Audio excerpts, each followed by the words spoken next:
might just have to do that. Yeah, if you're ever interested in going to a school for psychedelic studies, we've got them out here. Yeah. Yep.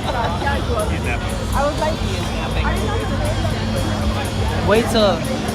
Wait till he sees like every other part of town. There's so much more. What do you think? What do you think? What do you think? Something that he can't miss. I tried to make a short list. It was like.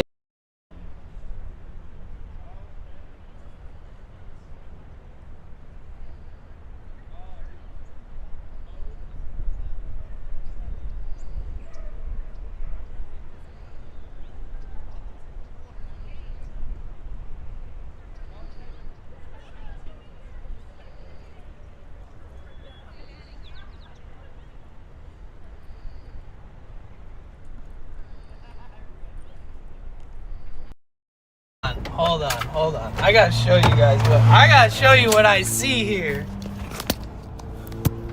Song _and _dance says this is how paradise must look like.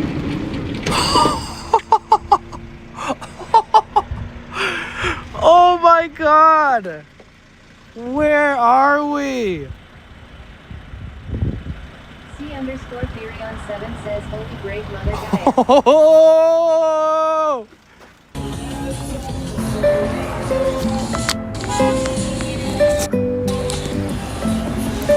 Natural 915 says happy Monday Danny and Chad.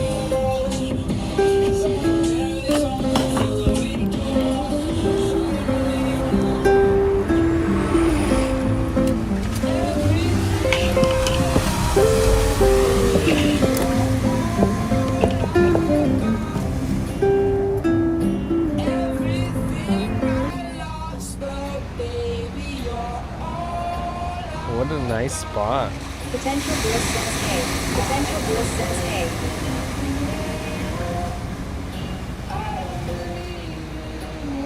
Potential Bliss says so good to see everyone. Potential Bliss says so good to see everyone. Potential Bliss says love your fam. Potential Bliss says love your fam.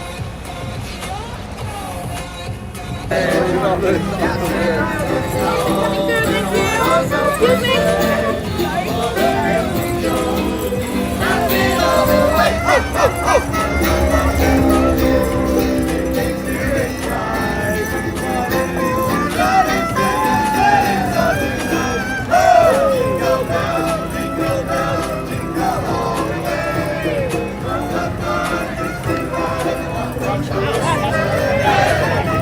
Potential Bliss says welcome and welcome in.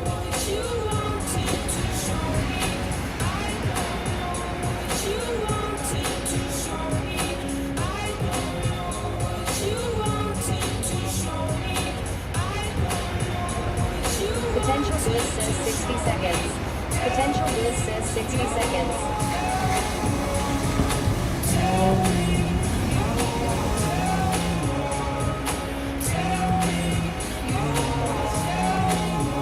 So special. Like, wow, dude, Twitch has views. We're fucking lucky, you know? And I'm not kissing any ass either. Like, she deserves that kind of accolades, like that kind of recognition.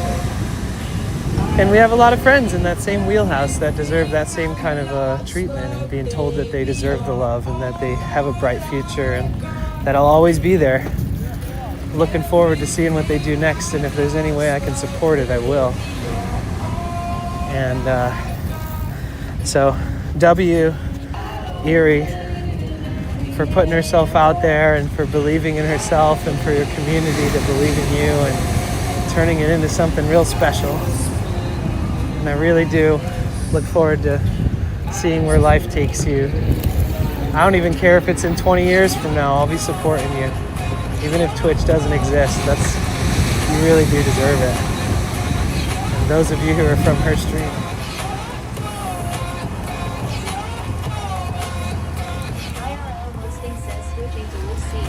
Hi everybody, welcome in. Oh, it showed me cracking my back. The delay. Hi everybody. Hi everybody. Welcome in. What is up? It's so good to see you guys. What's up, Rasa? What's up, Natural? How are you? Happy Monday to you too. Start to a new week. Lovely disasters. Hello, hello. Welcome in, welcome in. What's up, everybody? How you doing? Hi everybody. My name is Danny, also known as Potential Bliss, here on Twitch and YouTube and all the social media platforms, really. Today's July 6th, 2026. We are here in Malibu. Beautiful day. Been trying to catch up on my power situation and make sure I'm charged up. We're getting about 100 watts right now. And we probably got about 7.5 more hours of sun, so we should be good. Get some juice today. Hi, Miss Orange Green. How are you? Welcome in. Welcome, everybody. How is everybody feeling? Thank you so much for being here. Thank you so much. Thank you so much. I love you guys. Thank you for being here. I hope we can all start this stream together on a good note. Hope you guys are feeling all right. And let's hang out today. Let's yap. Let's get to know each other. Let's get to know the ocean. Let's talk about creativity. Let's talk about things that we're passionate about. Let's pick each other's brains. Let's put it out into the universe. That, for me at least. Hey, how are you? For me at least, I want to find my creative family starting today. This is my new life mission. Creative endeavors are so much bigger and so much more amazing when you do them with people.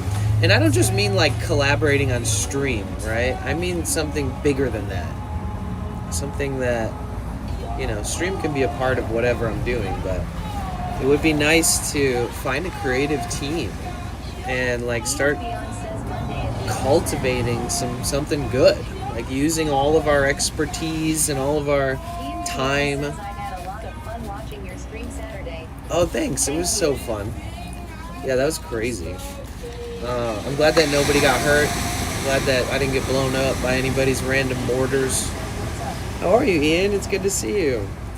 But yeah, I want to put it out there. I love it. W creativity. That's what I'm saying. Like,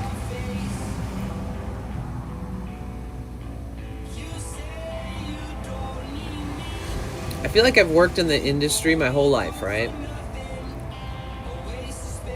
Since I was young.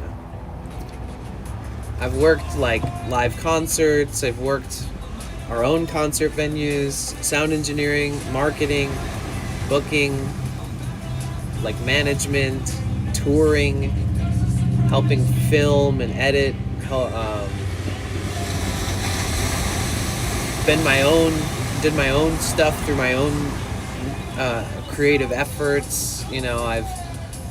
Life changes, the industry changes, I kind of pivot with the industry, and I worked in like a whole different environment as things changed. Moved to like these other festivals, where there were more of on the West Coast and around the country. They started popping up more and more, and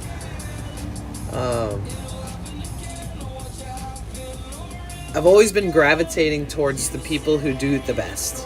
And they always have the best teams, the most creative people, the people who are hustling because they love what they're doing, and it just becomes an endless hustle. But it's not as much about money as it is about like coming together with a group of people that can like really make shit happen, right? And I've always had pockets of those people, and unfortunately, I don't think the streaming industry has too many pockets of that are like, everyone's so far separated and divided, and they stream on their own and stuff, and I feel like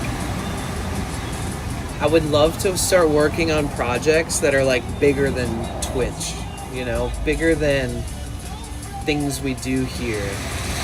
Like, I would love to have like a team of like really creative people that just talk, hang out, make music together, like really just fuck around, talk about things we have access to, talk about connections we have, talk about like let's go. 95 stream streak. Thank you. I miss OG YouTube Club. Yeah. Yeah, I mean, just in general, it's like, you know, it's a lot easier to bring a collective vision into reality, like into fruition, when you have a team. And that doesn't mean you always have an immediate team around you at all times, but like some form of collective people, like group of people who keep in touch, they're on the same page, working on the same things, you know, doing whatever else they do. But then also the resources that we have within that group would be like, oh well, we got guys that have worked with such and such, you know, creatively music videos, or we've got such and such access to props or videography, or we've got such and such access to these events, or we got access to these people. And like, you know, it just planting the seed right now, and it gave me something to drive, like really put some fuel in my tank, is to actively pursue kind of like purposefully, intentionally starting to pivot towards like creative endeavors like that you wouldn't see through anyone else but myself and a group of people that work together. Whether it be like my vision produced completely, or someone else's, or a collaborative effort, or a domino effect of all of the above over time. I think that it's essential. Like Office Drummer just got a new like studio type space, like a rental space in LA, somewhere around LA. And that's kind of like like one part of the ecosystem, is like having friends that have a space that can kind of contain a group of people who might be planning big things, or to have like meetings, or to jam, or to test something, or to do photo shoot, or to do video shoots, or to promote art, or to, there's got to be like some common thread of just like every angle of creativity. Because like a team, I feel like everybody in the team, especially if they have something that they really excel at, that like it would showcase their best by being a part of something like this, and even could pivot towards at times showcasing one of the people from the team's main project, you know, like we all pivot towards supporting that, stuff like that. I feel like we need to have a more of a collective of people who are creatives, because there's just so much, there's only so much we can do, and it's fun when it comes to like streaming. But I think that there's something bigger out there. Like there's a more grandiose purpose to life, and I think that I need to find people who have experience, like myself, but some other weird alternate version of myself, you know. And there's lots of those. Whether it's somebody who's photographed for the last 30 years and edited for the last 30 years, and they worked in and around creatives, or they still do. I just gotta find like the foundation of a group of people where I can make it make sense. Start somewhere like that. And it would just be us investing any free time and energy we have, and money, obviously, on anything that we feel deserves it. Oh, thank you, Kylie. Yeah, I feel like I'll remember that. I feel like maybe that's a good idea. It's like write down a list of like people and what they do and where they live.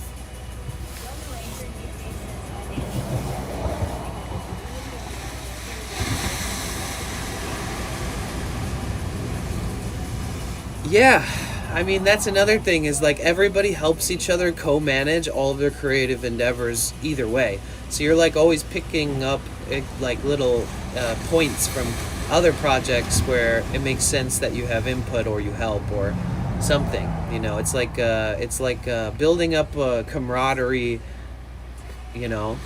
I can already envision like this being something that I can put together with like artists and musicians,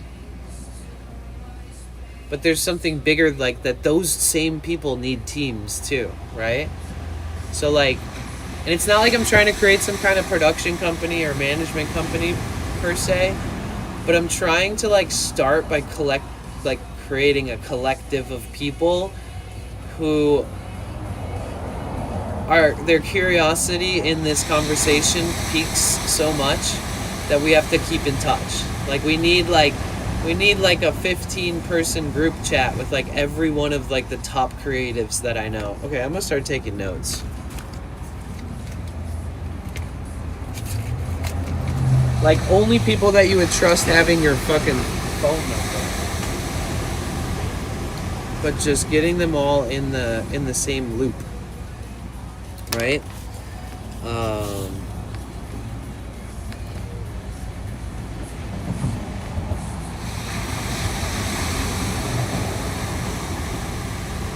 Ugh. This pen is toast. Hey, come on, this pen. Oh, I've had this pen for like long enough for it to not work. Like years. Weird. I guess it must be out of juice.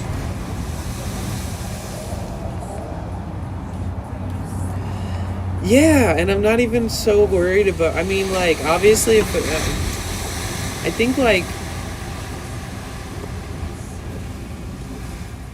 oh, it's working again. Okay, I think,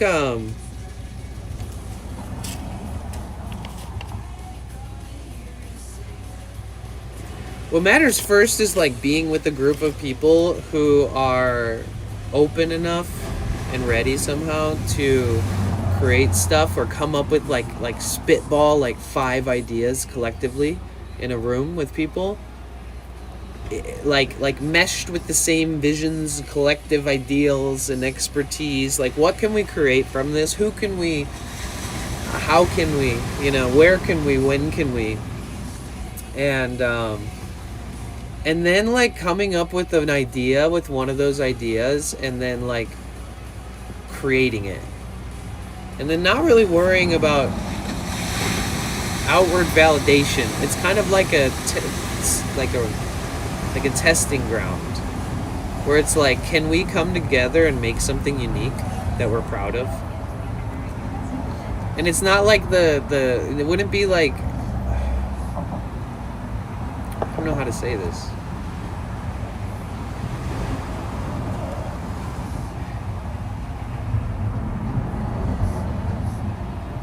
It would basically just be what a lot of people do, where, you know, like, I mean, what's an example? Think about rappers and musicians and producers and studios, and think about the amount of times that those fucking people sit in studios saying nothing, maybe writing, just sitting in on sessions, like meeting 150 people over the span of 2 years that walk into the studio, and then they find like a gem. And not just a gem who's like an undiscovered artist or something, but a gem as in like, this type of person would be a pleasure to build a future creatively with. You know, like these endeavors seem like it's where we see eye to eye, like we can finish each other's sentences, like this is rare. It's like finding those people. Finding people where it's a challenge, especially if you're not sitting in a studio every other day, you know, meeting new people or whatever. What was Oliver Tree's birthday about, and is it every year? The whole live stream is there if you want to check it.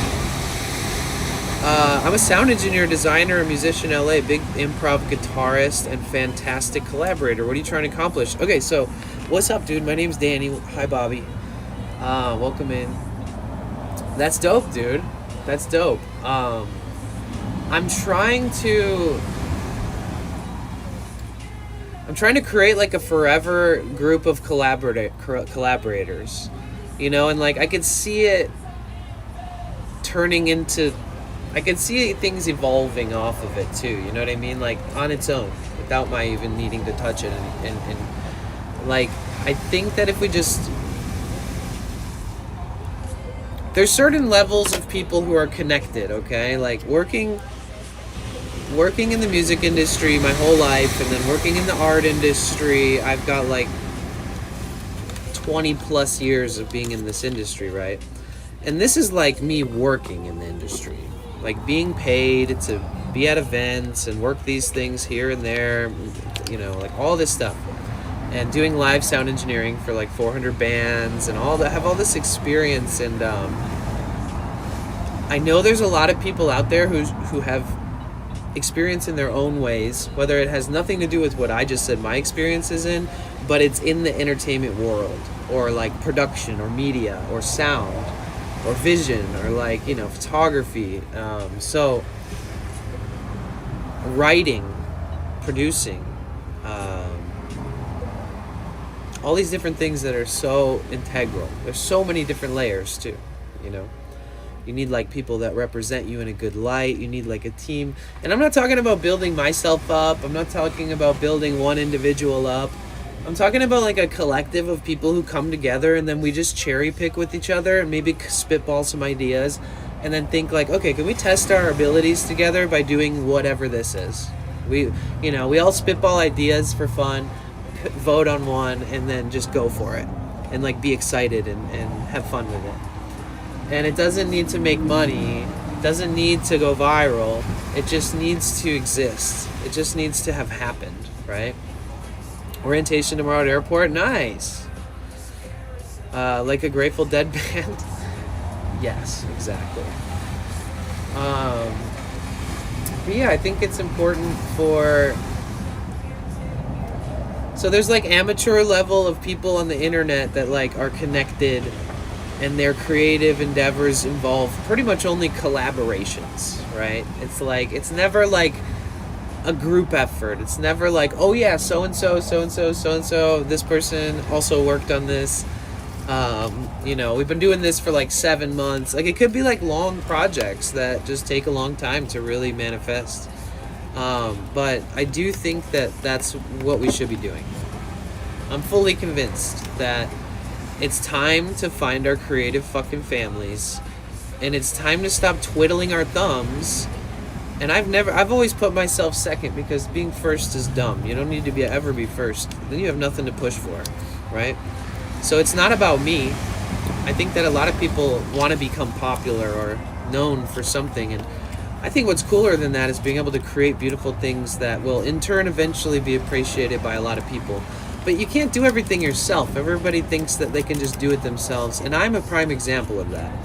I have a lot of talent, I have a lot of experience, and I have a lot of large networks that I could use to kind of push whatever my creative vision is. And, I feel like as much fun as streaming is, as much fun as like the big events we've covered are, and I'm going to keep doing that, I still miss the creative endeavors. And I'm not talking about like a stream collab. It's not like, oh yeah, we'll stream together. No. I want to like meet up. I want to like get to know people. I want to like have I want to have like on-site creative aha moments with people who realize something that you said blows their mind, and then they say something and you're like, fuck, I never thought of that.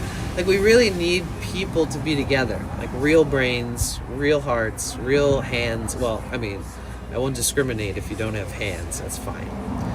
And it's not like I'm taking applications. It's not like I'm gonna judge anybody. I think it's time for everybody to just feel encouraged to share what you've done in your life, or what you want to do in your life, because maybe some of the people that get involved with this pursue something solely to be a part of this.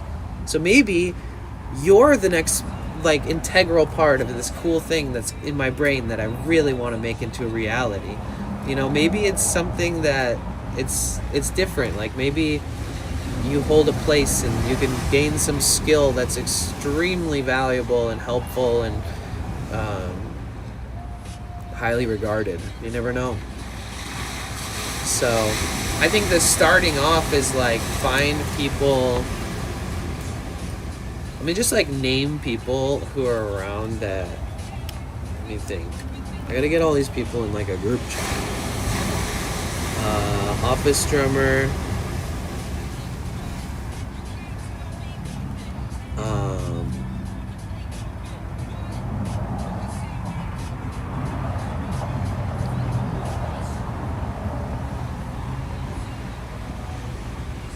Xanthi. when you're around. Office drummer, experience in music, experience in entertainment, experience in being on film and in edited, uploaded, and very intentionally made good content. Great guy, worked with him 50, 60 times in person, so it's like, okay, no brainer. Xanthi, I know her in real life. I met her at Office Drummer's house, and she's an incredible artist and an incredible voice actor. A lot of professional experience. Both actually happen to be streamers on Twitch, which is pretty cool.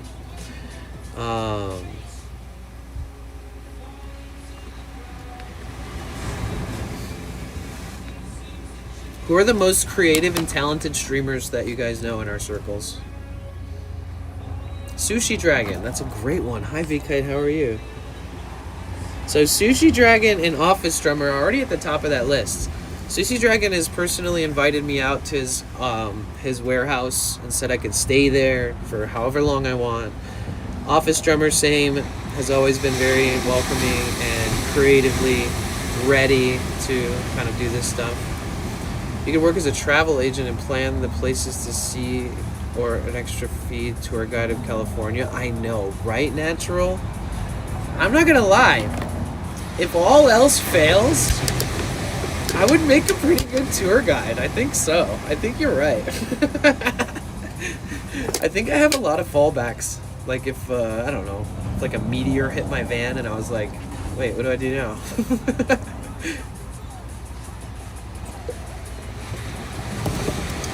You know, you guys, I've been like, man, I gotta get this windshield fixed right away. Then I threw up the long-term goal, which is kind of nice. And I think that if I push for the subathon and if we have a good, you know, fall of streams, I think that by the time like TwitchCon is done, I think it's time to park this thing at a mechanic shop or whatever and like get an Airbnb or a hotel. I think I can swing it. I don't know though. I'm just like, oh gosh, I wanted to show you my windshield, but these girls are probably gonna think I'm pointing my camera at them. Okay, I'm not gonna do that. Once in a while, you'll want to point the camera at something and you realize there's a bunch of girls and you're like, oh, they're gonna think I'm weird. But I was trying to show you the cracks on my windshield. It's pretty gnarly. And there's even like the laminate. Either way, as long as I keep the van clean. My goal is to like keep it washed like every 4 to 7 days. Like make it look like I give a shit. Make sure that anytime a person that lives in anywhere I'm traveling, like especially in San Francisco for the subathon, that they don't want to be like, why is this broke ass, bum ass, dirty ass white van sitting out my side of my house or parked here with this broke ass windshield? It doesn't look good. Oh my god, thank you! Oh, it's my mom. You guys, everybody say hi to my mom. How are you, Mom? Love you. How are you doing? I'm making it my mission right now, Mom, to calling out all creators. Not just streaming things, but like music, video, travel, events, writing, art, whatever. I want to create like a team. That's my mom, guys. She's the one that got me into the music industry. She's the OG.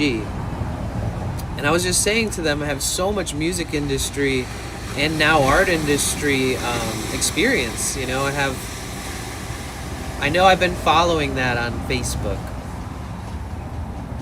Okay.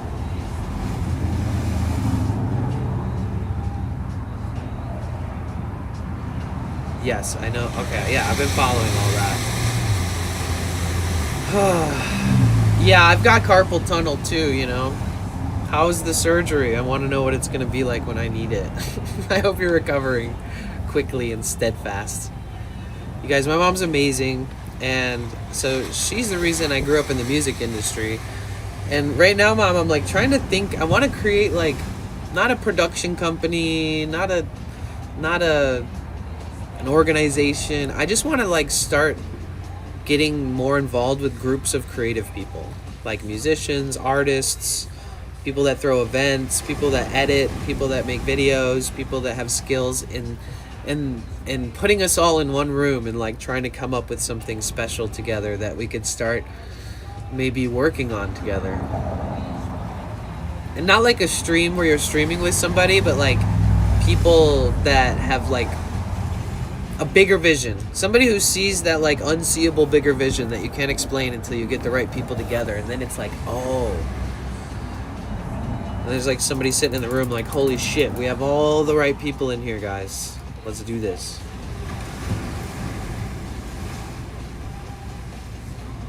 How are you today? It's easy to what? Well, we're just starting off the day here. We're using the solar to charge all this stuff. I was just kind of getting that off my chest, explaining what I meant about like what I feel like with creativity and with like everybody's separating their efforts so often. You know, they stream or they make YouTube videos and they're super solo in their endeavors. I've tried that for a long time, guys. It's so much more fun with people. You know, I've had platforms hit 100,000 or more followers. I've had multiple accounts, very successful, and posting travels and like posting my music and like all that. But really, it's always just this singular effort put out there into the universe, which is it's fun. But I feel like it's so much healthier when you have people to share those creative endeavors with, and it makes everybody's endeavors better, I think. So yeah, that's kind of where my head's at. I know that there's opportunity across the platforms to meet people by saying this. So like, you know, maybe you're in chat, maybe you're listening, maybe you're talking about this to somebody else recently. Maybe you have, you know, certain things that you had no idea what it meant or why you felt these ways, but maybe it has to do with what I'm talking about. Maybe you like making videos. Maybe you like editing videos. Maybe you're willing to participate in some kind of cool thing that maybe we work on, or maybe we create some kind of like next level multi-city content series between all of us. You know, something that's more than like, oh, look, we're streaming together or anything like that. It wouldn't be really like that. It would be something that takes effort and risk, and to maybe like be uncomfortable and try something new or something, you know, even. So that's kind of where my head's at. That's where I'm trying to find like creative like people that have creative potential that are interested in like not just doing stream collabs or anything like that, because this is so much bigger than streaming. I was working in the entertainment industry for way longer than I've been ever streaming, you know what I mean? But what I noticed is there's this plateau of like solo work, and like all of those invisible ceilings that you hit when you're a streamer or a content creator, they start to go away when you collaborate or whatever. And then the people that maximize that methodology or that whatever, they're huge, you know, in what they do. And I'm not trying to be like, let's create something and become big, or let's do this and create a streamer group, or let's do this as YouTubers or anything like that, or TikTokers or Instagrammers or whatever. I mean, fuck, dude, between me and like 3 of my friends, just off the top of my head, we have millions of reach. So it's not about growing, it's not about hitting through the invisible ceiling that most people are aiming at, which is money, popularity, getting noticed on the street, all that bullshit that doesn't matter at all. I promise you it doesn't. I've literally had, I promise, I just have a lot of experience in that world, and I promise you, nothing is better than having a group of people that sympathize with you, that acknowledge each other's hard work and effort, and that you get to judge everything based off of a group collective opinion, you know, like, so you're never ever hard on yourself, you know, it's a team effort. What I want to see is break through the invisible ceiling of not doing the greatest things ever. And you don't have to fucking fly to the other side of the world to do it. It doesn't need to be like this extravagant content piece.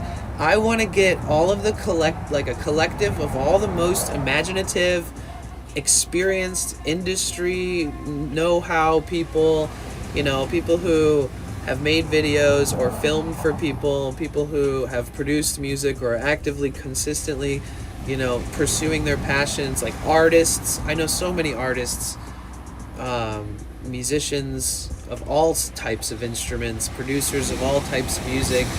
I've worked in so many different parts of the world, and I've worked with so many different types of events, from art galleries to festivals to private events to public street community events. I think that, like, with myself and anybody else who's not, like, actively super busy working for some production company or something, I think there's enough of us that, like, fell off the back of the truck or something. What's up, Uncle J-Pop? How are you? And I think there's enough people who see the vision, who aren't actively maybe a creative or something, but they have some subset of skills that is extremely valuable in this circle of people. Right? Because we're not sitting around, I'm trying to get 10 mil views on this. I gotta pay my rent with this next fucking stream check, blah, blah, blah. No. I just want people that, no matter whether there was a camera on or camera off or stream on or stream off or anything, that if they're in a group of certain type of people and they're willing to do this, that they'll think of ideas together like, with all of our experience and with where we're at now, and let's do this. This sounds fun. And I think that that's the birth child of something so much fucking bigger. And that's it. That's all I gotta say. Mom. That is true. That is true. Well, I don't know how many. 11,000 something. Unfortunately, there isn't all 11,000 of them here right now. Because if they were, then maybe we could work it out. It's about fixing your windshield. Oh, yeah. Well, yeah, I've already discussed that. Now I'm on to the fun things that don't stress me out. That's another thing I was thinking. It's like sometimes we can actively be working on one thing, but it doesn't have to consume our life. Sometimes it's hard to get distracted when things take a long time to fix or remedy, And I think that as a creative person myself, usually I'll take a long walk or enjoy something mundane, and it's good enough for me. Or sometimes I'll make some music by myself and come up with something new, and I feel like, that sounds cool, and I'm glad I spent time thinking about this. This is healthier, And I think that everybody has their version of a broken, rusty-ass windshield that's overpriced to fix. And I think that what we need is each other right now more than anything. And I need you more than anything, Mom. I love you so much.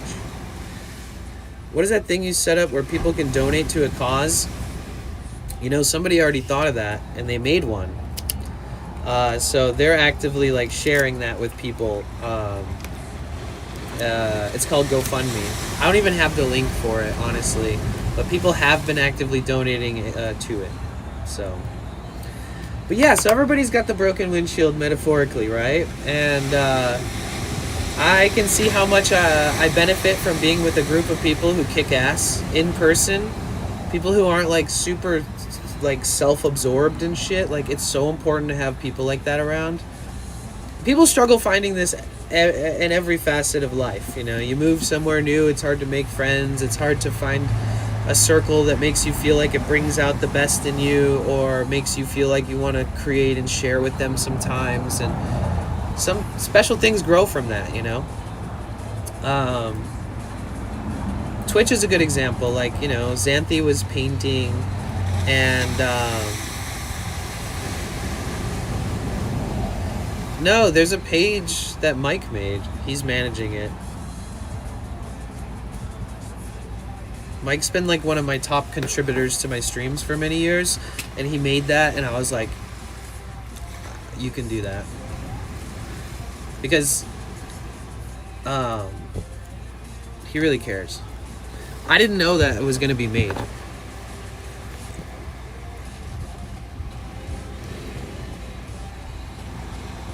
Oh shit. Wow. 700 raised. That means we're at whatever we're at on the top plus 700. That's amazing. I don't even know. Yeah. The reason I don't, like, look at it and share the link all the time is because it will slowly make me feel like shit. I don't know why. It's just too... I like,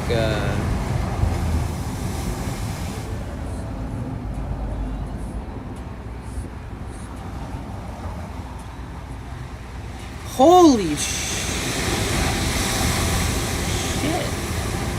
Who the hell anonymously donated $500? That's insane. Thank you, Mike. I appreciate that. How much windshield? How much are they, do you feel like? Oh, dude, it's because I have to have them, like, can I put it on my Facebook? See, this is the reason why I didn't want to make one. Because, like, all of a sudden everybody's gonna, I don't know. It just becomes so much more, like, I mean, yeah, sure, do it. I don't care what people think, honestly. It is what it is. If anybody wants to think and not understand it, then whatever. That's basically Facebook in a nutshell. I'm sure people will message me and be like, are you okay? And not understand that I'm fine, you know, because GoFundMe does kind of relate kind of closely to, like, just such financial hardship that it's like a last ditch effort. Personally, everybody knows I'm just stubborn, so, like, I'll drive till this fucking windshield flies out, right? So for me, I'm like, it stresses me out, but I'm okay. But I know that I'm like, basically the whole thing is I need to find the right person to do it, you know, and that's it. You'd be surprised. I reached out to a couple experts, and I reached out to a couple people who really care a lot about me and have been in my life for a long time, that are like experts with these kinds of engines and vans, and have been working on them for longer than I've ever had this van. And even they've been reaching out to their connections and just doing me, like, side favors to see, like, if there's anybody worth giving that much money to that he trusts. And so that, and I've stopped at like a dozen different places, and 9 out of the dozen were like, wow, we don't do that. I'm like, damn, you weren't what? It's like, it says rust repair, windshield, everything, all service, whatever, like, you don't. But yeah, so that's kind of the, you have to get it fixed before you get a ticket. Yeah, trust me, I know. Look at this, is what I see every day. I mean, it's the most broken windshield in town. Like, there's no denying it. I see vehicles that look like 50 years older than mine and have been not kept up good at all, and their windshield's better than mine. Like, there's total shit boxes driving down the street, barely running, and they have a perfectly fine windshield. I mean, it's gotten pretty bad.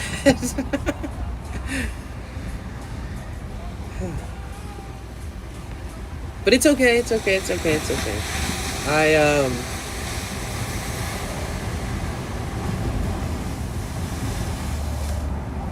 I'm not afraid.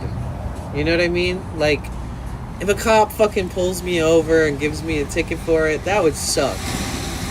But I get it. You know, and I would tell them, look, here's the quotes. This is how much it's going to cost to cut the scuttle panel out, re-weld new ones in, fix all anywhere else on the van, epoxy prime paint it, replace the windshield. It's a big job. They're going to have this thing for 3-4 weeks. Like, that's why I'm driving with it so broken, officer. You know? And if for some reason they don't bother me and I get it all fixed up and I've never gotten told once about it, then, you know, maybe I'll write a letter to the LAPD and say, thank you so much for never giving me a ticket during the stressful times that I had maybe 12 of the biggest cracks I've ever seen in a windshield for 5-6 months on end. Thank you. Thank you for not doing that. Thank you for not bothering me. Thank you for not even asking me about it or warning me. I really hope that's the case. Once I get it all fixed up, I can go, oh, thank God nobody messed with me. What a respectful thing to do. Or maybe they walk up to give me a ticket and they see all the rust and they're like, oh man, poor guy. He's gonna have to get all that repaired. No wonder it's so broken. At least somebody who knows something about vehicles would look at that rust while looking for my VIN number to give me a ticket and then be like, oh, damn.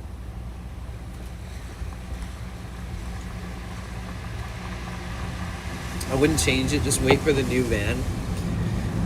Feel like new van before it gets fixed.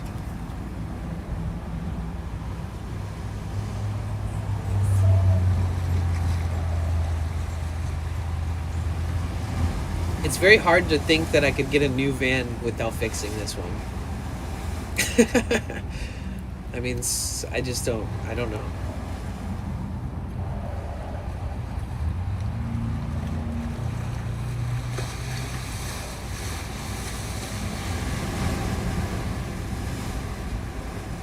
I'll tell you one thing, my life is never boring.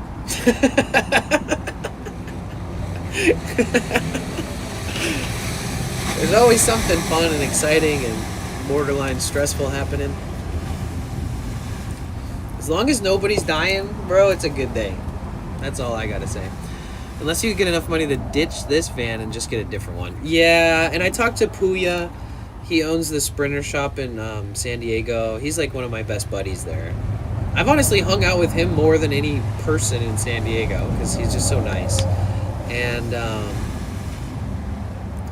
he knows that, like, since last year, I told him, I was like, I'd like to get this van, but taller, no rust.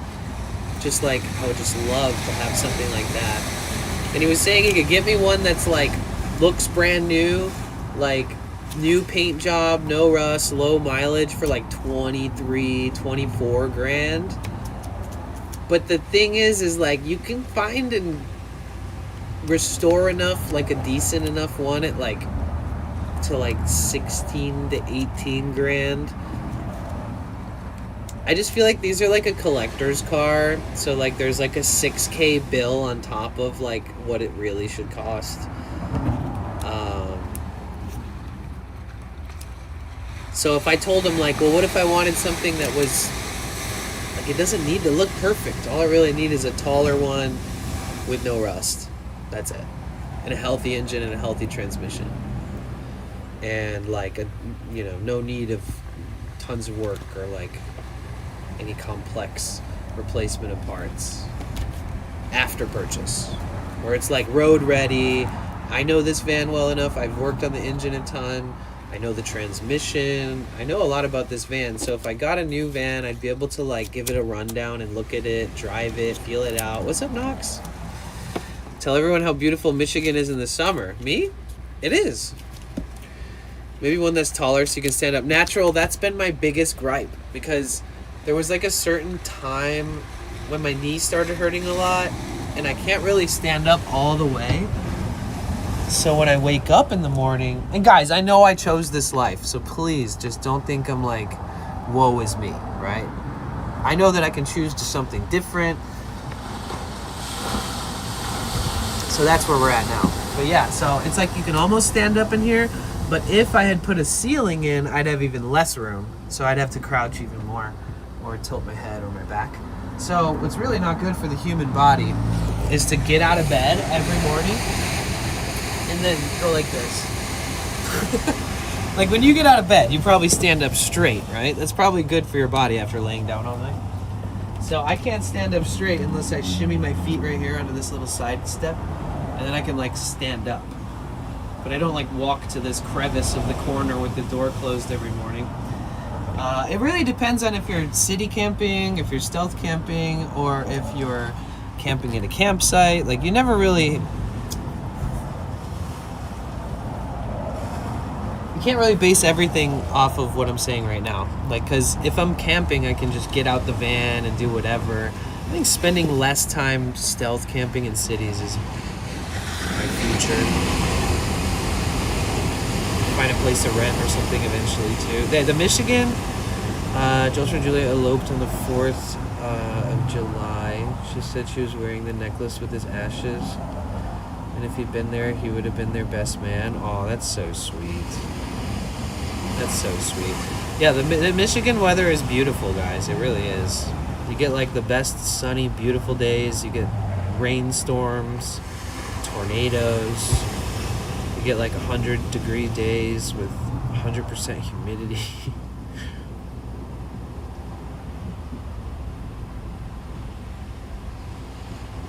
Yeah, thank you, Smoothstone. That's true.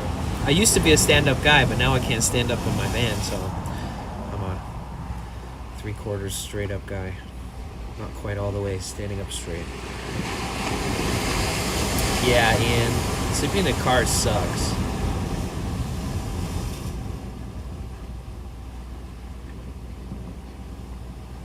But yeah, I'm convinced that we need... I'm convinced that we need to be working on bigger things, fun things, things we can't even think of without being in the presence of people who are also creative and fun. And having like a routine meetup or something, you know, a meeting of the minds. Maybe I could create some kind of something. Yeah, I do want to go visit my mom, actually. She just got back from her trip too, so yeah. I was looking up the weather. I look up the weather where we're at like every day.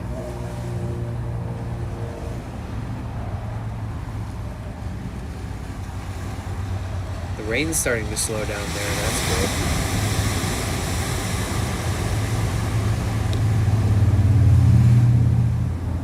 Tickets are going on sale for the Lucas Art Museum. You have to buy them online, and they're going to sell out. How much are they? In Michigan, you're never more than 6 miles from a lake anywhere in Michigan. Great. The land of lakes. What up, Fiend? How are you?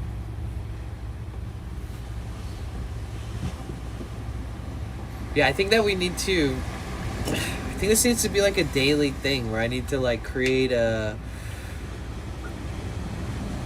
something. Like a Discord specifically for creatives. Where everybody can set their little project over here and then collaborate and make something cooler together. What water is that out your door? It looks amazing. This is the Pacific Ocean. We're in Malibu right now. We're just parked at a beachside.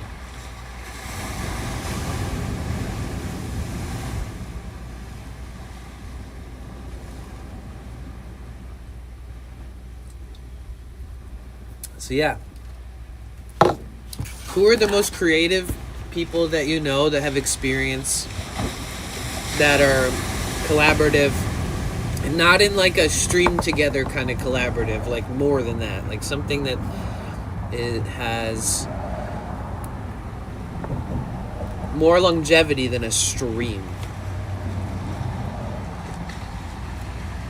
Music, video,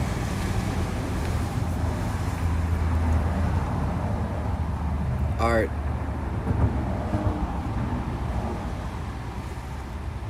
They're only $25, going on sale July 21st. Okay. I'll pre-buy a ticket for like October. I just made a peanut butter banana coffee smoothie. Holy. 15 stream streak. Let's go. Many streamers think collabs take away from them. Untrue. Well, I just think that streaming collabs is small potatoes. That's like shit that everyone does. Like, we need a group of people who are so creative that it doesn't have to be about them, or it doesn't have to be about their streams, or it doesn't have to be about let's meet up and stream together, let's get our audiences to like overlap. No, I want people that are bigger than that. I want people that see in themselves something more than a streamer, more than a YouTuber, but a part of a team that one day creates such special things that you'd look back on what we've been doing individually and go, wow, I'm so glad that we're all doing things together. And not like collabs, like not like something that's bigger in scale. Like, it's hard to just make up examples, I guess, but it could be like an event. It could be a gallery. It could be something like totally crazy videography, like production together, that we all see a common thread in why we are like envisioning this as well as we are together, that we make it happen. Whether that like pivots into one person's vision or whether it, but that's not the goal. And it's also not a goal to make money right now. It's not a goal to, it'd be like a visionary collective at first.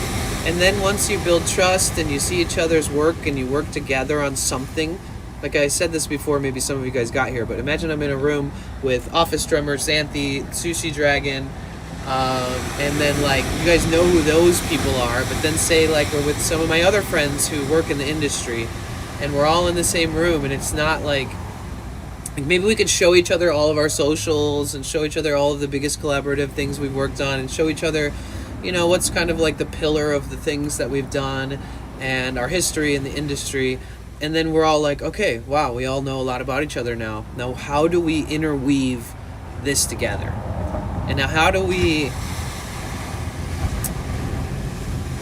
create something so fucking epic that this is like more important to us than anything else? I think it's almost like everything in life is better shared, and so are a lot of creative endeavors. You know, that doesn't mean you don't have like one-offs and create something solely independently produced by just you, but it means that we're nothing without a group of people that are hardworking. And even if it's like a small group of people that's like 5, 6, 7, 8 people that aren't always together, but maybe they're locally kind of close to each other, or always kind of end up in the same places, so you're able to like meet up in person, or maybe you go out of your way to be near them for projects or whatever.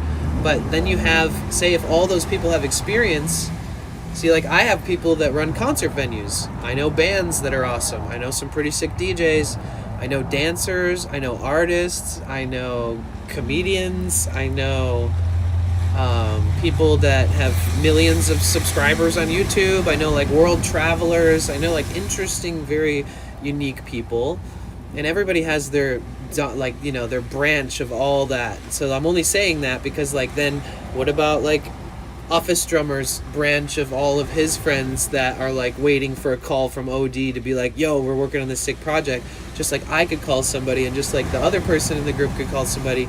So like if we're actually putting all of our skill sets and our connections and our experience and our imaginations together, then we can have a collective vision that literally is like a group of 25 people when it branches out, right? When it's time, you know, maybe a month talking to these people, and then the next month it's working with another group that's totally different or whatever. But I'm kind of trying to paint a picture of what won't leave my head.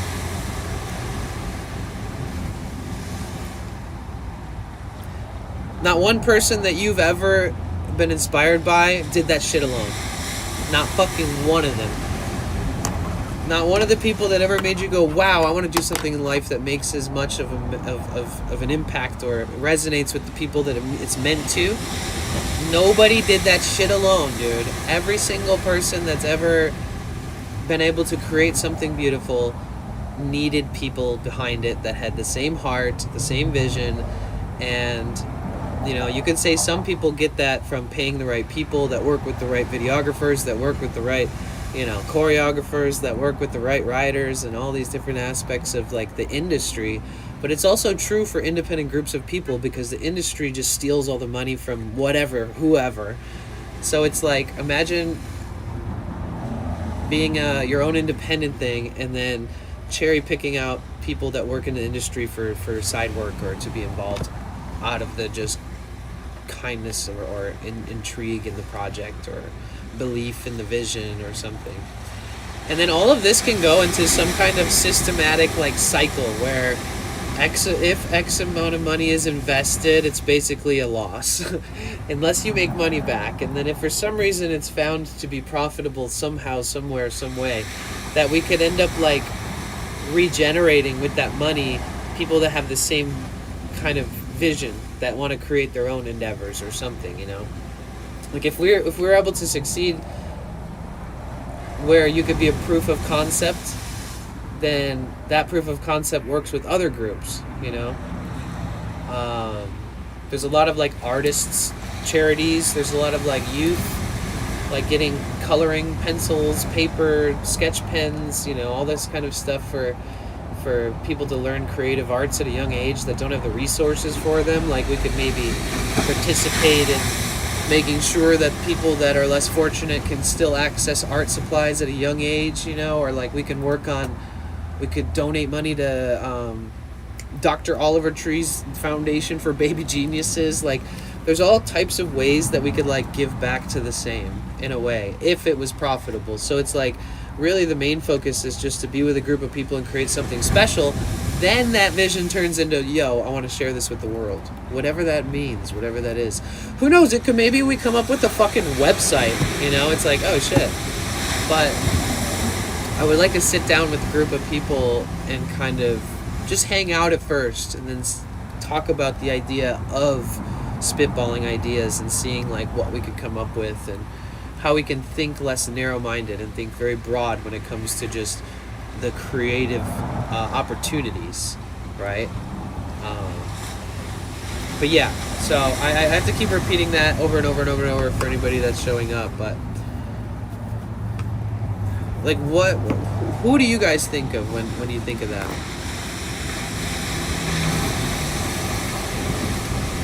Who comes to mind? Like people that are outgoing, people that are willing to like step out of their comfort zone, people that are willing to sit in a group full of people and who has worked with people. You know, it would be like a social moment too, you know, for the people involved. Dala, Bark Talk, Sweaty, Daisy Dude, Roy, Lava, Go-Go. I don't know. People only think about themselves. Yeah, that's true. It kind of changes the people who I envision sitting in that circle. You have to have a certain amount of like belief in yourself and a certain amount of ego even to get your stuff out there, but like you have to find a balance to create something bigger, because the bigger things are created with a group of people, and it's not created by you and your viewers. No offense, we do create amazing moments together, but that's different. Like your viewers can encourage you and push you but there's a whole different stretch that happens, you know, stretching. There's a whole different stretch that happens when you creatively collaborate. And again, streaming together is not really a creative collaboration, more of a social experiment. Like two streamers, two chats, you're in public, right? I like that, it's fun. I love fucking hanging out with streamers, other streamers. But I think that announcing something like this on Twitch or whatever will make people think, oh, you're only gonna think of streamers, or you're only, you know, like. So I'm trying to broaden the view of what you think could be a collab, or what you think could be a cool person to like sit down with. It's almost like the people who are really good candidates are people that how many times have I looked at Office Drummer and been like, this motherfucker cannot contain all of his greatness. Like, he literally needs a team around to make himself shine more, because you're only capable of doing so much on your own. Like, you really have to have a fucking team, right? It's like those people that you see doing great, but then you see like, whoa, with a little bit of help, they could shine as bright as the sun. It's almost like having a group of people like that together, but it doesn't have to be a personality like OD. Like, it's a person with a passion. I meet sometimes people who are drawing, like painting, and I'm like, holy shit, what stops you from painting all the time? And they're like, well, you know, I can't really afford all the supplies, I have a job, this and that, or whatever. And, you know, like, you'll see somebody's portfolio of photography or videos that they made, and you're like, what's stopping you from doing this all the time? And they're like, well, I don't have people to photograph, or, you know, I don't have any videography gigs. You know, I would do them for free, man. I just need to find the right people. And then you find, like, all these examples of people where it's like their greatness, like even a fucking cook, like somebody who likes cooking. It's like, oh, dude, we've been hanging out at this studio, fucking, we always order Taco Bell. I have a propane burner, like, I can bring a cooler, like, maybe we can make food together and make this, like, even more special of a meetup. Like, who knows? Maybe that's, like, the missing piece. So there's, like, so many people that this could include. But it has to be, like, real people with real experience in and trust. And what are we waiting for? I can keep doing what I'm doing forever, but like, I do love the idea of having more things that involve like more directly supporting other creative endeavors.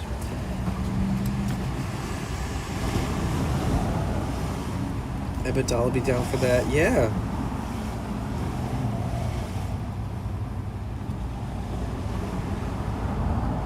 I'd like in. See, that's what I'm saying. Like, here, tell me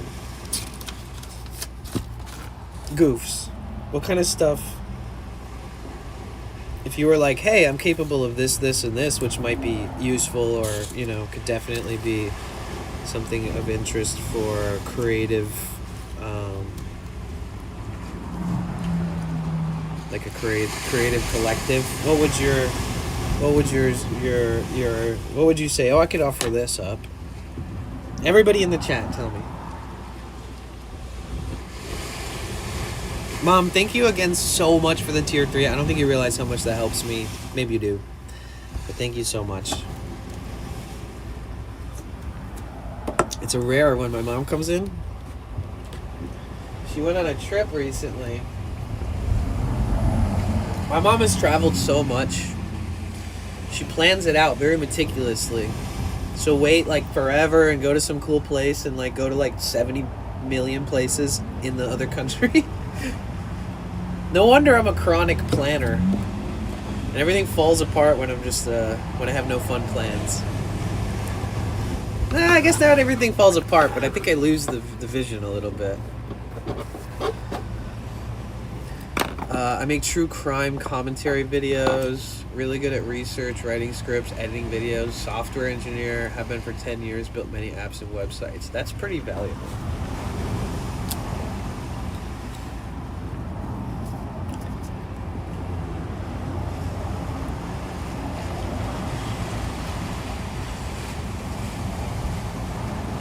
Do you narrate those videos or do you do like, what's that? Do you narrate them?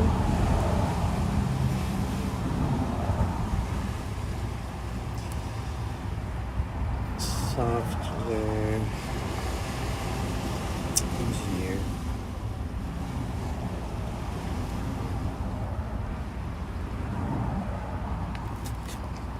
I'm writing this shit down. I'm good at setting things on fire. Okay, all right, we might need that.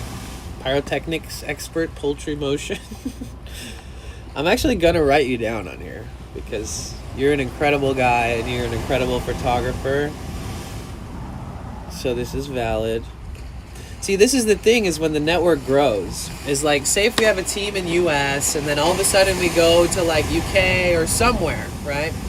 And we need somebody as cool and down to earth and somebody that actually knows us as much as poultry, right?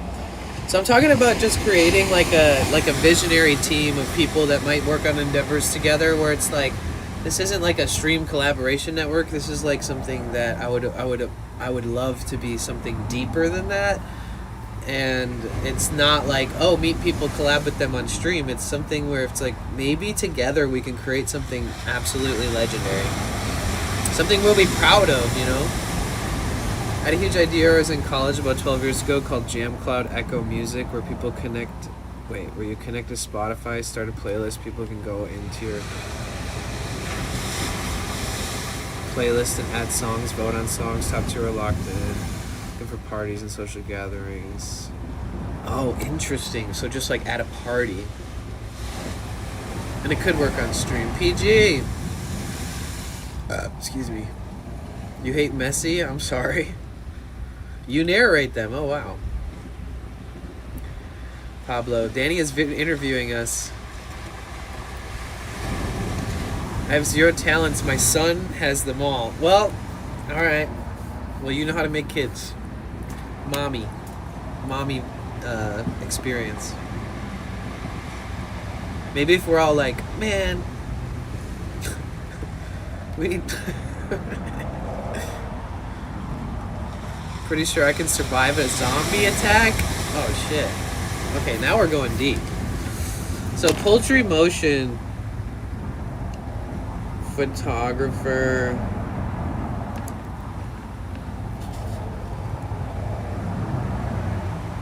Wait, Goofs, where do you live?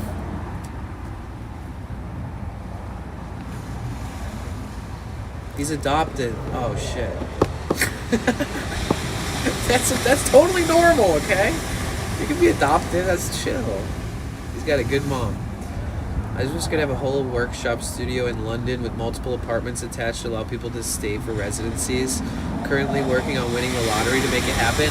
Bro, I'm telling you, I wholeheartedly think that if we all fucking get off of our asses and see this shit together, Poultry, like if we actually do, we could create things like that. Like even if it's not a physical warehouse, but like maybe somewhere somebody who already has at least a warehouse that people can go to, or a studio that people can go to that's not like actively being paid for like studio sessions or to use it for film or whatever.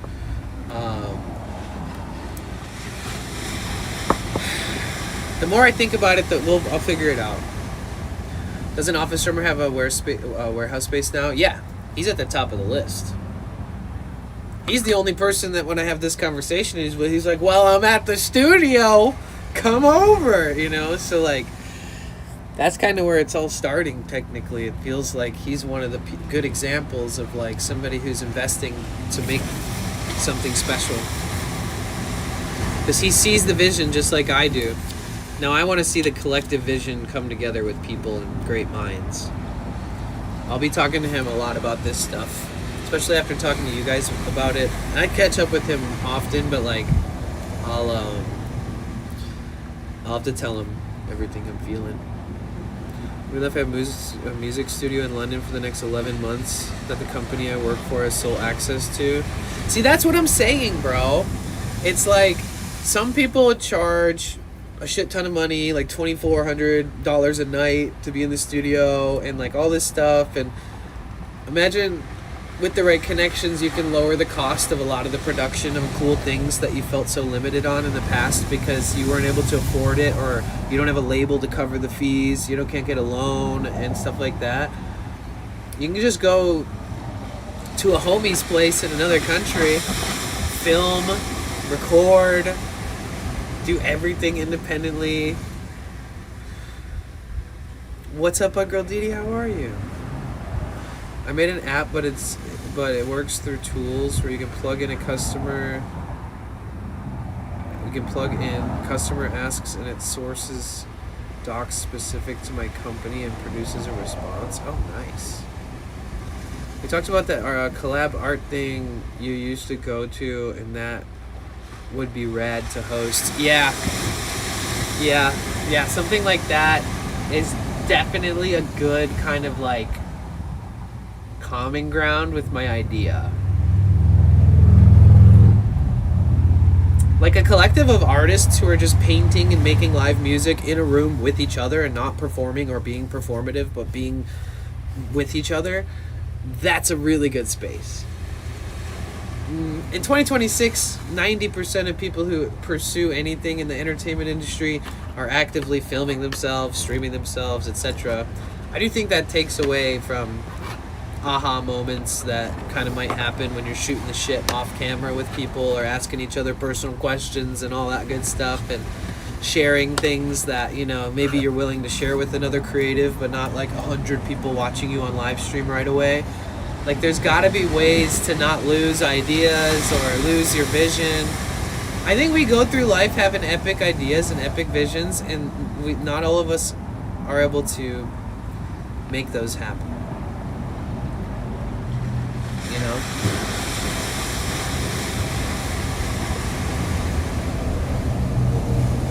It's so good to see you, Dee.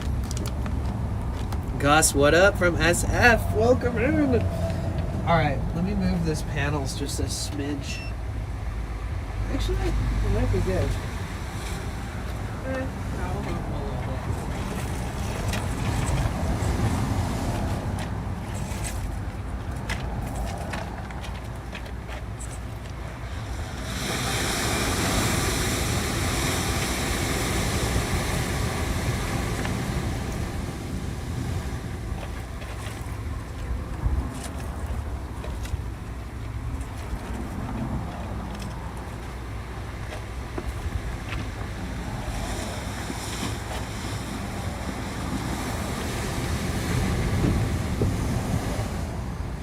Now we're getting less wattage. But I'm just kind of preparing it because the sun is going to move that way all day anyways.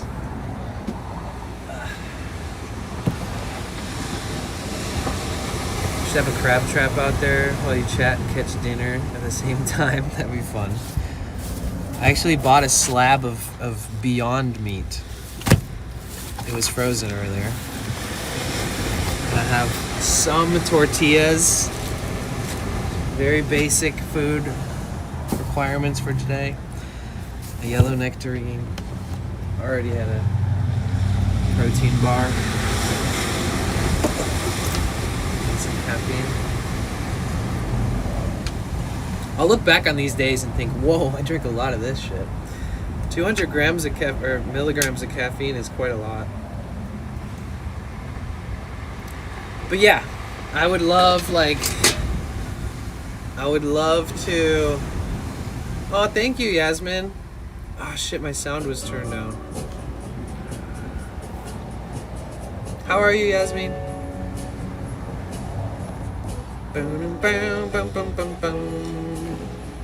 This is a great song, by the way. Let's listen to it. Oh, I need to look into renewing my driver's license ASAP and get that before the subathon. The other day.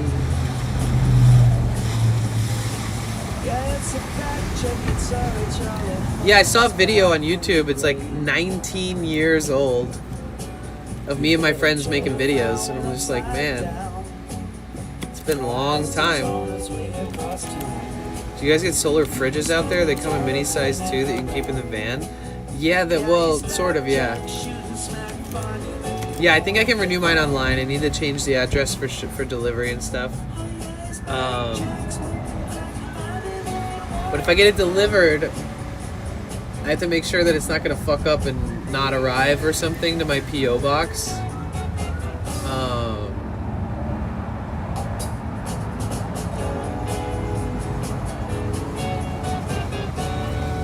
But I'm within the 90-day limit of it expiring in 90 days, so I can officially renew it as of like a day or two ago.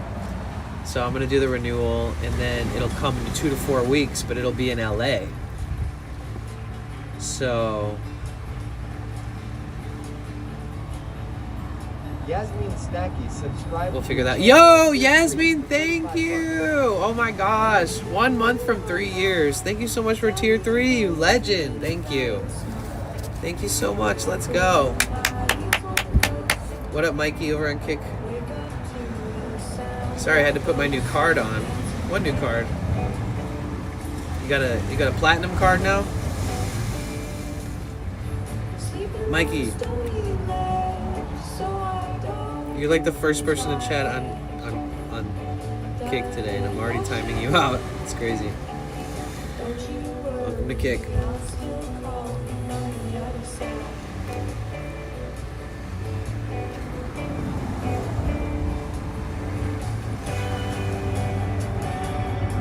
Yeah, thank you so much. My mom tier 3 sub today too. 2 tier 3s. That's gonna help us with the Plus program a lot. The first time we ever got all the Plus points to get the 60-40 split, so I get 60-40 split of my subscriptions on Twitch. I had to like call my mom and explain to her for hours how to tier 3 sub. Renewal for the year for your card?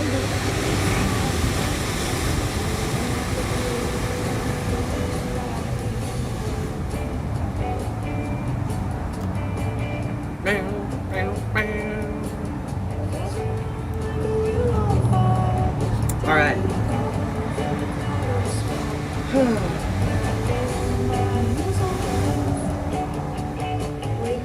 Yeah, so my new method after I park at spots like this is I have to go to a self car wash and rinse it off. There's no ifs, ands, or buts. Like from here on out, the whole future of any van I have, if I park it next to the ocean like this, it's so salty that I can like wipe my finger across the van and like pick up crystals of salt. Because the splashing against the rocks and the wind blowing at my van Nice little rinse afterwards really helps get that salt water off, and it doesn't encourage the rust and oxidization as much. I would like to get like a sprayer, like a big like 3-gallon or something, like pump sprayer, so I could walk around and just like spray all the salt water off too. Yeah, Miss Marvelous, it's so beautiful out here. Give you a better view. Ow, I have a cramp in my foot. I'm here to complain. It's quite windy out here. But these are the splashing waves that I'm talking about. I just sit here all day sometimes.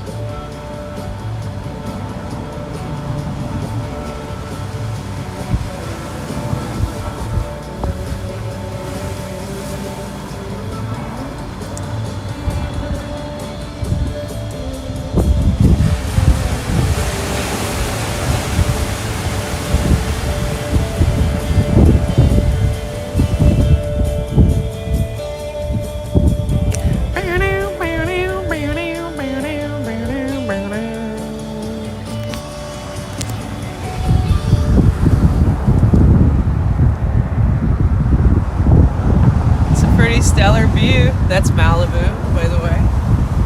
Can you see it?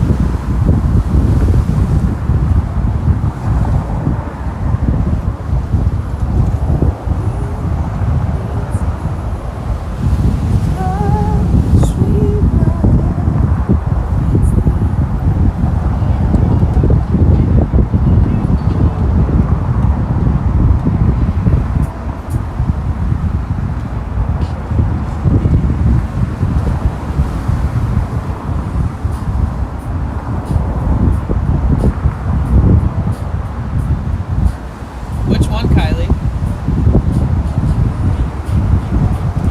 South of here or north of here?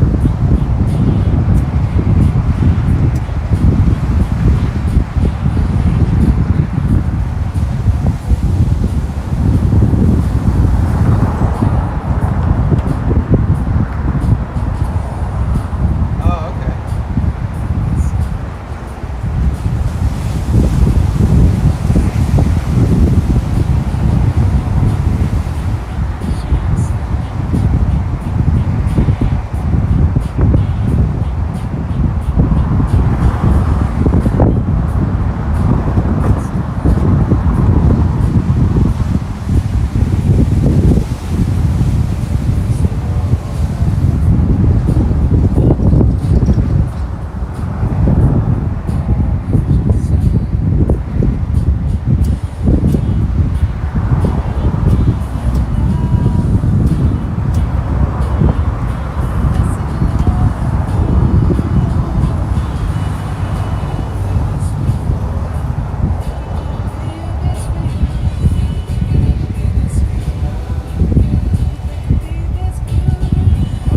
Did I pass the villa? Yeah.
See all the oxidation just from sitting on this side of the beach too, because the waves start showing up everywhere, man.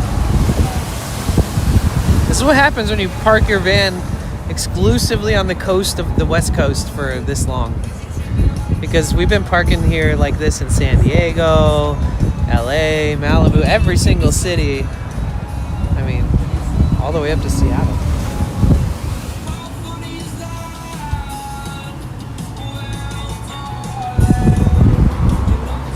By the end of the day, I can't even see through these mirrors because they're so coated in saltwater residue.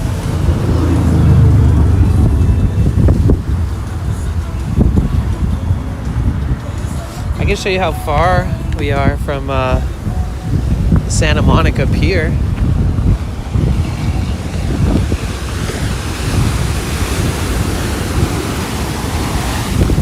Okay.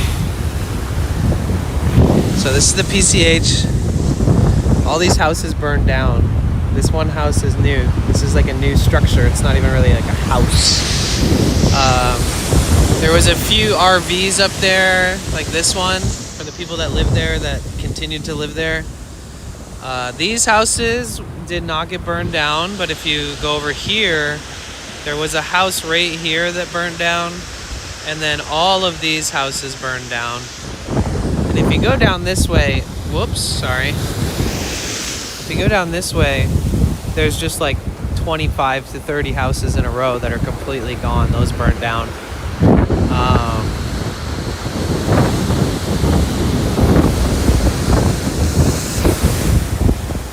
This is where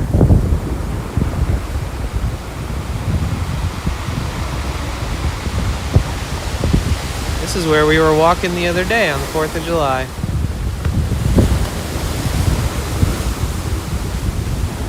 Oh, here's the pier. I know it's blurry, but it is far. Right? That's the pier that we were on the 4th of July. And this is where we are. Perspective, huh?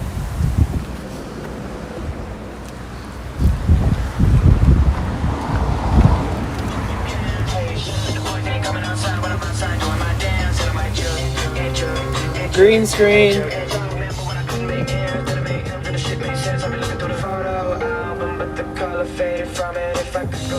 Wow, what is this song? It's pretty sick.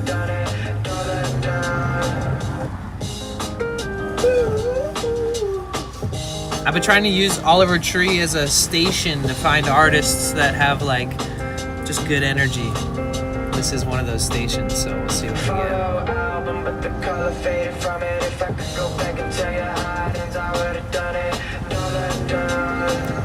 I feel like him and BB No Money would have done good together. They could have done like a tour together.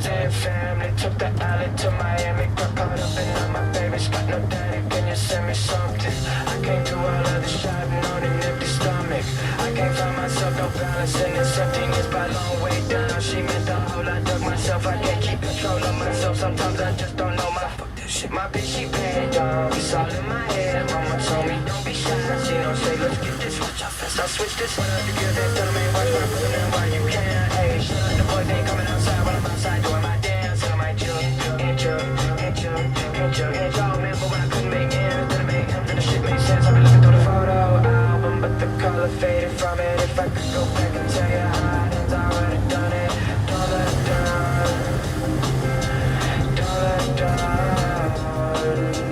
Friends and family never cared about the Grammys till I grew up out the hand-me-downs and bought the family house. I be looking through the photo album. You remember all the good old days? K-Swiss and Polo gown. And my mom could put it down payment by herself, and nobody even tried to help. She went to jail and shit went left, and I was left. I did my best. I needed rest. I got arrested. Everybody looking at me like I'm not invested. Bitch, you know how hard I was stressing. Please don't call me with weekend plans. I'm ripping out all my hair, and bitch, I don't even dance. But sometimes I like to. I'll turn on TTS so I can hear all this. Let me look through the photo album, but the color faded from it. If I could go back and tell you how it ends, I would've I love that little cat emote, I'm not gonna lie. That was one of my first emotes. Did you guys notice I have like a ton of cat emotes? Like a lot. Let me see. We got 1, 2, 3, 4, 5, 6. Damn, we have 6 cat emotes. Potential Bliss says Potent 1 so good Potent 1 Nod Potent 1 Bliss Cat Potent 1 WHAT Potent 1 Oof Potent 1 Ducky.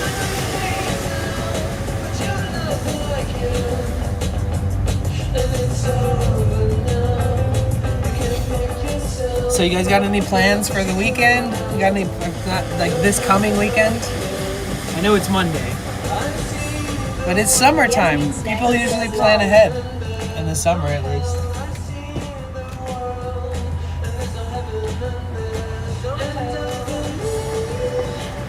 Yasmin Snacky says the Nuck one so cute. Nobody ever uses that one. It's pretty deep in there.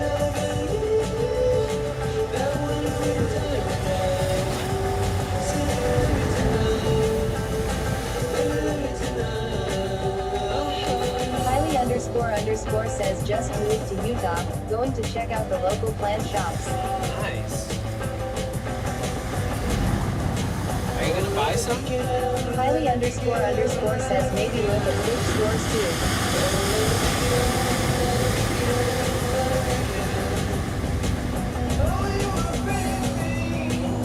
Wait.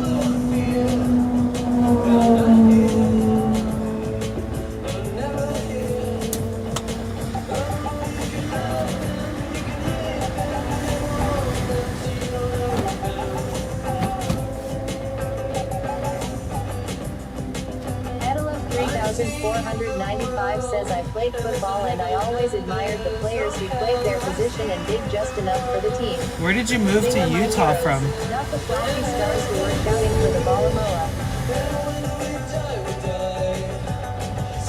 Oh, I see Eddie Love. Melissa says I am currently doing a bunch of cleaning and chores and packing today. Al, I can go stay street my mom's tomorrow or for a week or more so can get lots visiting and with my niece while she here for summer. Oh, nice. Yeah, I gotta visit my mom soon. She was just here in chat. She disappeared because, like usual, I just keep yapping, changing the subject. Love you, Mom. Kylie__ says down from the PNW, but born and raised in LA. Damn, wait, you moved to Utah from the Pacific Northwest and growing up in LA. Wow. Melissa That's a says huge next Saturday change. be super busy. Our local car show and then a memorial THSN, a big party at my mom's for a family friend. Did you go to Utah first? Let's Yes, see it. He says Melissa 420 honeybee. Hey go hey. Melissa says be a band. Patrick says thanks Ethereal Duffy_ do for the 100 kicks. Yo, Duppy Patrick says Doo! Thank Ethereal you. Duffy_ do for the 100 kicks. Yo, thank you so much, dude. Patrick says thanks Ethereal Duffy_ do for the 100 kicks. Yo, thank you. Melissa says hey girl at Yasmin Snackies hope you're You doing well. freaking legend, bro. Thank you. The real Duffy Doo says are welcome my friend. Kylie__ says I have family, it's so dry here. I wasn't ready, got burnt day one. It's so what here? Oh, dry. Yeah, you need chapstick all day. Chapstick, water, and lotion. The real Duffy Doo says love you man. Love you too. Thank you so much for the support, man. You're like the kick leader. How you doing today, man? But yeah, Kylie, I remember going to just different dry places. Kylie__ says about to buy all the lotion in Utah. Huh?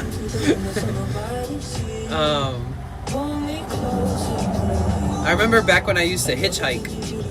I learned that the hard way. He says Melissa 420 honeybee. Doing good, I miss you. Hope you're doing good too. Sounds like you're having fun and busy. Show up somewhere, not have enough water. I'm good. Yo, it's so good to see you. You guys, the title says it all. The search for my creative family starts now. I've already found you guys. That's a good start. The search for my creative family. Oh, no. Why am I hearing my own voice? __ says they'll get tissues so they don't think it's because it's so dry out.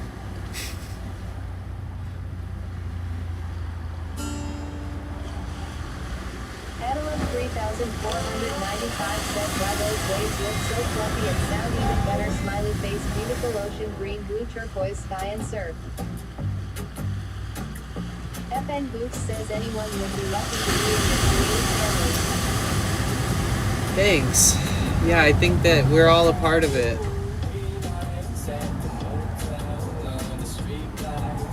I think that if I spend too much precious time just doing my own thing, while that's all fine and dandy, I think that being a part of something bigger is more important to me. Yay busy and happy needs here, but also lots family health stuff going on is hard.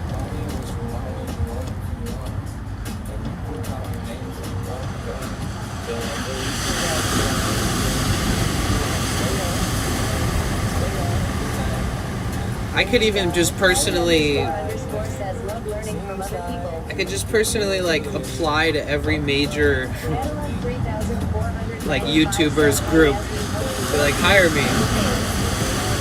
What's that one guy's name? Oh gosh, I forget his name.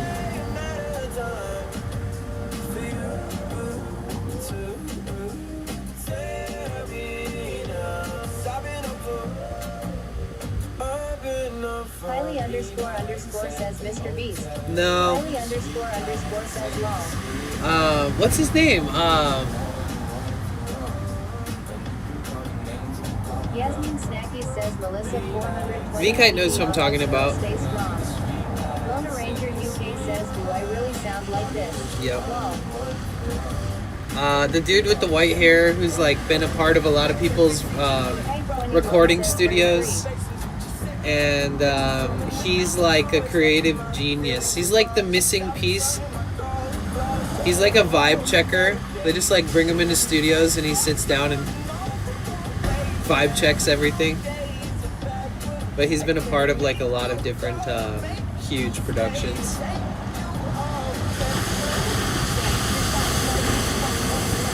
I can't remember his name, so it kind of ruins me even bringing it up. But I was joking. Like Paul Rubin? I don't know. Is that his name? And he wrote books.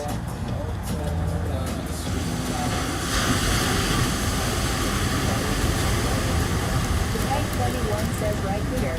Yasmin Snacky No. says, hey soul family YouTube side. At Adela 3. Bill Nye, no. Well to I am doing good hugs. Kylie __ says Bill Nye. Kylie __ says another. Rick Rubin? Tommy Braden 84 says Rick Rubin. Rick That was Rubin. it.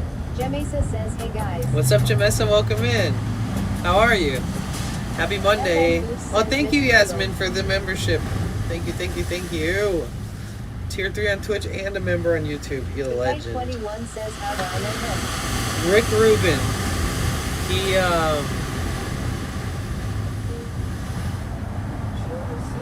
feel like you know who he is.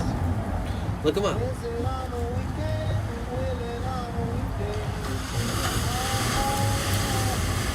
Somebody gave me a Rick Rubin book. Victoria's given me a lot of books, but you've sent out quite a few books too. Dignified Detroit says Rick Rubin is one of the greatest producers. Right. What up, though?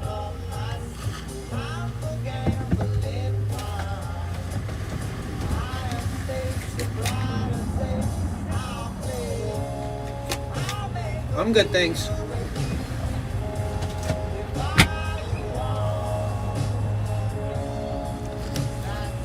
Adeline 3495 says there is a guy just like that in Toronto. His name is DB Hawks. Look him up. Okay.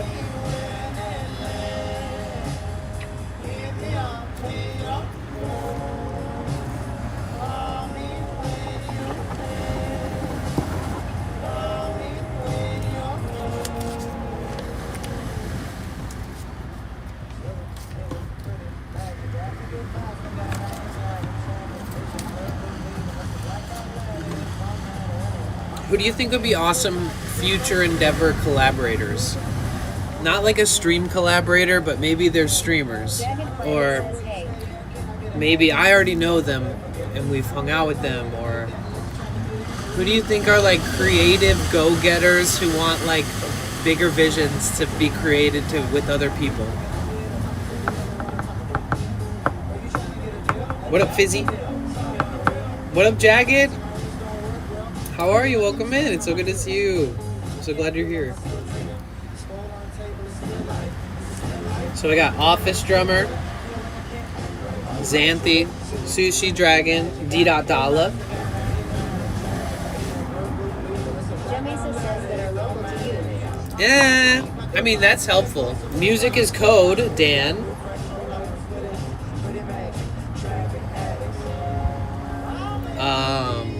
Dr. Rolfson, Justin, but he's in Arizona.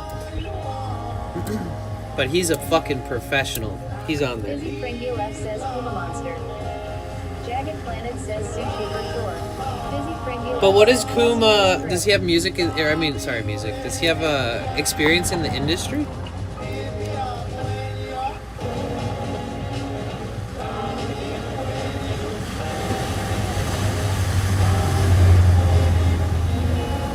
Sushi's on there. I got Office Drummer, Xanthi, Sushi Dragon, D.Dalla, Music is Code, Dr. Rolfson. Office Drummer has been in a lot of production and he's a professional drummer. Busy Frankie Left says no, but he likes walking. He has professional. Office Drummer has professional production experience. And he's a drummer and streamer. Yo, Dalla! Thank you so much for the freaking 12 months! Whoa, dude. 12 months is so long. It's been 12 months. Did you subscribe the day that you came outside that day? Yasmin Snacky says the day when I've been bugging you today, the really walking moon pie Willy Wonka Mandela effect. I remember he got the golden ticket from a chocolate bar, not a moon pie. Why do guys remember a moon pie or a chocolate bar when he got the ticket?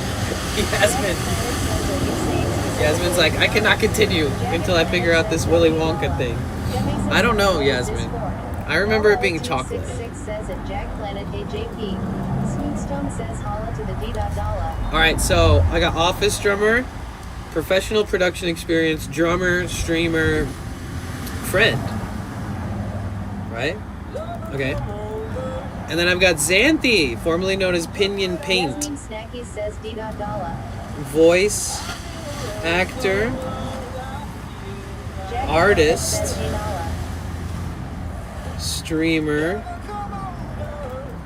and friend. Sushi Dragon. What do I even put down for him, dude? No description necessary. / friend. Sushi Dragon description. Sushi Dragon. You have to see it to understand. No. Pro. ICCG says another day in paradise. Professional production We make live art during this. experience. Frankie Left says robot band. Professional production experience, because not only does he have a warehouse and he's very innovative. I have to write that down. Innovative. And then, so he's got professional production experience. He's worked on sets. You know, he's worked with things and places. He has experience, and it's not experience that's from 10, 20 years ago either. It's from the last like 5 years. He has experience working with cool people, cool places, cool things, cool sponsors, on like actual sets, you know. And so he has professional experience, innovative, and he's a streamer. Okay. So what I'm talking about, guys, I'm just like making a list of all the creatives that I know, because I want to like make sure that our creative family feels like a creative family, and I'll do whatever it takes to make sure that happens. So like, this doesn't have to be like a streamer collab thing. This isn't like, oh, I'm trying to find people to collab with or make. I would love to sit in a room with all these people, or even have a chat together, like a voice or text thread, like a group chat with everybody, where we could just spitball shit that we could potentially work on together. I really think it'll all come in like, Danny, you can't use your P.O. box for California license, but my P.O. box, my post office allows me to enable street address, and I think that's why your package got dropped at the door, because they looked at it as a street address, even though clearly it was a post office. So I think that technically I can, because my P.O. box is registered as a street address as well, so that it can get street address deliveries, because there's always that discrepancy where sometimes you can't get it. So I think I'm okay. I'll double triple check it, obviously. I'll make sure that when I type in the address, like, it lets me. But then I guess I also have to wonder if it's gonna show up or be like scanned, take a picture, leave it at the front of the post office on the ground like the Amazon people did, because it's a street address. With that being said, I could technically just like have it shipped to a friend's house or to Victoria's house or something. It would make it easier, I think. Roy Explorer's 100%. He's on this list.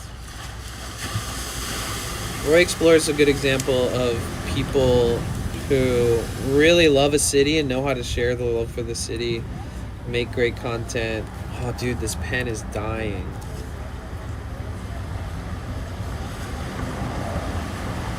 Why is this pen sucking so much ass?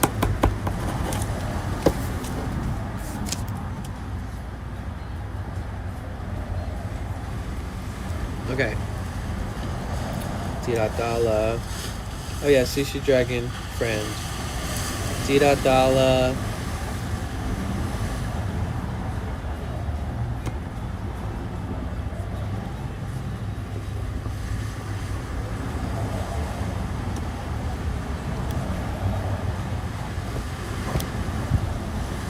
Instead of being a person who's willing to mention your friends' names in a room full of opportunities, what we'll do is we get all of our most creative people together in the same room. I think that's a good way to bypass the need for anything else.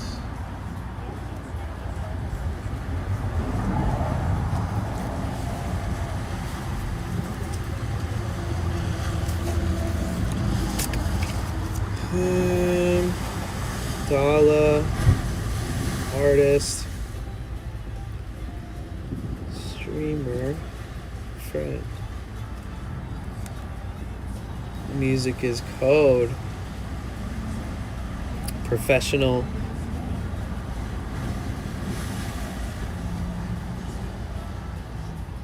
Piano. Experience. Dude, this pen is toast.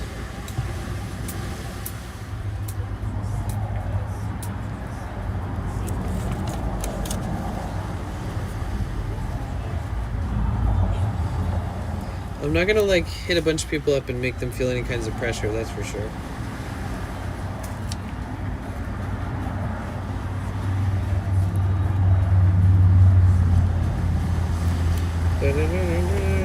Dr. Rolfson, more explorers. Okay, what about more people? I got Goofs on there. True crime documentary videos, software engineer, 10 years. Poultry motion, photographer, streamer, friend.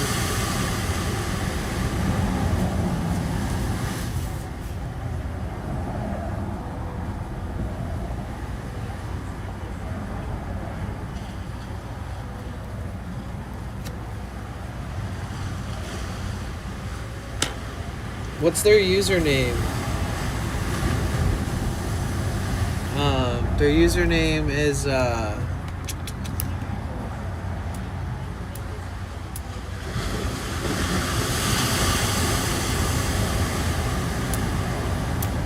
are you gonna try to make this happen?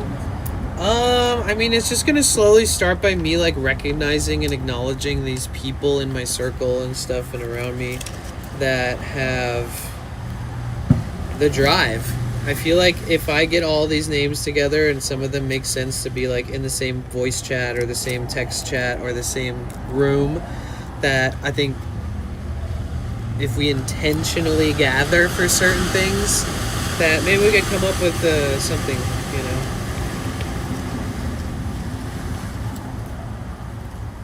Ira's a good one, but these are like, she's so far away.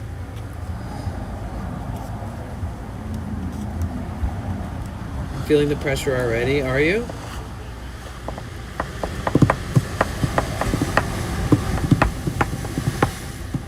Right? Pretty Good Gaming's a good example.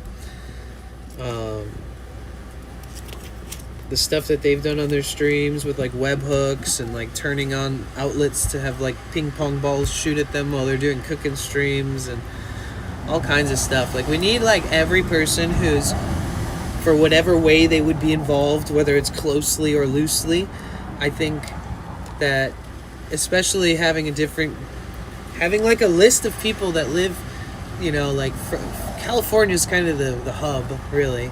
So like between like San Diego, LA, and San Francisco, there's a lot of people that would not only either A, be like able to localize or like really come up with cool stuff together, and then B, the other people would be like waiting for their moment to pitch in or waiting for us to go locally to where they are to work on a part of the project, and that they could show up with this type of resource, or they could help us in this way, or they could be a part of it in this way, or whatever, you know. But like what I'm really looking for first and foremost is people that have experience in the arts, in the music, in so things that have depth, experience with things that have depth, and things that are maybe could result in you having enough skill sets to provide those skill sets towards a collective project that we come up with or something. Or I feel like sometimes you have to make like 5 things to find one great thing, you know? So like it's all a process, but maybe if we came up with ideas, and if all of us were in this shit enough already, we've already sat down with people who are creative, who've already done projects and made them happen and succeeded in these projects, that it would turn the wheels a little faster. And I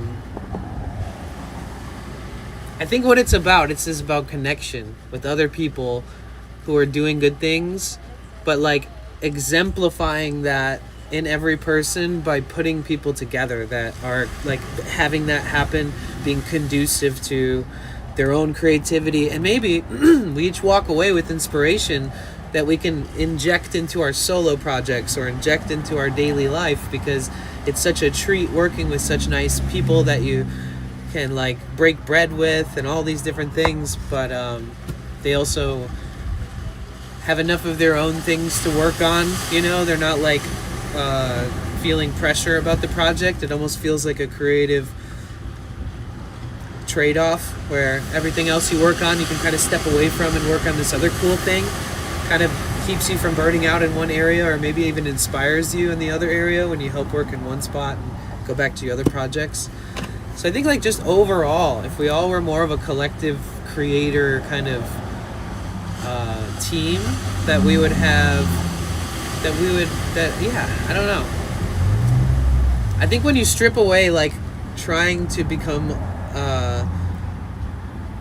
a huge account or a huge channel or hitting these milestones that are number related, that like first and foremost we just create a team and not fucking think about any of that shit, and if anything only using our networks to like find the other missing links and stuff, rather than trying to prop ourselves up or anything. Instead, we prop up our group as humans and as creatives who also stream or whatever, but like something bigger and better than anything we've seen on the internet that's at least visible because it's so viral. Like not a streamer house, not a streamer org, not like any kind of immature leaning into the youngest crowds and generations type thing. Like really owning up to being mature and being professional and working on things and utilizing your time as best you can. given the fact that there's so many creatives around, that I feel like you're probably one person away from your best creative endeavor, because there's just somebody missing from that recipe, and vice versa, and collectively, you know.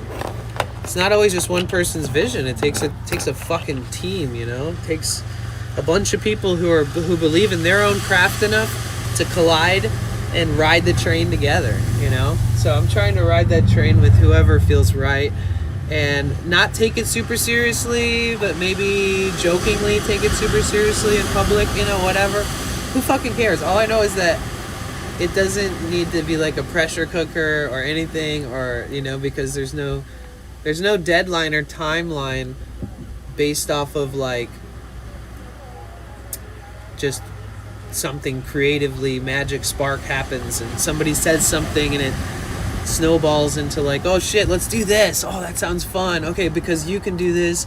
Okay, we can do that. Like, oh, this would make a fun skit, or oh, this would make a good like opportunity to apply for some kind of thing where we can perform this, or maybe we can book a venue and make it like an event and people can come publicly and we can all just make the best of this, whatever it is. Or maybe it's a YouTube video, or maybe it ends up being streamed, or maybe it's just, maybe it's personal, maybe it's educational, maybe it's cultural, maybe it's whatever it is, it's creative and infused with like a deep intention, you know. Whether we're like supporting somebody who's like an avant-garde journalist who's got like a good heart and is doing something special, or maybe they're a musician taking all the gigs they can get and trying to find the, you know, the best case scenario for their creative life moving forward, or maybe it's a videographer who's kind of pivoted into being independent and now they want to work with people who have creative visions, or maybe it's people who have connections, and maybe if we create something like this, eventually it reaches the hive mind of like bigger industries that can financially support even bigger visions. Because if we have proof of concept that we can birth these amazing things and execute them all on our own, imagine what we can do with funding, right? Imagine who we can help or who we can inspire or something. There's got to be, it just seems like it's, I'm going to be thinking about this for the rest of my life.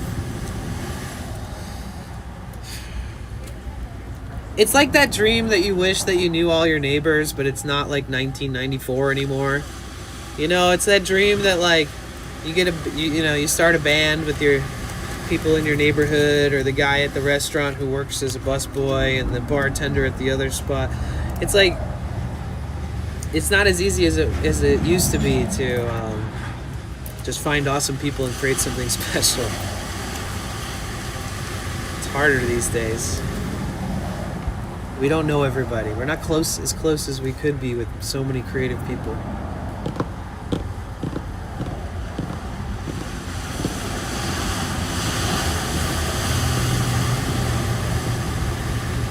I think one way to support this is like people who are actively pursuing things. We kind of like add an added layer to support them.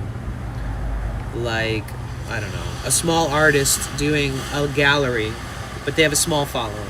So we hype up a stream and we stream there and we talk about art and we talk about the artists and we, I don't know, make it special for them.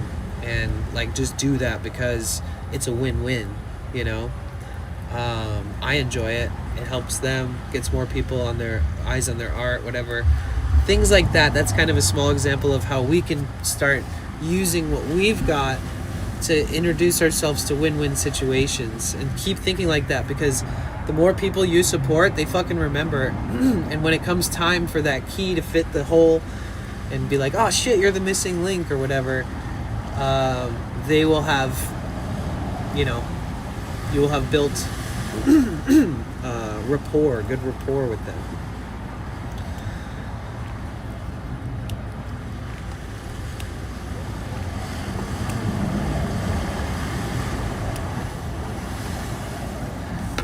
By actively avoiding any social media platform that you feel isn't healthy for you if you're using it too much. It's like, I have like 155,000 followers on TikTok, but I never open TikTok. it's like every app is so fast, short attention span, fast paced. It's just hard to process every app, you know. Slow down in activity. That's why I built this entire like API driven network that I built for myself that can automate posting on all my platforms. And services like that are so useful for people, and you used to only be able to get access to those through like enterprise businesses, or management companies would offer you one that they would pay for. And so now that everybody has access to that, it kind of changes things. So now it's like I have really no good excuse not to be active on all my platforms.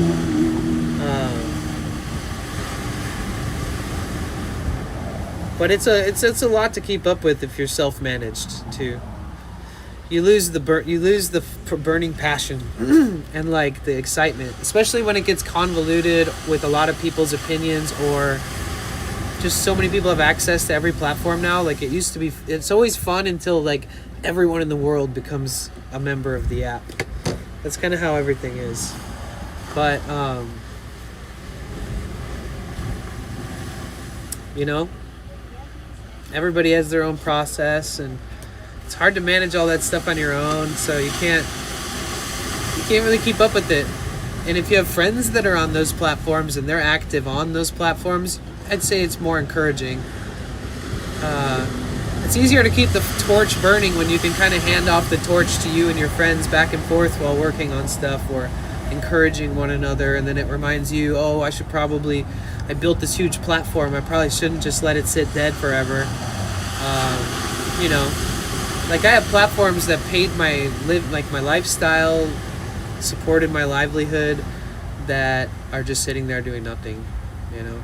But also the hype of the platform and the trendiness of the platform and the amount that the platforms pay usually go from really high to next to nothing pretty quick, no matter what. Like you could go viral and you'd be like, wow, I made $600 off this video, and then your next video could go like 3 times as viral and you'll make like 300, and you're like, wait, what the fuck, what's going on? And then you'll start making less and less as your fucking account goes more and more viral.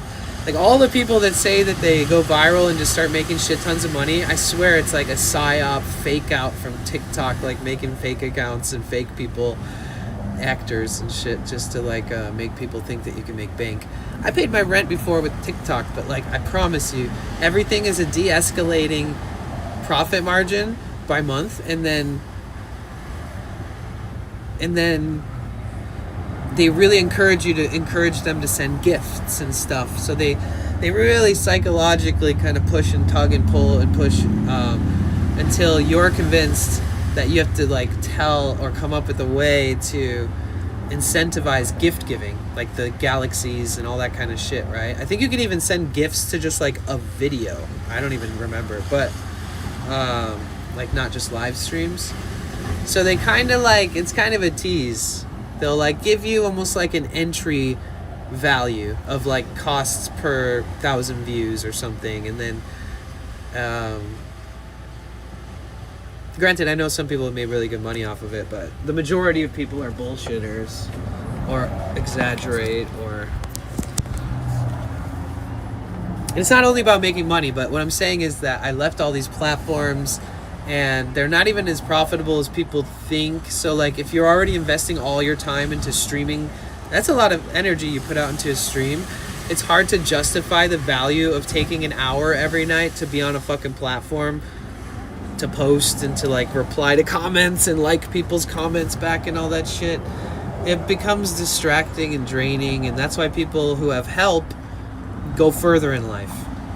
I guarantee you, like 90% of amazing people that have huge platforms never really peaked in their creative endeavors because of like what a whirlwind it can be managing all that shit.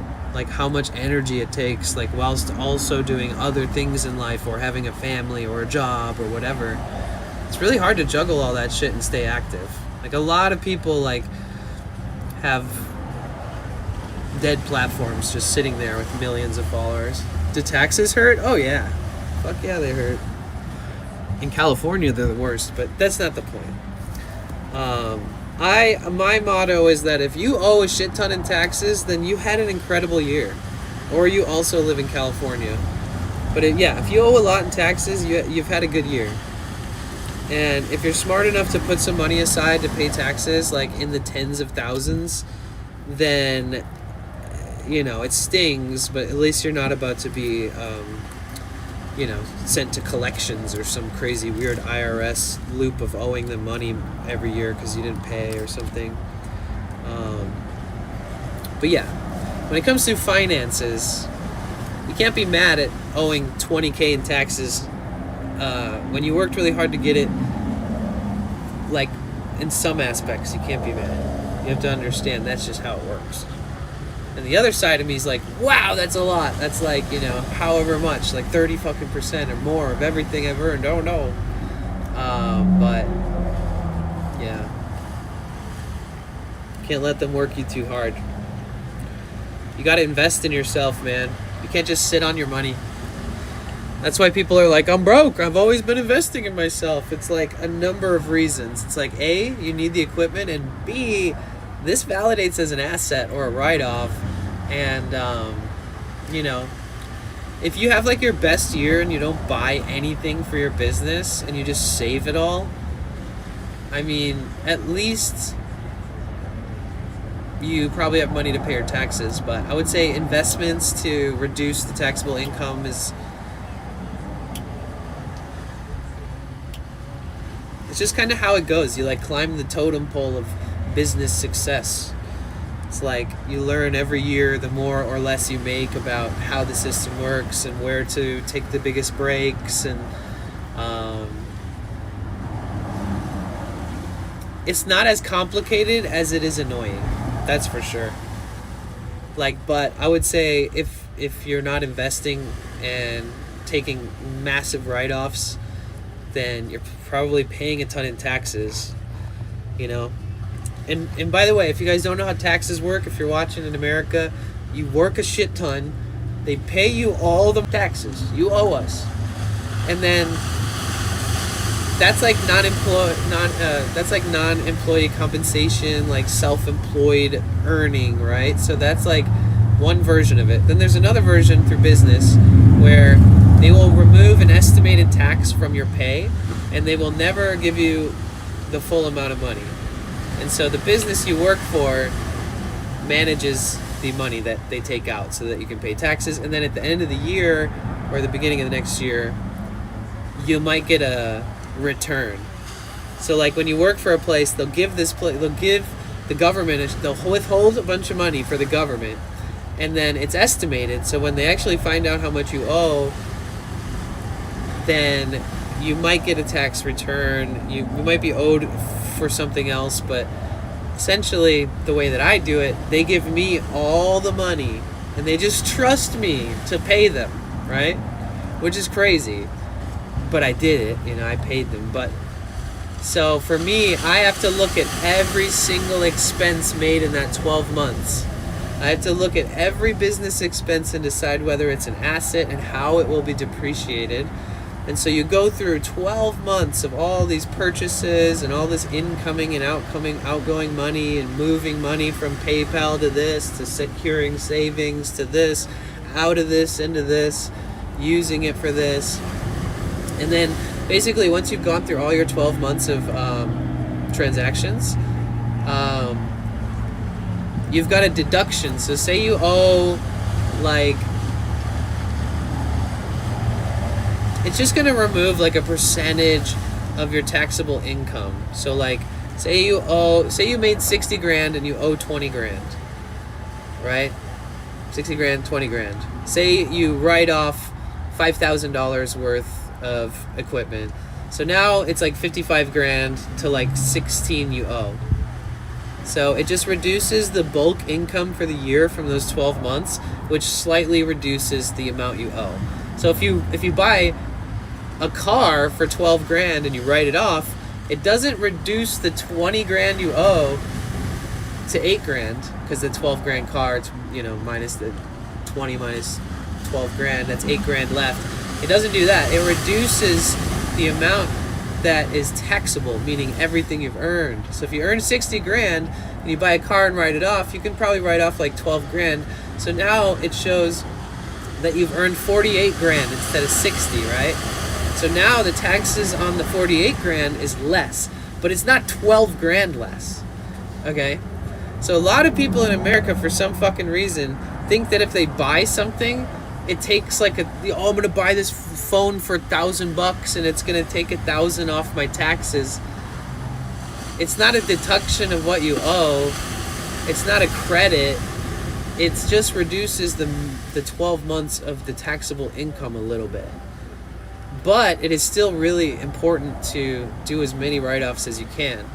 And some of the biggest write-offs that will reduce your taxable income the most are like equipment, cameras, new phone for business, new laptop for business, cars. People buy cars in California every fucking year. They buy it, write it off, and then they sell that shit the next year for cash, and then they buy another one, and it's totally allowed. And so, you know, there's like a max size limit on certain vehicles and max amount of value that you can reduce your taxable income. And then when you're doing your taxes, depending on where you sit in your earnings, you can get like automatic deductions where it's like, holy shit, this just reduced it by 15% and I didn't even have to do anything but check a few boxes and I'm eligible. And then there's like a couple other little loopholes that are totally legit that like if you miss them, you'll pay a little more than you had to. There's like all these things you have to pay a lot of attention to if you're in America and you're doing your taxes. I remember there was like one last minute tax break I got and it actually reduced my taxable income by like 2 grand or something. And I was like, damn. And so there's all these different aspects. And when you write off a vehicle, you do it like for X amount of years. So if you bought a vehicle this year, you can write off X amount percentage of the cost for the next like 4 years. So, and it's not even just helping you this year. So like artists will, like rappers will buy like Escalades and then they'll write it off and they'll get like 24 grand off of their taxes. And then they'll flip that one in like January of the next year. And then they'll buy another brand new one in a different color, you know, and then they'll write it off. And then so there's like people who their life revolves around having a new vehicle every year specifically for these write-offs. Can you claim mileage? You can also claim mileage. You can claim it based off of just trip logging, or you can claim it based off odometer and trip logging. That's easy. If you have a house, you can pay. You can get a deduction for having an office space, but the office space can't be like a shared bedroom. So like all the streamers that you guys see streaming that write off their bedrooms as like their business space, I guarantee you they're doing that. Everybody does it. But if their bed is behind them, technically you're not supposed to have it be for personal use to a certain percentage. And if you sleep in there every night, then that basically disqualifies that. But, you know, they're not fucking looking at everybody. But I know all the streamers on Twitch do that for sure. And YouTubers who like have rooms for YouTube videos and stuff. If their bedroom's in the back, that doesn't necessarily constitute as a write-off, but they'll still get it written off. And you can write off your business plans. Like if you have I have business plans just for IRL streaming, and those are to power my IRL streams. And I pay for an OBS cloud server. That's 100% only used for business, so I can write off that. And again, it only reduces my taxable income little bits, but they're just all examples. And this is how the taxes work in the US. And even though you guys tip me, it doesn't count the same as if a bartender gets tips. Because if you're in the United States and you're a bartender and you get cash tips, just because they want to tip you, like a donation, that you can write off up to like $20,000 to $30,000 in donations. But as a streamer, you can't write off all your subscriptions. You can't write off PayPal donations. You can't write off. Yeah, you can't. There's a lot of tough things. I miss my real estate calling. Some people will gift subs and then use that as write-offs. I know that for a fact. Some of the biggest gifters will put it in as like marketing for their own company and stuff, like advertising expense, because gifting like 100 subs is actually a spectacle and it creates like a whole moment, and it encourages people that were gifted the subscription to come to the stream, so it's like a bit of a promotional move, which there is obviously no clear text saying that that is at all a marketing thing that's deserving of being written off, but people do that sometimes. Or they're in their own circuit, like they have, like their top supporter is actually their fucking sound engineer, you know?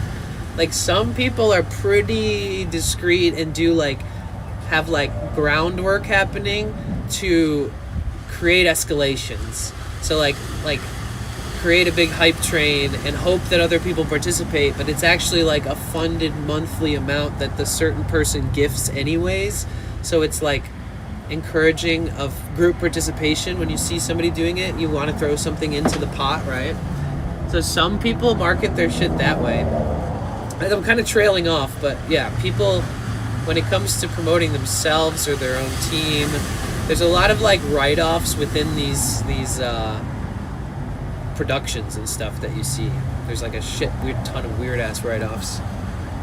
I'd be curious to sit down with like Kai Cenat or like somebody like that, like with no cameras on, and just like listen to all the crazy financial, government, tax related, like permitting and like legalities with stuff that where he's like pushed kind of the pushed beyond like things that people normally do, or like Mr. Beast. He'd be a really good one. Or Elon Musk. He'd probably go to jail if he admitted how good he is at getting tax breaks and investing in things that make him a lot of money back. Where did I get the Ocean AI background? I bought it, dude. You just gotta download the pack at bliss.com.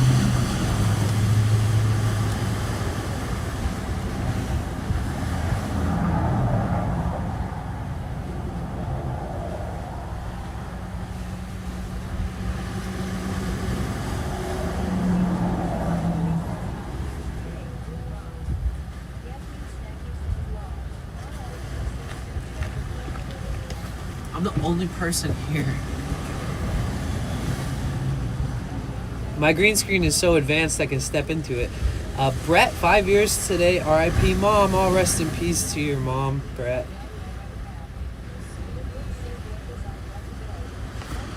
It does almost look real. It's crazy.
So this is a steel drum.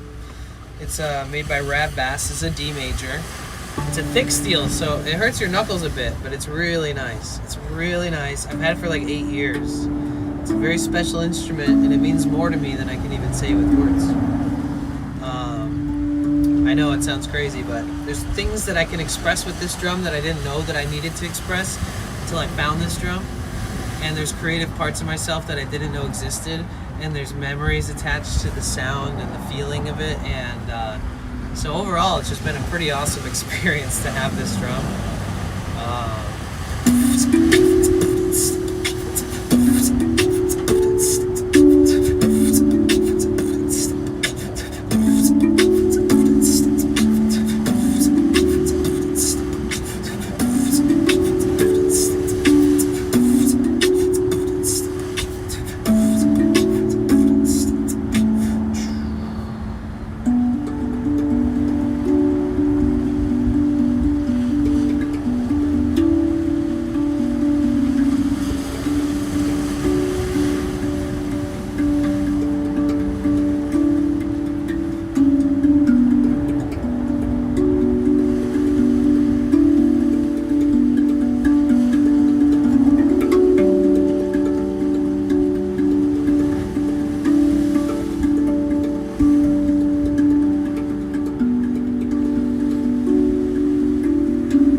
Little bit of drum.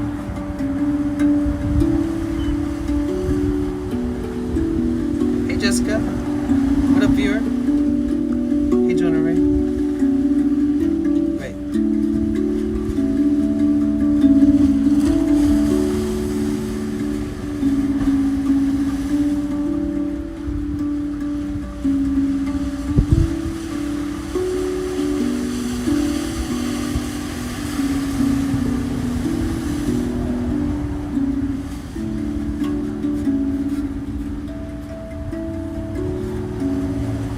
It'd be crazy to mix everything I've ever made on this with a new drum that's a thinner steel, because I'd have to create a beat with everything. Like, it wouldn't flow like this one does. It just doesn't work that way. That's why when I first touched it, I was so confused. I was like, whoa, what the fuck? How does this thing work? Then I realized, like, you can't play anything without a beat, really. It doesn't have this, like, sustain that, like, connects the notes together. The thin steel hand pans, these thinner ones, they're like made differently. This is steel and it's thick and it's cut. They make ones that are like hand pounded, and they like pound each individual note with a hammer, like a mallet. Then each note doesn't have like it doesn't ring on the sustain, like it's like dong. But these are like kind of like echoes and rings out. The sustain is longer. Kind of becomes a little. It's like full and has sort of a drone effect.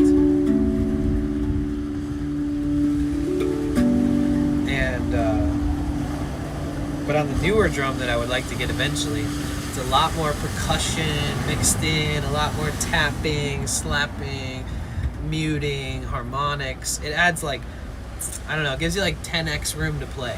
This is like a good stomping ground to like really learn. And then these other drums are a whole different ballpark. Big chillin'? Hell yeah. Sounds beautiful, thank you. Sounds nice, thank you.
Dahlia, hey, thank you for the alert.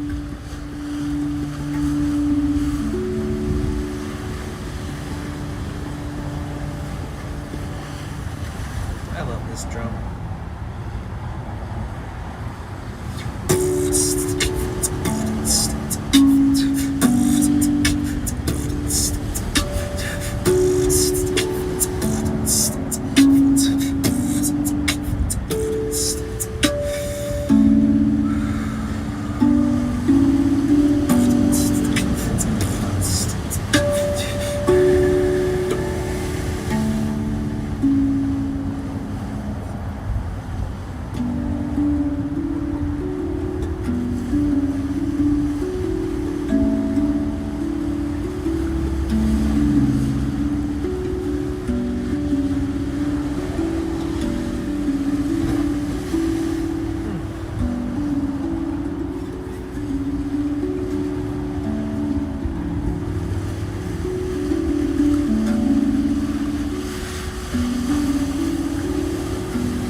Sing it again now.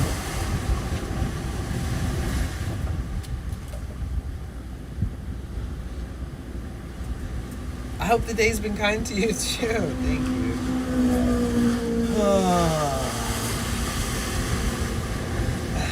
Pulse mermaid, nice.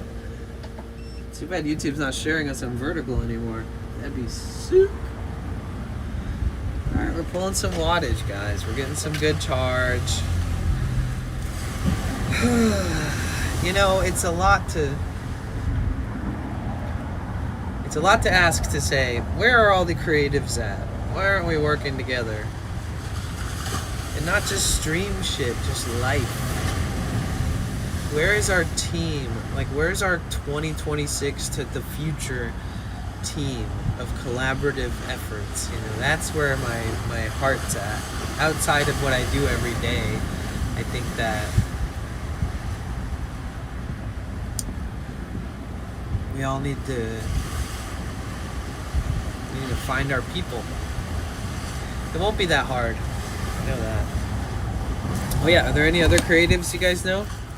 People with professionalism, experience in an industry.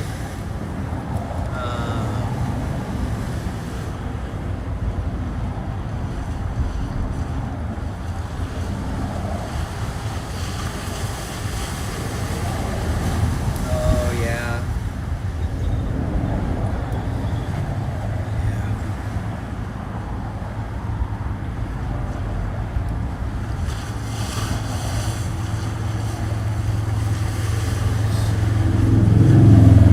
I was re-listening to a couple of the Oliver Tree podcasts that he's been on. Oh, Dipsy! Thank you so much for 20 months! Thank you! Thank you so much.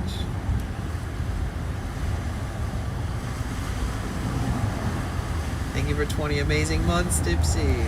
Time flies.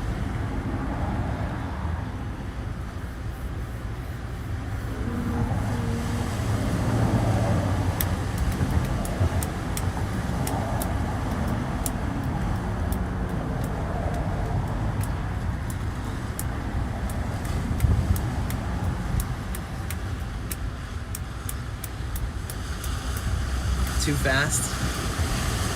True. Time flies. We just need to make the best of it.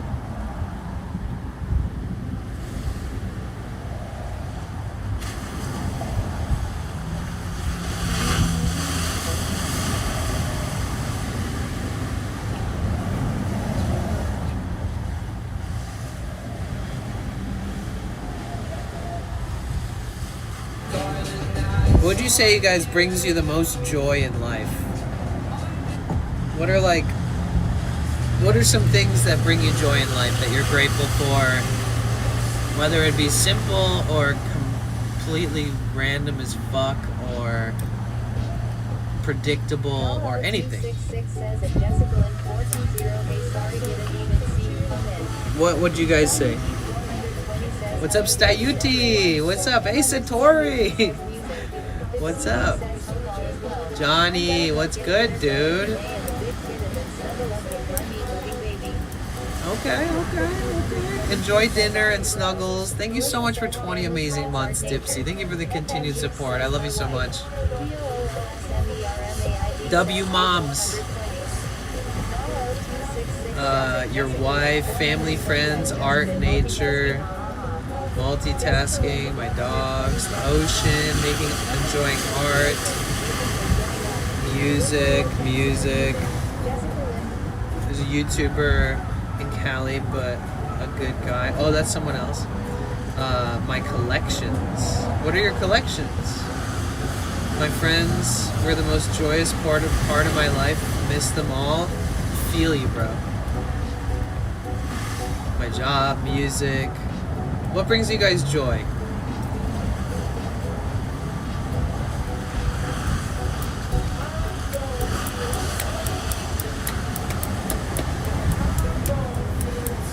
My kids screaming always brings me joy. Really?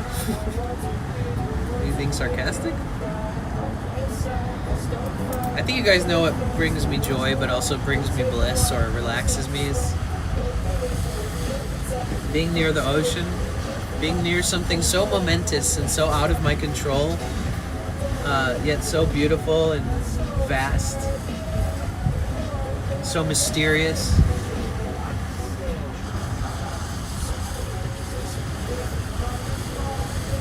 I also like the background sounds. I like to have, I don't hear the ringing in my ears or anything like that.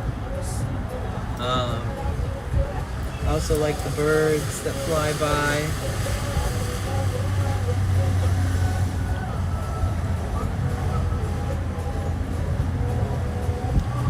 I don't think there'll ever be a day where I'm like, yeah, I've sat by the ocean enough. I've seen enough birds flying in the ocean breeze enough. I've seen enough dolphins. I don't know. I've seen enough sunsets over the ocean. Never will there ever be a day where that ever becomes something that doesn't always make me happy. I would know. I'd be burnt out by now. If anything, this is the thing that makes me feel more at home than anything else.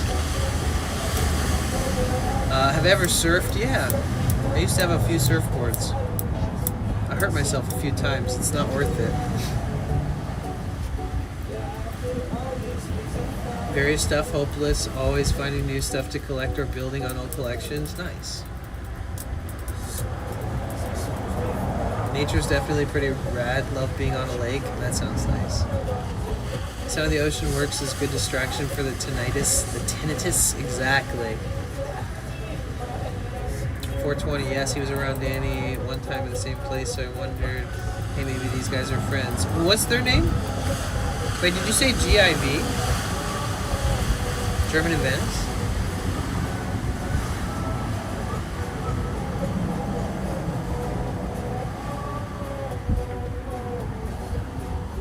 Oh yeah. Yeah, he was at he showed up to the Oliver Tree celebration of life. And I explained what was going on for like his video coverage of it.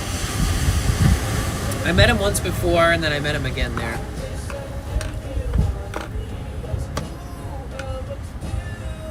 I love learning new things and helping others in need. I'm so grateful to be in good health. You know what makes me happy is seeing creative people like express themselves, like pursuing the opportunity of creativity being an outlet, because not everybody has that, so you gotta like kind of cheer on the people who do have that, you know. Sometimes acknowledgement helps, even if they're not seeking it.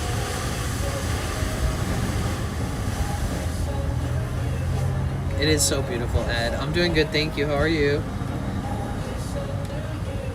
That was so cool. I saw you in his video. Oh, you saw me in his video. That's crazy. Okay. Nice.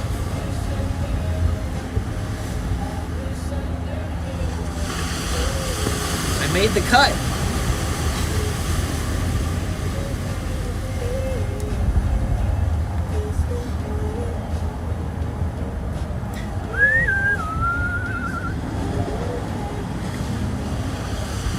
So I got to renew my license, and then I need to be wherever that's going to be delivered in 2 to 4 weeks, and then it's off to up north for the subathon. So in September, Twitch does these September deals where they give discounts on group batch of subs, and then at the end of the month they usually do this thing where a sponsor will put in a certain amount of money, and then they give like randomized gifted subs, and they double down and sometimes triple down.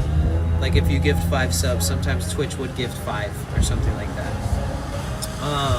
So that's why I do the subathon in September, because I don't want to do a subathon if there isn't a shitload of good deals for you to participate. So that is specifically why I chose September for our subathon.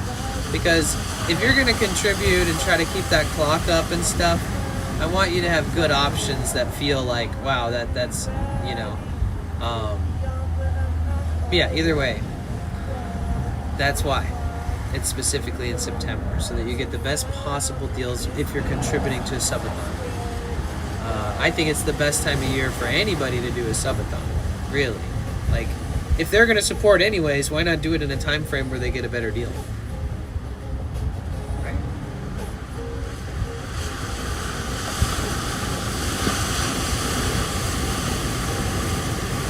Thankfully, your dog's still alive. She's getting old. Aww. Hey, Ed, what's up? How are you? Oh, this time I turned off the encoder with ADEM vertical streaming on my OBS and I let YouTube encode it. Because it's not showing me to the vertical even no matter what different ways I've tried it. So I'll let them encode it to nowhere, I guess.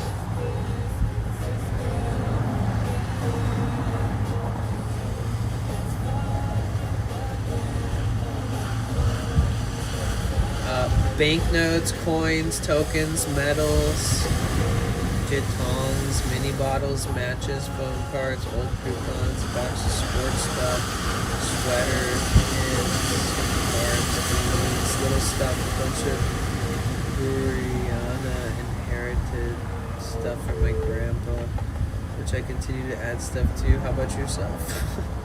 Damn, that's awesome. That sounds like a cool collection to look through.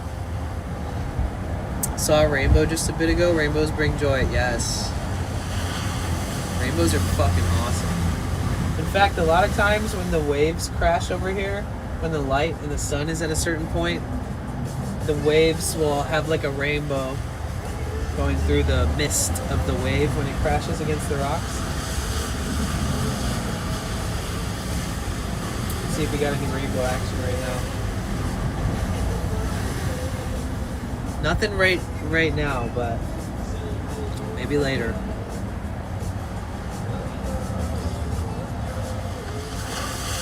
We're getting pretty good power today. 125 watts in. Even though they're 400 watt panels, the voltage doesn't match up. So it thinks that my power stations think that this solar panel system is plugged into a cigarette outlet. It doesn't believe that this is a 400 watt solar panel because it's 2 volts off of matching.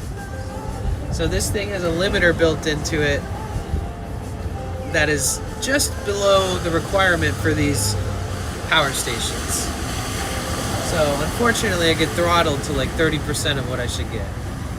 Maybe 40% of what I should get. So I should be getting like 250, 280.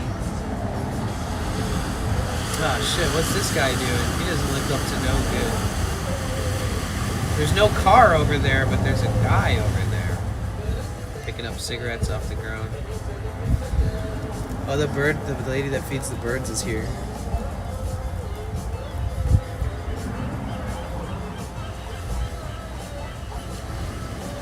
Yeah, the only problem with the mist is it rusts your vehicle, so... Oh, wow.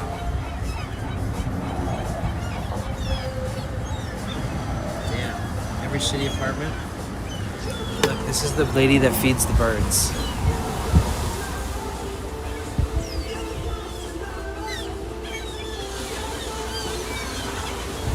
She comes here like every day. Anytime I'm here, so. And they always shit on my van and they shit on my solar because of her. But I like her. She's cool. She's doing her job domesticating the birds.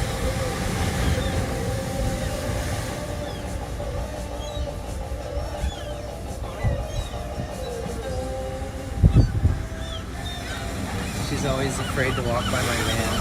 One day I said hi to her though, so she should, I don't know, she should be a little more comfortable.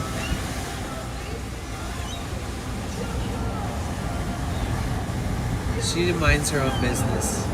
She'll walk like all around my van, but she won't like look at me or say anything.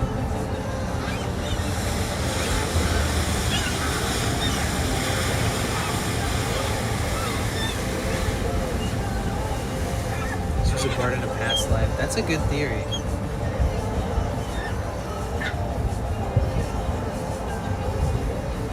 Oh, she finally got a car wash.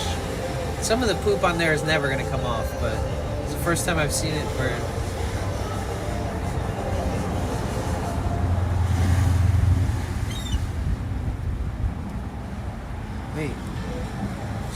talking to somebody. Or maybe she was talking to herself.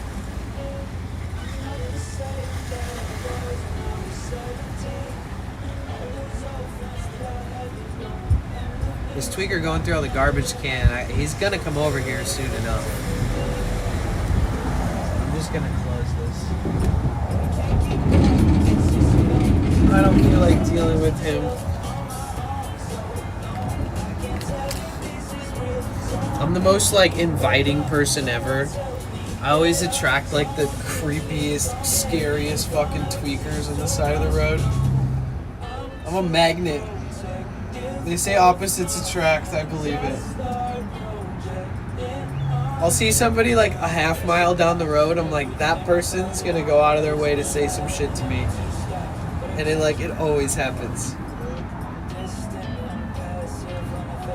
Last night there was this guy like, hey, can I use your phone? And I was like, for what? And he was like, oh, I gotta call my wife. And I was like, where's your phone, bro? And he was like, my wife has it. And I was like, so do you know her number by heart? And he was like, oh, just give me the phone. And I was like, what? Wait, like, let me help you out here. And then he was being like weird. Like, he wouldn't give me any good answers. And then I looked at him in his eyes and I was just like, I'm out. And he was like, wait, what? And I was like, I gave you my time, but like, I don't know what the fuck's going on. Like, good luck, bro.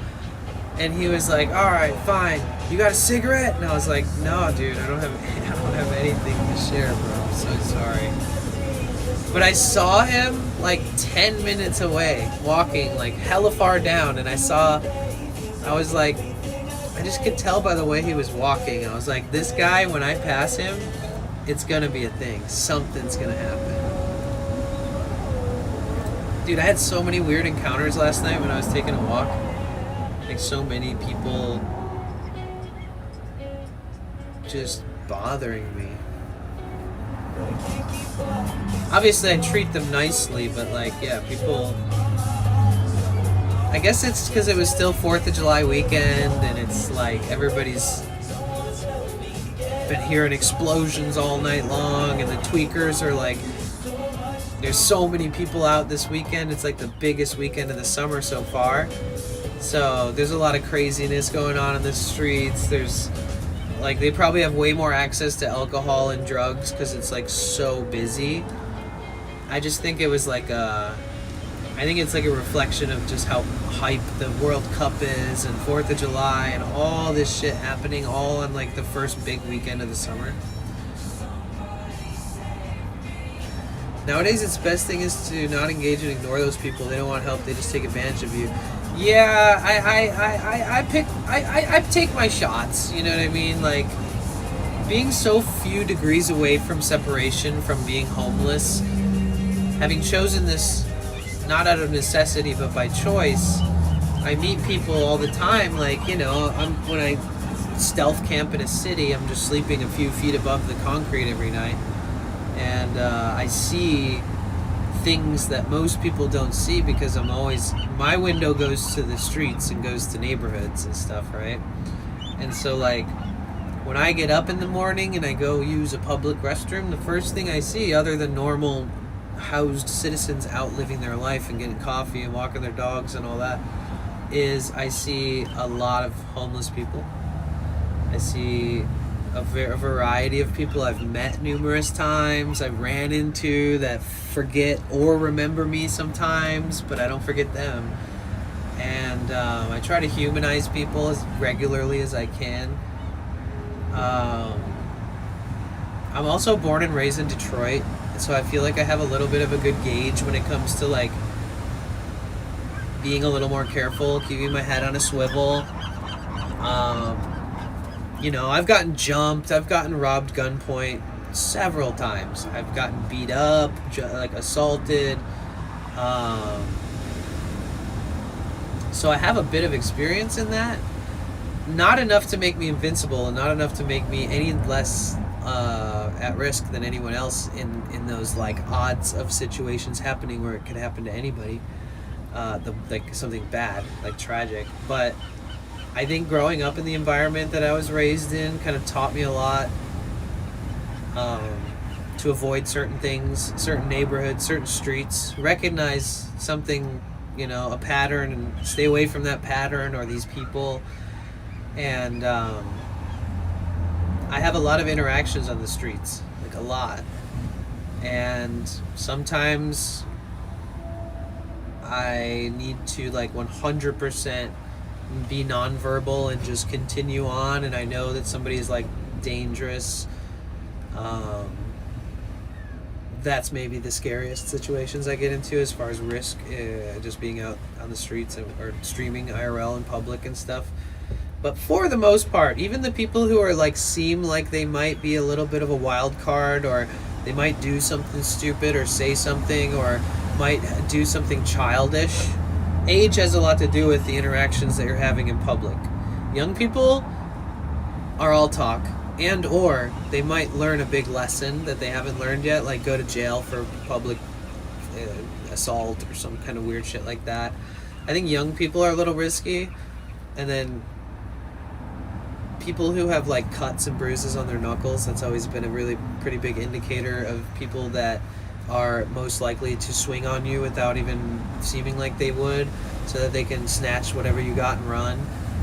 People that have bruises on their face or scars, and just the common thread is people with busted up knuckles and cuts on their hands and stuff, they'll fight.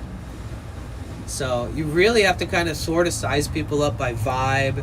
You do sort of have to look and kind of scope them out a little bit, look at their hands, see what they're doing with their hands, seeing the condition of their knuckles. Because I see people all the time that look like they would fight the shit out of anybody. Like, sometimes I meet people and I'm like, if anybody out of all these people was like down to scrap, or if I would like purposefully antagonize them, like this is the guy that would just punch me in the face right away. And then there's people who carry weapons in LA. Like we've seen people carrying crowbar, we've seen people carrying lead pipe, we've seen people carrying samurai swords. And we're not talking about like a law-abiding citizen who's going out for fun to do some kind of like content. I'm talking about people that don't have a phone out, that are walking around with a fucking lead pipe, dragging a shopping cart, and everyone's like, oh no, that's so dangerous and scary. And it's like, a lot of those people are just protecting themselves. Like they don't use it, or they want to look intimidating, and they want everybody to fear them because their life sucks so much that it's better to be feared than like looked down on. Really, it's more scary. And also you want to like make people know that you're willing to defend yourself without saying it. That's just like dragging a weapon around. I've seen a lot of that shit in LA. I saw a naked guy wielding a machete. He was screaming and hitting trees with a machete and stabbing the ground and rolling around naked with the machete. And I've seen a lot of crazy shit in LA. But yeah, no matter where you are, you need to avoid becoming the prey. Avoid situations where you might get into stuff like that, and learn how to interact with people and learn how to deal with check-ins, because sometimes people will come up to you and check on you, but it's more of like a vibe check, whether they're going to run your shit or rob you or watch you for a while or maybe track you, or you never know. People are crazy. I mean, I grew up in a place where that's a very real thing. Like they ruin it for you. You can't go to certain places because they like are so territorial and violent and gang oriented, and there's like just thugs on the street, and then there's like the homeless people are way less dangerous in my opinion, except for like the small percentage of like people that look like they could lift up a truck yet they're on the streets like doing meth or whatever, like superhuman strength tweaker minority. But most of the homeless people are a little, I mean, some of them are probably like certified killers or some shit, but the real threat, I've always said this, the real threat in public has never been the homeless population. The real threat in public has been housed people who can hide their crimes at home. It's people who rent, who own homes. It's people who have cars to conceal operations. Those are the people also selling drugs to the homeless, by the way. It's always some fucking car that looks decent pulling up to all the fucking spots where they sell all the tweaker drugs. And like it's always like people that look like they make a living off of peddling to the homeless and to turning our citizens. It's the locals that are turning our citizens into drug addicts. It's like the neighbors sharing fucking meth and fentanyl with somebody down on their luck in the other part of the neighborhood, and then eventually that person ends up homeless. It's like it really is like it's like an inside job. People are like worried about homeless people all the time. It's like if you're gonna worry about homeless people, worry about fucking housing them. Worry about rehabilitation resources and access and housing.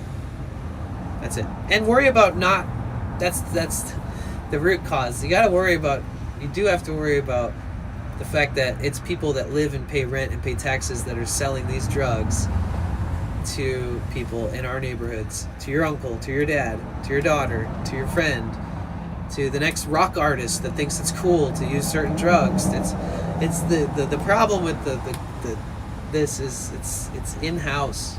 And then the bigger problem is that the government, allegedly, in my opinion, allows truckfuls of drugs to get in and out of our countries, allows tons of fentanyl and things like that to come in from Mexico. And there's no way that shit gets in here without people knowing. And it perpetuates a system that's built on the backs. It comes right on the back of everybody without consent. So the whole thing is like a vicious cycle. I hate to say this because I feel like sometimes people are like, yeah, that seems right. And I'm never looking for validation when I talk, guys. I'm always into being corrected. I would love to be debated in a healthy way. If it ever came up in any weird conversation, I'm just spitting random shit and ranting. It's okay. Not everything I say is not like an absolute. So let me say that. But it feels like, based off of all my astute observation of traveling and living in peculiar ways and living in the van and seeing people needing help and like seeing it often, bro. My reality TV show is the demise of the society of the United States. It's like my reality show is like seeing people struggle until they disappear and a new person replaces that corner in a different struggle and they die, and then it keeps going over and over. And I personally believe that if there's more people that are homeless, as long as there's a population that stay homeless and it keeps like that, and as long as there's a population of people addicted to drugs entering and exiting the like jail systems and the rehabilitation system and the court systems, and as long as that exists, then there'll always be room for wealthy people to like do food banks. And not because they care, but because it's a huge write-off. There'll always be opportunities for wealthy people to donate millions at random to help people, help like mothers or pregnant mothers or expecting mothers, homeless specifically, or people like in these situations that are unique. And it just makes sense as far as you look at all of the classes, and it's like, I don't think anybody should be homeless ever. But I think that it perpetuates like a movement of money laundering, and not laundering like that you could just point out and say that's true, but like in an essence, it gives them these humongoid write-offs and like opportunities to pay people through the government to run these things and to like benefit people in your circle by making the people that you pay to do these things your people, your family, and like keep juicing off the government. And there's American through and through, born and raised, 6th generation Americans work in the system every year. There's foreigners who are maybe like exchanging life with their family members to work the tax system in the United States. This is all just obvious shit. Like, I remember when I first learned about taxes growing up in Michigan, all my friends were like Arabic, Chaldean, Albanian, a lot of Middle Eastern in Michigan, right? I had a lot of people of color friends, a lot of Caucasian friends, all these different friends. And the crazy part was the unapologetic honesty from my Middle Eastern friends that would vividly explain to me how they avoid taxes and make money by opening up shops, being there for a certain amount of years, and then like swapping out residency of who owns the shop, and then going back to where they're from, and then having another relative come back out, and then like utilizing these positions not just in a way to gain citizenship or like have visas open up and opportunities open up like that, but also to like completely finesse the system like at large. And like I remember my friends explaining this to me when I was young, and I was like, damn, y'all are, how long, like, is eventually this just gonna collapse on you? And it's like, no, it still actually exists the same way like 20 something plus years later. And this isn't like me pointing at any culture or minority group or anything like that by any means. It's something that everybody in every single culture and every wherever you're from, but you're in the United States, there's so many people out there working the system, dirty work, spreading drugs, allowing drugs to get over state lines, but busting like the big weed movement, because they could bust any of them, but they'd rather do the ones that really don't, you know, stop the whole heavily addicted cycle of, you know, what's going on in the States and stuff. They get tax breaks to do it as minorities. What a scam. Yeah, I think that it's definitely something that people, it sucks. Let me just say it like this. It sucks. It was hard for me to understand what was a good practice. It was hard for me as a kid to understand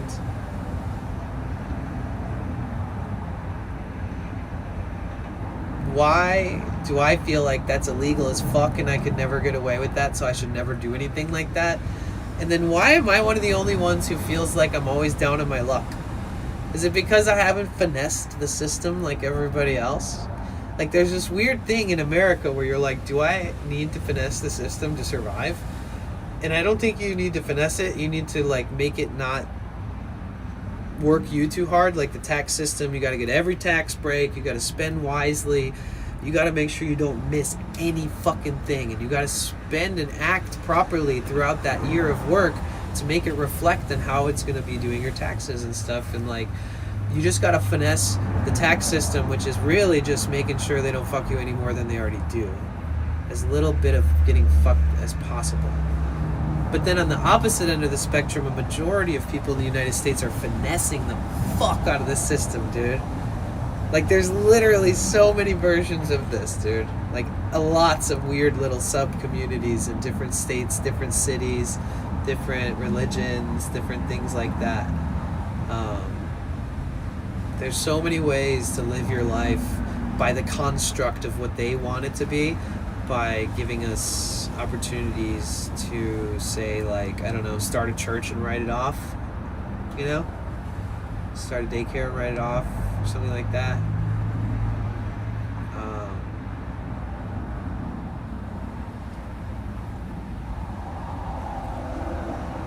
Like, if I just made like a journalistic effort instead of just enjoying the cities we stream in, like, I don't know, like interview, I don't think people would ever admit to this stuff. It would make a really good Channel 5 News, I think. Like, if a professional journalist or subset of journalists were able to get people to maybe anonymously tell how they just finesse the government every year. You guys, it would be like the most viewed video on the internet. If, like, in 2026, while people are working one job at the dollar store, one job at Taco Bell, you know, 2 hours a week somewhere else, like doing people's hair in their bathrooms at night and all that shit, and streaming all night, trying to make a living off everything combined, while there's people literally just foraging things or kind of falsifying what they're really doing and making money off of it, and then claiming this and that and blah blah blah and having no ramifications. You know, it's like watching somebody take steroids when you've been working out for 20 years naturally, and then they like beat you in a competition or something, and it's like, damn, dude, this doesn't feel fair, you know?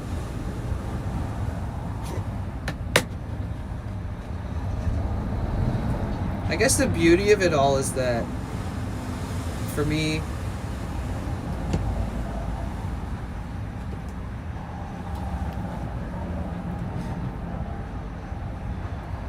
I think that money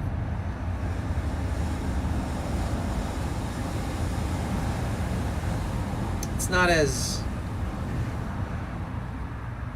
I don't need it so much that I'm gonna finesse the government for it. Seems messy. Why sometimes make documentaries like this? Yeah. Hey, tell me about how you scam the government, real quick. Oh, we'll blur your face out, don't worry. Like, oh, cool. Okay, so, every year, everybody in my family gets a cut. Except for Ben, he's an asshole.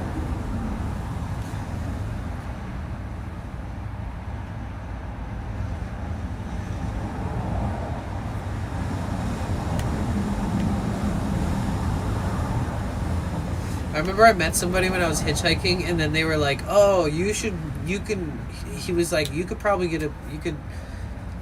What was he trying to say? How was he trying to get me to break the law? It was like he was like.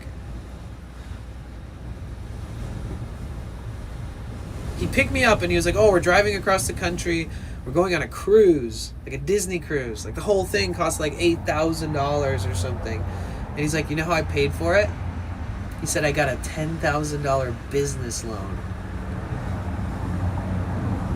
And he was like explaining to me how he could just use it on whatever the fuck he wants. I was just like, he was like, "You should get one." He was like, "You should get one and like travel. You know, you're a hitchhiker." And I was like, I don't know. I was like, "Dude, I don't have money and I don't even need it." I was like, "Bro, you picked me up for free. Like, I don't need a $10,000 loan, my friend." Like, at that point in my life, I was like in my early 20s, and I was like, I don't need shit to survive. You know, I felt invincible. Somehow I stayed safe and happy and healthy and never got like addicted to anything crazy or any weird shit. But I felt like no amount of money would make me any happier, and no less amount of money would ever matter. Because, yeah, I don't know. It's just such a different mentality in life back then.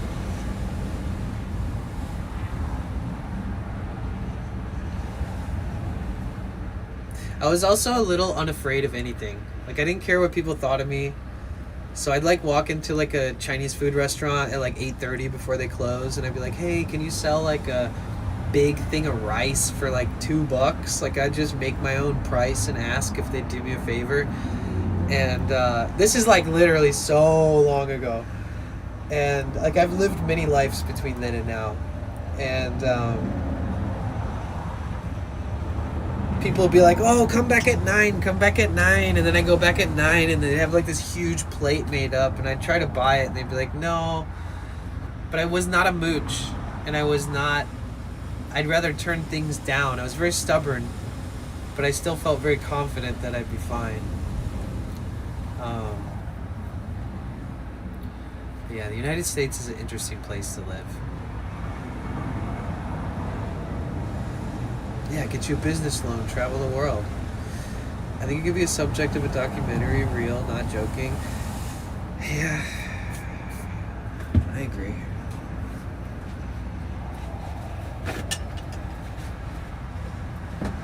Maybe that's one of my future endeavors.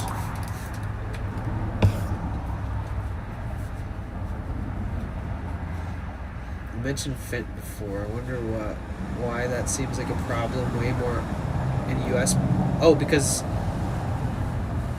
I don't know, because different drugs popularize in different areas based off of resources, I think, like dependability on access and chemists and stuff, access to pharmaceuticals or access to chemistry, people risking going to prison for a long time for making it too. So like a lot of drugs are brought in from Mexico. So like there's just so much open space in Mexico, and you can kind of quietly make drugs, you know, like easier to hide than like, I guess what the, you know, cartels used to like get caught making cocaine and stuff and all that. They'd be looking for that kind of stuff. But I think now it's different drugs. But yeah, I mean, I never heard about fentanyl until like 12 years ago, maybe. I started hearing about it. So the East Coast and the West Coast of the United States have different drug problems and similar drug problems. Like people in the Midwest and on the East Coast, they use meth and heroin and crack. And like cocaine is big, like in places like New York. But cocaine is also big in places like San Francisco. But so it's like everybody I knew that was addicted to something that was way too hard and they shouldn't be using this shit.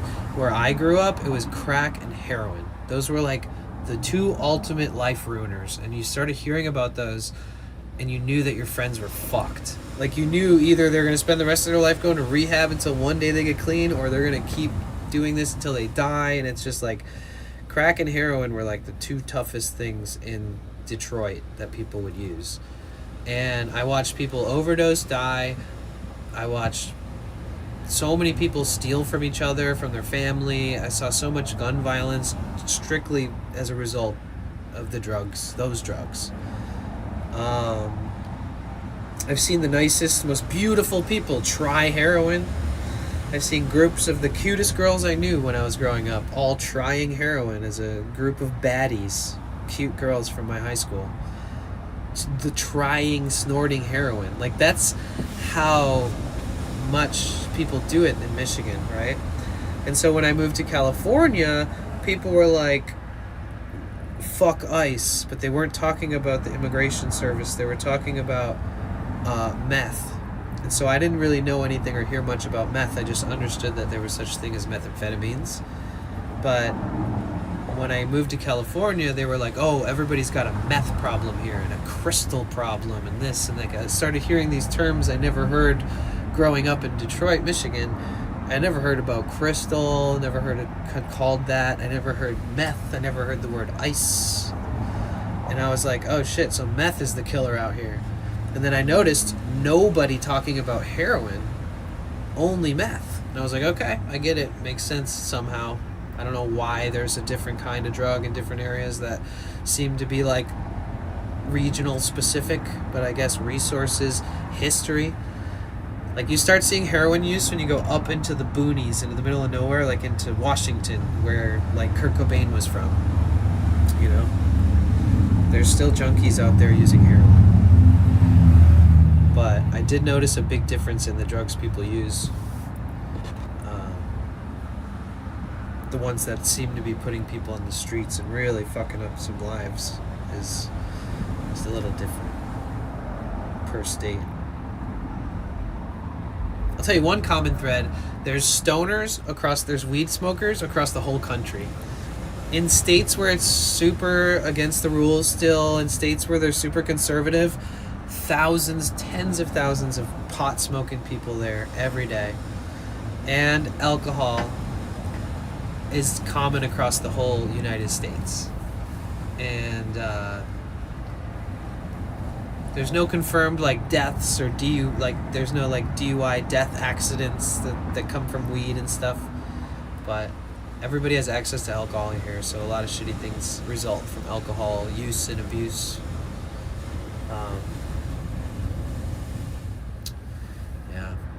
So it's like even the stuff you have access to, you can abuse it and use too much of it if you're not under control. And then like beyond the legal shit where it's like you can buy alcohol, you can buy weed, you can buy mushrooms legally in California in some cities. And like psychedelic mushrooms. You walk into a store and buy them, walk out. And out of any substance that's been put on the market, alcohol is kind of the one that has had the worst repercussions that we have access to. And then other than that, I mean, dude, every other day somebody's asking me if I can find them meth and stuff. Love me some stoners, that's right. It's been bad in my area for as long as I can remember, but heroin became popular in the last 8 to 10 years. At the same time, it became harder for people to get prescription opiates. Some gas stations have them apparently. Just because it's illegal doesn't mean it's good. Yeah. Yeah. And if anybody watching this is struggling with addiction, I wish you the best. And I have watched people, albeit it may have taken them a lot of tries or a long time, or some of them did it pretty quickly. I watched a lot of people fully recover. Some of them are just Cali sober. You know, they don't use hard drugs, but they smoke weed. They really don't have an urge based off of what their life looks like now and their happiness with their life to use other substances again. So, you know, there's a will, there's a way.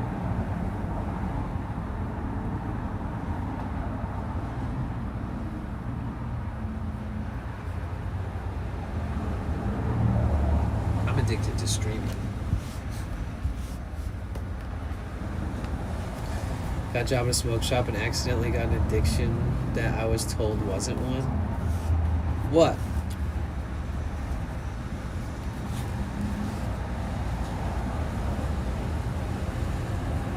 What was it? Was it kratom or was it vape? Nicotine?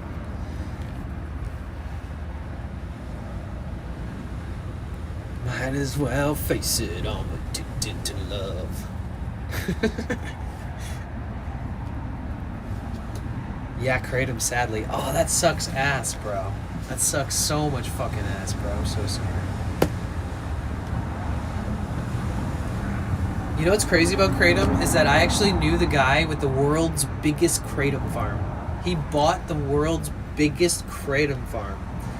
And he had hired me and a bunch of other people that once it's imported into the States, we had to package it in like 75 different kinds of packaging. And he was his own competition. He was the pill form. He was the bag filled with powder form. He was the liquid version form. He was every fucking different option for kratom on the shelf at every head shop, at every smoke shop, at every gas station. He was he was the whole market. He owned the biggest kratom farm in the world. So he was like, oh, let me make like 20 different brands that look way different and have a different way to eat it or ingest it, and I'll just see which one does good. This is one of my friends that he stopped actually doing this. He's had like a dozen multi-million-dollar business. He had an enterprise business with 1,000 employees. And one of his enterprise buildings was he still had access to, and he would park all these like $500,000, $1 million cars and shit there. And inside of this building that was used to have like, you know, fucking shit tons of different areas, people working at all times. Like they had their own like chefs on site and all this crazy stuff. They had like a gym and everything was all crazy. They had like entire tech, like engineering areas for like all tech related stuff with like cubicles, and everybody had like all this really good insurance where they could get like, he would hire massage therapists and stuff and like acupuncturists to come to the place, and like they'd be there like every day giving another person acupuncture and massage and all kinds of stuff. Very interesting guy. And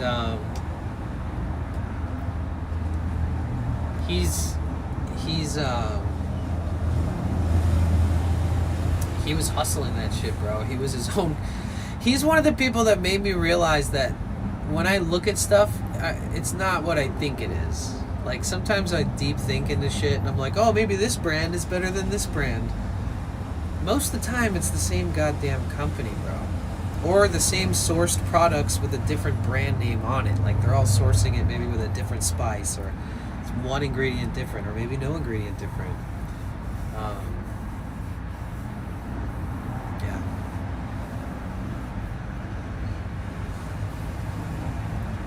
Kratom made me sick, would throw up all the time. It was horrible. Kratom's the worst.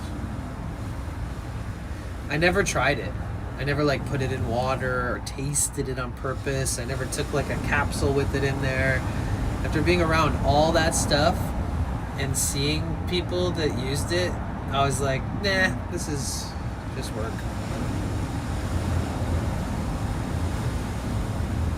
I had some pretty cool moments though. I met this Colombian man named Alvaro Ramirez. He has the same name as my other friend Alvaro Ramirez, but he's an older man, and he writes these albums that's like very like nature, spirit, kind of Latin American, Mexican culture, kind of ceremonial, psychedelic, like heart song music. I think I described it pretty good. So imagine like this older Colombian man singing in Spanish, playing this beautiful music, and all of it's like really heartfelt and stuff. And we worked together. And every time we'd take a break, we'd sit down and sing and play songs to each other. And I didn't even think he was real. He was like an angel or something. He was such a beautiful musician. And I'll never forget, I played him a song and I sang him a song that I'd written, and I'd been working on it a bunch, so I was able to play it really well and sing it really well. And I remember him going, "Oh my God, Danny, this is the most beautiful thing I've ever heard in my entire fucking life." And I was just like, I was like, you're not telling me that right now. I was like, your shit is so crazy, dude. Like, bruh, I like cried while you were playing. You cannot tell me that that's the most beautiful thing you heard in your life. And he was like, bro, listen to me. He's like, I swear to fucking God, I just don't know how else to express how I feel about what you just played. And I was like, I don't, stop it. I was like, no, you don't. No, you're not. I was like, that's what I wanted to say about yours. You're crazy, dude. I love people like that. That's another reason why I think we need a collective of creators, man. Sometimes it's like you just supporting somebody that makes them realize that something is... A lot of us are our own worst critic. I'm not really good at taking compliments. I'm good at accepting them, but I might divert it or reflect it in a way that you'll never know that I'm trying to, unless you just get to know me well enough. But like sometimes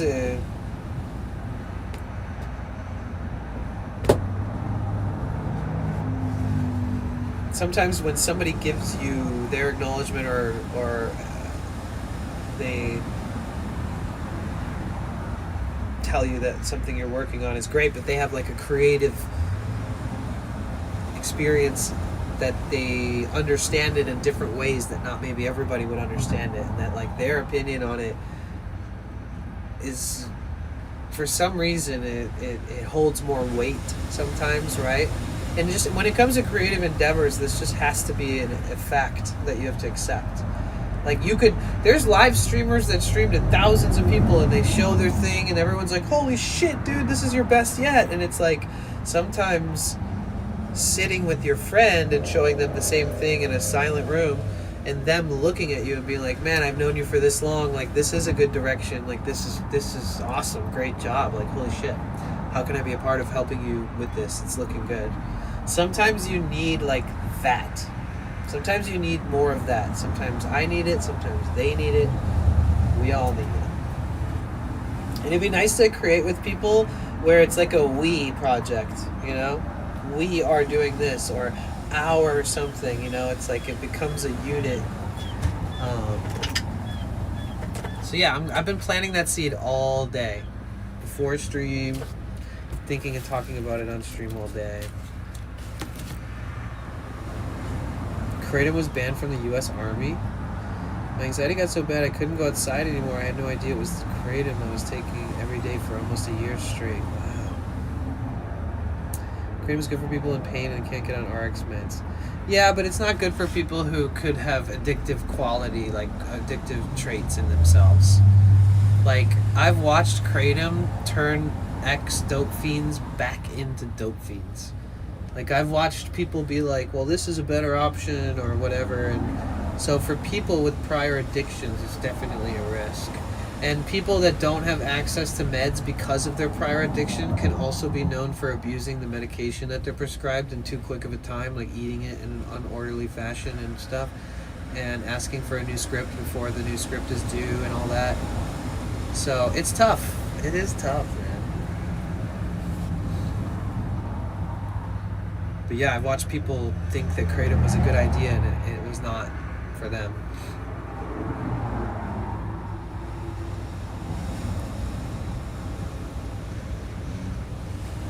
Worse than Kratom?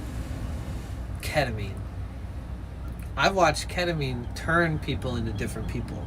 Not only fuck their life up, but also just turn them into the opposite of the thing I loved. Just like the total opposite of everything I loved in that, and saw like the bright future for them, and it like distracted them from every bit of focus that they had that was intentional, that they've been working on for years, building up their careers. I just watch people turn into people that they're not. Like 100% ketamine is a life ruiner. Under the guise of the perfect drug.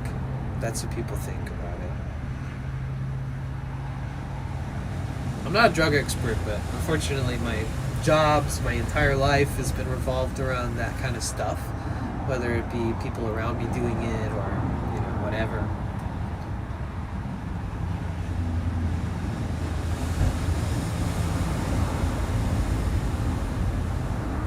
Like, I have a friend who did so much ketamine that her nose was just broke. She couldn't even snort it anymore. And then she started just squirting it, boofing it with like a dropper, liquid ketamine up her butt. She's like, oh, my nose is broken. I can't breathe through it or do drugs through it anymore. So now I'm just doing it straight up the rectum. And I was like, oh, nice. Your body told you, please stop. And you were like, no, I can find another way. It's like, damn, dude. You almost had a good reason to like fully stop, but you just decided, oh, wait, I heard that you can just bottle dropper it up your rectum. It's like, fuck. Like the girl that I'm talking about, she's so cool. She was so cool and beautiful, and she like owned property and like just knew a lot about growing food and the land and just like that whole like hippie goddess archetype type thing. And like man, she turned into the most ugly ass, disgusting, just I couldn't even be around her. The last couple points of contact we had were like failed attempts to send Cash App requests to me, like saying that it's emergency and like really random. And they kept talking about how they were like Egyptian and that they were like channeling the Egyptian like something, and that they're like just like watching them on their knees like crying and screaming up to the ceiling and like thinking that they're like a fucking reincarnation of like a pharaoh or something, and like everything they wear is like goddess Egyptian stuff, and they like went so deep into the K-hole and into like they used to be popular cool girls at the festival scene and knew all the coolest people and the coolest artists, and now they just like live in a shack in the woods and they use ketamine all day together and trip balls on mushroom and share each other's boyfriends and girlfriends until every one of their lives fell apart. Go figure. And I still get fucking money requests from some of these people. A few of the people that were in that little bubble saw what I saw, and they escaped as quickly as I did from that community and from those people. But a lot of us were friends with each other for like over a decade before this. So it wasn't easy to kind of like suss out who was really gonna never have a good turnaround. We just, it's like the kind of stuff where you're like, oh, I used to smoke weed with my friend and we'd always get stoned and like listen to our favorite songs, and we should go on a hike next time we hang out, and like, oh, we should go to this cool like place there's like open mics, and my friend does these guitar sets there. It's so beautiful. Or like, we used to have like these real communal, like fun interactions with supporting our friends and being a part of the community and doing stuff that was really modest, like just getting stoned. And it turned into this just like crazy binge of like every psychedelic, every single kind of like borderline, this is as bad as fucking like being addicted to any narcotic type shit. Like, I'm like, guys, I already dealt with this growing up. Like, you guys are making these mistakes as an adult. Like, I can only sit by and watch so much until I just never talk to you again. Like, I hate to say it. There's certain people you need to distance yourself from, and it's especially people who are abusing drugs in your vicinity. Bro. I guess everything's environmental, so it's hard to get out of a situation like that if it's your family or your neighbors or your fucking neighborhood or your classmates or whatever it is, right? Not everybody can just leave that situation. But you can acknowledge it. You can be the sober one. You can be the one with like the normal addictions like sugar, nicotine, like the things that you should be struggling with, not heroin or meth or ketamine or kratom, you know? Dude, we have plenty of things we can be addicted to without it completely killing us.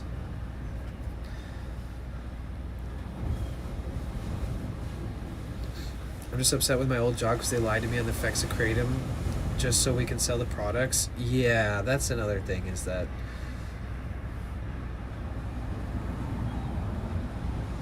a lot of people are recommended that in particular, and they don't understand that it's basically going to make them relapse. So like, if somebody was addicted to narcotics like opiates and stuff, the likelihood that you have an urge you haven't felt in a while after taking kratom, the likelihood that you feel what it's like to urgently want something again, when you feel that addiction drive put itself into fucking gear, you know you fucked up. And that's what kratom can do to people that have had previous narcotic addictions, for sure. Like, I watched so many of my friends like yell at me and yell at other people and be like, what the fuck, why didn't you tell me? I'm like, I don't know what you're doing in your spare time, bro. I'm so sorry. You recognize it, let it go. You know, try not to relapse. But yeah, it's tough. It's tough when there's that much shit around that's easy to get to, or easy to nonchalantly suggest as an upsell. Like, maybe they're in the store for a vape and they're just like, oh, I just got out of jail and rehab and like I'm trying to get my life together, give me the blueberry vape. And then they're like, oh, sounds like you need to relax. Have you ever tried kratom? Just like, it's legal, it's like, it's nothing bad, look at it, it's just these little pills. I mean, I can sell them, you can buy them at gas stations. That does not mean it's not bad for you, dude. I think people are downplaying it, like what you said. And there's that one pharmacist who takes gas station pills and then he sends them into the labs to be tested. And that they're like putting the equivalent of speed in these pills. They're putting the actual ingredient from Viagra in the, you know, in the like, you know, have sex pills that they sell at the gas station. It's not even like a recipe that's similar. Like, there's so many ways that you can get access to what would normally be gatekept by a prescription at the store. So you gotta be careful. Welcome to my TED Talk about drugs, I guess.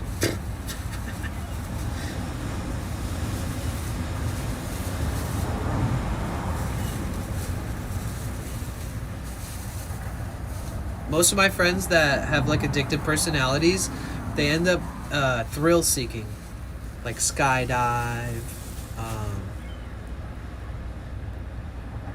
travel to foreign countries, you know, anything that can make them feel the closest to death as possible without being like addicted to something that will kill you. Like thrill seekers.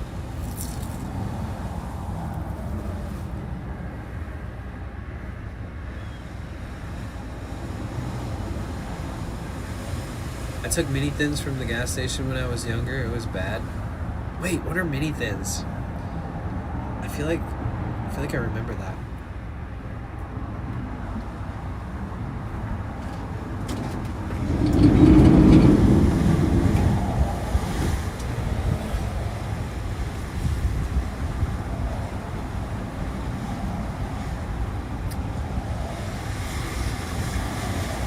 Yeah, don't try kratom, guys.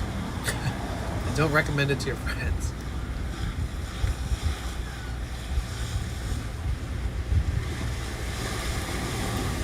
Bruh. This is what summer's about. Yellow nectarines.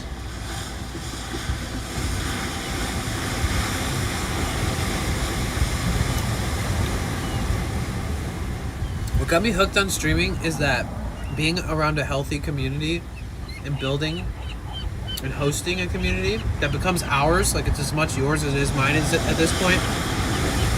If you guys didn't show up, I'd be talking to myself and I wouldn't show up anywhere on the viewership, discovery. So life's better when it's shared, man.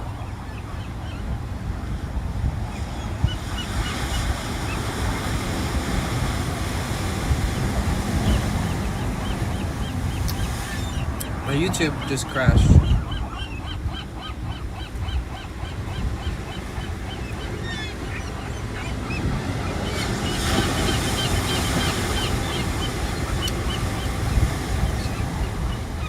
You drank Red Bulls in like the 2nd grade? Yeah.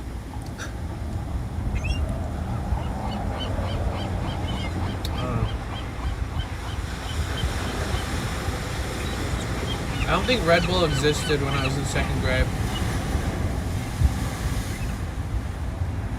I think, oh shit, I'm dripping. Yeah, I don't think Red Bull was popular. The first like heavily caffeinated drink that existed when I was a kid was called Jolt. J-O-L-T.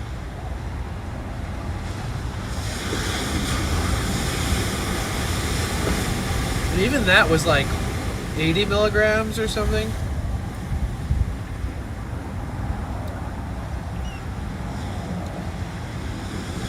Let's go! Yeah, Uncle J-Pop posted it in the chat. When my mom was in here, she was like, can't you make one of those GoFundMe things? And I was like, well, we have one.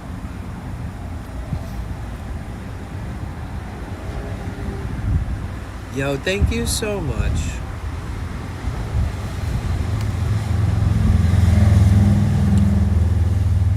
Jolt was disgusting. Yeah, they didn't hit like the Red Bull, Monster kind of weird energy drink flavor that everybody loves.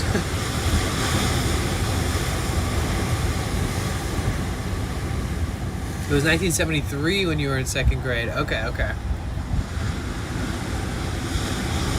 Thank you so much, Mike.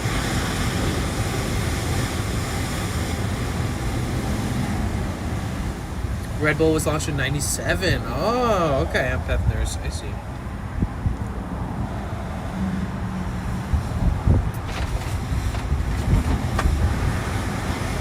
It didn't take long for people to start loving Red Bull.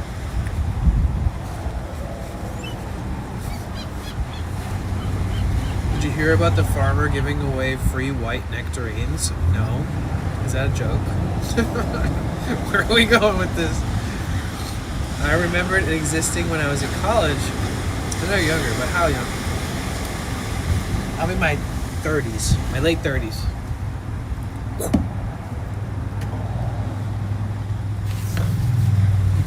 I'm as old as you want me to be, baby. I could be. I heard about that in California. Disputes with Gamara Brothers Fruit Company. Variety white nectarines on the other side of disputes the company's claims and said he'd rather give the fruit away than let it rot on the trees while the lawsuit continues. Damn, too bad they're not yellow. If they were yellow nectarines, I might have to make a drive out there and pick up a few cases. Because they're like, I don't know. Have you guys ever had a persimmon? There's like 2 kinds of persimmons, and one of them they get really soft and gooey, and you can almost just wait for it to get soft, and like you could like make a piece of toast and put some butter on it, and then you could like put the inside of the persimmon, it's all mushy, and cut it open. It's just like its own jam almost. It's just fresh liquidy kind of fruit meat compote that just naturally like forms in there. And then there's the other persimmon that doesn't quite do that. It's like has a firmness to it even if it's ripe. Oh, the fuyu, that's the second one that I was bringing up. Yeah. Have you ever eaten one not ripe where you bite into a persimmon and it's like this unexplainable feeling in your mouth that like I don't know how to describe it, but I just gave myself goosebumps by thinking about it. You eat it, dude, look at that. It's the Oh, it's like if you eat something but it was the equivalent of nails on a chalkboard. If you eat an unripened persimmon, there's this something in there that just like dries your mouth out and feels fucking weird. The other ones are astringent and awful when not ripe. I had permission for, I think I have one that wasn't ripe. Oh, they're so good if you get a good persimmon. Dude, it's gorgeous out today.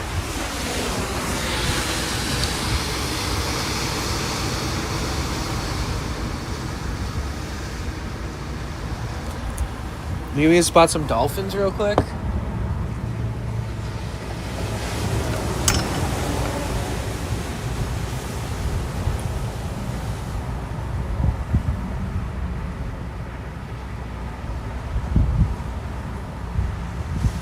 No, it's not hot. No. I don't know what's going on the East Coast, but we have had like average lows have been lower than usual. So normally it's a little warmer in LA this month and last month. Like some days were like 5 below the normal average and some days were like 12 below the normal average, but mostly below the normal average for June and July so far. Which is kind of good because when the heat really comes in like August, September, October, we'll be up in the Bay Area where it's already naturally cooler. Do we just have perfect weather year-round? Kind of, but kind of. I mean, it really depends. If there's a drought, that means that it's going to be hot and dry and that there are more fires. If there isn't a drought that year, then you get like 4+ months of rain on and off. And Californians used to be familiar with that. Now people that like have only lived here in the last 10 years, they only know drought. So they'll be like, oh, it's raining all the time. Oh no. And it's like, we actually need it. So it's definitely a weird balance, like if you live here. Like the year that I streamed a shitload before we got partnered, we had a drought that winter. So it looked like this every day from from November to March. It looked like this every day that year. So like we didn't even get rain much. I was able to stream like it was summer for like 365 days. It was pretty crazy. Oh, thank you for following. We're looking for dolphins. I don't think we're going to see any, so I'll probably change the view.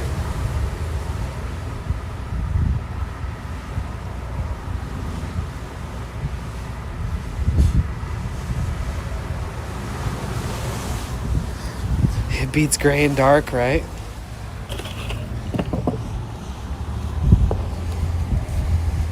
I literally got this Beyond Meat, and I didn't get any cheese or anything. I just got meat, and I have a sauce and some tortillas. I just thought of it last second before I started coming to Malibu. Oh shit, Rasa, thank you.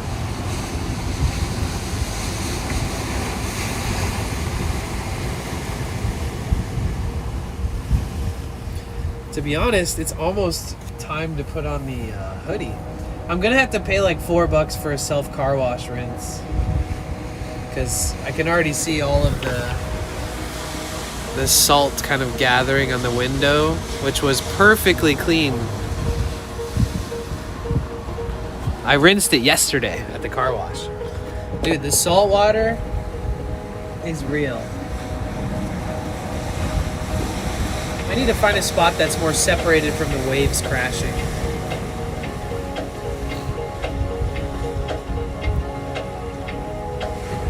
Do I mix any greens or any other crunchies? I mean, usually.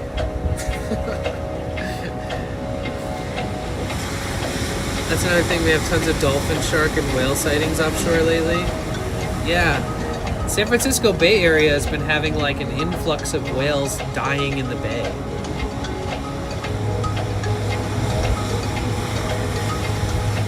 You thought this was just a background? This is as real as it gets.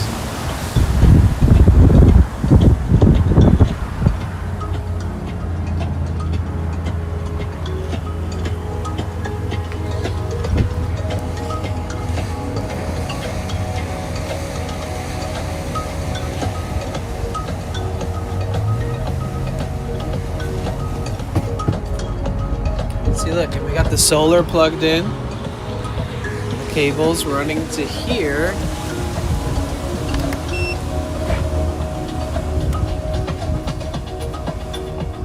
$125 watts coming in. This one's at 63.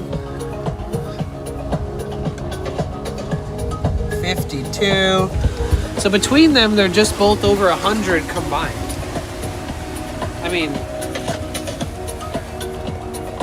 50%, 55, 60 of the grand total of both.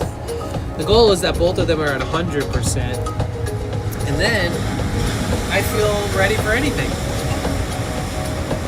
If those are at 100%, I can stream for like 10 days, recharging all my equipment every night, like go out and walk all day, come back to the van, plug it all in. But then I need days like this where I'm gathering up the solar energy so that I can stream more. So like my whole streaming journey has been off of my van and my solar, everything I've done.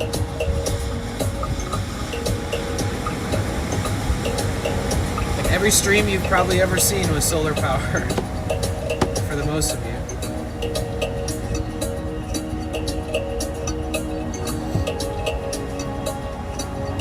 It's already getting chilly. Yeah, I think I'll apply for a new driver's license tonight, depending on what I feel about the P.O. box delivery. And then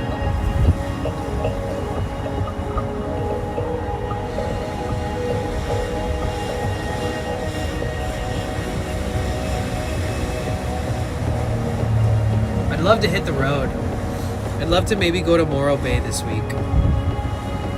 Or San Diego.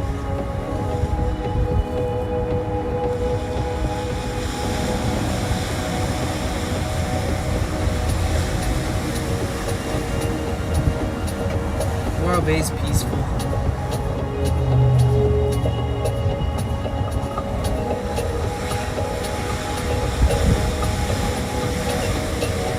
Yeah, I'll do some research into some state campgrounds and stuff and see what else is in between Morro Bay and here. Morro Bay and Santa Barbara, maybe. I need some coastal relaxation. Yeah, I want to get like a 2-gallon like pump sprayer that I can like, if I leave a coastal place like where all the salt water's blowing up in my van, that at least I can rinse that like calcified saltiness off without having to go to a self car wash every time.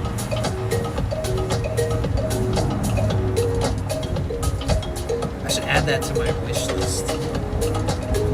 Yeah, Pismo's cool. Have I been to Wisconsin? I've been to Wisconsin. I've been to a lot of the northern states, a lot of the Midwest, all of the Midwest and South. The only places I really haven't spent time is like the East Coast strip, like anything like above Georgia or like above the Carolinas and Georgia on the East Coast. I haven't been to those places. Vermont, Maine, New York, New Jersey, Massachusetts. So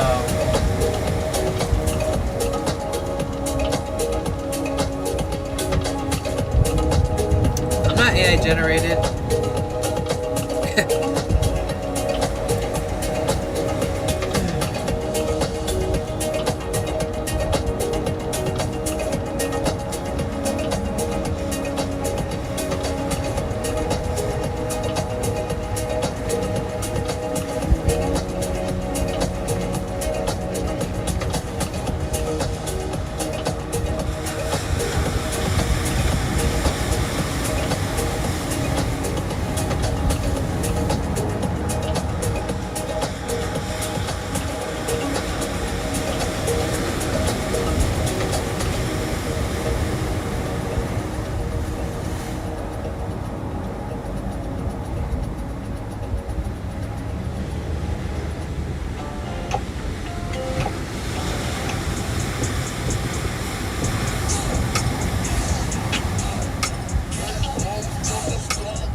Okay, mic check, fuck the 1-2. I know where the dough be like the light room. I need mic check, quick 1-2. Feel like Kenobi in these white shoes, but don't 15s in the back of the toys. That was back in No, here's a song. This song's pretty good.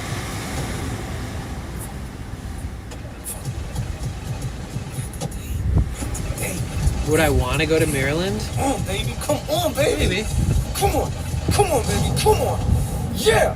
Fuck yeah, that's my girl.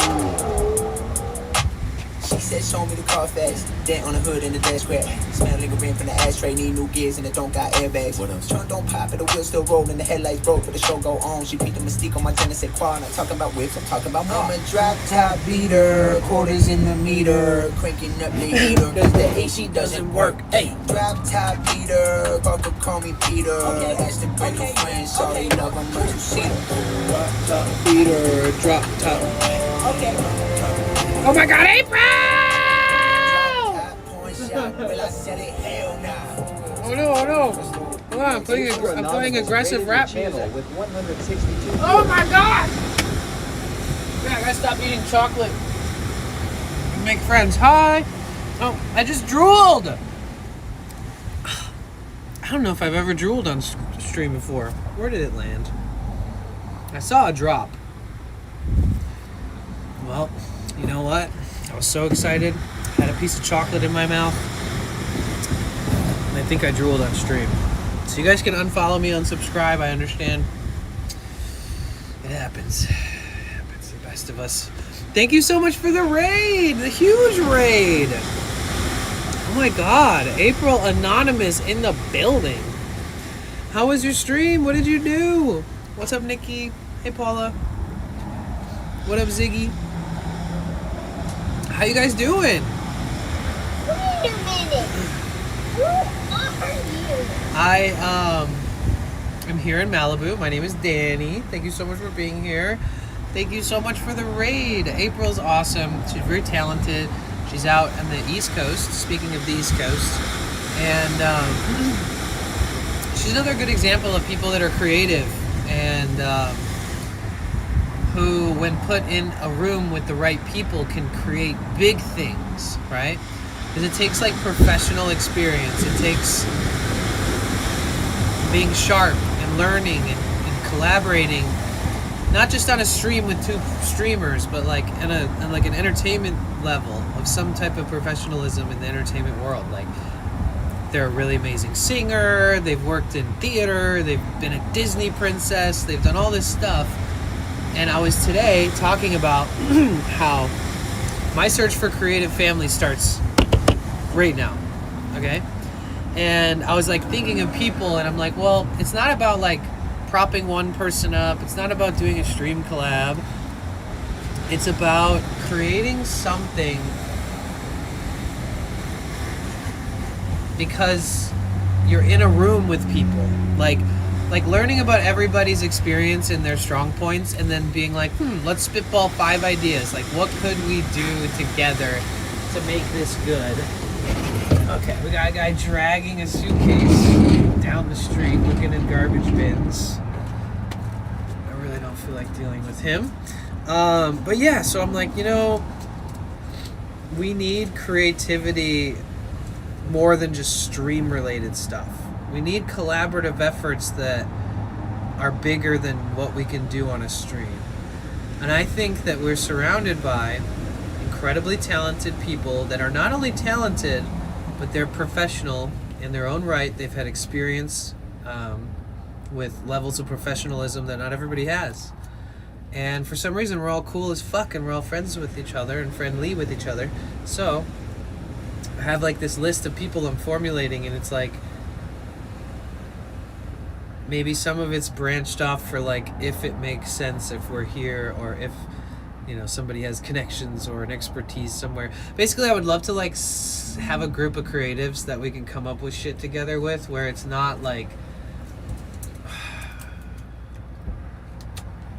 you know, it's not about growing your following. It's about seeing what we can do together creatively. Whether it's like we put on an event somewhere, or we utilize all of our multifaceted like skills and we turn that into something that is something that would never be created unless we all did something together.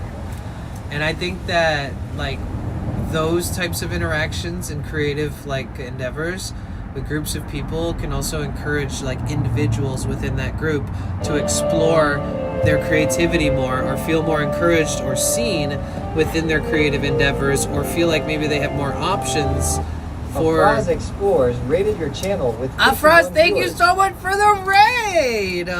Thank you so much for the... You guys, please make sure that we get a shout out for Afraz Explorers. Very good quality stream, good quality people, both April and Afraz. Thank you so much for the raid. We just got kind of double rated here. Welcome in. My name is Danny. Welcome to the ocean. We are charging our solar right now so that we can keep streaming. Thank you so much for the raid. How was your stream? Double raid. Thank you so much. So I was like thinking, you know, there's people out there that when I'm with them, I feel like anything is possible.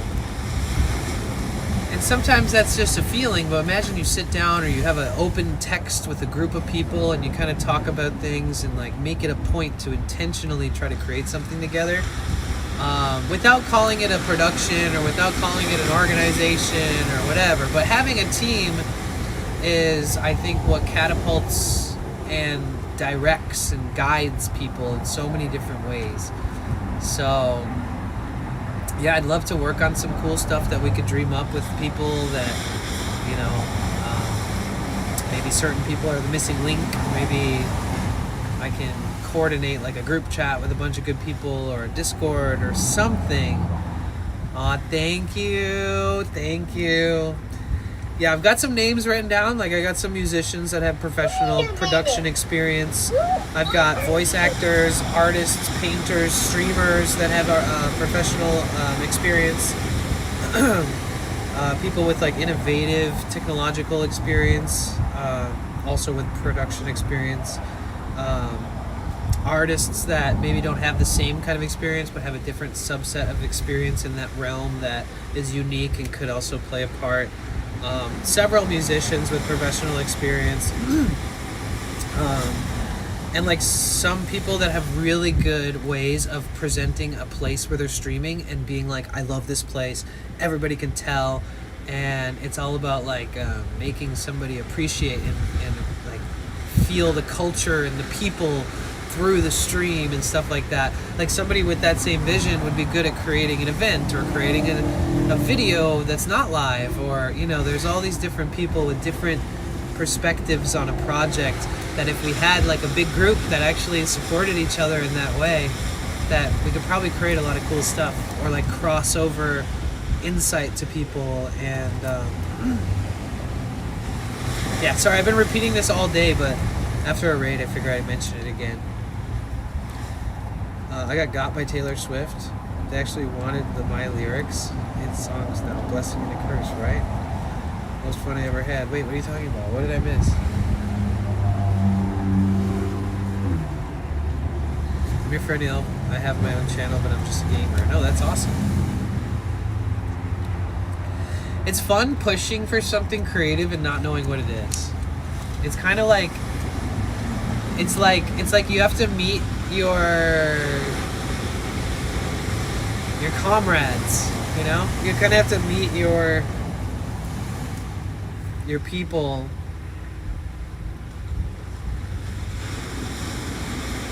And even just starting like some ground level and just meeting up with people more and asking what everybody's working on and asking them what it looks like, their year looks like, and you know, if I was to do this, would you be able to be a part of it? And would you know people that could help with this? It's like creating a bubble of people who are gonna think of you anytime you need to be thought of, you know? Connect you with somebody in the group that, like, where it totally makes sense based off of what you're pursuing and what you're willing to be involved with. And like, I feel like after having that going for a little bit, it would have to accumulate some unique, like, isolated ideas that come just from sprouting out of all that. Tanya, hey, how have you been? It's so good to see you. I just write songs, but I'm a man. People don't like a woman's voice from a guy. Why not? That's not true. Have you ever listened to Coheed and Cambria?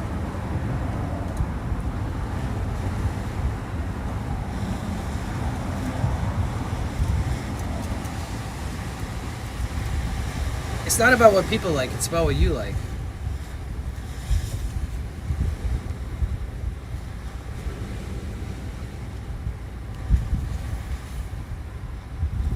Just finishing up a drawing. Okay, what are you working on? What's the drawing?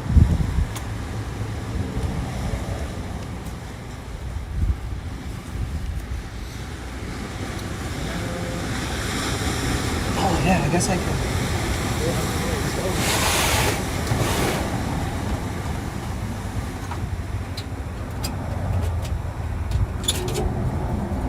I'll have to get a new camp stove eventually. These things might fall apart. I can't believe I got this for $20 and I've used it like 400 times.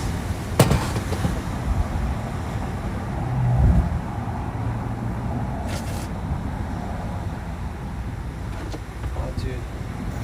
Fidget spinner.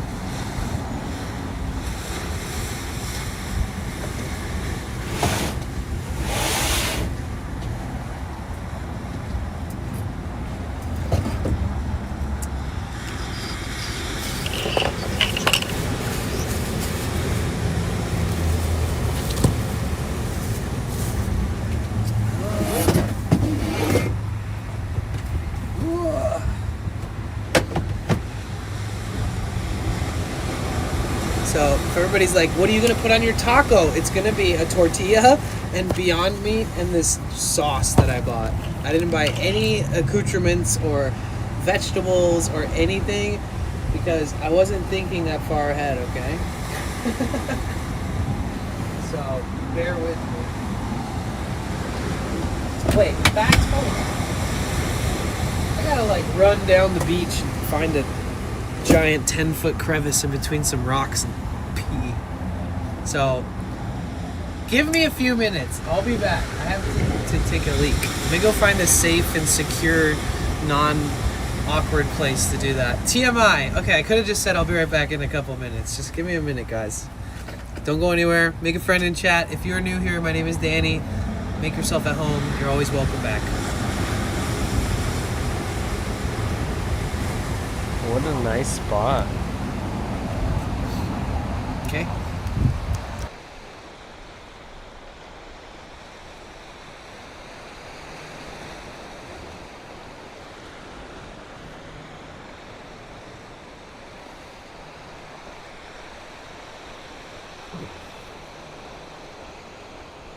Ooh. Let me know what's going on in your world. Mentally, emotionally, I feel that all the above. Like north, south, east? Hey, bro, if everyone Oh shit.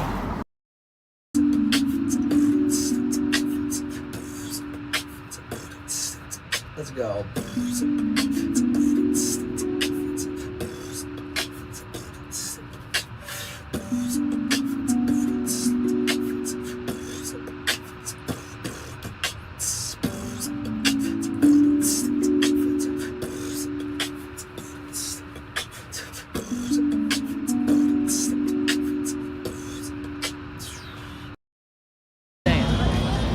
I might just have to do that. Yeah, if you're ever interested in going to a school for psychedelic studies, we've got them out here. Yeah. I would like to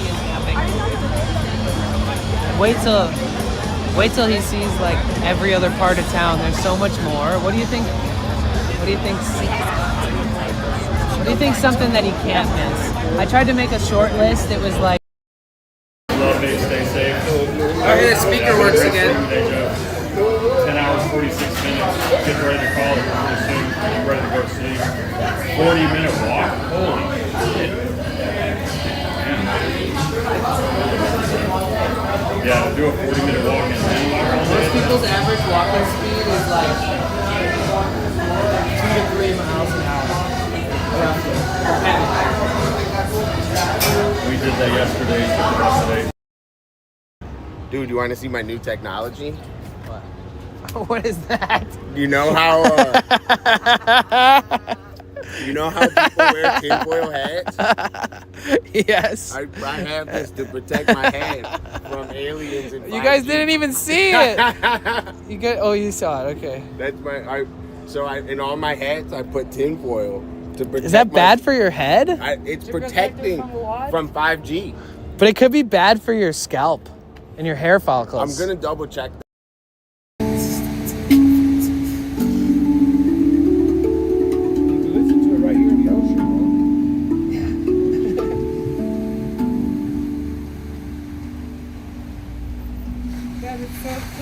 Thank you. Yeah, it's nice to meet you. Yeah. Thanks for sharing, Annie. Yeah, of course, Joe. It's nice to meet you. And Marie, take care.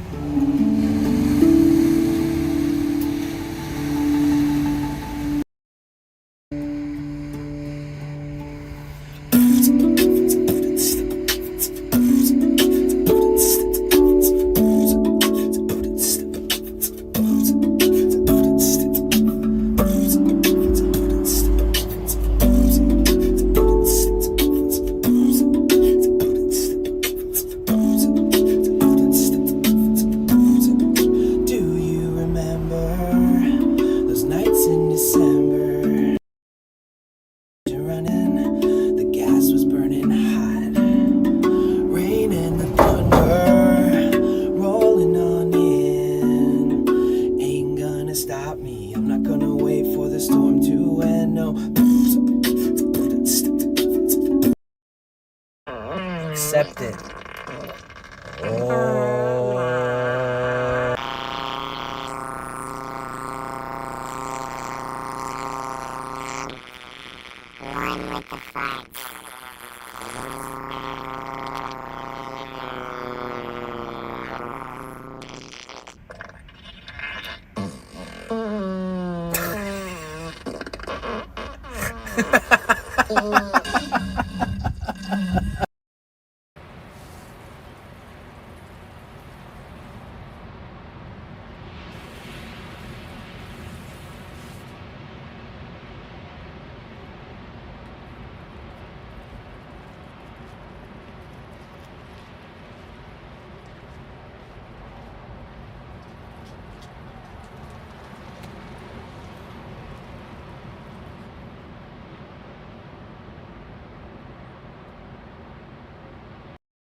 You guys, we're on our way to Mission Dolores.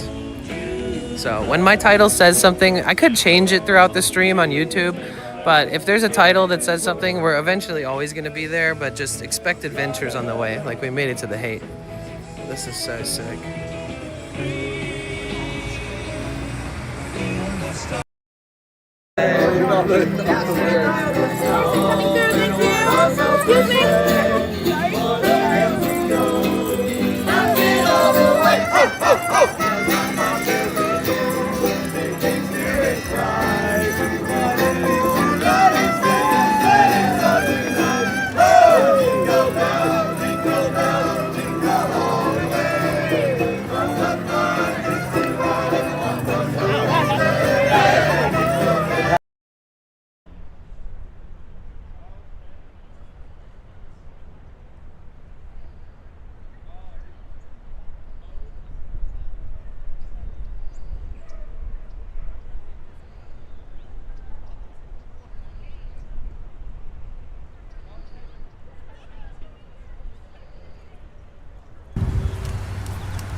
Hello. I'm back. You didn't see that entrance coming, did ya?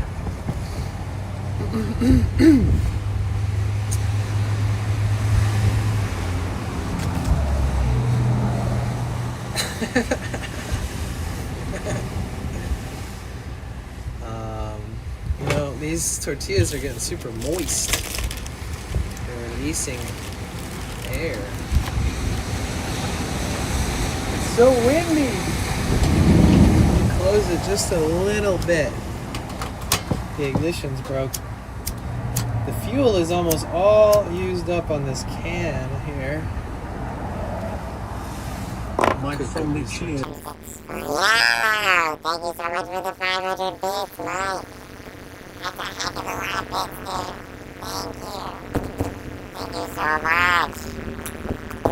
You're the best. Love you, Mike. Dude, thank you for the 500 bits. Oh.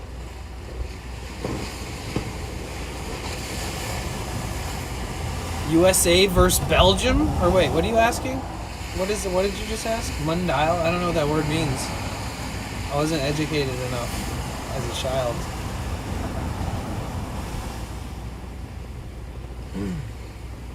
My great-grandfather came from Belgium in 1908. And my family has been here ever since. I'm like third generation.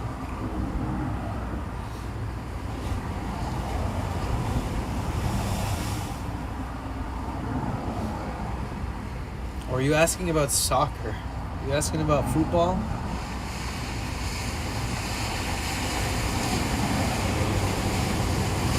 $1:15 a.m. here. Bid you all good night. Take care and have fun, everyone. Thank you, Lona Ranger. I appreciate you. It's always good having you here. Did you ever tell Smoothstone if you collect things? I never saw that. Alright. So, I'm just going to get these things to where they need to be first. So they're not sitting in the... Straight on the griddle.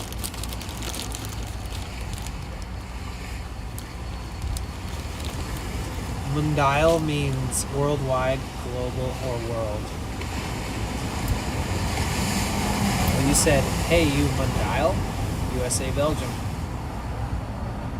I still don't understand.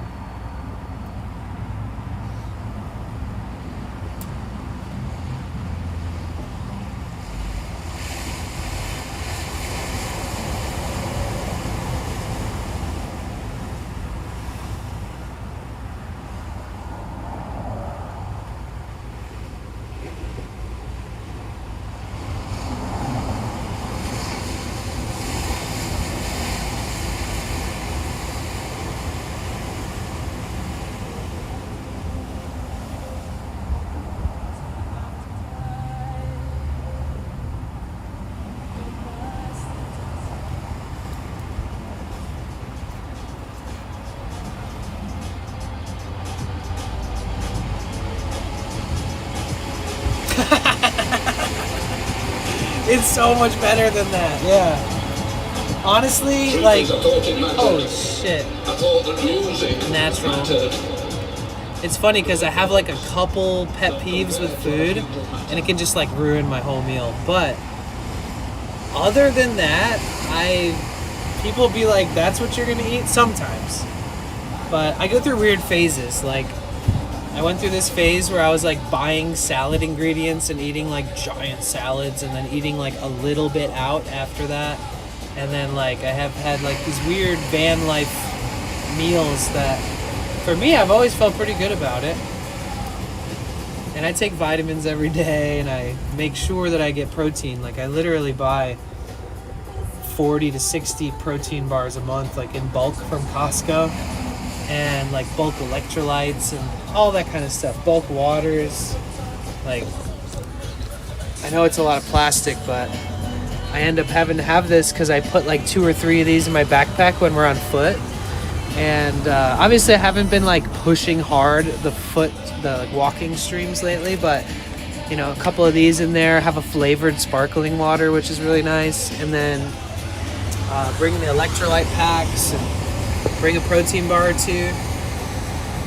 And I seem to make it work no matter where I am or what I'm hungry for.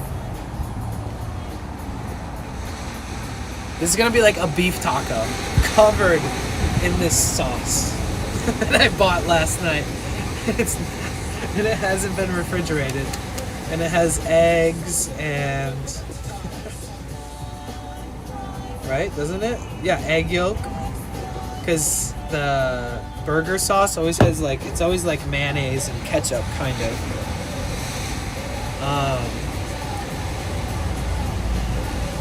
But yeah. Oh my god, and the amount of like, I miss cooking for myself because I'm used to it, like when I have my place. And this isn't even a good deal. This is like this is a great deal compared to the restaurants that I buy a burger at. But like from Costco, you can get 10 of these, like 10 patties pre-shaped in patty form for like $12. This is like $8, but you don't get half as much. But even so, it's like so much more affordable. Like if I bought a burger in town, like a veggie burger, like an actual good one from a good place, they're gonna only give me like half this amount of meat. And this was like $8.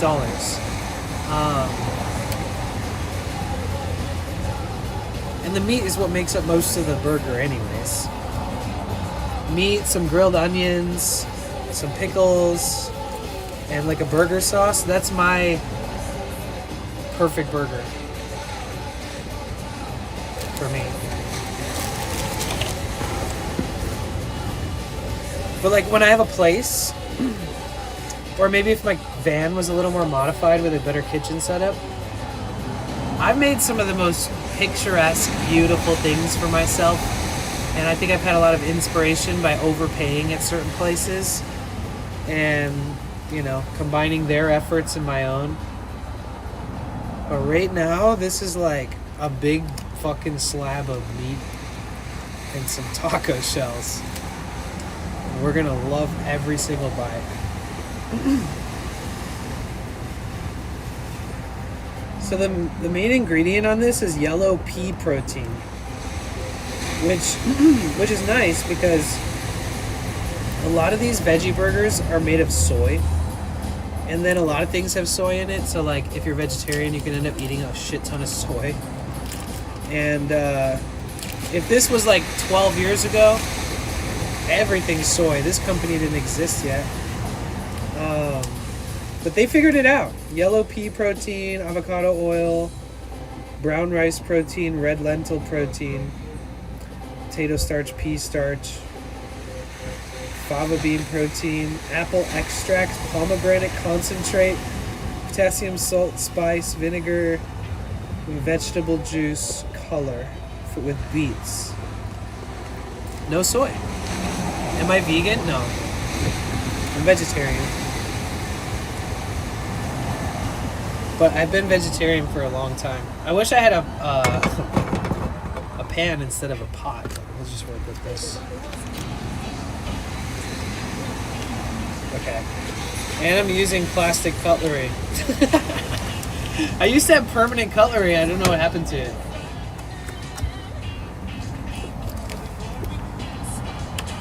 But luckily, this is vegetarian meat, so I'm not gonna die from having it sitting in here from me buying it frozen this morning or some shit. So I'll be fine. Oh shit! Wait, I need to flatten this out. Dude, I started eating out so much on stream, and I was streaming so much I didn't even eat off stream ever. Like when I was pushing really hard and streaming like 12 hours a day, taking like one day off a week for months and months and months, I just completely abandoned making food because it just takes time. And if I'm like 12 miles into a stream and I'm walking in the middle of a city far away from my van, I can't, you know, maybe I could meal prep, you know, maybe I could just carry my fucking dinner or lunch around with me on stream and save a few bucks, or find a portable version of a snack that I like that I can make that's like a little more fulfilling than a protein bar. Something with flavor, like umami. Almost like a beef stick or something, you know? Beef jerky. Beef jerky is probably one of the things I miss the most. Flavorful, salty, chewy, has protein, give you a little bit of energy, boost, calories to burn.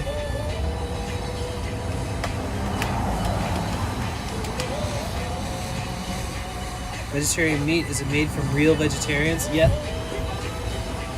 Pure. It's made by and for and from. Scientifical carnivore here. Oh, there's science behind this Beyond Meat. Like, they really had to conjure up the perfect recipe to make it so that it could kind of char upright and kind of perform while being cooked similarly and have a similar turnout. Before these patties existed, like Impossible was already doing their thing, but I think that Beyond kind of really took the market over.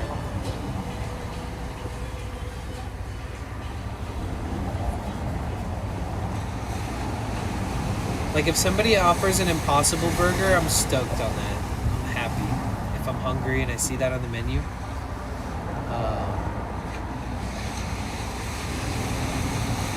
But if it has a Beyond Burger, I'm surprised. For some reason, they always use Impossible. It's just easier to source or something.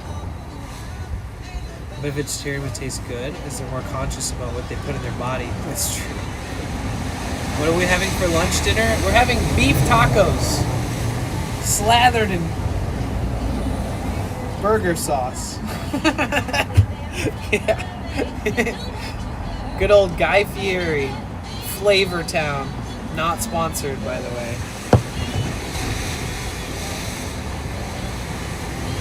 What are you guys eating?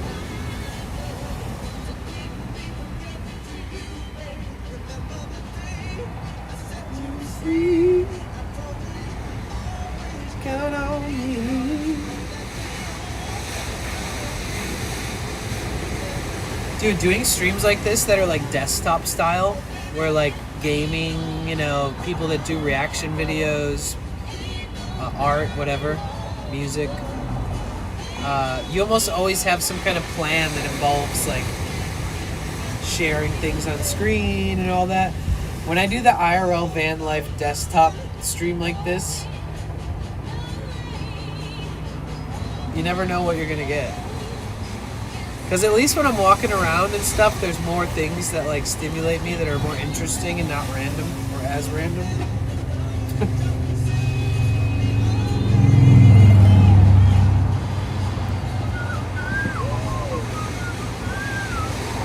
Dude, the pot isn't even getting hot.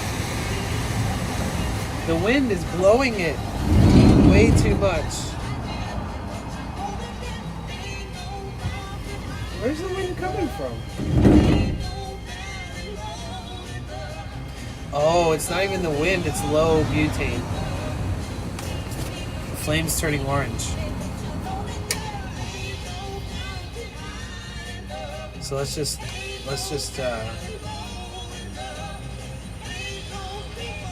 blow through this. It was wind and the fact that the can's about to expire. I have a whole new can.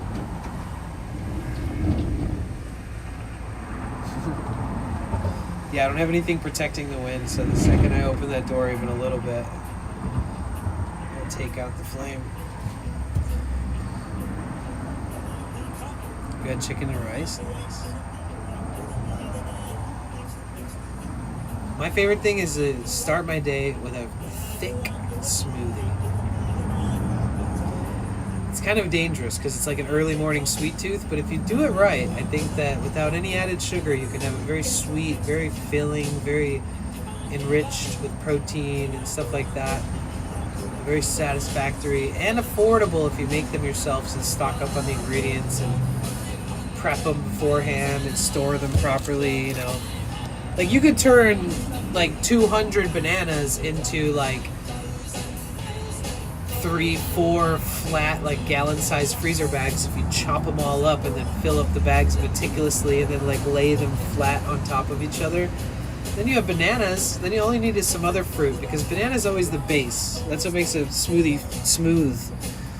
But like you start gathering up the ingredients and buying a little bit in bulk here and there, and you always have like a solid foundation to mix up different fruits that you might buy in lesser quantity, and maybe like different ingredients like maca, peanut butter, almond butter, cashew butter, spirulina, like protein powders, cacao nibs, cacao wafers,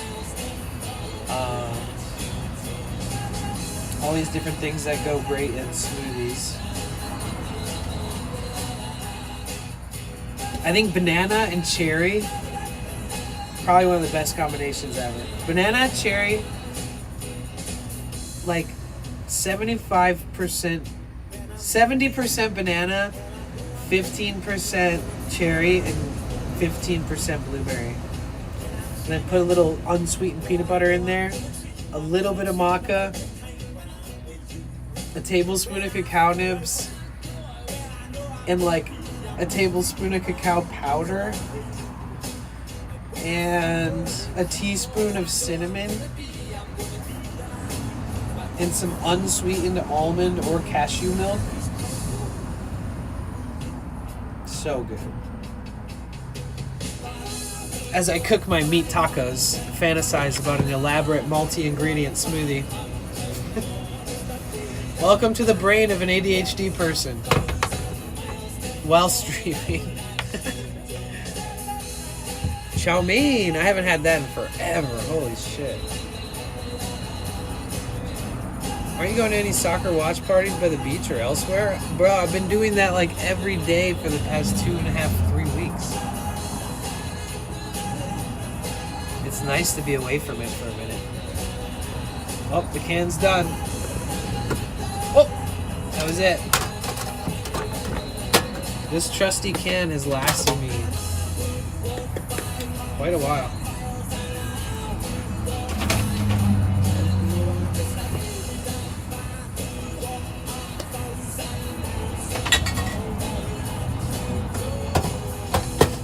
Dude, you guys, I got this camstone for $20 at Walmart.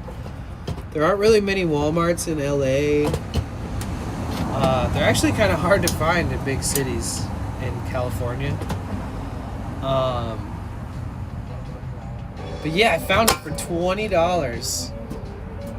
Like, I think we got it like 2.5 years ago or something. And somehow, dude, this thing has really done its job.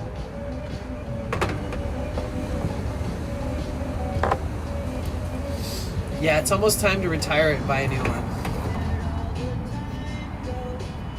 The ignition's broke, but there's like little oxidation spots like that are starting to rust, and it's gonna ruin some of the equipment in there for sure.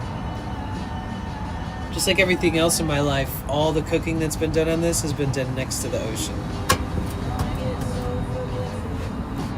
Even my desk that you guys are sitting on has metal, and it's starting to get rusty from sitting here with my door open.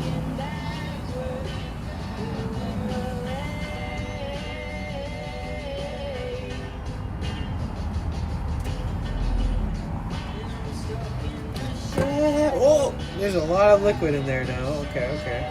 Understood. I think we're just gonna like try to give it a really good what would you call that?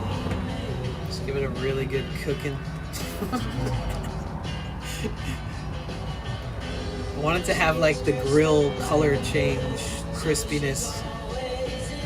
And I think I can pull that off, at least with the side that was flat first.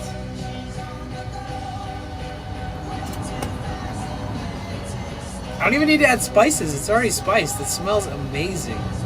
I could add a little salt, pepper, whatever.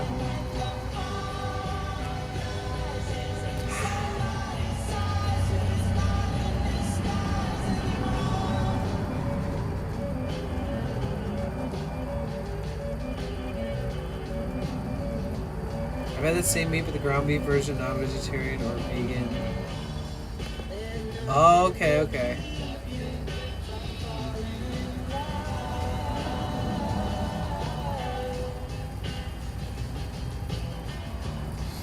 Yeah, do they usually spice ground beef before you, like, when you buy it?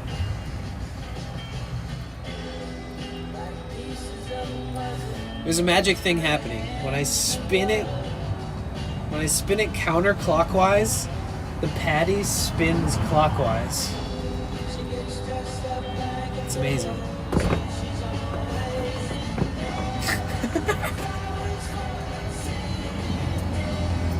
This live stream is for anybody that glamorizes van life.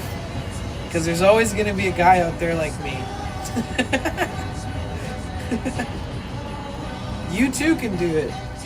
You don't have to have a $145,000 Sprinter with 800 watts of solar and a bathroom and a kitchen. No. You can do it with an old van and a camp stove and public restrooms and a gym membership and a good head on your shoulders. And maybe a job or two.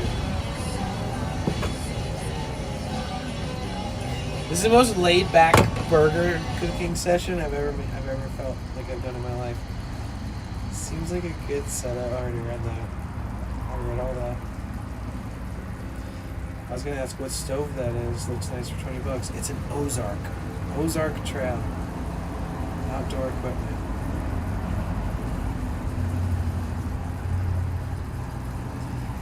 There was one that was like $5 more, and the only difference is that it used butane, but would also be able to use propane.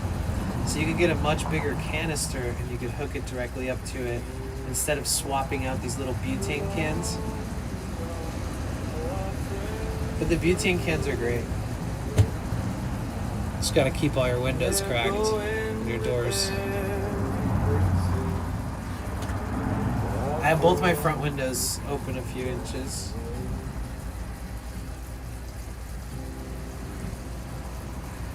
Nothing is as it has been, and I miss your face like hell. So, how did everybody's 4th of July go? I know some of you guys spent it here in chat, which was cool. Anything eventful? Did you guys see any family, friends, cool stuff in the neighborhood? You see somebody blowing up dynamite? Any crazy shit? I saw some crazy ass stuff online, per usual after 4th of July, but I was like, oh my god. I can't remember where it was, like, I forget what city. But people were just blowing up fireworks, dropping them on the ground everywhere. About the way things change. Dude. My family lives in a different state.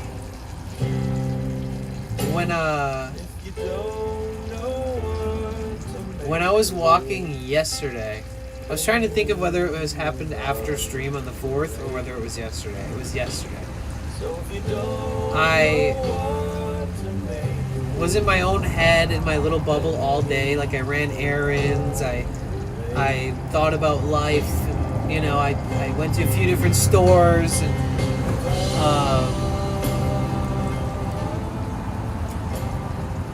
and then I took a walk, like, after driving around, and I walked to, like, the pier by myself, and then I was walking down the street, Colorado, the one that goes, like, Colorado, like, is the street that goes to the pier in Santa Monica, and I was walking, and then, and these fucking 3 kids, like, these 3 teenagers, like, they looked like they were gonna drive through this, they looked like they were gonna drive where the cars are, like an entrance, like an alley or some shit, like, for the cars. And, like, these 3 kids on scooters, like, came up, and so I kind of, like, stopped to let them go through, and then they stopped, and I was like, you know, like, you can go or whatever, and then like, we both went at, like, the same time, and I was like, sorry. And then they, like, fucking all of a sudden it's like, and they're like holding a lit mortar, and they just like drop it like right in front of me. And I was like, okay, and I just like kept walking fast. It all happened so fast, it just like exploded. Fucking scared the shit out of me. But yeah, that happened yesterday. We didn't have anything like that happen on the 4th of July, luckily. But yeah, people are fucking stupid around the 4th of July, huh?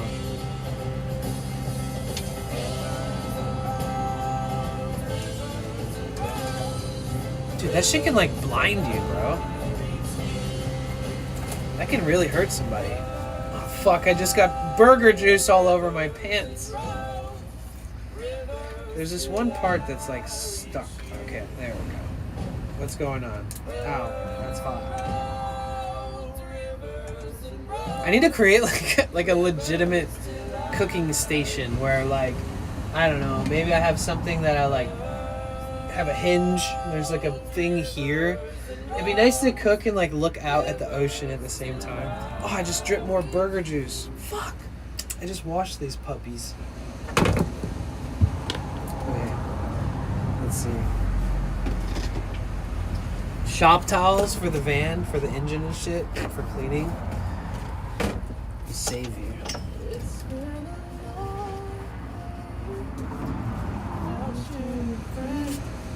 You guys know this song?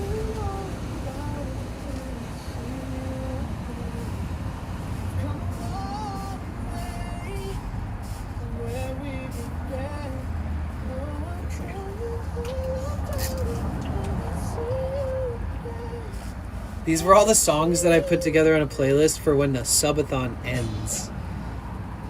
Like for when we do the subathon on like the last day of the subathon.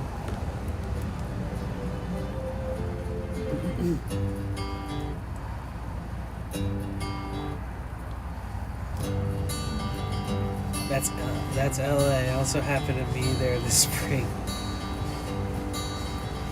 Had a cool 4th video, went to a show in Pool. Oh, that's cool. Time grabs you by the wrist, directs you where to go. So make the best of this test and don't ask why. this big fucking patty here. It's something unpredictable, but in the end is right. I hope you're at the time of your life. I have cutlery. I should probably use that instead of the spoon, but you know, who cares? Who cares? Photographs and still frames in your mind, hanging on a shelf in good health and good time. Tattoos and memories and dead skin on trial. For what it's worth, it was worth all the while. It's something unpredictable, but in the end is right. I hope you had the time of your life.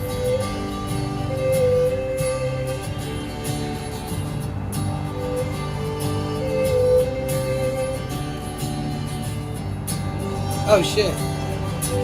I smelled the tortilla burning.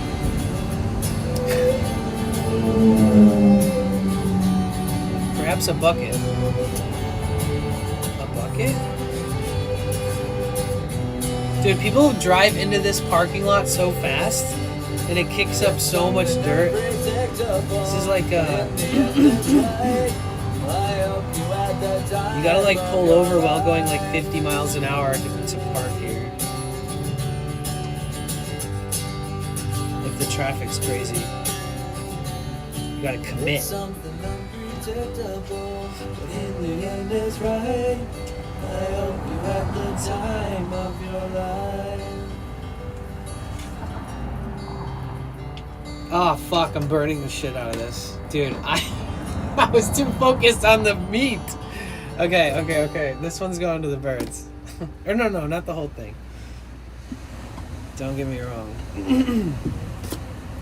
Just the burnt part. Ah! Okay. They can have some. Oh, they saw it, dude. Look, there's already birds flying in. Oh, it's probably hot. Well, the wind's probably cooling it down quick.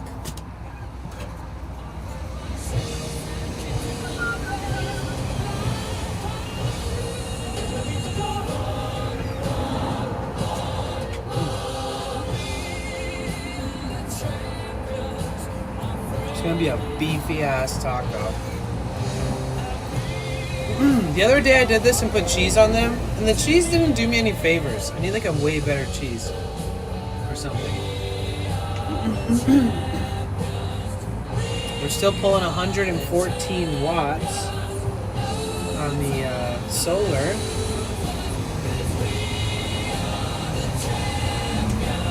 See, so like one half of the meat. Oops.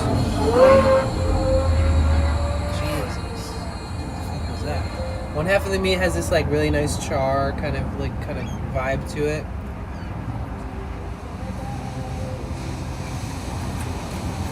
And it's like something you can't recreate with any other fake meats.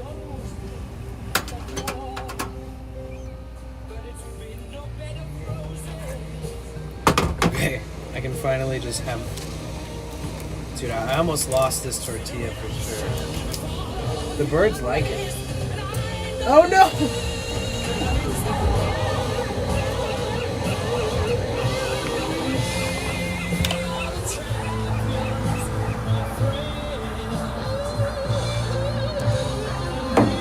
Oh my god.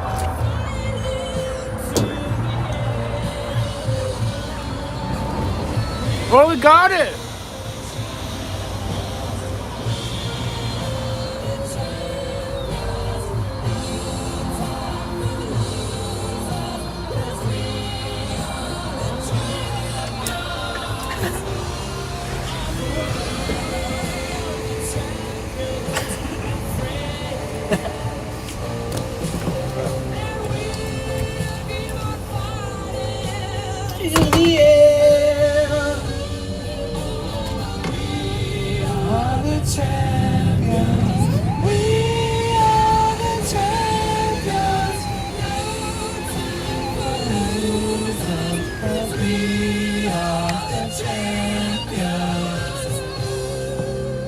Of the world, right?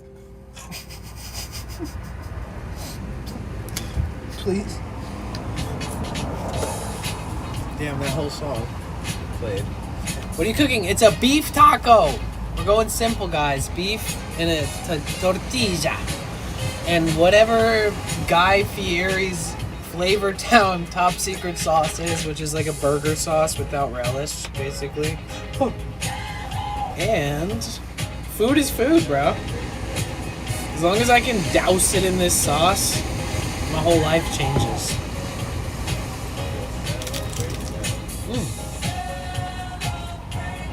Oh. Bro, this is 10 times better than that fucking nasty ass burrito I had the other day.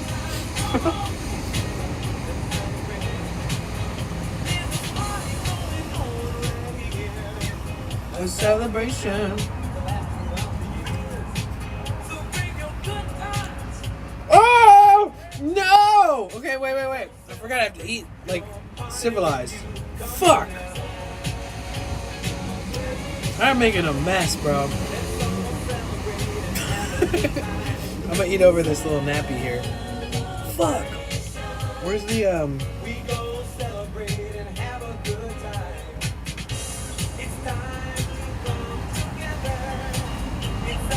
It's okay. I have to wash some blankets soon, so I can just throw these in again, even though I just washed these.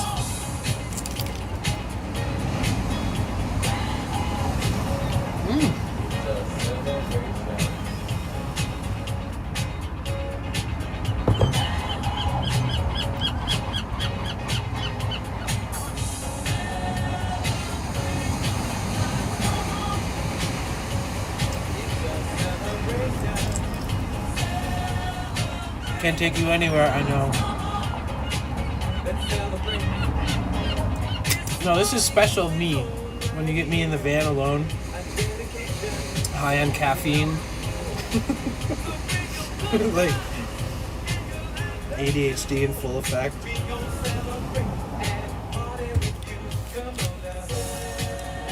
I'm a pretty good guest, I think.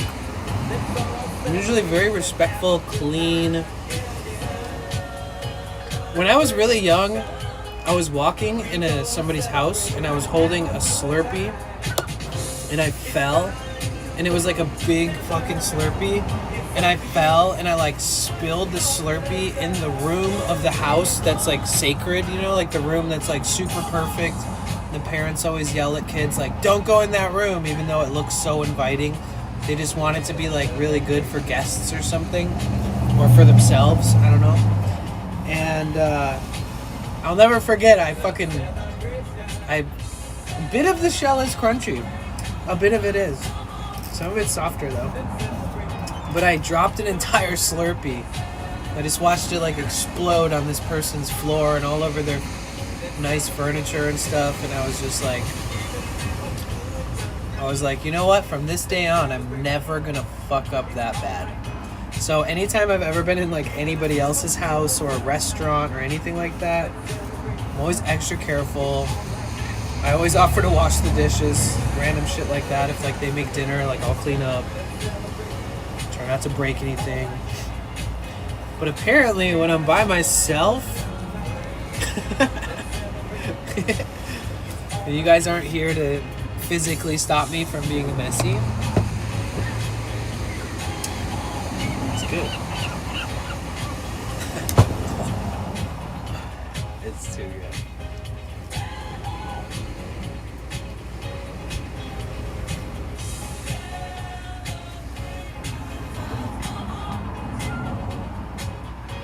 So it's missing a few variations of different additional toppings that could make it very unique and different.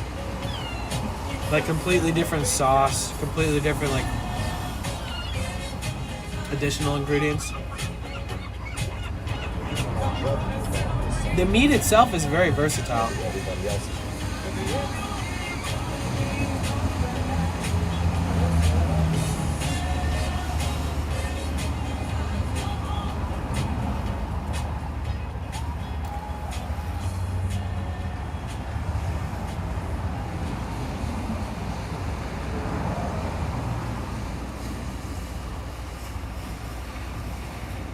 I was watching this video of this guy being like, he's like naming everything that you can make with a tortilla. Like every Mexican food. And there's probably more in other Latin American countries.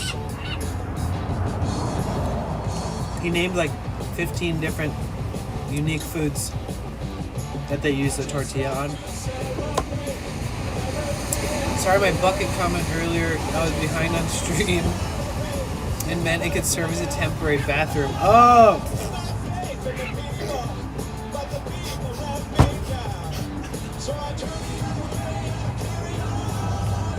I'm just gonna keep eating my food.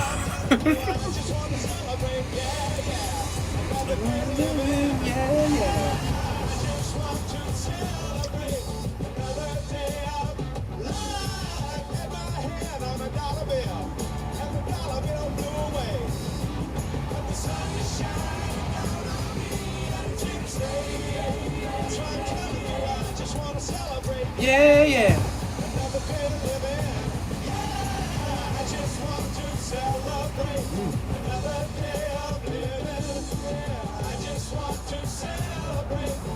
I'm in Flavor Town. Guy Fieri knows what's up.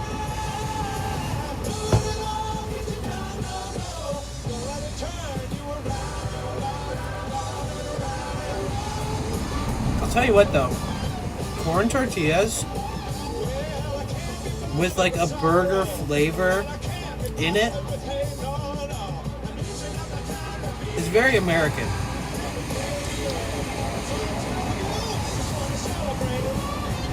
Like one of the least common tacos you probably see is ground beef in a taco, like from a Mexican or a Mexican food stand.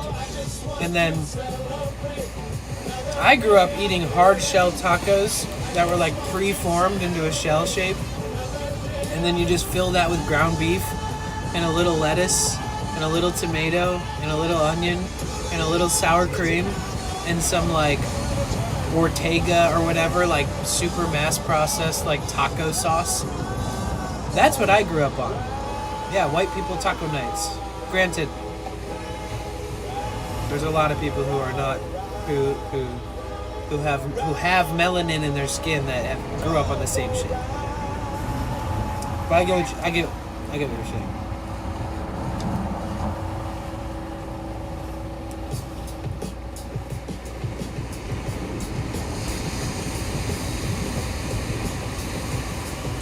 Right? I looked forward to it though. Granted, it was always the same. You know, in Mexico they have like 7 different tacos that are super common. Like super, super common. Like one of the most common being El Pastor. You guys are probably eating that. But that's like meat shaved right off of that wheel. 1 or 2 tiny little slices of pineapple, toss a little cilantro, onion on there. Cheapest taco you can buy. In some places in Mexico, they were like 5 to 15 cents a piece, depending.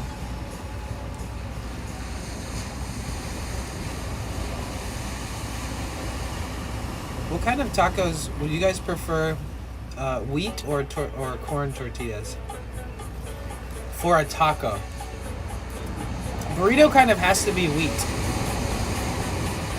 or flour because you can't really do what you can do with a corn tortilla. You can't make a burrito.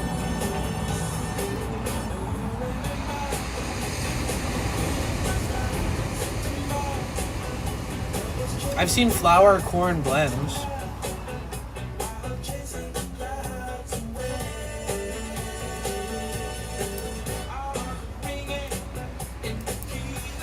Oh yeah, the way that the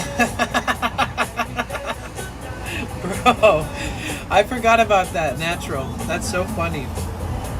Yeah, sometimes we would buy like an extra 10 shells because we'd burn them or they would crack while they were being like heated in the oven. Heating them in the oven's risky. Or like the second that you started filling it, you'd notice like it was pinched in while it was like it didn't open quite as much, like what you're saying, and you'd have to like feed in the meat, like poke it down into the bottom because it like you don't have as much of an opening to just drop it in like a funnel system. Or you take your first bite of a hard shell taco and then the whole thing cracks on the bottom and you're just like, oh shit.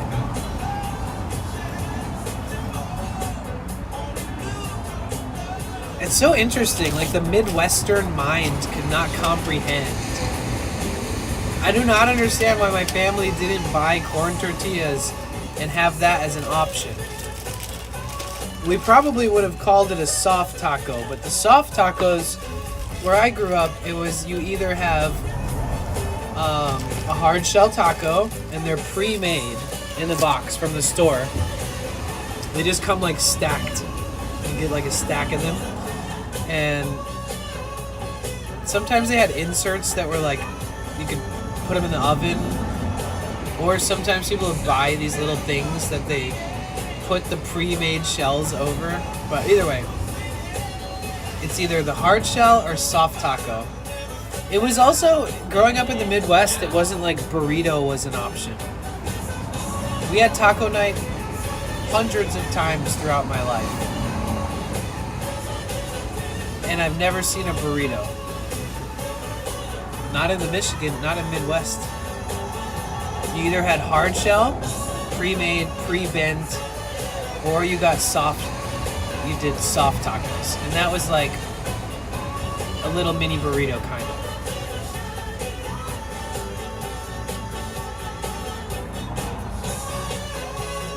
People in California had burritos the whole time. It's crazy. I feel like I was being held out on.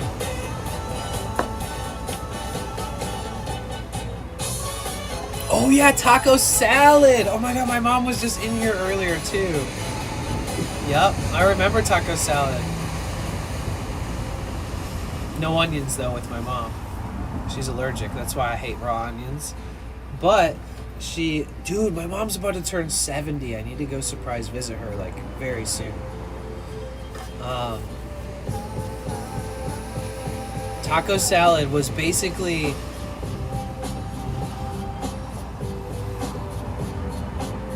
like sweet and sour salad, kind of.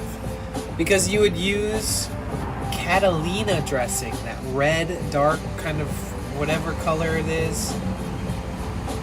Beautiful color. But you basically put a bunch of lettuce, onions, cilantro, whatever in a bowl, and then you cook a shitload of ground beef with taco seasoning, and then you just break a ton of chips into the taco salad. You just crunch them all in there or whatever, mix it all up, so then all of the tortilla chips are now like soggy. And the whole thing is like sugar. Every bite you take, it's like Catalina dressing, sweet to the nth degree. But it was very popular in the Midwest. A lot of my friends ate that shit. A lot of parents were making that.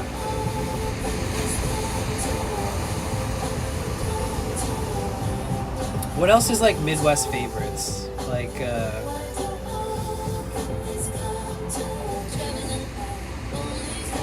or just US old school.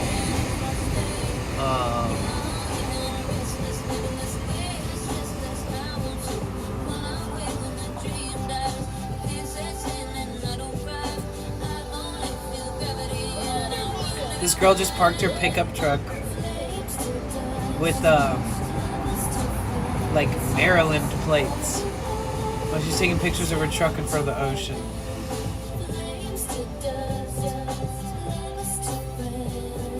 It's fun watching people be like in awe of the ocean, and like from other countries, or not other countries, but other parts of the U.S.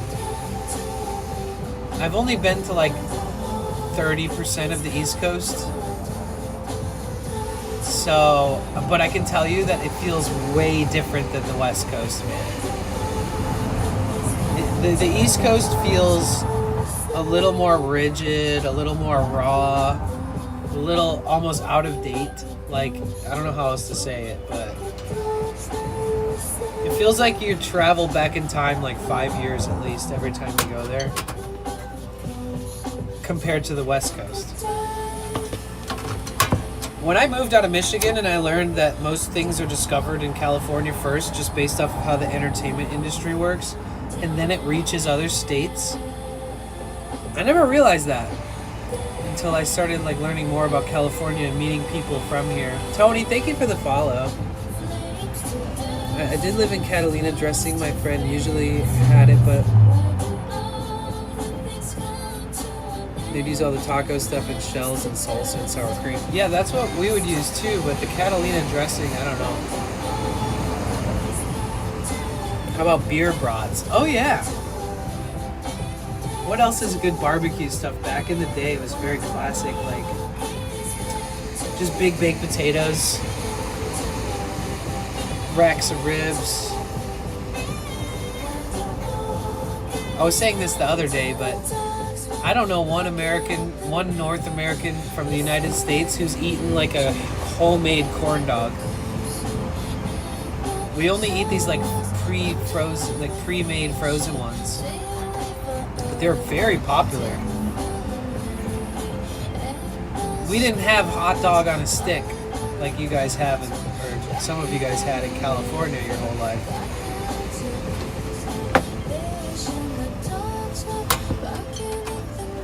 Oh, another thing the East Coast and the Midwest is famous for, food-wise, is the Coney dog, Coney Island, that whole thing. And a Coney dog is just like a hot dog with chili and cheese on it and onions and mustard. You can put relish and ketchup or whatever else you're crazy enough to put on there. And then there's this thing called a Coney Loose Burger, which is a hot dog bun filled with ground beef, chili on top of the ground beef, and then onions and mustard on top of that. And they're famous for malts and milkshakes, cheese fries, French fries, random soups.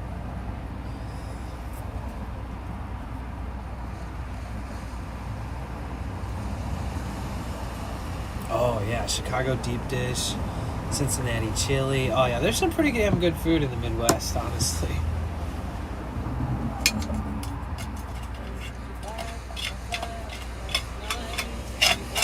People know how to eat there, too.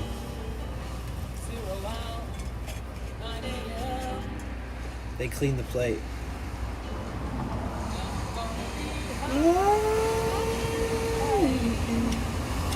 As a kite by then. Is that the lyric?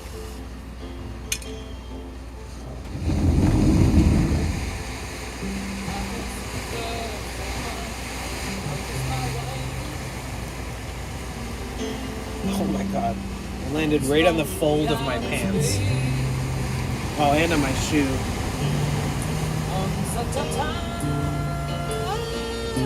That's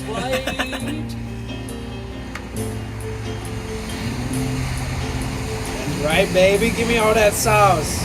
Let's get an extra sauce. It's gonna be a long, long time. Philly cheesesteak. Yep.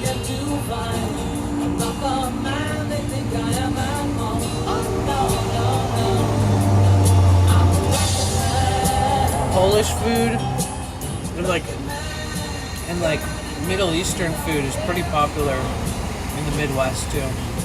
I would guess the East Coast too, but I don't know.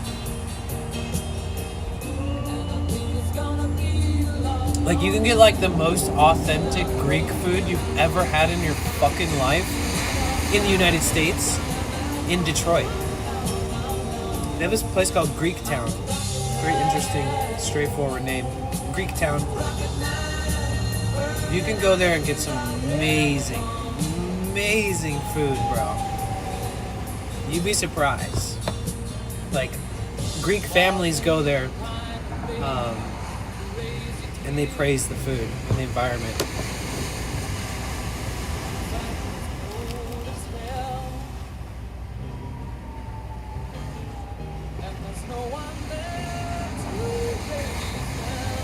Oh my god, you manifested it, Melissa.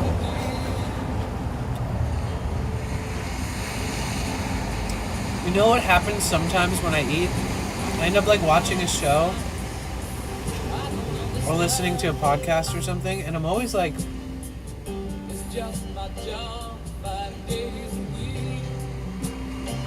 I always get like nostalgic. I miss like,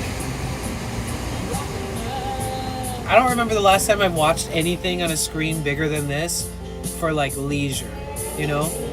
I only use my laptop for work-related stuff. I only use it for things that have to do with stream or building apps or whatever. I only use it for that kind of stuff, editing.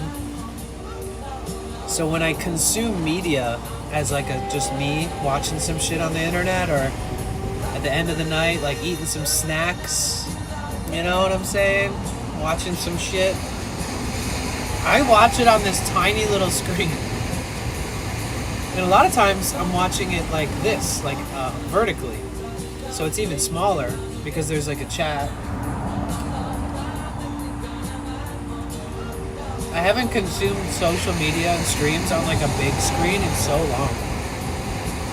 It would be such a treat to watch a movie with somebody like at a movie theater.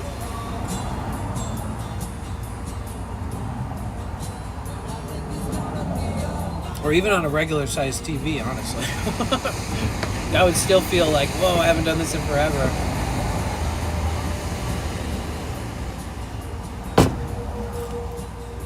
But I don't feel like I don't watch a lot of movies.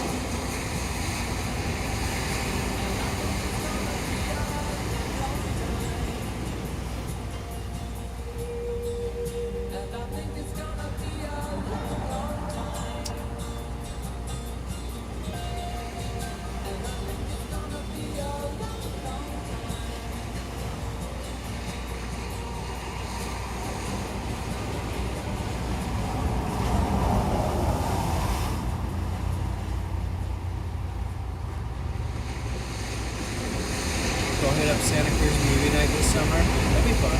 I'd probably get banned for that though.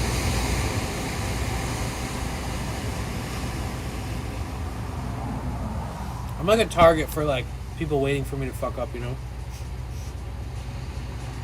Like break TOS. All you have to have is a partner badge. I'm always worried when my friends stream at that event.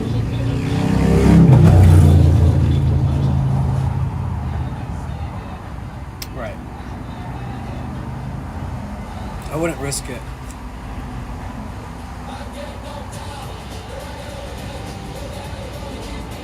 I've already had to prove to YouTube that I was sorry for IRL streaming in an art museum where on one of the screens was a Netflix thing about the artist, and I had to like do like courses on how to appropriately use media in my streams, you know?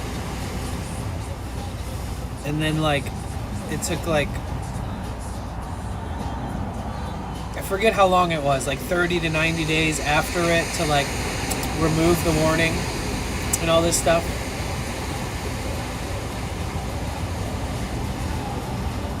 I did this really epic stream, and then like halfway through the stream my YouTube stream just shut off. And I was like, what the fuck? And then they deleted the stream. I was like, what? Like, I've never had this happen before. What did I do? And then they were like, you can appeal. And I was like, oh fuck. And then I was like, oh my god, I was so excited. I was in an art gallery and I described like the fact that there's a lot of media in there and it's hard to tell like if there's something that's third party owned, and I wasn't like making the stream like that media, the, you know, either way, long story short, they were like, okay, we understand, you can just do this thing and we'll remove the warning and you'll have learned your lesson. But yeah, sometimes you gotta be careful. Like, Twitch might not catch you or punish you, but YouTube will see the metadata immediately.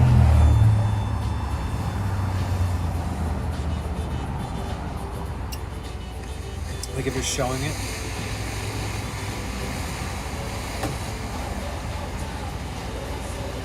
I feel like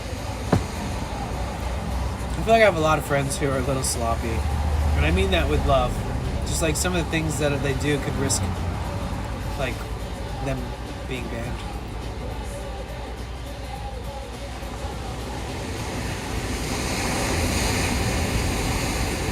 I'm also one of those worry warts that's like, if you've been drinking that night and then you drive later, it just doesn't, I can't fathom streaming that. You know what I mean? Like, does that make sense? Yo, what up, Clive? How are you, dude? Thank you so much for the raid. How was your stream, man? You guys, Clive is such a sweetheart, man. You guys would love Clive. If you don't already know him. Sorry, I'm just eating the last bite of my food. How are you? Oh shit, I still have more meat. And 2 taco shells. I'll think about that later.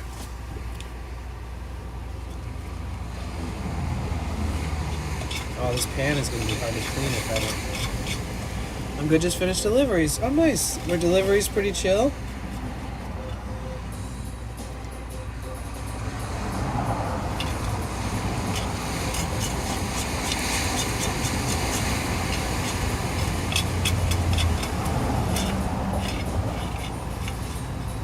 Clive, what was a cool thing from your childhood that you thought was so cool that you like share with your friends? Like, look at this.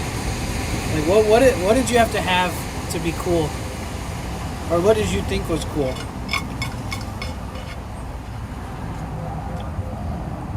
I remember when I got my first skateboard, I thought that was the coolest fucking thing ever, dude. In the 90s. I wasn't even that good. I could ride it really well. But I was like a little kid. I remember what like my I felt like I had a status in a group of people that were as misunderstood as me.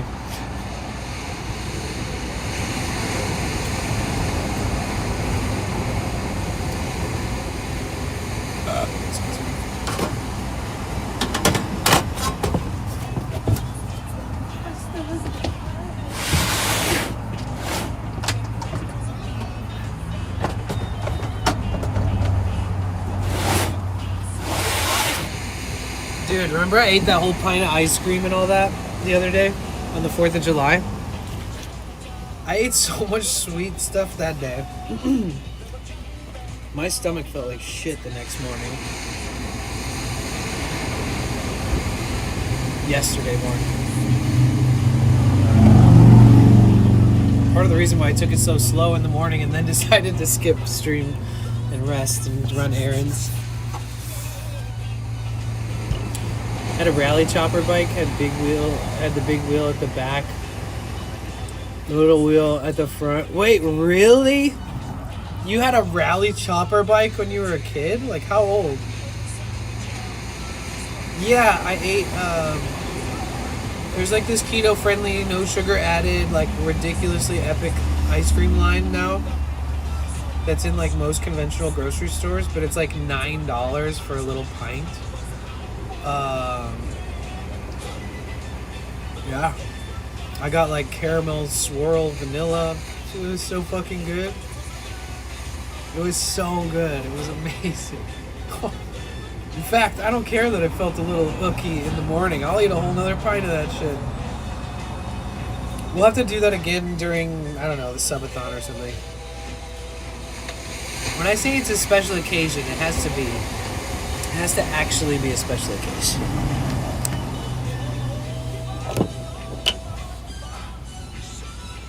I get my sweet tooth though, guys. Don't get me wrong. Even my little mass purchased protein bars I get from Costco. One of them is like a cookie dough, chocolate chip cookie dough flavor, and it basically tastes like you're eating a cookie every time you eat it. And almost to the point where if I want to eat the protein bar but I don't want to have a sweet snack, it's kind of too sweet. But that's also with like alternative sweeteners, very low sugar, basically the no sugar, but it's just not mass processed like confectionate conventional stuff.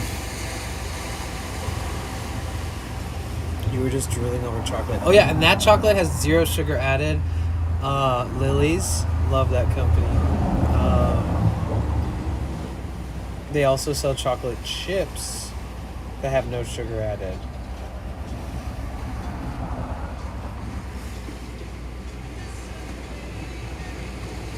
I don't think I'm missing out on anything by not eating stuff with added sugar. Like, it's okay when it's just like happens to be in there, but it's not like a thing I'm loose with. Like, I'm not like every day like, oh, it's okay sometimes, because at that point it's all the time. But cutting back on that shit has helped me a lot. I remember I used to get so many cavities too, and I stopped eating added sugar, and then I went to the dentist like 5 years later and I didn't even have any cavities for the first time in my life. So that was kind of one of the biggest wake-up calls for me. Like, damn, the stuff we eat has so much sugar in it. It can really degrade your teeth depending on where how your teeth are.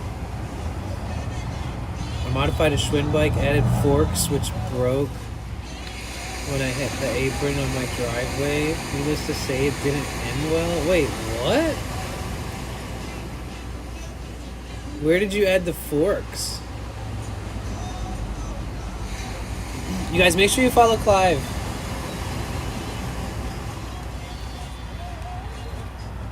Please. Sugar destroyed mine and grinding. Yeah, right? Cutting back helps. It won't change your life, I don't think.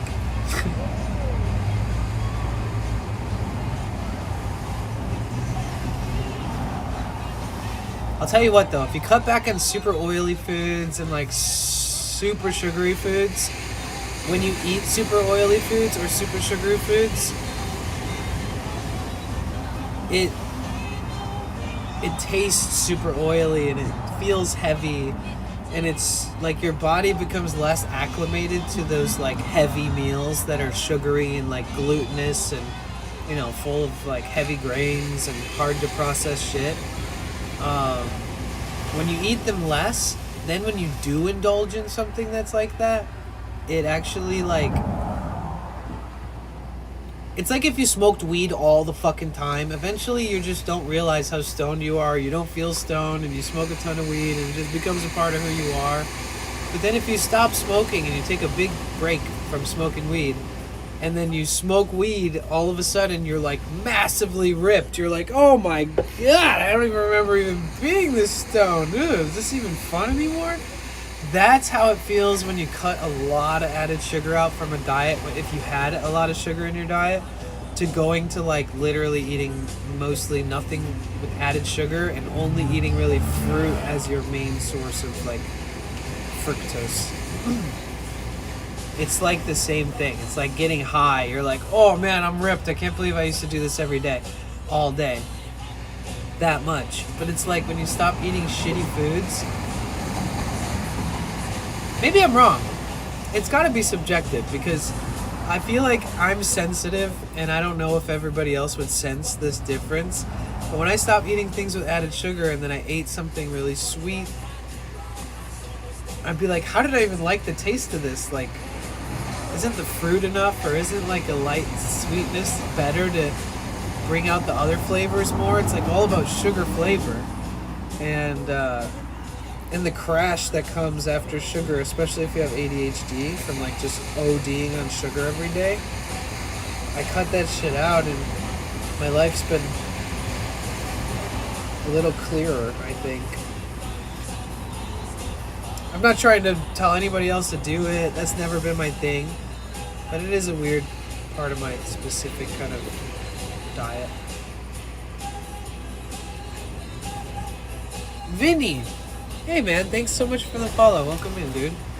I like that name. Vinny, bro. Vinny. Hey, Vin! Hey, Vinny boy! It makes me think of like Sopranos or New York. New York.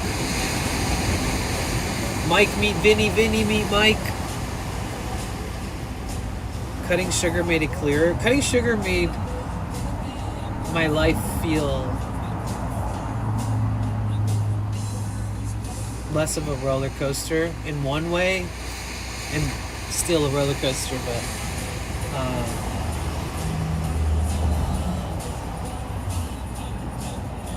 I just reached this point where I was like drinking soda every day, and the soda had hella caffeine and it had hella sugar, and I could like drink like a Coca-Cola to go to sleep. And I was like so imbalanced because I have really severe ADHD and I've been medicated for it for a long time, and like really sensitive to like every kind of thing that could counteract with that. Forget about it. Uncle Vinny, cousin Vinny. Vinny, welcome in.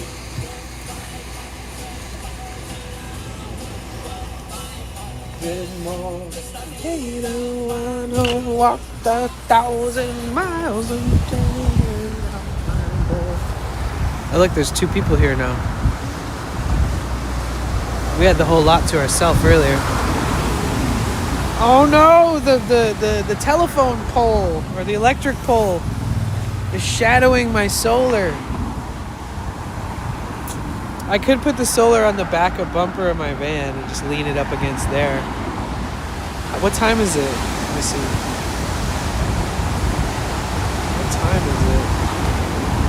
It's like 6:24. Or am I tripping? Because then we don't get that much more light.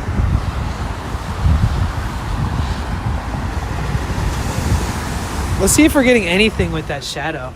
Sometimes it stops. We're still getting 50.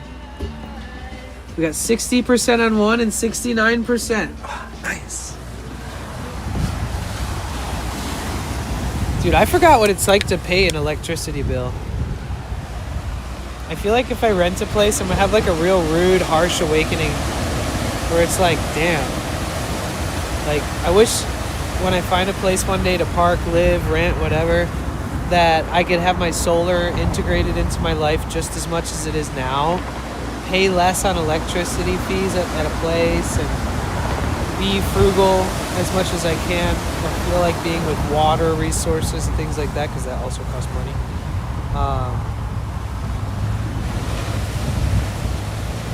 There's so much to cost of living, huh? Rent, water, electricity, disposal for trash, AC, heat, like hygiene products and toilet paper, tissue, paper towel, cutlery, dishes, cleaning supplies. And you have to keep buying all that shit regularly. I'm pretty good at stocking up though when I have a place. I'm a little pack rat when it comes to like, if I have a place, I don't want to go to the store 100 times just to buy the same random shit that I need. I love Costco for that reason. It's funny to say that because I have next to nothing in my life currently.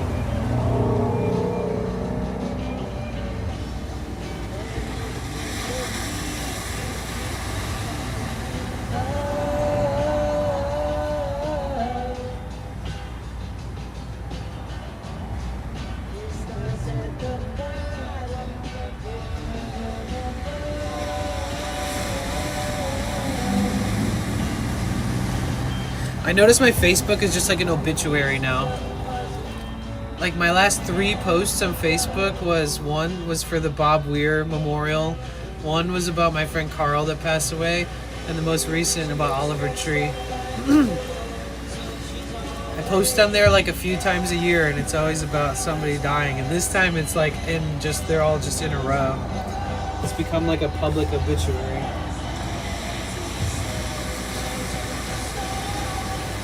We gotta listen to this song again.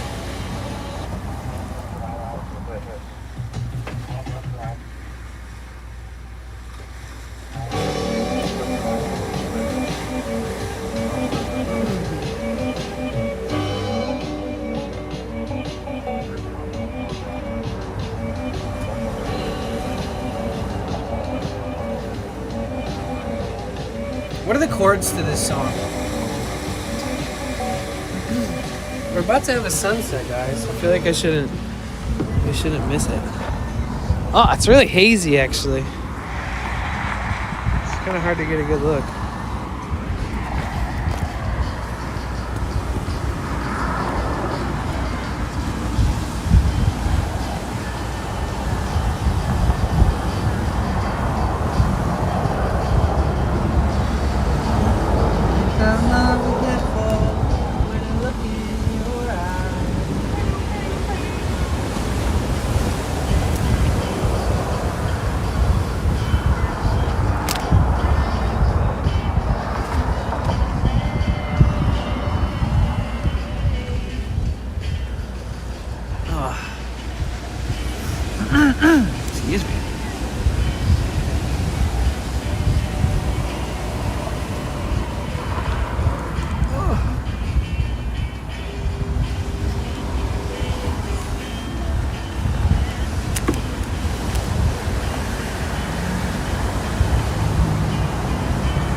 judge me, okay? And if they do, fuck them.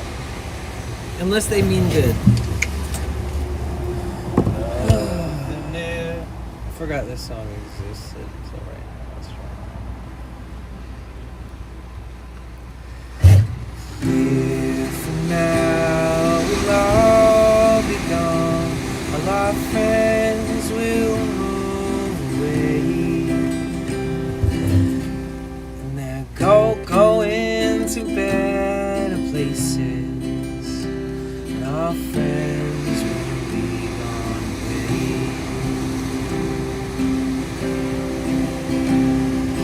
Nothing is as it has been, and I miss your face like hell. And I guess it's just as well, but I miss your face like hell.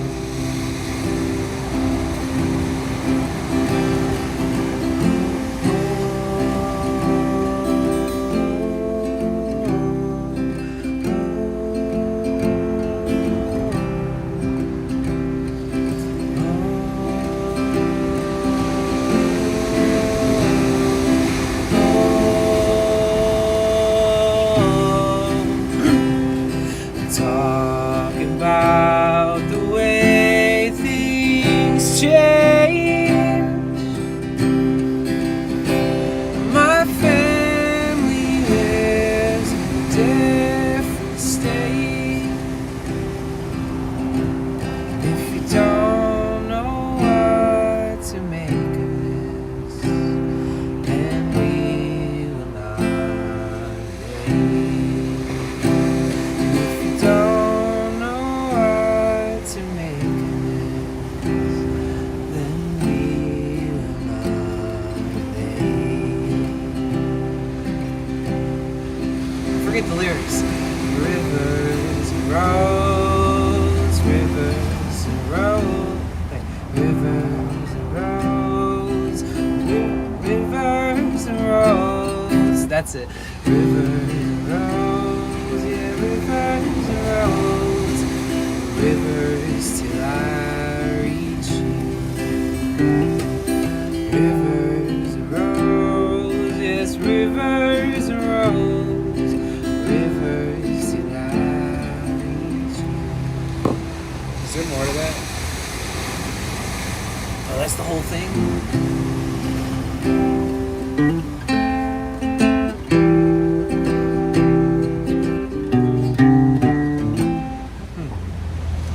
That's really just, that's the whole thing.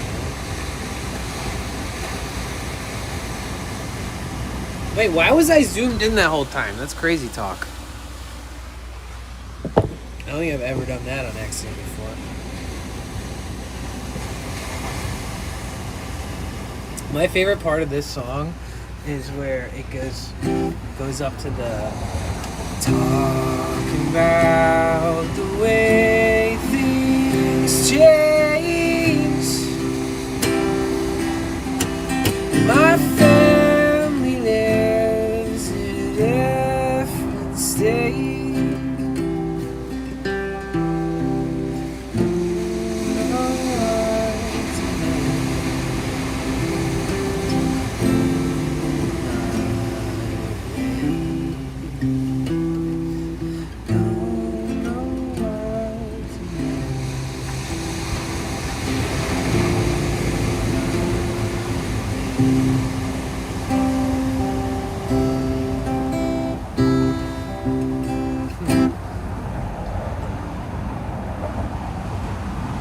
Tried out your new mini car fan. It's not that great, really. Gonna head out. Oh, thank you so much for being here today, Mike. Love you, dude. Take care. You guys, everybody say goodnight to Mike.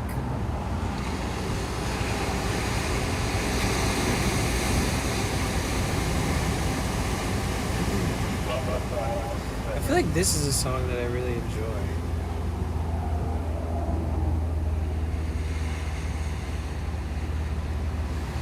It's like, what do we got right here?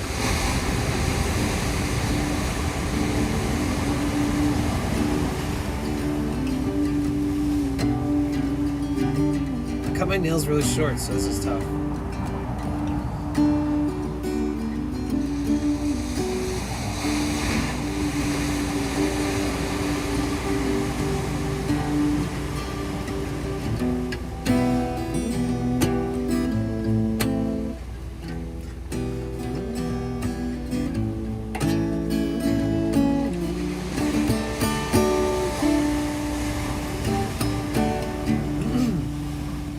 Damn, the lyrics are smaller than an ant's penis. Oh, that's such a tiny view. Do you know this one? You have a nice voice? Thanks. I used to sing and play a lot. It's kind of just a... Hi, Aruko-chan Sandayo. Hello! How are you? Konnichiwa. How you doing? Kakoi streamer desu. Aruko-chan. Kakoi streamer desu. She's a cool streamer. You should follow her. I met her. Or well, no. Just kidding. But they're a cool person. Sorry, I'm not even thinking straight because the music.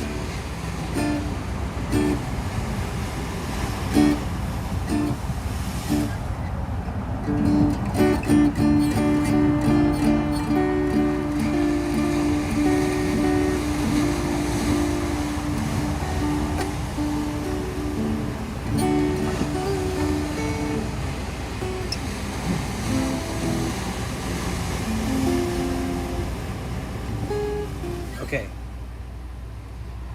Yeah, what are you up to? Aruko-chan! Okay, let me see. But this is the one I wanted to play. What are you doing?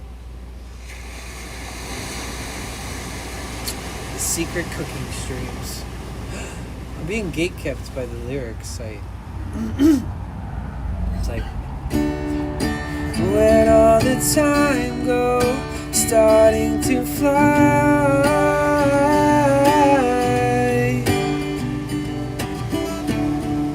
See how the hands go, waving goodbye.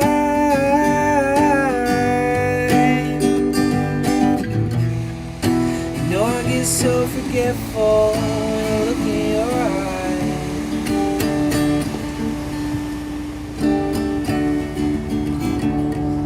She's walking backwards through a parade,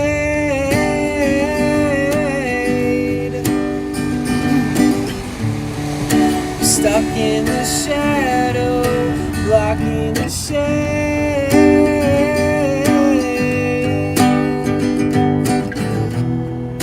There ain't no way to sweep up the mess that we've made.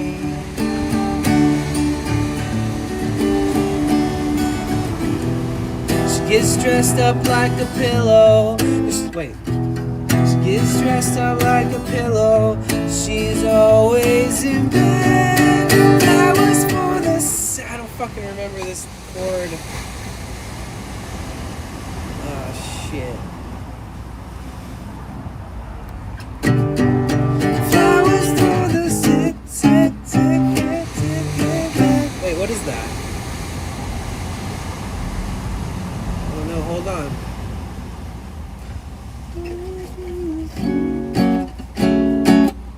Is that an F sharp minor?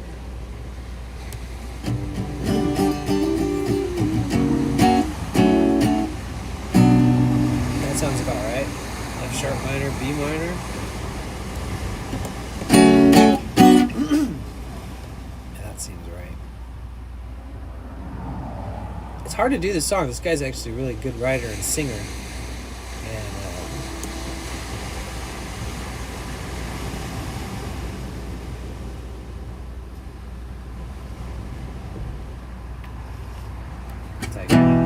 she gets dressed up like a pillow. She's always in bed. Flowers for the sick and dead. Wait, is that? That's second fret. It is. It just doesn't sound right. What am I doing wrong? Singing it wrong? It's not matching up.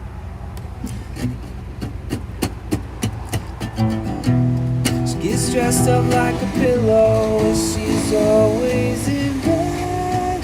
Flowers for the sick and dead.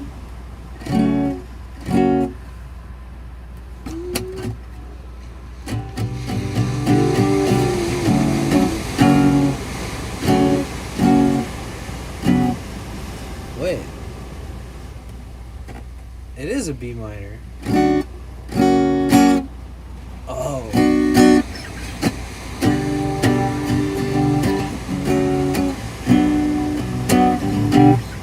That makes more sense. I still probably play and sing it bad together now. She gets dressed up like a pillow. She's always in bed. Flowers for the sick. She's on the go, way too fast and way too slow. She'll turn to stone at hospitals and funeral homes. And when the fog rises, somebody sighs who is not in disguise anymore.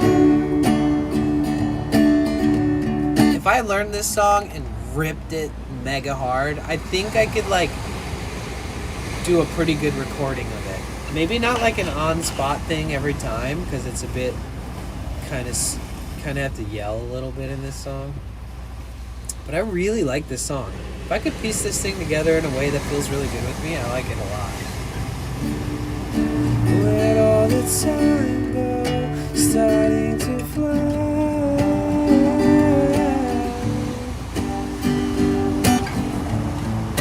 See how the hands go, waving goodbye.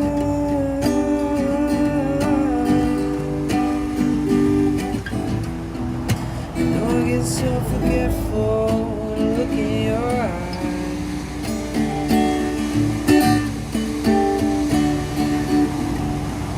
She's walking backwards through a parade.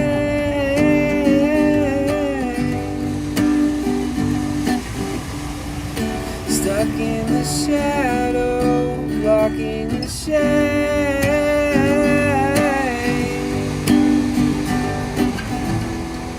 There ain't no way to sweep up the mess that we made.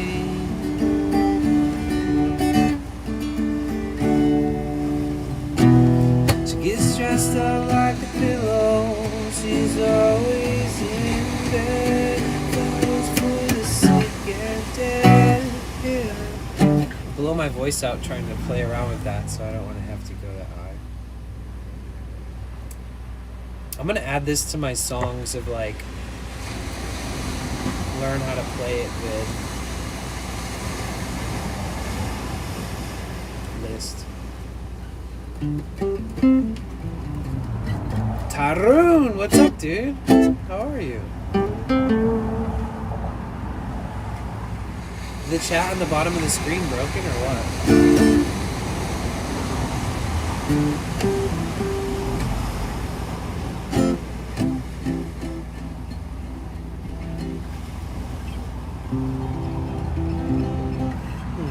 My nails are shorter than usual.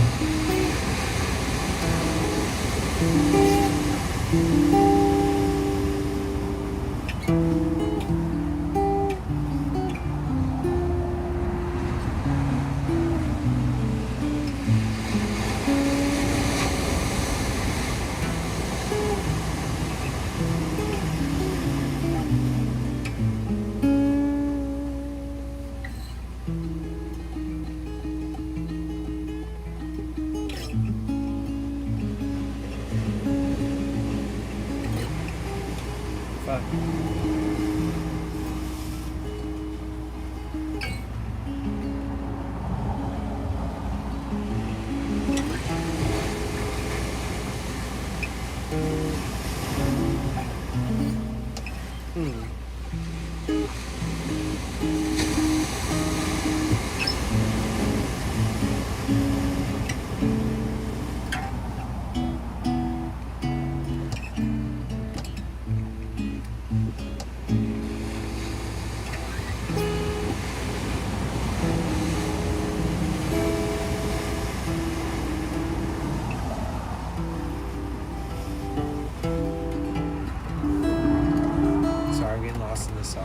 Stitch Woman, hey!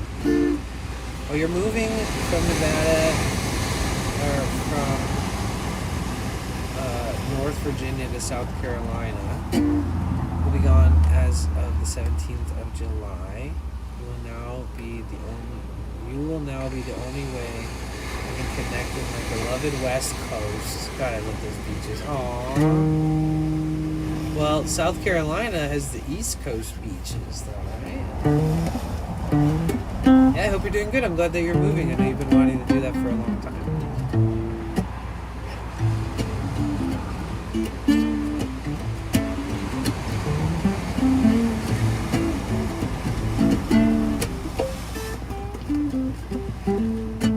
Don't know where you're going, yeah. Don't know where you've been. Don't know where you're going, but I know you're losing your head. I know what you're thinking. It's alright with me. I know what you're thinking.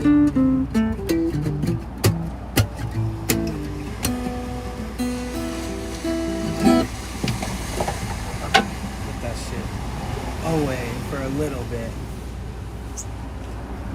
Maybe tune in before throwing it away.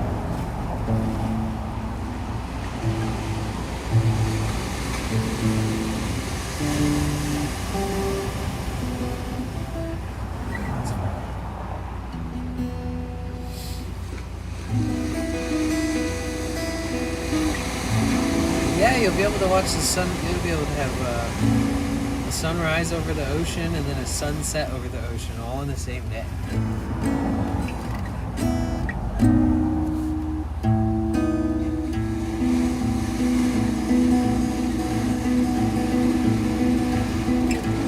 Wait.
Feels good.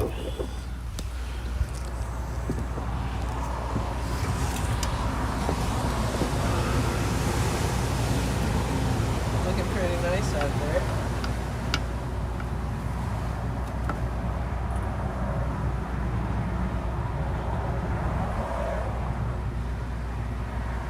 Oh, nice, Vinny. That's really nice of you to say. I really only play for fun and stuff. Vinny OG subscribed to your channel for 1 month. Vinny, thank you. Thank you so much. Thank you. Wow. I was not expecting that. Thank you so much. I appreciate that a lot. Thank you so much for subscribing. First ever time in the channel subscribing and chatting. You know, I've done a trip from the border wall to Tijuana, which is like the most southern point of San Diego. And then I streamed all around San Diego. And then I took a trip to LA from there, so that's north, and then I streamed all around LA. And then I took a trip to San Francisco, and I streamed like the whole road trip up there, and then I streamed all around San Francisco. And then I drove up to Portland, Oregon, and we streamed all around Portland for like 9 days, like every single day with no days off. And then drove all the way up to Seattle. And then we streamed all around Seattle for like 9 days. And I had a friend who lived there at the time, so she let me borrow her bus pass. So I was able to park my van in like one place and just take buses all over the place with her pass. And it was really convenient and helped me learn the bus system there and stuff. It was really fun. And we went to all of like the tourist destinations. We did all of like, you know, we did all the fun things, but we also like see nature and stop and like hang out in beautiful places, and we're camped at different places, and we've driven tens of thousands of miles on stream. Dang Emily, extra Emily, making stream driving look horrible, ruining it for the rest of us. We're built different. But yeah, so we enjoy like learning about history, having fun. The music is just something that, I mean, I would take it a little more creatively. I would put more energy into it creatively on a regular basis if I had more musicians in my life, probably, that were like close and like-minded with the stuff that we want to have fun with or something, maybe. But other than that, it's just like a spice that I add to the streams. Like I used to travel a lot and make music with friends, and I played a lot of music around and done fun things with it. but I just do it for just to release some energy now for fun.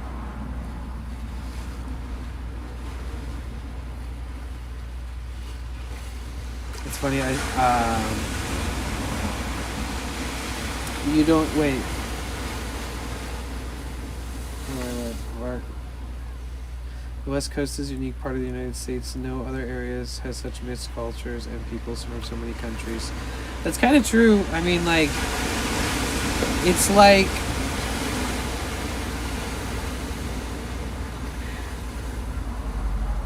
when it comes to every state in the country being a melting pot, this is already true, right? There's just like sub-sects of certain cultures and people in certain areas. You know, that's why they call certain parts of town Koreatown, Japantown, Chinatown, Little Indonesia. Like, there's all these different parts of town, Little Italy, you know, so on and so forth. And for all different states, they all have that kind of different assemblies of things that culturally give people something special, or, you know, maybe it's a food business, or it's a Polish festival, or it's like something that goes on every year. There's so much culture in the United States. But California is like, if you threw everybody into a blender, and I don't mean that in a disturbing way. I mean, like, it's like a tornado of people from so many different countries. And it's because of like the tourism. There's just so much tourism in California.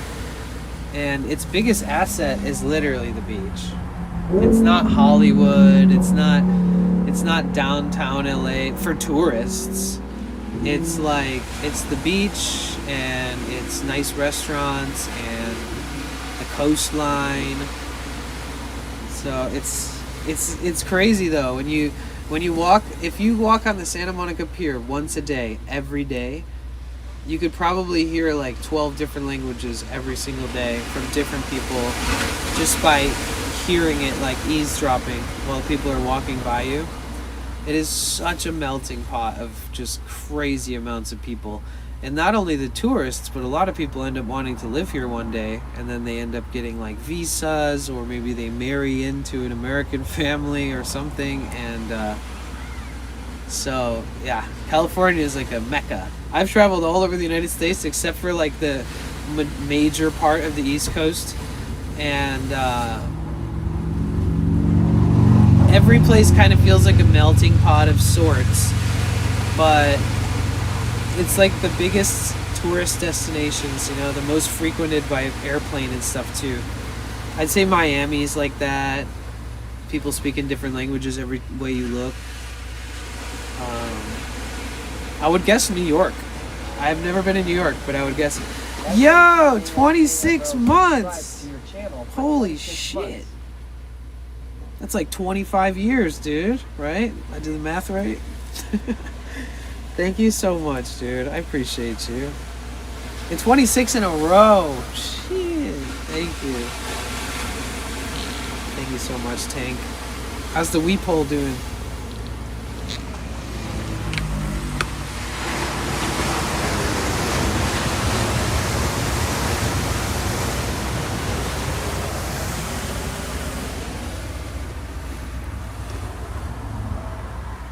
Can we get a W Tank or a Tarts in the chat? Ooh, pulling out my charger.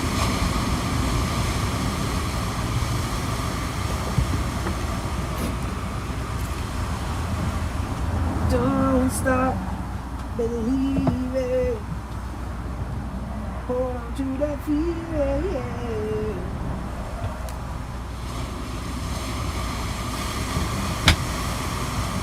I feel like I've been holding out on you guys because I have this big ass mango. And all right, who's down for snack time? Who's ready for dessert? I ate some meat tacos. Now it's time for some mango. Oh, it's super fibrous and dark. That's not good. That's like everything I don't want when I cut a mango open. Especially these honeydew or whatever ones, because like these ones don't have that same like fibrous like weird stringiness to it like the big mangoes do. So I'm really, actually, I don't know, I've eaten like hundreds of this kind of mango. If you cut them super close to the pit, you usually get the fibers. So those fibers were probably just from the pit. Ew! This whole mango looks like shit. And you guys, I mean, you know I'll eat just about anything that I like. Yeah, this mango looks pretty sad. I should have known from the one little burn mark right here. Usually when there's one like significant burn mark, it's usually like a what do they call it, when like systemic. So like when you see that, it means that it's been the fruit is so wet that it's bound to like bleed through the rest of the fruit and kind of ruin it. Like the opposite of cheese. You know how people just like cut the mold off cheese and then eat the rest of the cheese? Did you eat meat tacos? I did. A big, fat, fucking hearty meat tacos. Literally just meat, because I'm so American.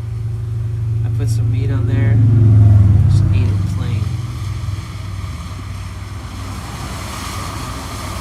I mean, is that even American? It sounds like Viking or something. You know what I miss? I used to follow this channel on Twitch, and they stopped streaming. I think they got banned. But they were like a cooking channel. And it was like a 24-hour ASMR cooking channel. And I'm trying to remember the name. Are you trying to hide the no parking sign with your van? They must be pretty chill. No, it's no parking between 2 a.m. and 4 a.m.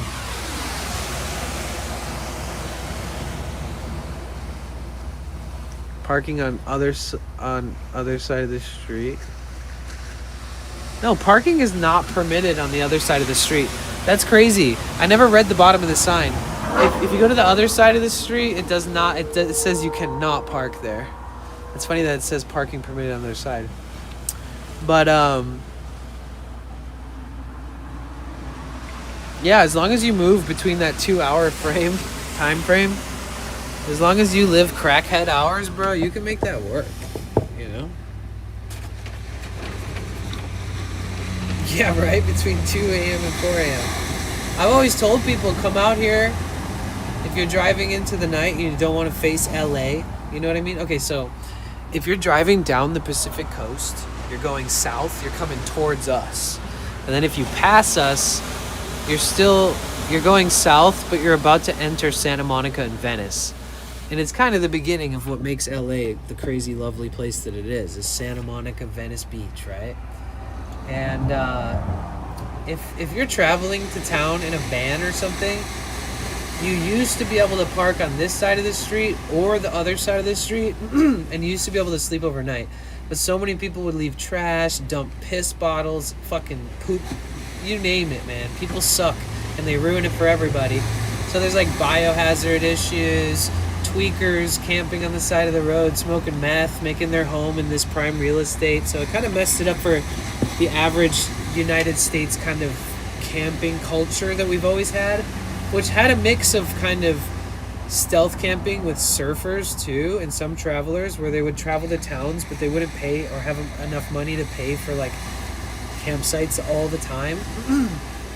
So they would just wing it, and you could blend in and pull that off. But nowadays you get lumped into the tweakers, so you can't officially stay here all night. But technically you could come here, set an alarm, and then you could move for 2 hours and stay awake, and then come back, and then just go back to sleep until like 8:30 a.m. You really could.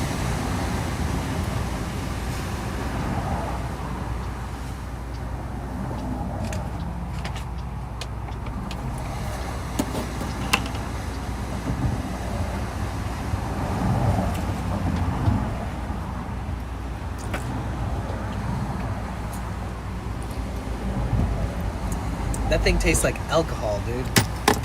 That thing is fermented. Gross. Ugh.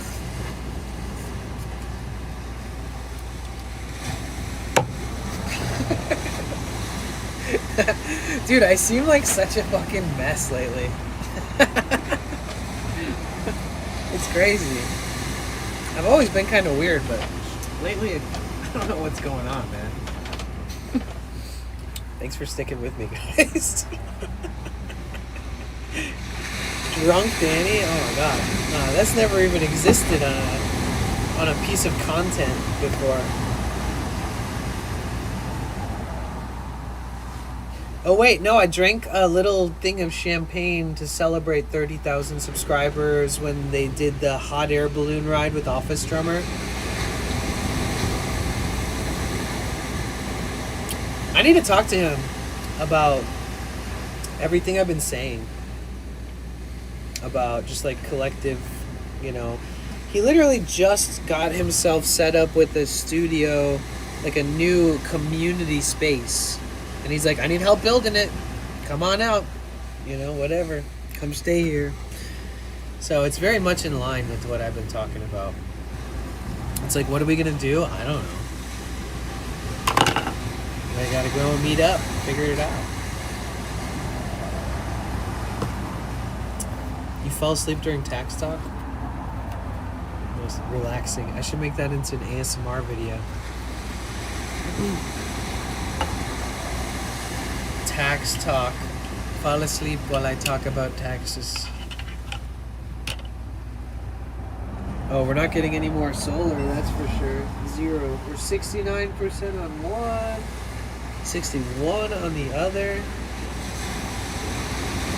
Wow, that's good. Another like full day of sun and everything will be at 100%. Oh man. Or maybe 2 today, so I don't know. How was your nap?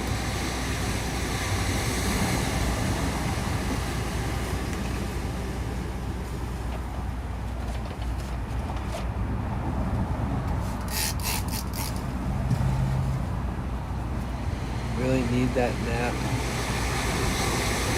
I didn't even know it, so thanks. You're welcome. Anytime.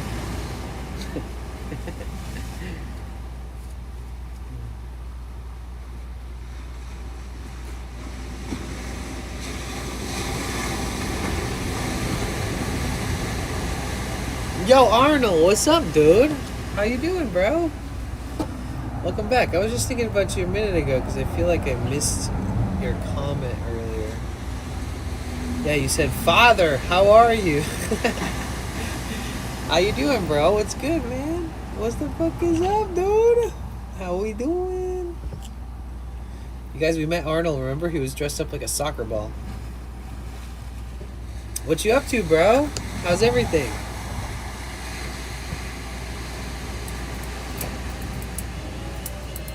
Yo, thank you. Thank you so much for gifting a sub to Arnold. Let's fucking go. I'm good. Me and my girl love your life. Aw, thanks, man. You too can live the life that you want. Just take well-calculated risk. Invest in yourself and do good. And it'll all work out in the end. As long as you love what you're doing. That's all that matters. And you got a knack for this stuff, dude. I think that you need to keep repositioning your angle, you know, like if you're doing similar content, like think about it through a different lens. Like think, how can I go out today and make what I normally do from a different lens, from a different perspective? Because sometimes that's all it takes to mix it up and make it fresh. Or I remember I reached a certain point where I was like, I need to do something new. Like, I really want to feel something new. I want people to be like, wow, today was special compared to the last X amount of days.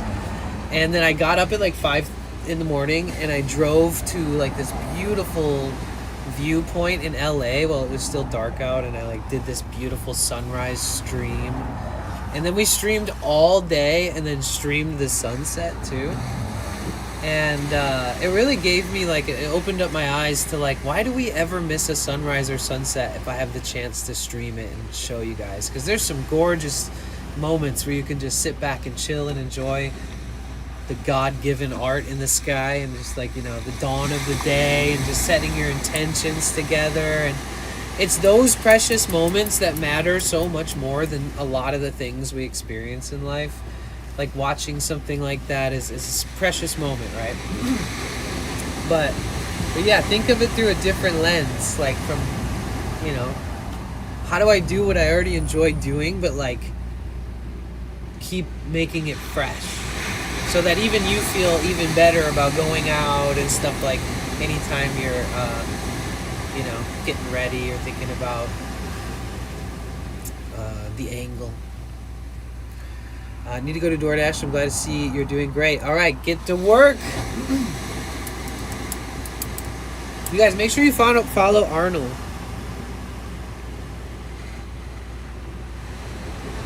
He treads the line of like public interaction content where you go out and you just interact with everybody in public, but in a way where you're like, he's doing it right. Like, he could be a role model in a way for all these super trolly ass people out there that are not good vibes. And not like two timing vibes either. Not like good vibes and then you turn around and then he talks shit to the chat about you or some weird shit. Like, he's actually like a really genuine person.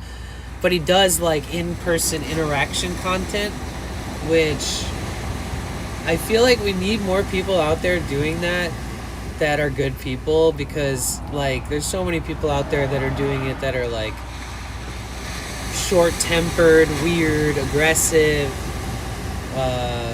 desperate for clicks, but like not even fun or anything or any, like, you know, either way, I think that he's able to do something that a lot of people are not able to do.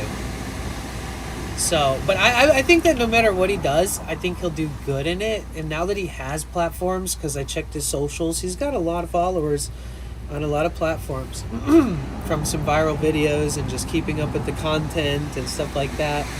And so he's not just showing up to Twitch being like a noob.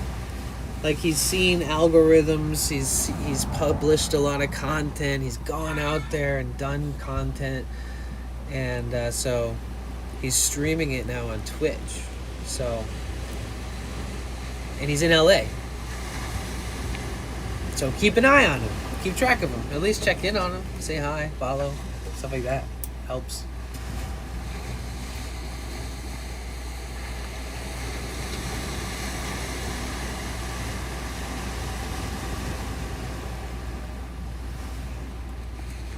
Okay.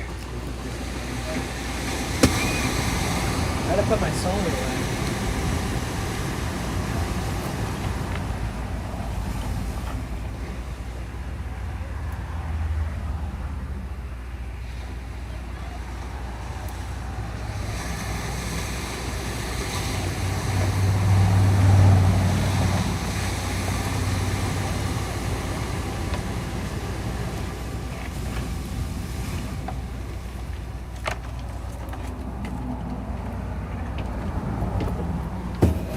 Pretty realistic green screen, huh? It's crazy, you guys. I tricked you for 1,000 days. You thought this was real? Dude, I've been sitting in the top of an ivory tower in a loft overlooking the world, drinking champagne. You've been duped. I just have the best green screen in town.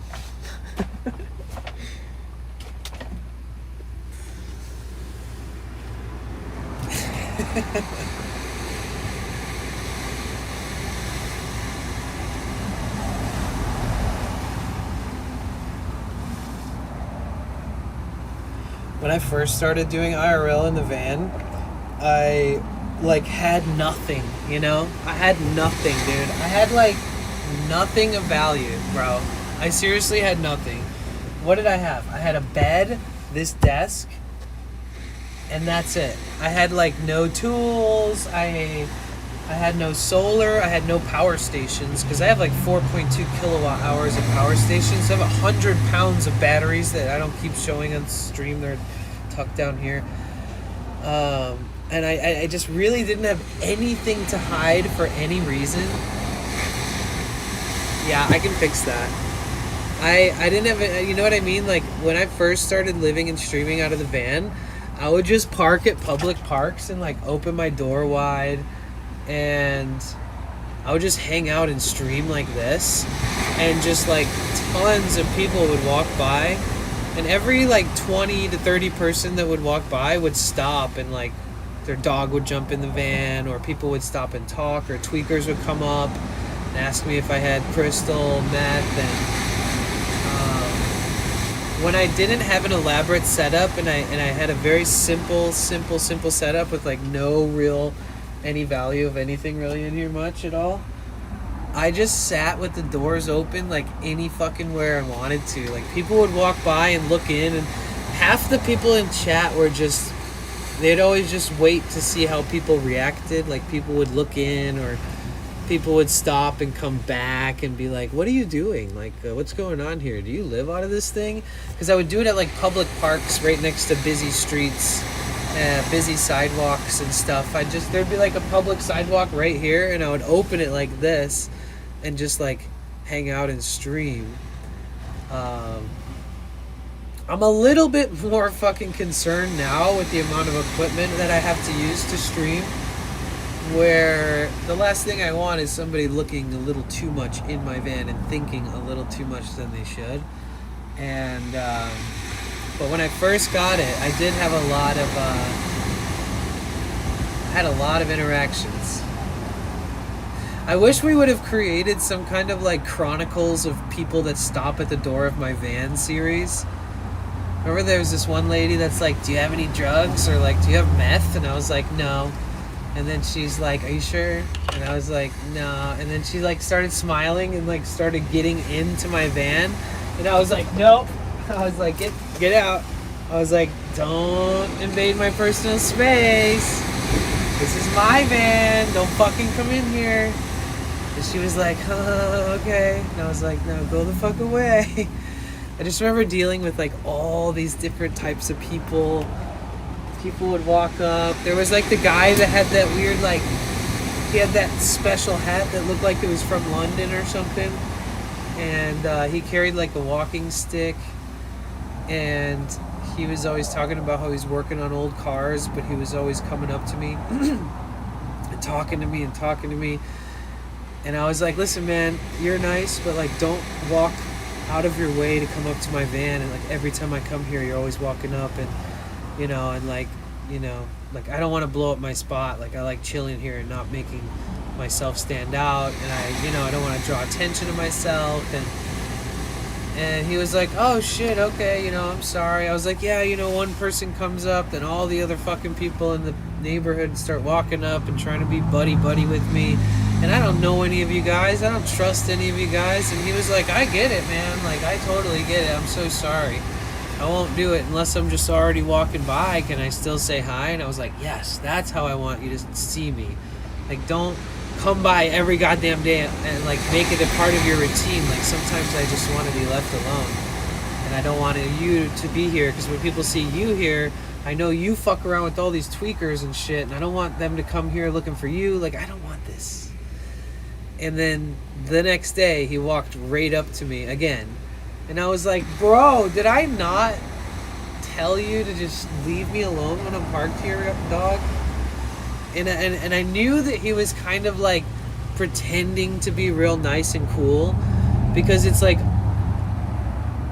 I saw him maybe, like, 3 or 4 times when I first met him, and we were on good terms.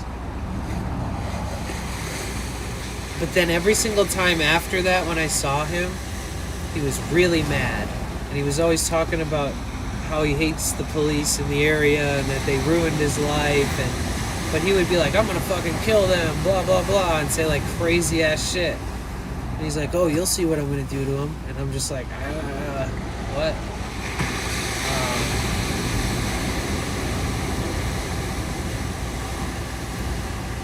That guy was crazy. That's where we saw Naked Machete Guy too, that same park. Yeah, there could be a... Yeah, that's right. Yasmin. San Diego's nice. Yeah. LA's nice too. You just gotta like find it. D Tomo with the what? Oh, 10. D Tomo with the 10 gifted, bro. Thank you so much. Woo! Let's go, dude. Oh shit, everyone's looking at me. Yay. Yo, thank you so much, bro. Thank you. How are you? Yeah, Naked Machete Guy. Look, you don't know about that?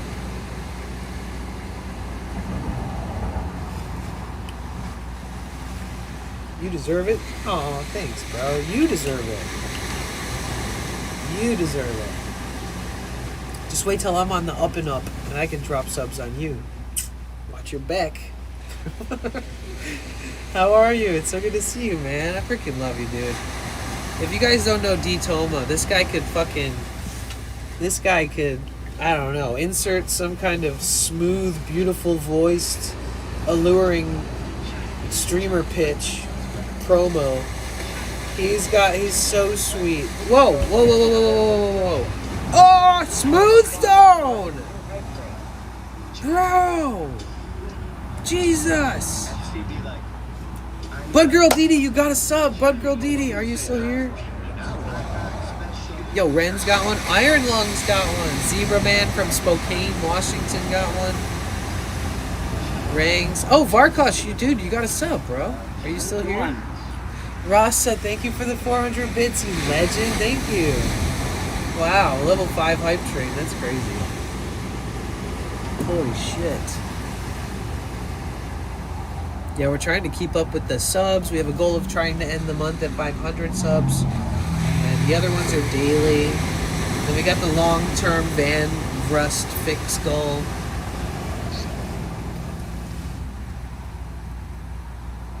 Yeah, when I tried to talk to Puya about like, oh, I wonder if I could like trade this and buy something. I don't think he wants to deal with this van. I think I'd have to like sell it to somebody else if I really wanted to buy a new van. But I think I'd have to fix it first, honestly. And maybe if I'm like really lucky, I can find somebody to do it and it's not like buying a new van price. Sorry, every single time I look forward, I see the most broken windshield on planet Earth. And I just can't stop bringing it back up. Dude, the laminate it's like, it's got dirt in it. So like the cracks are so severe that even the laminate that's kind of like pulling away has found there's a leak. So there's like a cut in the laminate. Otherwise there would be no way that dirt could get into it.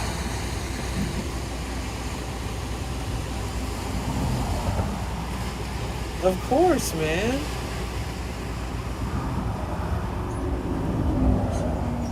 Yasmin, come out here, bring a shit ton of Hello Kitty Band-Aids and pink duct tape, black duct tape, some magic sparkles or something, magic wand. I think that we can fix it.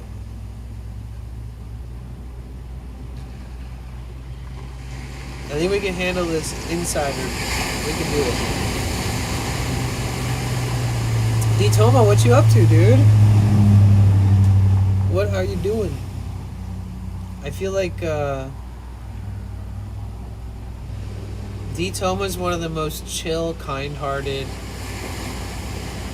nicest, funny guys on Twitch that is like everybody should know about.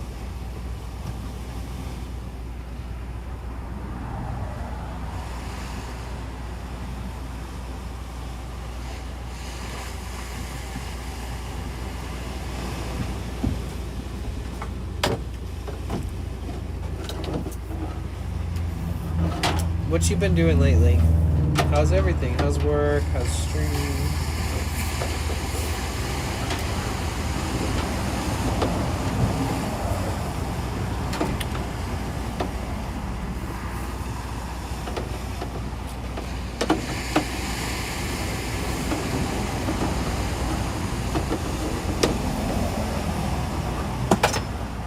This past weekend, raising money for St. Jude and eating the same thing over and over. Fuck yeah, dude.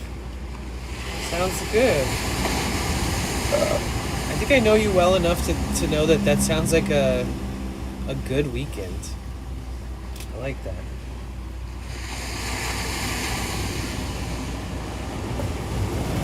Where did I put the rope? I had like a ton of Velcro straps that I could use for various things. I don't know where any of them have gone. They're all missing. This rope has a long history of helping me. It was longer at one point, but I've used it for so many different things. Dude, rope is like one of the most underrated random things to have lying around. Like, honestly. So many reasons why rope can come in handy. Especially if you're like self-sufficient, trying to think, oh, well, what could I bring with me? I think out of all the things I've traveled with, rope is probably one of the things that makes the most sense in most scenarios where it's helpful. That and like a drill gun with a socket set and a first aid kit. First aid kit, rope.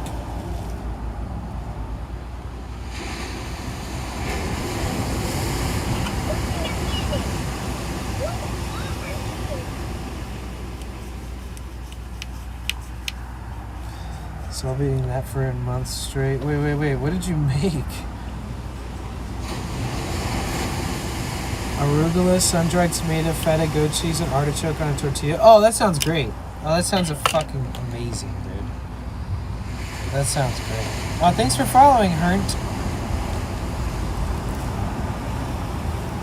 I did about 60% of the goal. I have 2 weeks left to go, so I'm blown away. Other than that, trying to eat healthy, sleep more, drinking so much water, and trying to figure out where to live next.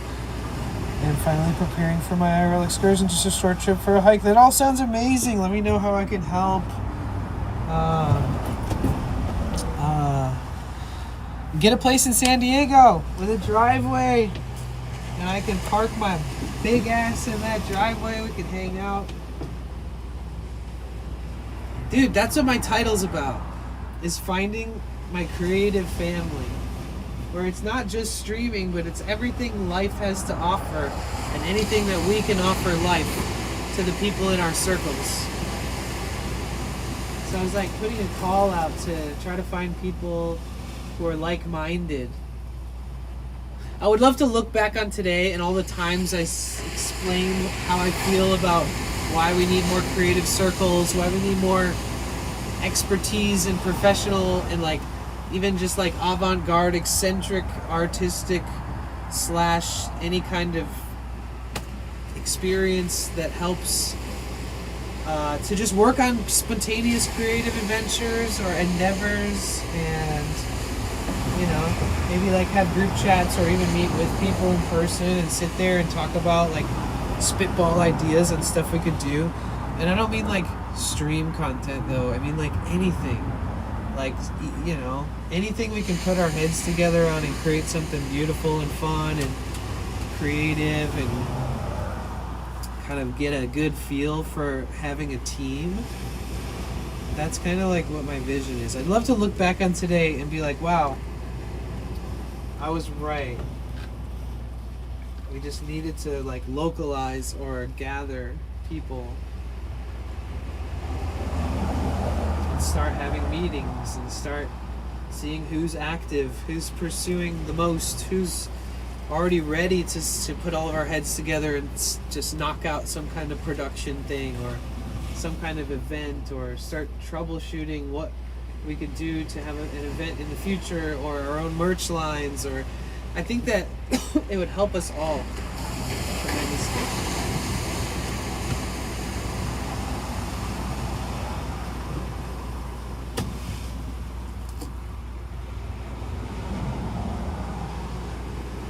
I'm a professional creative who needs more organic creative experiences, so I feel that.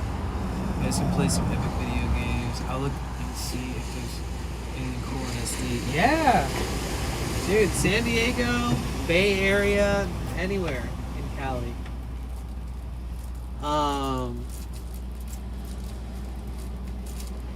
But yeah, you know, somebody like yourself, you have professional experience and industry experience, and you have creative experience. You check every box, you know what I mean?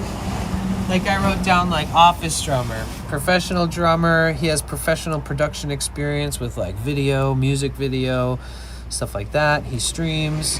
He's done a lot of collaborative things musically with other people. He's performed live with music with people. He's a really good person, good friend. That's all good things. Like Xanthi, she's a voice actor. She's an artist and a streamer and a friend. Sushi Dragon has a ridiculous production and has a lot of experience with professional production because he's been in sponsors and in game shows and all kinds of things that were part of things even that are bigger than Twitch. And friend. And you know, like D.Dala, like IRL artist, Venice local, streamer, friend.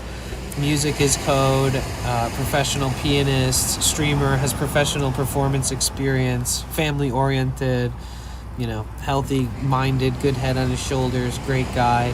Dr. Rolfson, he's a professional instrumentalist, but he's a professional saxophonist by trade, and then he also plays every wind instrument and guitar and piano, and he sings, and he's very talented, and he's a father and has a family, too. He's a streamer, friend.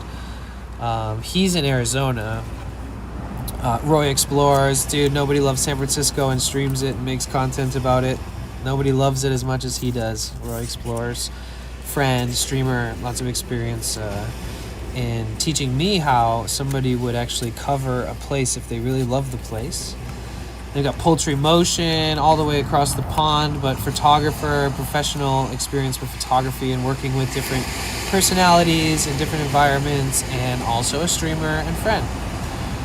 Even people like in chat, like Goofs, has been making true crime commentary videos for a long time. Software engineer, 10 years. So I'm just like writing down names and people and things to kind of just, I want to make sure, I want to have like an index of people that are valuable to one another and that would like to be a part of one another's things. And I would love to, like, it doesn't have to be an org, it doesn't have to be a production studio. Maybe if I have to do stuff with it or invest, maybe I should create like an LLC or something. I don't fucking know. But either way, technically it's just supposed to be like a collective of creatives and people that can either A, help each other with what they're working on and just know what goes around comes around, and know that if you help them, it'll make the project better because you're a part of it, because we need teams on everything these days. And then it would kind of unfold into whatever over time. But I would imagine it's like what's good for us as a whole can also be good for us individually. So like if we all hung out at a studio and talked and like thought, oh, well, what can we do together that's really cool? Maybe it ends up being a collaborative stream or something, but maybe it becomes more than that. Maybe it's more intentional. Maybe it also has a chance to be filmed and edited and uploaded on, you know, multiple YouTube channels, or maybe it's a music, maybe it's a song, maybe it's a live event at a physical place that we're trying to book and hope people show up to it around TwitchCon or something. Like maybe we create an official event at some kind of beautiful space, or maybe we find a place where we can feel hosted. And either way, that's what I would like to find. Groups of people that are close enough, trusted enough, respected enough, have enough experience in whatever they do, that whether they're tightly and closely involved, or whether they're very loosely and very not hands-on at all with certain things, that there's a time and place for everybody that is willing to help or willing to be a part of it in general. I might need to start like a new Discord for that. Start a content creator church and make it so they don't have to pay the taxes. Exactly. Yeah, I wish. I mean, I really only have one friend in LA that has like a studio that's committed to community efforts, but there isn't a lot of that, you know? It's not like everybody can afford to pay rent at a studio space or like a warehouse space, and be like, yeah, let's do it. Let's do it anytime you want to come. Like, let's work on shit here. Let's film music videos here. Let's take videos. Like, let's do photo shoots. Let's talk about our projects. Let's hang out and eat dinner together. Whatever. We should be able to have places to do that.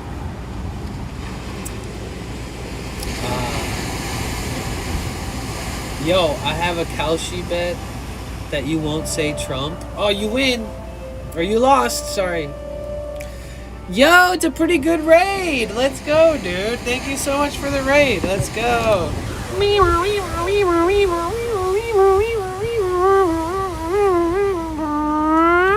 Okay. Hi, everybody. My name is Danny, also known as Potential Bliss. Welcome to my live stream. We are in Malibu. You guys probably still have sunset up there in San Francisco Bay Area. But we're currently in Malibu, Southern California. And we are hanging out by the beach. And speaking of creative people, I was just talking about how I want to build like a network of people where it's like a no pressure thing, but we like connect enough to know when anybody's working on something that could use assistance or your expertise. Where like I create like a group or like a Discord, and it's not open to everybody. It's only open to people that are like genuinely fucking have some level of ingenuity or just kind of innovative or like experience points, somebody who sees something fun and creative and thinks, oh, I know how to do this or that, or I can offer this to this production, or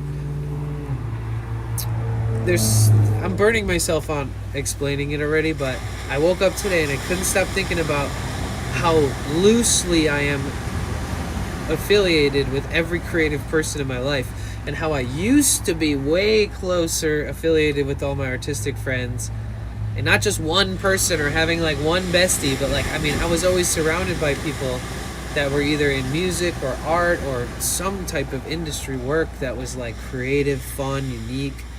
And as much as I'm around streamers a lot and stuff, it doesn't hit the same. Like, I feel like there's things that are bigger than Twitch, bigger than a stream collab, that I feel like we need to work together to figure out what that is and do it and come up with new ideas, or maybe with our powers combined we fall into place with like the next sickest fucking production in LA or in California or somewhere. Maybe our efforts fall into line with like being adopted by like some kind of thing that really aligns with what we like are interested in, but maybe it gives us work one day.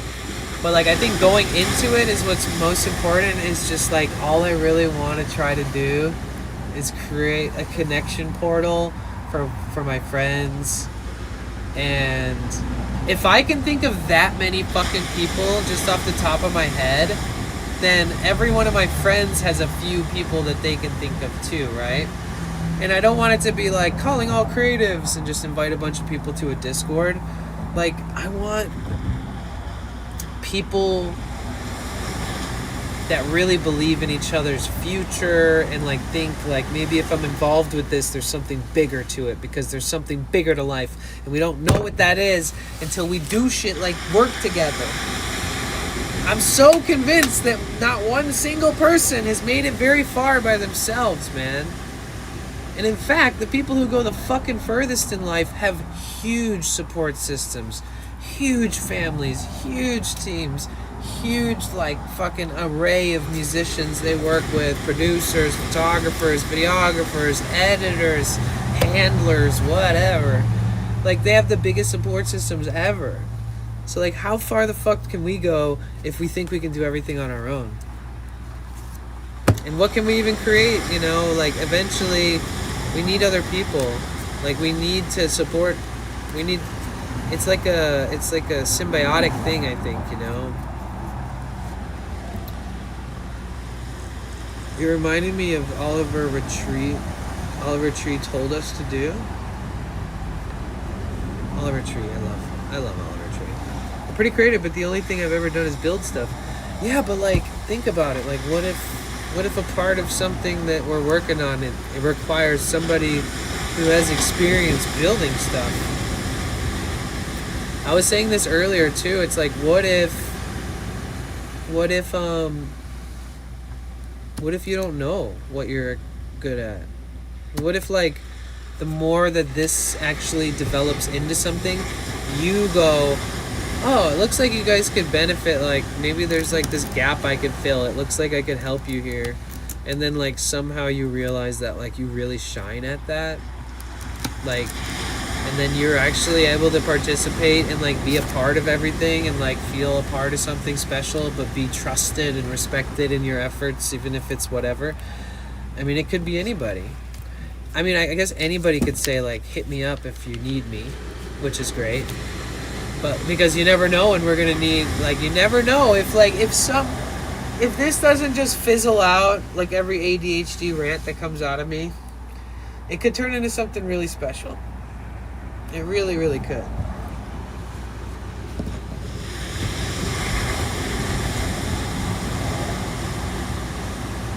Like, imagine one day we need, like, 100 extras to be in the back of a shot or something for some random shit.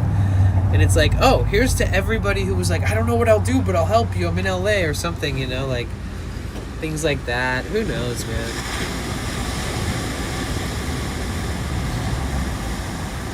The more we sit around and wish we could do more is the more time that we waste not spending time with other people who have as big a fucking dream to make something good out of life.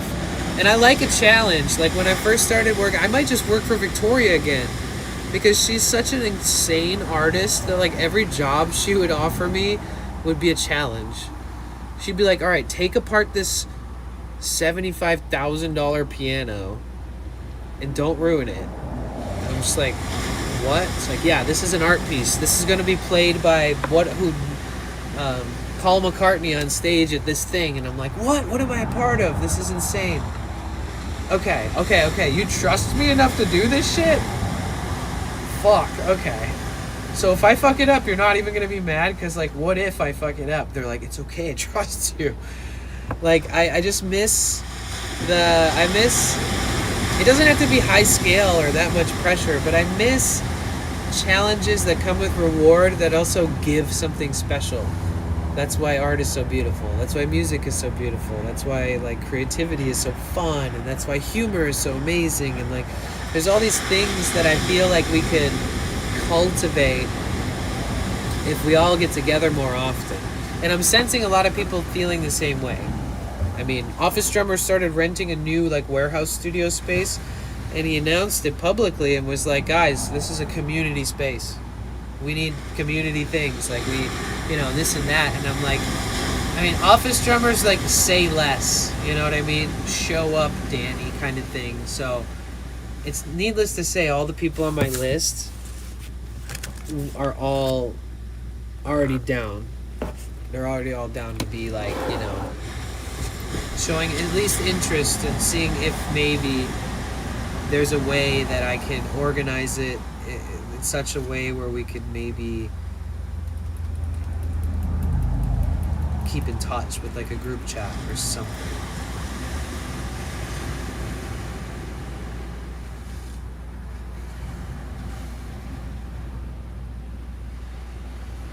PGG, thank you so much for the raid. Hey Joy, hey Tony, hey Lee.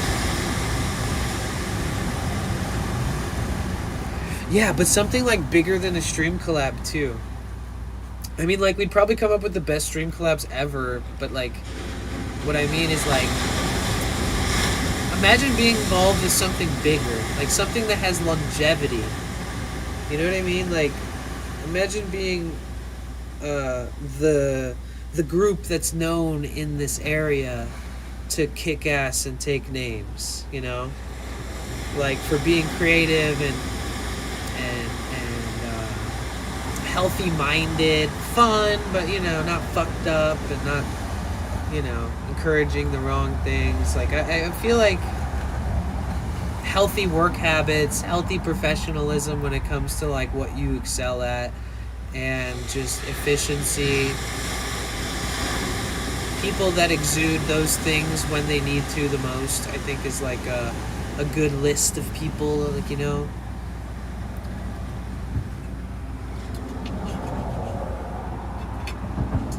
people that are ruthlessly good at keeping track and monitoring long-term projects and working on them with people until they come into fruition financially or just based off time and place and all that stuff. If I can't drink, then I'm out. Why? Nope, no water, no nothing. You have to get to be completely dry. That's my content idea. Just kidding.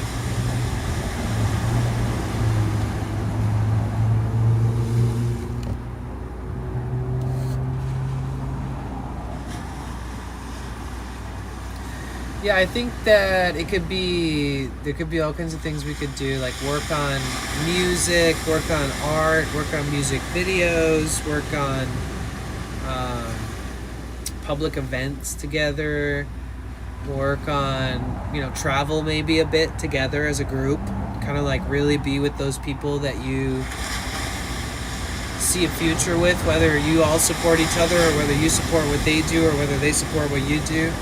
That it's probably a lot more enriching when you travel with a group of people that are all creatives and that see life as precious as you do, like from a weird artistic lens and stuff like that. Is music a big thing you're thinking? Well, I mean, there's only so much media or like entertainment that you can really fall into. Like there's writers, producers of music, videography, movies.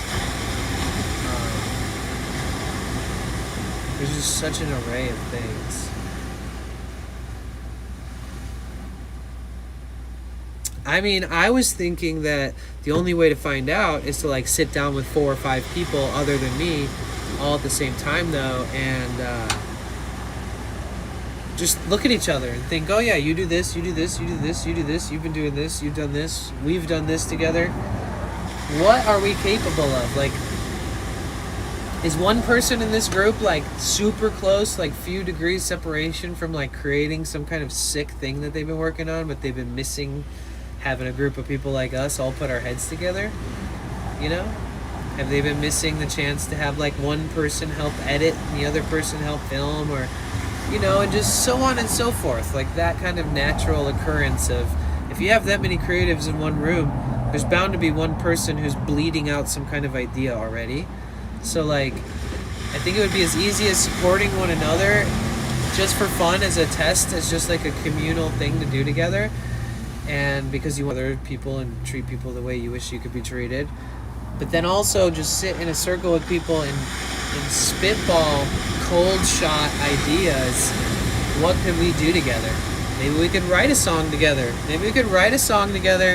Make a music video together. Maybe we could perform it at special events like TwitchCon or things like that. There's all types of things that could really only happen if you have enough people sitting down with the right kind of crazy ideas shooting out. But the goal is to hit up some of my friends, think about who else I'm forgetting, and just see where everybody's at.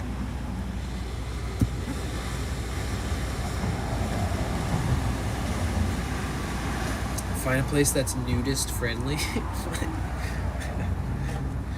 I have some professional DJ equipment that I don't really know what to do with yet. Usually just play with it in my garage. Nice. See, that kind of stuff too. Like, imagine if we wanted to put on a big event, but we couldn't afford like to rent a sound system, or maybe like we have people that have entire PA systems for their shows, and we can borrow that. And maybe one person has the nicest camera in the group, and we can film with that one. And maybe somebody's really good at directing, but they're not the same person that's good at using the camera, but they're good at directing. And yeah, I feel like everybody can find their place. Everybody's just like me. No one's fucking locked into some magical professional industry job right now. Everybody's so self-sufficient, especially because social media is considered a job these days.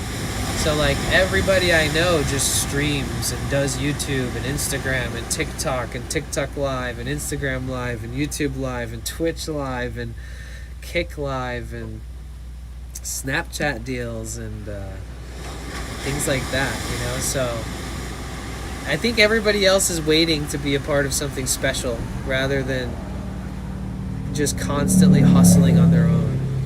Like, it genuinely is so much better to do that, just to pursue things with a real team. Especially as you get older, maybe you're single, maybe you're in a relationship, but that doesn't always mean your family's close by. The support systems you grow up with in your teens and your 20s sometimes change in your 30s, 40s, and so on and so forth. And I think a lot of people are kind of ready. So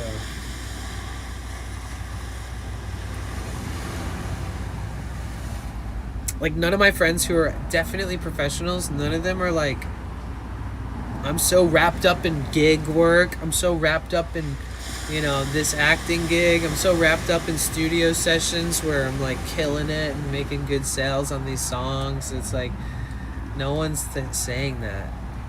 Like, everybody's hustling hard and like streaming, making content, posting on social media, doing side gigs here and there. Everyone. And then a lot of people that are not in the entertainment industry but they also stream, a lot of them just have normal jobs, like, which is very respectable. Like, they'll work during the day, they'll stream 7 p.m. to 10 p.m. at night, and they enjoy the best of both worlds. But like, and I respect the hell out of a streamer or content creator that has a job and does both, because you don't want to have to rely on your audience or like pray to God that you make enough money that month. It can be tricky. Wait a minute. Hey, thanks, Tyler.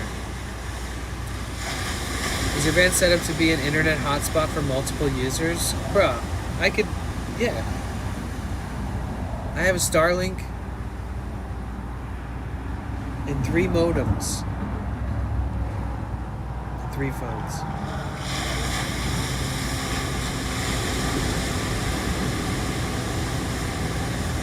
I got enough internet. You don't want to connect to my internet, though. I'll hack you. Just kidding.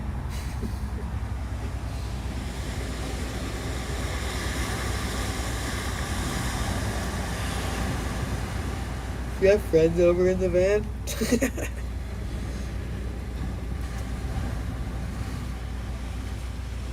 The only place people visit me in my van when I park like this is in San Francisco. I'll have friends that'll come up to the van at the beach and hang out. And some of them stream. And then in San Diego, people will come up and hang out sometimes.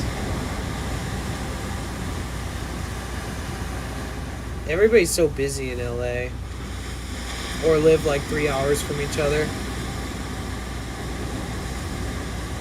Still a good while away, but during TwitchCon, I'd like to arrange an evening of streamers going to Sunset Cliffs. Would be awesome too, if you might play some music. I would love that.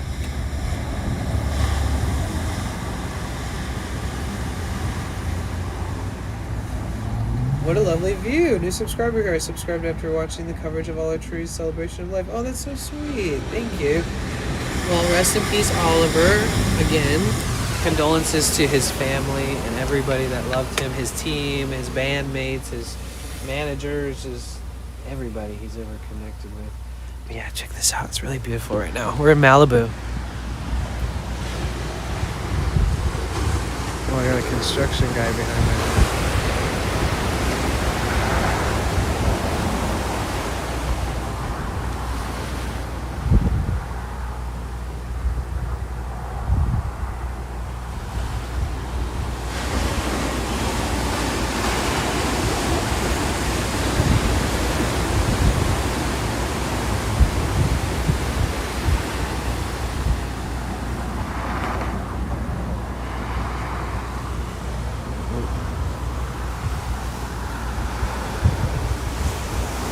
Feeling like somebody's watching me.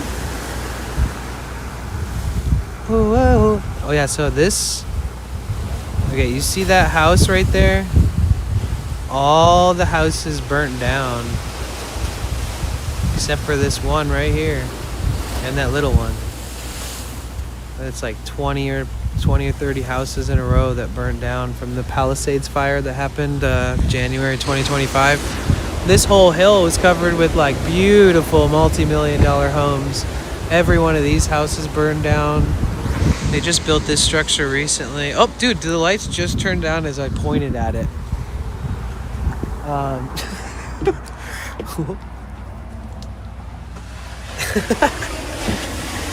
But yeah. So this area was kind of devastated by the fires.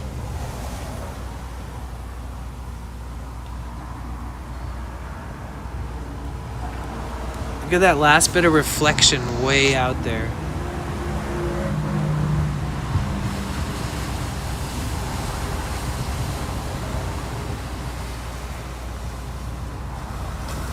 It's a ship. All right, you guys ready to see 1 mile zoom?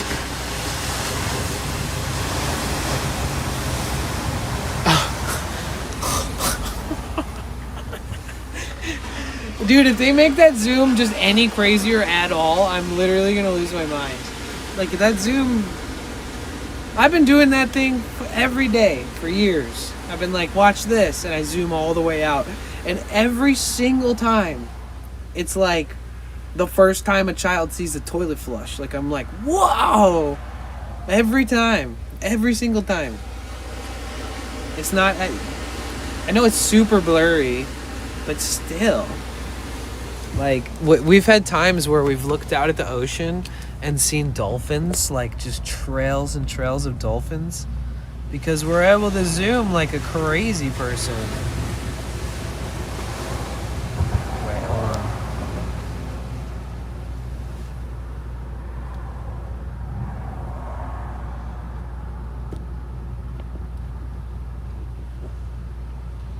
I know this is haggard, hold on. See, it's blurry, but like, it's more dramatic when I'm focusing on a subject and there's a lot of depth and there's things around to show you the distance. But this alone, I mean, like, it's pretty far.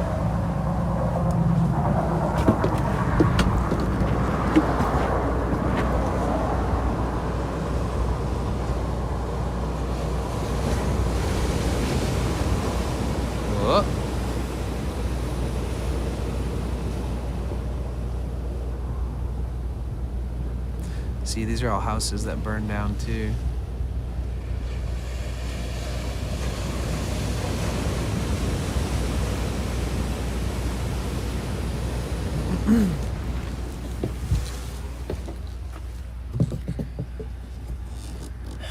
Oh my god, we've been up for 7 hours.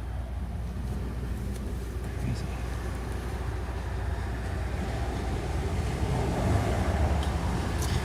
So I need to apply for my driver's license renewal. Let me throw this stuff out real quick.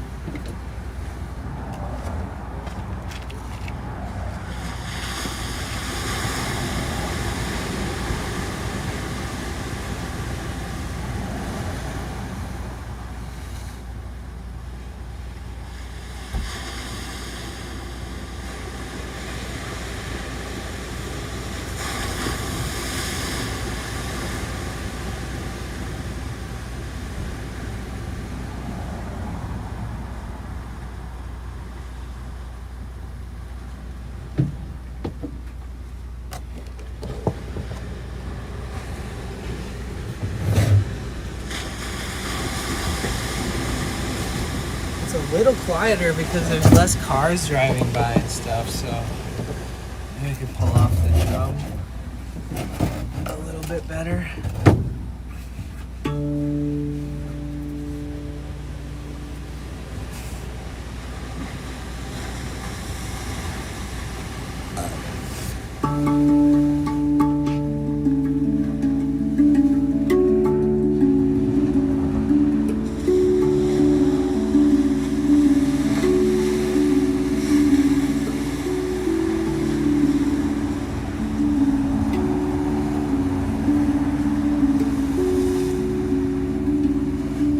Breath, motherfucker.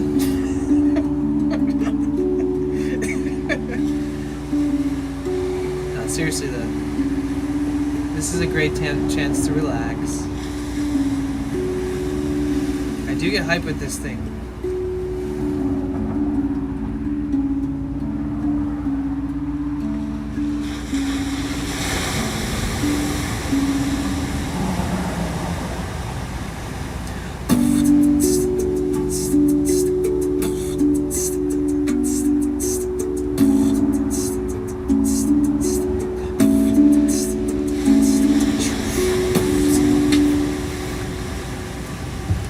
Maybe the waves are still kind of loud.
Thanks.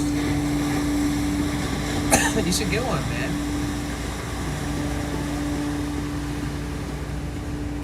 The story of how I got this drum is at a company.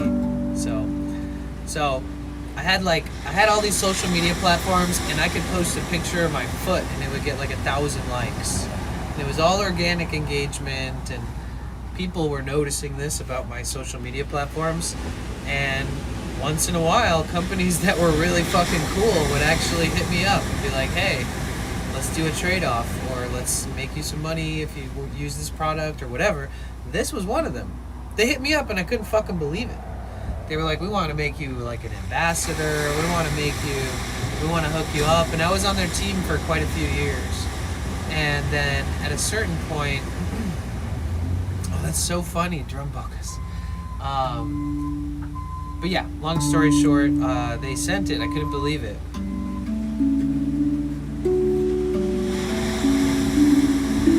My two friends that inspired me to want to play them, they both passed away.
rated your channel. Oh my gosh, Girl Hero! What's up? Hi, Speedy. Hey, Girl Hero. Hey, Pillar. Hi, what's up, Cooley? Hi, guys. How are you? It's so good to see you. Thank you so much for the raid. I hope you're doing well. My name is Danny. We're by the ocean. Hi. Guys, please follow Girl Hero, one of the sweetest, kindest, nicest, coolest streamers that I've ever met. We met in person at TwitchCon, and she was like, hey, I'm Girl Hero. Nice to meet you. And I was like, I'm Danny. And the rest is history. Genuinely, it was like this moment where all these IRL streamers, it was like the biggest IRL streamer meetup in history of TwitchCon in the US. And we were both just hanging out in the midst of like this whole group of people that we knew very few people in the group. And we happened to say hello to each other and like actually made friends. Not that people maybe were like hard to make friends there or anything, but there was enough people there and enough just like going on that like, you know, there's a lot happening. So I'm glad that we met and that you've been so cool. And Lori, aka Girl Hero, deserves all the support. And she's been on Twitch for so long. I was in her stream once and people were like, somebody subscribed and it was like 114 months or something. Or maybe it was like 140, I don't remember. But it was some massive 3-digit number I've never seen in a subscription resub before. I've never seen that. Maybe like XQC, maybe. Like people who've been on here for forever. And yeah, it's awesome. It's cool to see. It's inspo. I hope one of my crazy supporters and friends here in the community one day hits a triple-digit subscription to this channel. I hope I can hold on as long as you have, and still seem so nice and not jaded or anything. It's great. But yeah, you guys follow her. She's awesome. She even does car shows like Coffee and Cars, and she has done all kinds of stuff. You'd actually be surprised, like working on motorcycles and then like auctioning off or something like this, like and doing things for just doing really good things, and like in collectives of people that like girl groups that work on motorcycles and stuff, like very unique, cool, awesome situations that I've seen since we've met. Gaming, also community stuff, don't get me wrong, she is a variety streamer. If you're watching on YouTube and you're wondering who I'm talking about, she goes by Girl Hero. Girl Hero. She's on Twitch. Do you multi-stream on YouTube? Very straightforward, but I'm trying to get to know new people. You seem like a cool guy. Probably going to bounce for now, but good to meet you. Yo, nice to meet you too. What a proper goodbye. I appreciate that. Sometimes I just disappear after chatting a bunch. I hope people don't take it the wrong way. But now that was a proper goodbye. Thanks, it was nice to meet you too. Followed. Okay, sick, thank you. How's stream going? You know, it's going good. I've been putting a big emphasis on the fact that I would love to kind of create a group of people that are creatives that work together on things that are like larger than the easiest to come up with things, like bigger than Twitch. Like I know that my friends and I have enough experience to create somewhat of a team, and I think that we could help tackle like creative endeavors together and even come up with brand new creative endeavors. And it doesn't necessarily have to be like a live stream or something like that. So like I'm just like kind of keeping track, and like I think that like everybody who's able to make an impact with the creative arts that they use and they produce, and that they have like a creative outlet and they express that with art or music or writing or theatrics or, you know, building or engineering, or, you know, even somebody that just has good management skills or like a level of experience with professionalism and business and kind of thinking, having a group of like a hive mind of fucking epic friends / entertaining people who've done stuff in industries, worked events. Maybe they have secret talents, or maybe they're not so secret talents, but I feel like we need teams. Like I feel like we could take each other so much further And like when I say it doesn't have to be stream collabs. I mean, we could also just kind of focus on that stuff too, but like I think it's bigger than that, bro. I think that like some of us are bigger than stream. Like some of us, our team is more impactful than just us alone, you know? And I think that there's variables. Like some people might be farther ahead in something on their project, and maybe that's our first team effort to kind of help push them. Or maybe we all come up with something independently as a group, and we pick through like 5 ideas and do that. Oh my God, Dahlia with the freaking raid! Thank you so much! Thank you! Speaking of creative people, Dahlia's an amazing artist with a cool brain in her head. What's up, Evil? Evil Vaughn, what's good? You guys, welcome in. My name is Danny. Thank you so much for being here. Here, what's a raid song I can do?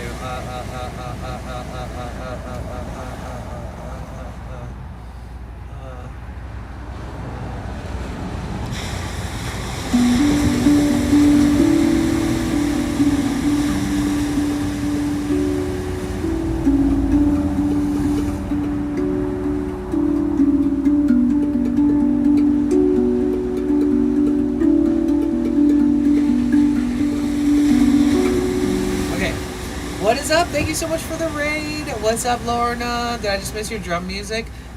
No, not really. You got it. Hell yeah, brother. Happy late 4th of July, brother. What's going on? I fell off the wagon for a couple months there. I have been off the mental rails. But it's so good to see you. I hope you had a good stream. How are you? You guys, you gotta follow Dahlia. As I was saying, I'm looking for my creative family, and I want to create a team that creates things that are much bigger than, larger than us, larger than an individual, larger than one person chasing their dream. Is a bunch of people chasing the fucking dream together. Let's go! I'm telling you, dude, I'm onto something, bro. Everybody needs to shed the fucking self-obsessed fucking egos and make a team. I said it. I said it. I really believe it. I think that the more we focus collectively, the further we get in life.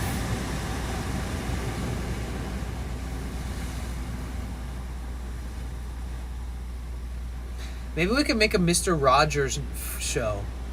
That's like Mr. Rogers, but better.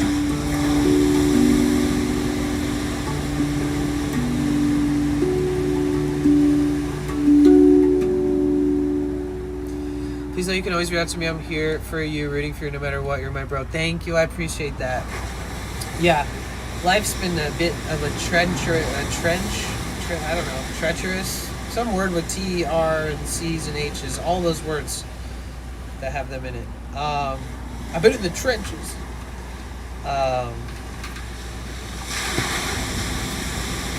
But it made me think about a lot of things. Like, I can't just fucking sit around and do this shit forever. I can do that, actually. To be honest, I can do that. I can do this. I can travel more. I can stream IRL more. I can put in thousands of miles a year. You know, this year's been slow. I've been learning a lot. I've lost a lot of loved ones, and things have been happening really close to each other. Kind of punch, jab, kick, and it's not been the best or easiest year. But man, have I fucking learned a lot about myself and my community and what I'm capable of, and I think that, bro, I grew up in working hard in the industry. I grew up around art and music. I worked in the industry. I worked on my own music. When I moved across the country by myself, I immediately got amazing jobs in the same industry, kept working. I did the whole social media thing. I rode that wave. I paid bills with it. I posted music, media, travels. You know, I've done fucking everything. It's always had to do with the entertainment industry, whether it was digital, online, or whether it was with live music or art or whatever. And I feel like I'm at a creative lull. I feel like either I need to be a part of something that's fucking bigger and grander in scale, or I need to create something that's bigger and grander in scale, and I can't do that alone. So either I make a fucking team, or I find somebody who's like crushing it in life, and I just absolutely beg them to fucking hire me, because I want to be involved in something bigger, and I know that my friends and myself are capable of being like role models in the industry if we work together enough. Like, I truly believe this. I have enough experience to where you can fall on me. You can put every bit of accountability and responsibility on me for certain things. And then I have friends in the industry and in the streamer world who are also professionals and have industry experience, from being performing musicians to hosts of things to sound engineers to camera videography to production to creative influence upon the projects, to being like giving creative freedom and where and how to insert that creative freedom accordingly. Like, I have friends that fit this mold, and they're always hitting me up like, man, we need to just come over, hang out for a couple days, like sleep in your van outside my house, like Office Drummer, and like with like Sushi Dragon in Montana. He's got a huge warehouse. He's like, dude, you can stay here for like a month. I'm like, it's fine, like, come, I miss you, I want to see you. And I'm like, I love you, but like, okay, so this is like where it all begins. Like, I see my friends that have so much room for growth, and I see my friends seeing the same thing that I see, and they're like building physical fucking warehouses to house their own creative vision, but now also like allowing in community type visions and people to come and visit and to shoot the shit with and creatively collab. And it doesn't always have to be a stream. It could be like so much more than that. Yo, Gus! Thank you!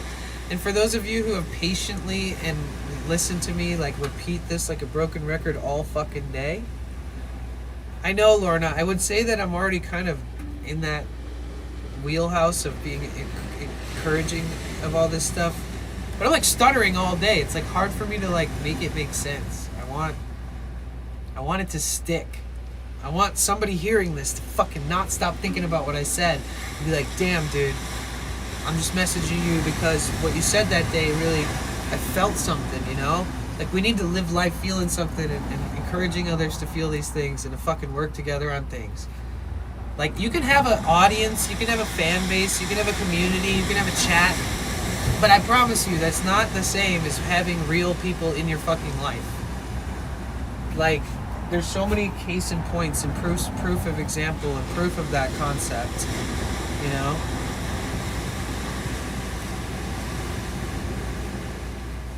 And like, to a degree, you'll always have the foundation of a support system who roots for you no matter what you do. So you've built a community on stream and or on your Insta or your TikTok and all that stuff. But what you need to do now is make something beautiful with your life and with other people in your life. And maybe it'll push our limits. Maybe we'll be, you know, it'll be like bite off more than we can chew. You know, maybe there's some project that we could get working on and we realize that this isn't the way or something. But there's really only one way to figure out. How do you think I can like organize this? Because I can personally contact everybody I've named today, and that's a pretty healthy start. Like, I trust all of these people would never butt heads. I trust that all these people are professionals and respect an open chat group if I created one with everybody in it. I know that people would go back to the chat group if anything ever came up that might pertain to one of the people and their expertise. Like, hey, did you know that this is happening? Did you know that you can apply to be a part of this? Did you know that this thing is accepting drummers? Whatever, aren't you a drummer? So like, this would be like the circle where we mention each other in rooms full of opportunities, and we hold it down. And like I can't even invite somebody in who isn't professional and respected. Like, I couldn't put like a wild card in there really, unless they were like an avant-garde genius. Like, I need to have a group of level-headed people who don't like put pressure on each other and just use it as like a God-given opportunity.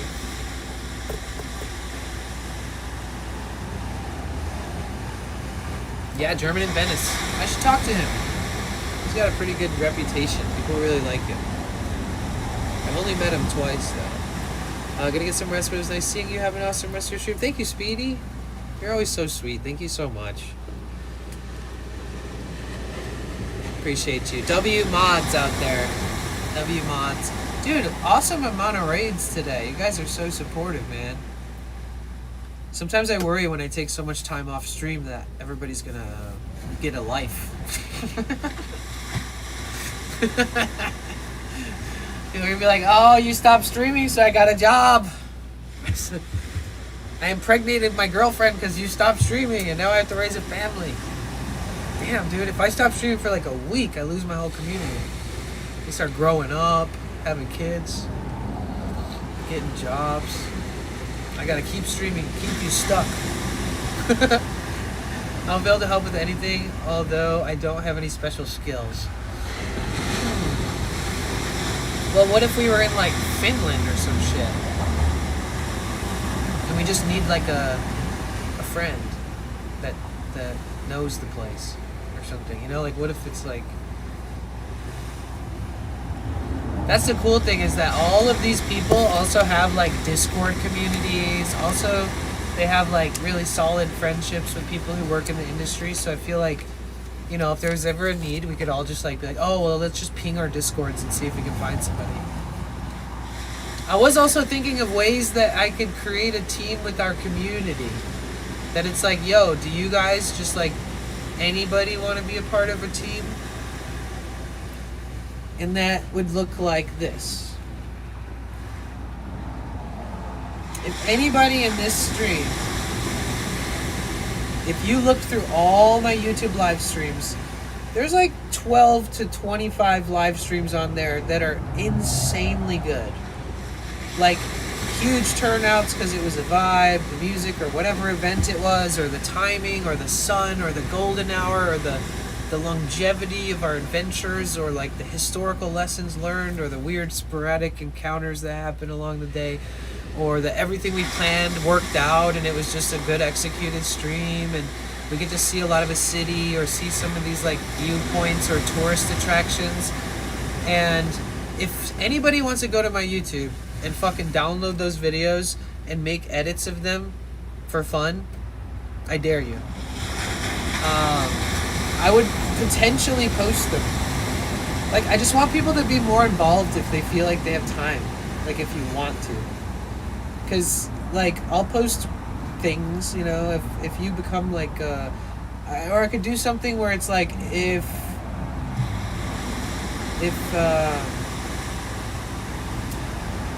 any of the edits get 10,000 views in the first month, like, I'll give you $20 or something like that. I'm not gonna lie, a lot of streamers and YouTubers have like insanely big crews of people that will just help them because they want to see them succeed. And I've never ever asked you guys to edit or download or make clips, other than how you would normally like make clips and stuff. And people have been like, oh, why don't you ask your community to help? And you know, there's so much I could do. And I'm stubborn and I don't really like asking anybody for anything because you guys already give me so much of your time. But I guess I should just start mentioning it once in a while. Like, if you like editing, maybe you're my future editor, bro. I mean, if you want to be a part of something that literally there's missing pieces to, I mean, if we were posting nice edits of like supercuts of my streams from all the places we've intentionally streamed, that might boost my channel a lot, you know? It might open up a lot of doors. So basically right now I'm just streaming and then leaving them all up as like full 10-hour streams or whatever. So, I mean, if anybody sees some kind of potential in that, like you're like, fuck, I could do that. I like editing, something like that. I mean, have a go at it. Have fun with it. See if you do like it. I'm a mother, practically married, but I have some vision. I have the same vision you're saying, and had it since Oliver Tree passed away. I'm here to support you and your group. Oh, thank you so much. Yeah, I think it's, you know, I think that his passing and the amount of effort and the amount of people that made like tribute posts that worked in the industry.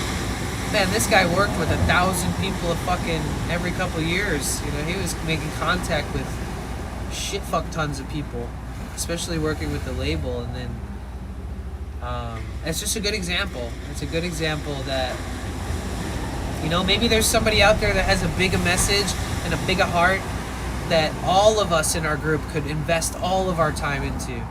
Like maybe one of those people is going to create something bigger than all of us, but we can all be a part of that, like a family, you know?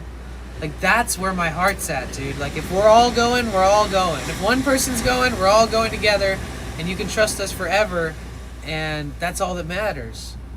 Like the most successful and like safe industry move is to like hire people that you know you can trust. Even though everybody can backstab you or whatever, but I still believe that, you know, you got to remember the people that always supported you in the beginning and how capable they are at a lot of these jobs that you're probably going to pay someone else to do. So maybe I'll have like, maybe I'll sit down and think of a way to reiterate this in a way that I can like express it to many people and like put the message out.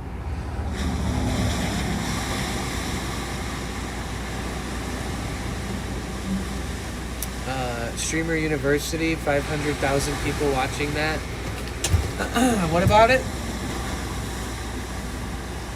Like right now it's happening? You guys are too old to be talking about Streamer University. AI is the answer? Wait, for what? AI is good at coding. I could build you a, like, you know, an app and a website.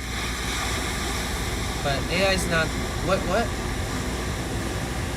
And that's the thing too, bro. I've built API, like, request-driven automation systems to, like, the nth degree from scratch to the ground up and spun them up on Headster servers with, you know, fully operational at 100% accuracy after testing and trials and error, and it's still running and up. And, you know, like, there's also, like, other parts of this teamwork that's like we need to set everybody on the right path, and like, you know, little things like automation that don't really need to be done manually these days should be automated, I think, personally. Thank you so much, Duppy Doo, you motherfucker.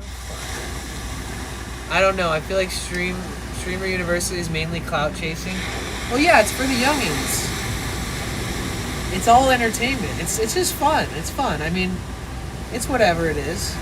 I'm here for it, but I mean, I've already said it. All the people that are 30 years and older that applied for it, they actually had good ideas. Like office drummer would have been like the music teacher, and like so-and-so would be like, you know, do like a class on like, you know, like there's all these relevant things that all the older streamers came up with and applied with. But every kid shows up. It's they should just hire all the fucking unks. Like, why is Office Drummer not just on the fucking crew working for them as like a predestined character? Why isn't like, why do they, this is just so they can make everybody feel like, oh, even the small streamers, even the big streamers had to interview, so you feel like, wow, I interviewed and so did Extra Emily, but I got it, you know? It's like, I don't know what it is exactly, but I think that he should just hire a bunch of these creative people who clearly have made it pretty far in the streaming and YouTube world because of their talent and because of their charisma and their uniqueness and their consistency and yada yada. Like, I haven't heard much about it. You know what I mean? Like, I'm out of the loop. I think I got T-Pain as the music teacher. Oh, that's cool. Throw T-Pain a bone. He's been streaming a lot since he started on Twitch, bro. T-Pain's been like consistently streaming since he started. He streams like more than most of my friends, dude. So he didn't come in and just money grab. He like actually likes community and shit. I wonder if we can get Danny on the big board. What's the big board?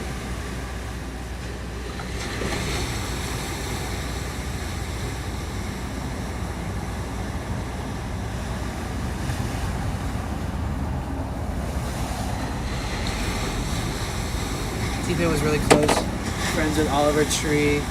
He's highly influenced by him, just like we are right now. That's crazy. We need Danny as a teacher. You know, I'll tell you one thing I know about myself, is I know my place. I just know my place. And that's not competing for a real reality show. It's just not. Not even for shits and giggles. I don't know if it's like I'm too old for that shit or... I don't think that it's like aligned right with me, you know? So hear me out. If Office Drummer had like a streamer university or like a school of hard knocks, or like if he had something like that, now I'd feel at home there. You know what I mean? I know, I can tell everybody's seemingly watching it all day. I'm glad you're still here too. We've had really good viewership, lots of nice raids. Bro, I wouldn't even knew that shit was streaming today unless you told me, because usually when there's a big event, the numbers are way lower. Like everybody's gone. So thank you guys for still supporting me so much today. Shit, 500,000 people watching and there's still 100 people here. Dude, big streamers, I know this for a fact. Big streamers or even average size streamers, they'll sometimes take the day off, or they'll stream early and then raid the big event,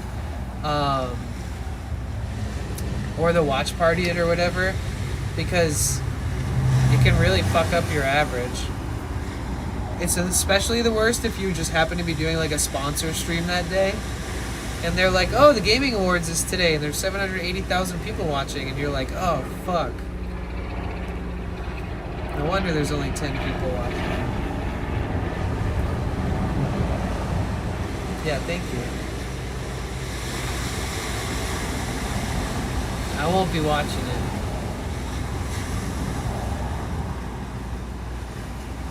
For those who are closely affiliated with Kai Cenat, I mean, I don't feel that far separated from him in a sense, because a lot of things in my life are affected by Office Drummer, like his friendship and that time of the year and just like everything that was going on and like the fires and like us like really caring about each other's safety and like spending all day into the night together, streaming these huge long collabs and like giving each other exhausted hugs at the end of the day like it was a tour every night. And like we really built a lot of friendship and moments that's together that I have a closeness with him, you know? I trust him a lot. And his work ethic and his professionalism and his humor and his energy and all that. It's like that's way more fitting to be like a part of something with people like him. It's like people who wouldn't take a sponsor from some company that they're only doing a money grab from. They're like, oh, I don't do sponsors unless I really like the product. It's like, you can really like Kai Cenat, but like, how much do you feel like you are you see eye to eye with him? Like, how do your vision and his vision align, and like, how do you fit into that? And like for some people it's probably a no-brainer, but for the other people it's probably just like a professional attempt to get more eyes on you and be a part of something fun and make it better than it would be without you, and then just everybody trying to be getting eyes on them. I know people that would apply for that, who have applied for it, that are going to make a great addition if they get approved. But it's all for play. It's all for fun. I mean, the whole thing is just like Kai giving people an opportunity to have some fun together. So it's not like I don't think it's a bad thing, what he's doing. But I think that people are going to spend a lot of fucking time watching that and nothing's going to come of it. Like, it's just going to be entertaining in the moment. Like, no offense, but there was not one rising star in his last university. No offense, but like, let's be really, really real. It's just like any other reality show where nobody makes it. And it's not The Voice. It's not Singers Got Talent or whatever the hell. It's not like you're going to link them up with labels after, You're not gonna link them up with an acting industry like professional and find them gigs in movies. Like, it's all for show, and then it ends, and if you already had something going on for you, and you're on the show, and you consistently stream forever after you leave the show, you can make something of yourself. But I think that, you know, everybody goes there with a false impression that it's going to boost their career, that they're going to meet this connection because of it. And it's a shame, because if they put in that much effort and that much time with people that they really fuck with, like people that'll answer your phone call when you're done doing the collab and shit for the next project, not when they just like need you, that's different. Like Kai has those people, but they're not the students. You know what I mean? He has a team, he has friends, he has people that he's closely associated with at all times that work with him and for him. It's not, he's never going to give a job to like the people that are in the university. They got to make it on their own.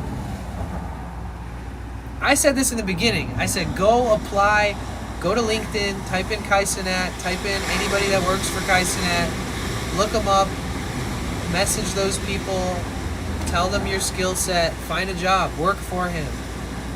You know, don't ride his coattail, have him pay you.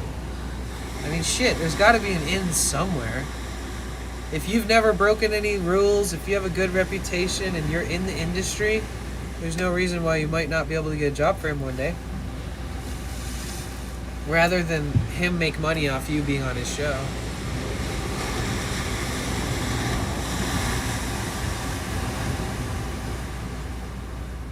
Either way, I sound like a complaining asshole, kind of.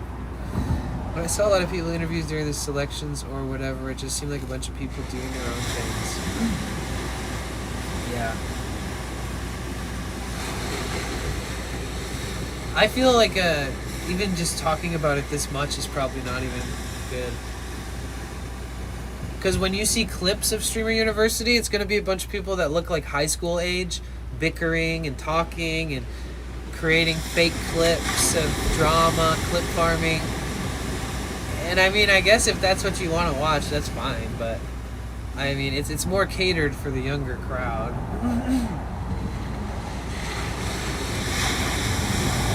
Since the beginning, what I've said about Kai Cenat is I respect the hell out of him. And he's one of the first people to make like skits and have guests and, you know, bust out and dance, and it's like choreographed with people, and it's like, oh shit, he put some time into this. Kind of like how podcasts will do that, you know? Like when people show up to a podcast, you're like, do you think that was scripted when stuff happens on the podcast where they say something? Everything Kai Cenat does to a degree is a mixture of predestined and improv combined. You know, like to a degree, he might not know what's going to happen exactly next, always, but to a degree, he knows everything that's supposed to happen that fucking day. And I respect that, dude. He somehow started scripting everything, and I was like, oh, this is perfect. Like, if only really entertaining people on Twitch or YouTube would take after him and, like, make it fun, you know?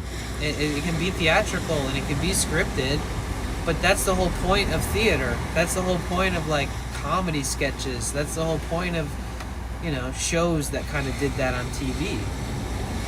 So, I love what he's doing. I really do. It's healthier and it's safer for kids to watch that shit, too. Because things don't happen on his streams and whatnot that are, like, gonna harm people. Like, he doesn't have to publicly apologize for his actions ever. He has guests on that, like, inspire people. You know, it's a good thing that he's doing. I really genuinely believe that. But, you know, people might think that he's got a lot more to offer than when it comes to, like, outreach for your success. Well, he did it last year, and I don't think he really had any, like, I don't think he said anything that was impactful.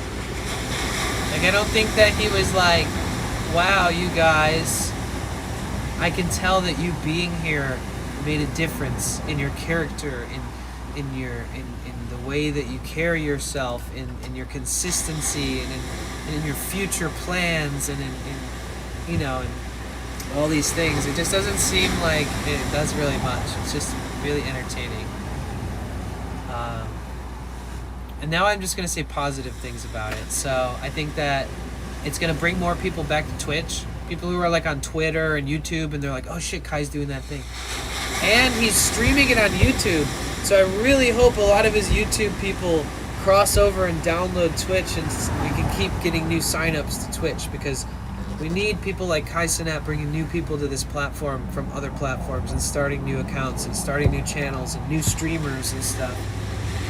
But he did announce he's doing the whole thing on YouTube and Twitch. He's only ever streamed it on Twitch before, everything. So he's doing multi-streaming from now on, he said. I saw him post that on Twitter. So there's that. Let me try to clean off my windows a little bit.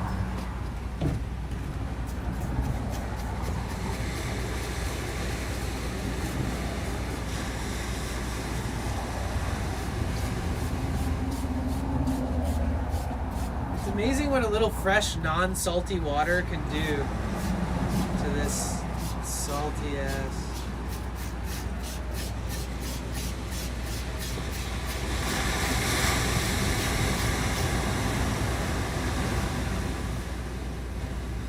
Kai's done great for himself. He deserves a lot of credit.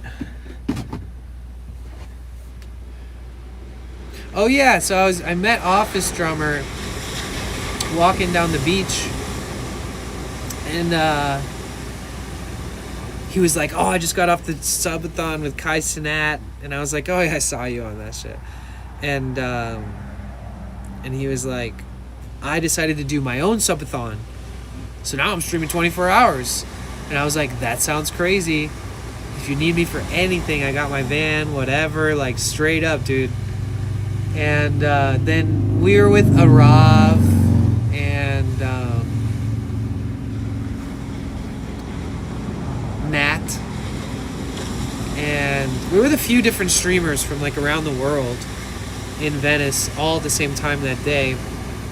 And then he was like, oh, let me go get my drum, like let me go to my car and grab my like kick and my snare or whatever. He just grabbed like a 25% of his whole drum kit, like a very deconstructed drum kit, and he started jamming, and we hung out. I took a couple pictures, and he was like, dude, this is chill. You know this area? Like, you know people around here? Like, you think this is chill? And I was like, bro, I hang out here every fucking day. Like, I know everybody here. And at that time, I literally did. And he's like, all right, so if I come back here tomorrow, you want to meet up here? And I was like, say less. And then we met up there the next day, and then he brought a bigger setup. And then he's like, you want to do it again? And he brought like an even bigger setup. And then it just evolved into like, let's do this in Hollywood. Let's do this in Santa Monica. Let's do this in Venice. And then let's keep bouncing back and forth over and over and over to all these places. And because Kai had him on as the drummer, and because he got on and started his own subathon, it gave him all the reason to get out there and hang out and collab and do some live shit on the streets and try something new. And I just happened to cross paths with him while he was like, listen, man, I need to run full speed until this fucking thing ends. And I was like, okay, I fuck with that. And then we all just kind of dove in together. It was like, anything you need, bro. Like, literally. I got my own thing going on. Don't worry too much about me. Like, it's all, like, it's all good. And then our team kind of grew. Milo, Kazu, D, and like Mitsumami would show up here and there and stuff. And but yeah, we built like this little family. And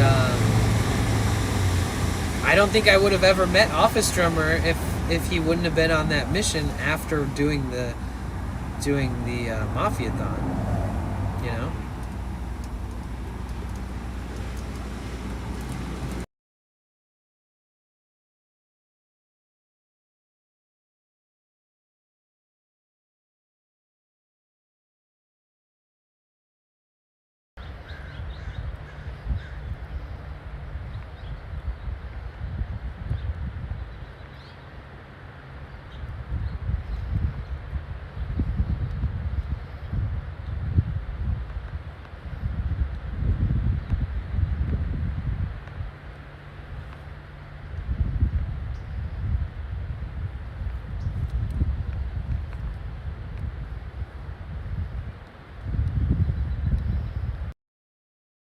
Hold on. I gotta show you guys what I see here. Song _and_ dance says this is how paradise must look like.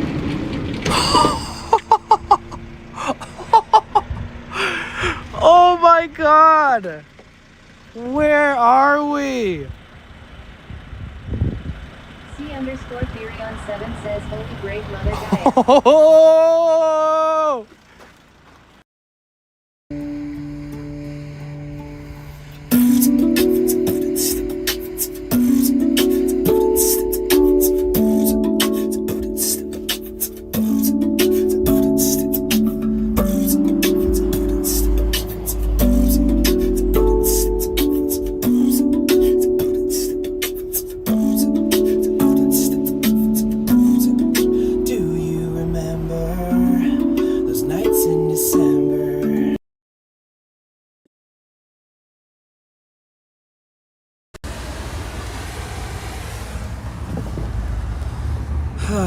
Sorry.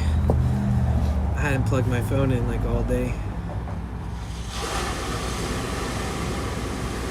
Damn, so the bottom chat still isn't working. Or maybe it is, maybe it isn't. That's the new one that I built. I guess I broke it. Huh. Weird. I'll have to fix that later, I guess.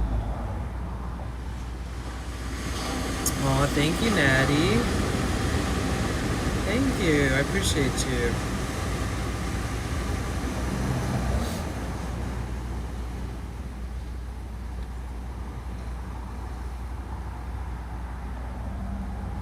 What song were you asking me about from Oliver Tree earlier? We are the champions, my friends, and we'll keep on fighting to the end. We are the champions. We are the champions. Do you know Mr. Tree? You know any of those ones? During the Oliver Tree ceremony and celebration of his life, his birthday, I specifically played songs that I felt would be good for that day. So some of them repeated like 3 or 4 times. Other than the music that they played on their speakers, I kind of kept it to like a curated list of songs that would kind of just be good for that day.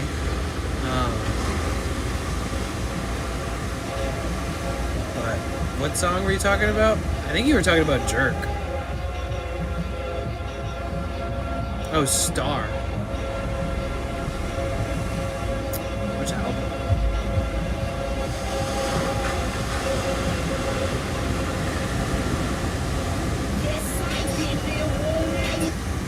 When I watch you from a distance, you really start to glisten.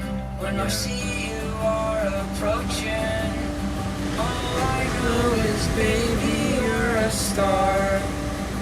So keep on going. You made it this far. It's a nice one. You shine bright and you show it. Baby, you're a star. Maybe time to update the follower goal. Yeah. The world is yours, so do what you want to. You will find it. I watched your entire Memorial Tree. I didn't mind the repeated songs. Okay, good. When I watch you from a distance, you really start to glisten. And those of you who watch on YouTube, just know we have a really good community on Twitch. Pool's Mermaid. You're the star. It's a good song. I like it. Baby, you're a star. And you should know that too. If you're flying away, then go where you have to. That's okay. Fill the hole in your soul. Baby, you're remarkable. When I watch you from a distance, you really start to glisten. When I see you are approaching, all I know is, baby, you're a star. So keep on going. Baby, you're a star. You shine bright and you show it. You made it this far. So keep on going. Please don't try so hard. I I have ADHD, so I listen to music on repeat. I don't know them all, though, I'll tell you that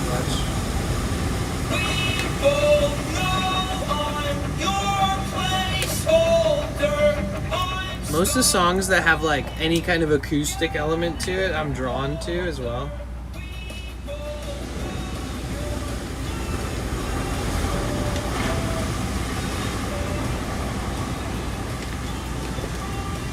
Spring water in the spray bottle.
I got this new method where I spray down my windows and parts of my van a little bit with fresh water when I sit next to the saltwater waves like this. Because if I'd done this earlier on, even to the metal spots, believe it or not, just getting that calcified, like that salty, salinated water off, it helps. I like my new method. It just uses a lot of water. I should probably not do it with my spring water, but whatever.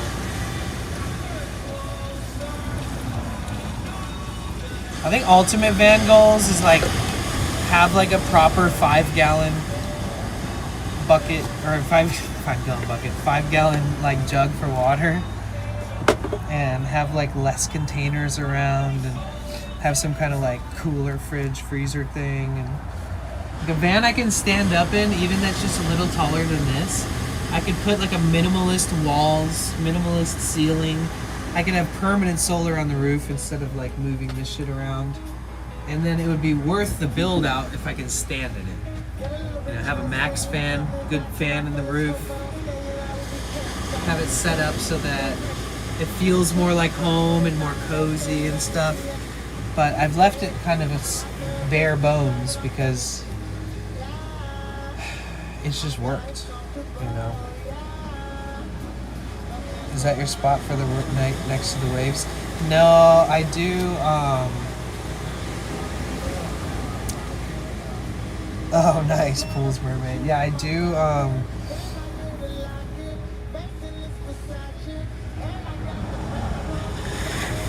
I do move. I can't stay here all night.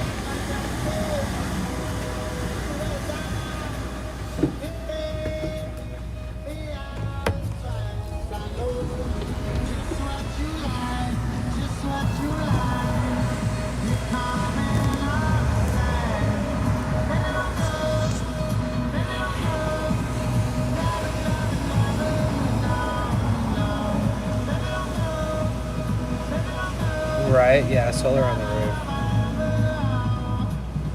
And everything low profile too. Like nothing too big, too bulky, no overbuild, no over engineering. Just straight up everything I need simplified. Like I'd save a lot of money if I made myself breakfast, or if I don't know, had a freezer and I could make smoothies or something crazy like that. It would change the whole game.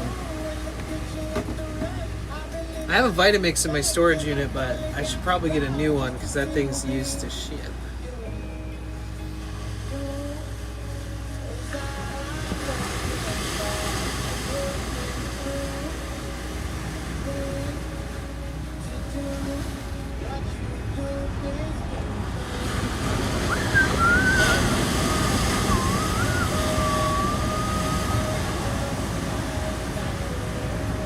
We also really love the Grateful Dead here.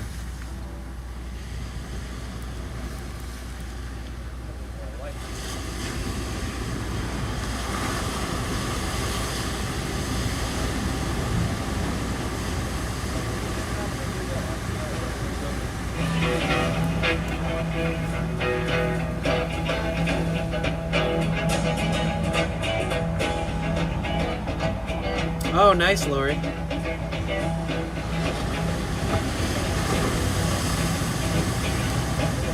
What you think about juicers? I think they're pretty awesome.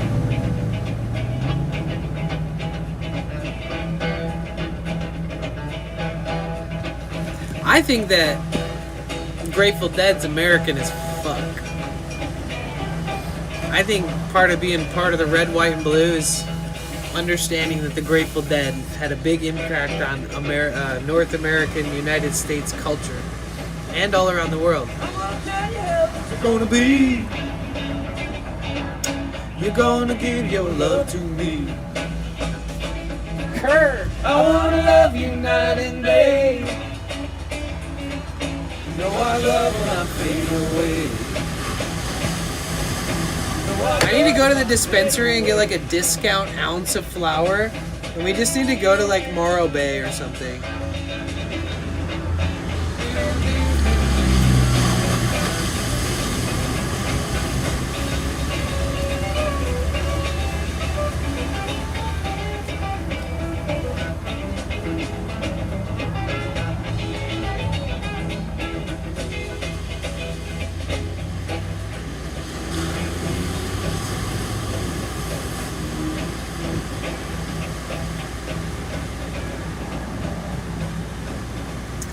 There in 2-in-1 portable.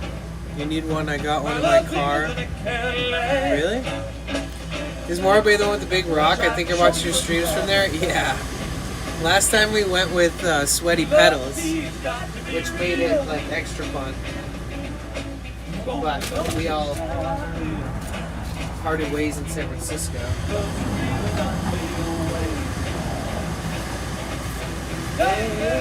Hey, yeah.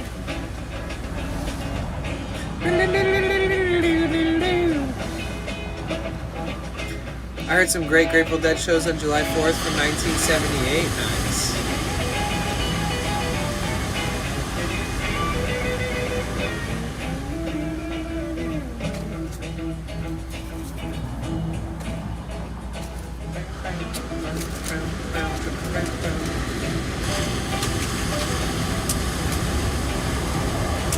You know what's crazy? I saw a video of somebody online where they were like, wow, look at all these sand dollars. I've never seen anything like it. And the video had like shit ton of views and likes and stuff. And it's funny because we walked that same beach for like 45 minutes non-stop seeing sand dollars. Maybe we should have clipped it and posted it. Apparently people thought it was pretty amazing.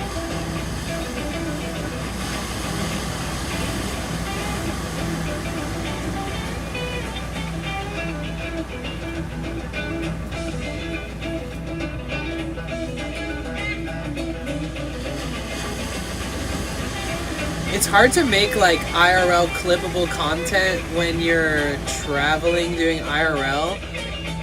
It's almost easier to be like a YouTuber or vlogger because you get to like retake shots, you get to like put all your equipment away right after, you know, it's kind of a different process. Because I used to make videos and travel and all that stuff. You don't hear that noise. You don't hear anything.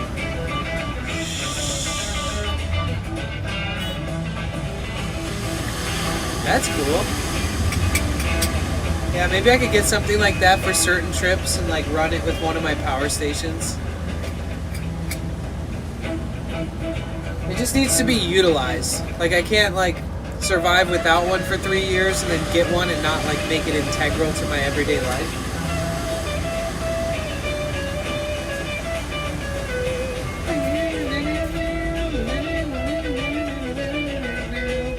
And plus I got this power station which has like crazy high watt and volt rateages.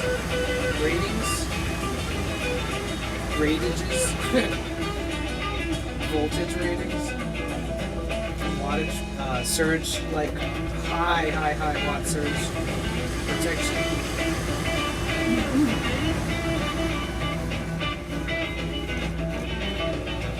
So what I'm saying is I think I could run a blender.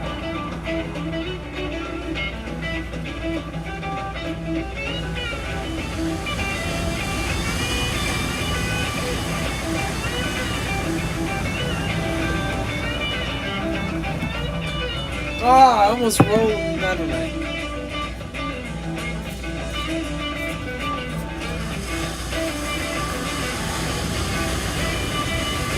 WeChat, where you at? Rolling something for later. Pixie, hey.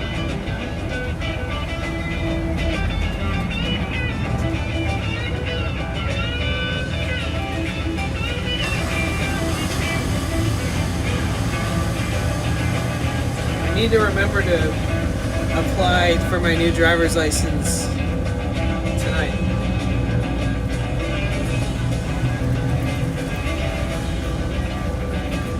It makes me excited to be alive, to think that there's other people out there that share the same creative vision as me. I just haven't found them yet.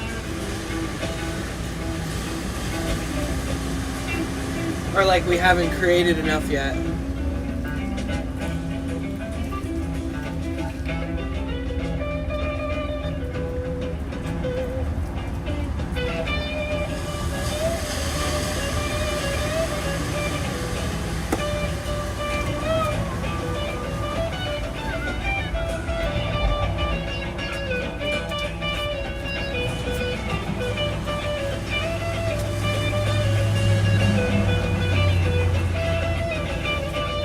Pixie's so sweet. I also appreciate North Kalians chatting. I know you don't always chat, but you have been quite a bit lately. I appreciate that, man.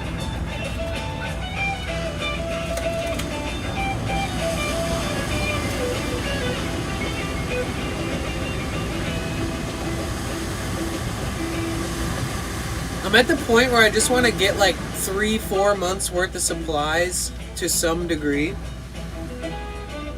like, and just hit the road and not feel stuck in LA.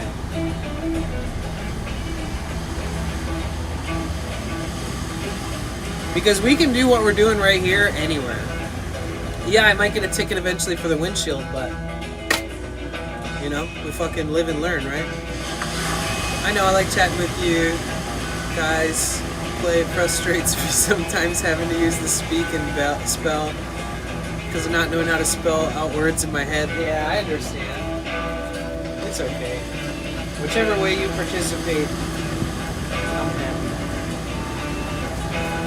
Whether it's just watching or...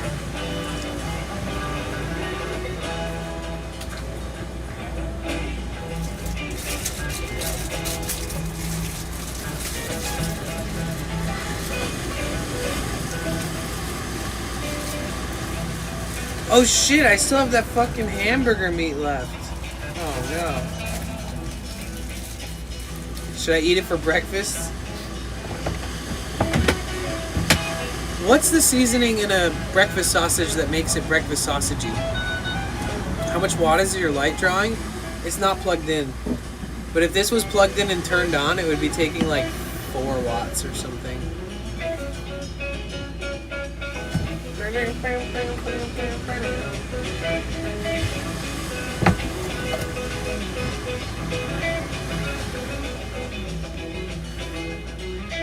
So we've got these, right? These power stations, they work together. And then we got this big dog. See this one though? Oh man, I don't even want to show it. It's too packed up right now, which is good.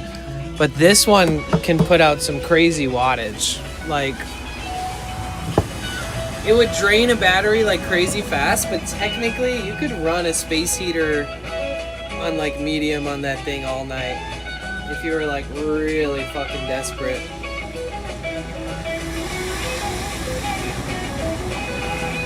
Oh yeah, one of these lights? Oh yeah. Oh, I mean, I could run this forever.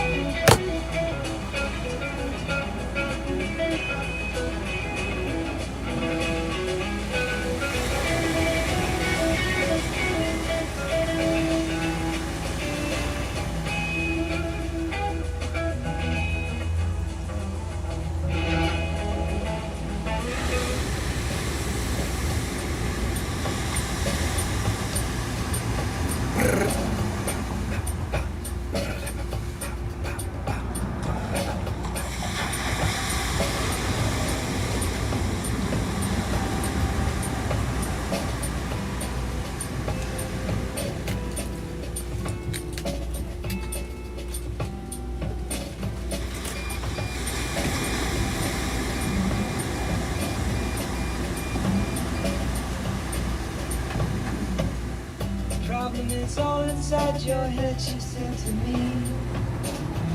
It's been easy if you take it logically. I'd like to help you in your struggle to be free. 50 ways to leave your lover. She said it's really not my habit to be true. Furthermore, I hope my meaning won't be lost or misconstrued. But I refuse myself. At the risk of being rude, there's been 50 ways to leave your lover. 50 ways to leave your lover. You just slip out the back, Jack. Make a new plan, Stan. You don't need to be coy, Roy. Just get yourself free. Hop on the bus, Gus. You don't need to discuss much. Just drop off the key, leave, and get yourself free. Slip out the back, Jack. Make a new plan, Stan. You don't need to be coy, Roy. You just listen to me. Hop on the bus, Gus. You don't need to discuss much. Just drop off the key, leave, and get yourself free. She said it grieves me so to see you in such pain. I wish there was something I could do to make you smile again. I said, I appreciate that. And would you please explain about the 50 ways? She said, why don't we both just sleep on it tonight? And I believe in the morning you begin to see the light. And then she kissed me, and I realized she probably was right. There must be 50 ways to leave your lover. 50 ways to leave your lover. Thanks for following. Just slip out the back, Jack. Make a new plan, Stan. You don't need to be coy, Roy. Just get yourself free. Or you hop on the bus, Gus. You don't need to discuss much. Just drop off the key, leave, and get yourself free. Slip out the back, Jack. Make a new plan, Stan.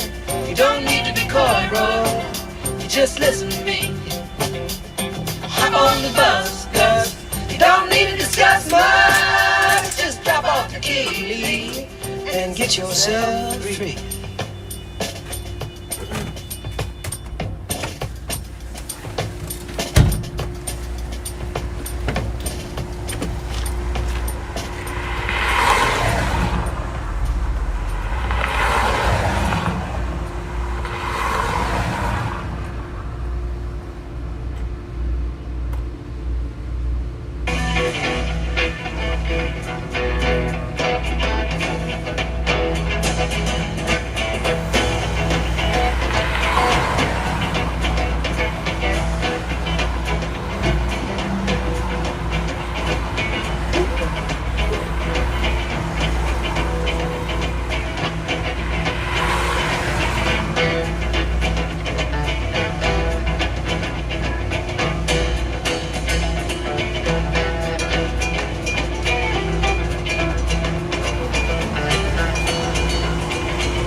You're gonna be, you're gonna give your love to me. I wanna love you night and day. No, our love will not fade away. No, our love will not fade away.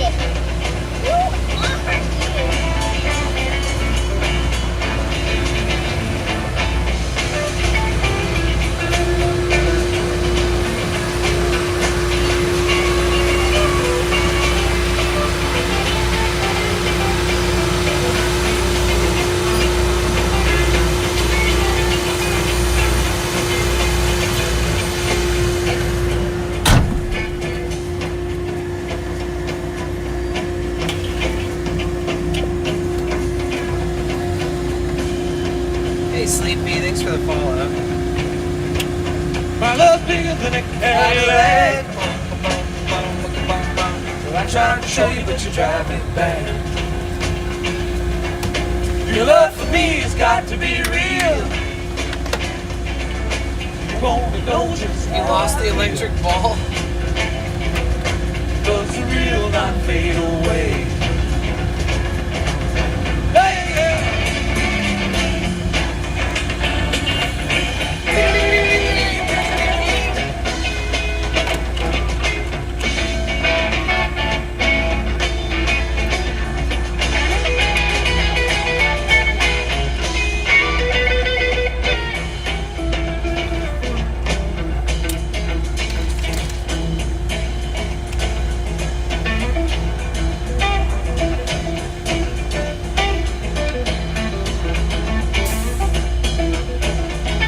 Stay hydrated.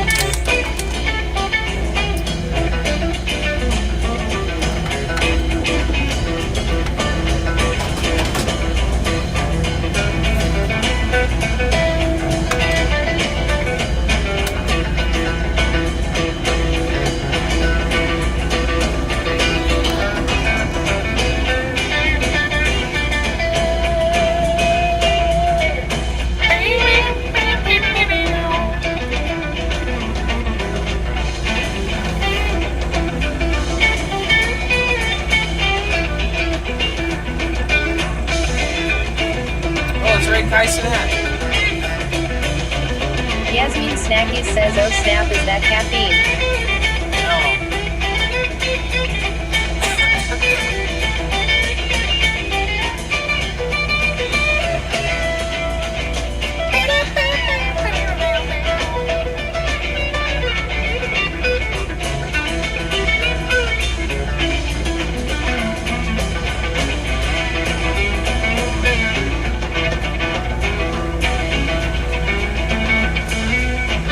Oh yeah, people are watching. Wow, everybody's watching the fucking thing. Wow. Thank you guys so much for being here today while like the hierarchy of Twitch does their biggest event of the year. We're not a part of that hierarchy, guys. We are not. We are small streamers supporting smaller streamers even. So, while he does all that amazing stuff and he probably brings new people to the platform, those big streamers do nothing for streamers that are my size. Other than bring more people to the platform who may one day become a part of our community, but indirectly, which is good. But, you know, you gotta look at it from a realistic lens where, you know, do those streamers raid anybody our size ever? No.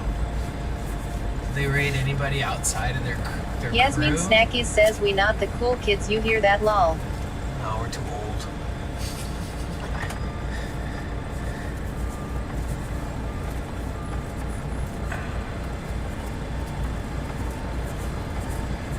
I'm happy though. I'm not starstruck by any of the shit I see. So, it doesn't do anything for me.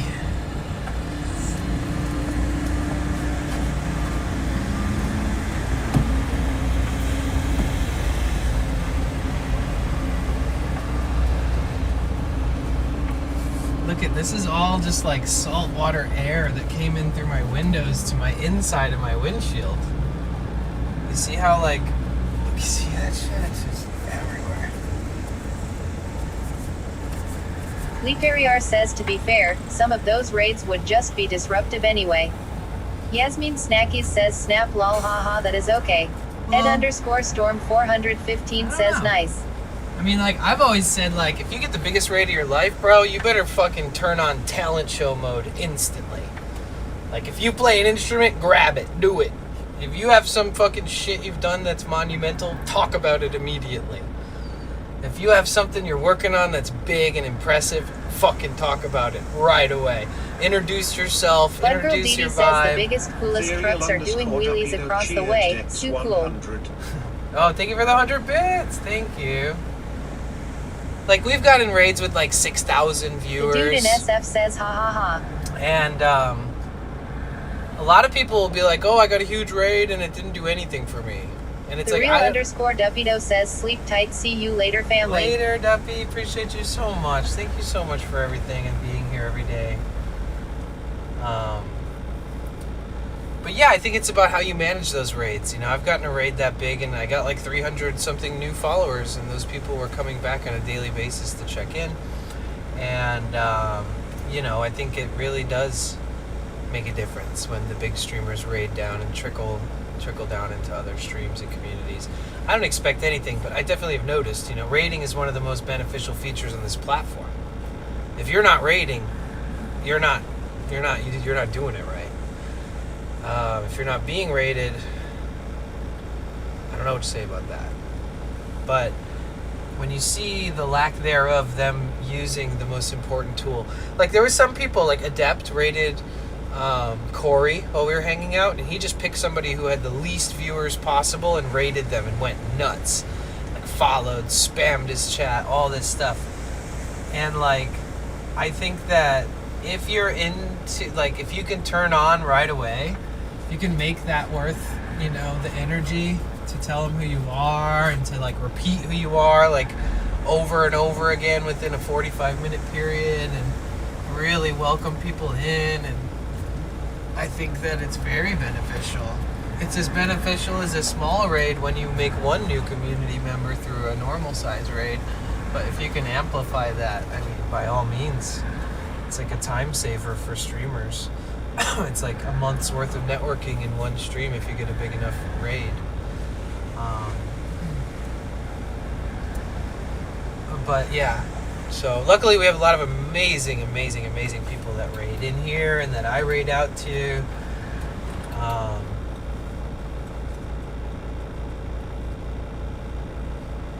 You know, we raid a lot of people with low view counts for sure. And especially raid friends that just happen to have a lower view count than normal. Like noticing like, they usually are at like 100 viewers every day. Like, oh, they're doing something different. Oh, they're doing like a sponsored stream. Like, oh, I bet they'd appreciate if we raided them today. You know what I mean? Like those little things like that within the community where you actually look out for each other's streams, like on that level. That's when you know you've got good community. Like I've done sponsored streams and been like, oh no, nobody's gonna want to watch this shit, and then get like a couple raids where they're just like, you know, everybody hang out with Danny and play this game, and I'm like, thank you, and like what goes around comes around, you know what I mean? It's like without expectation, it's still what goes around comes around. It's just so we try to keep it in the family in that way. During the subathon, we will be doing raid small streamers every 200 subs that we grow on the sub counter. So throughout the 30 days where it's allowed to go 24 hours, if it stays up, we'll be doing small streamer shout outs, and myself and other people, everybody in chat who's willing, I'll explain who the person is, I'll show you their page while streaming. While we're doing fun stuff on the subathon, we'll take the time out to promote that person and give them a shot. And maybe we can hit a new milestone. Say they have 120 followers and we try to get them to 150. So like this is a time when we really need everybody who's super cool and like super open. Bro, you can even follow them later if they don't sit right with you or you just don't respect their work. Like, I mean, there's, you know, whatever. Maybe you don't like their content. Maybe you did it because we were doing the shout outs and later you realize, you know, I don't necessarily feel like I vibe with this, or something is off or something. But what we do is we give them the benefit of a doubt, and I vet everybody. I don't like shout out people who are bad people or anything, right? And but yeah, so try to be on top of it in September, guys. And my goal is to find new people for this year, so that the impact is heavy, so that like we are all just like, wow, none of us follow this person, let's do it, let's get them. And it's a lot safer with smaller streamers to like incorporate people without them even fucking knowing, because you're just doing them a solid and you're not asking for anything in return. You know, you're only really like, my hope is like, they don't owe me anything, just please maybe stream now that you have like a new set of followers, you know. And it was really good last year, man. It was amazing. Like, we really found such a good subset of streamers, and there were some people in the chat who'd like be like, oh, that's so cool, like you're so amazing for doing this, and they would follow like every person we would shout out. And then I ended up shouting them out, but like without telling them that they were gonna be a part of the shout outs and stuff. Just like, oh, well, you know, okay guys, the shout outs for, and then they're in the chat and they're just like, oh fuck, it's for me, like, oh, thank you so much. And it worked out really nicely. It felt really good. And it's like we're not rating, we're like promoting while having 80 to 100 plus people in the stream every day.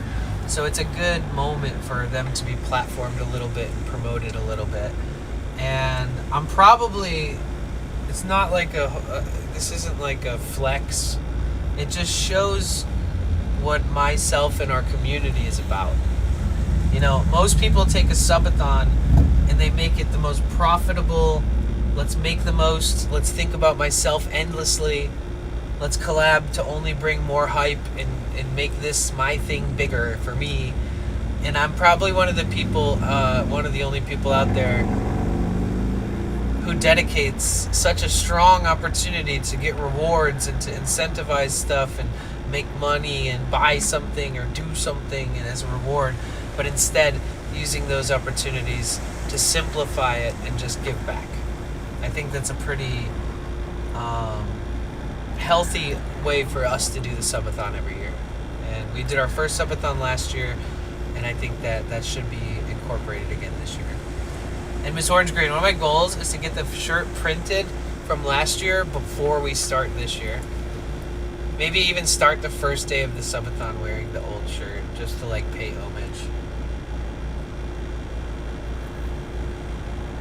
And then look through all my rewards and like literally just nip in the bud ones that are too dedicated. Like ones that are like plausibly gonna not happen right away. And like really set it up to be healthier and easier. Like, I don't know if people will push as hard for the goals if it's not like intricate like it was last year, but I think what we need is a good healthy subathon. You know, we need, when the subathon's over, for me to feel like I want to keep streaming, you know, just inspired, happy. But I think I could make it in a way where some of the goals, like, remember last year, I thought I did a pretty good idea thinking it's 2 weeks cap, but if we hit a certain number of subs, we add 1 week, so it's 3 weeks we can keep it up, 24 hours. But then within those 3 weeks, if we hit another sub goal, we make it 4 weeks. I think like splitting the rewards into extending the subathon is so much of a fucking reward. Like, it's such a big thing to add 7 more days of 24-hour streaming. I think that those are good to kind of still have in there and like fit those into the ranges of rewards and milestones for subscribers. So like a little bit of that, a little bit of I'll do this, you know, a little bit of, one of them's going to be the nighttime Alcatraz one. I'm not just going to do it.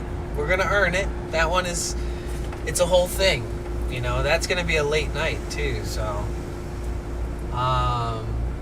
what else?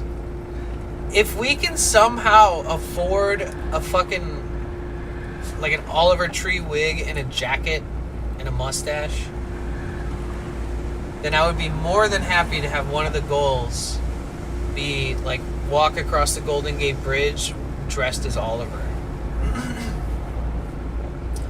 The only thing is the jackets right now are going for like $110, $120, and the glasses are going for kind of overpriced.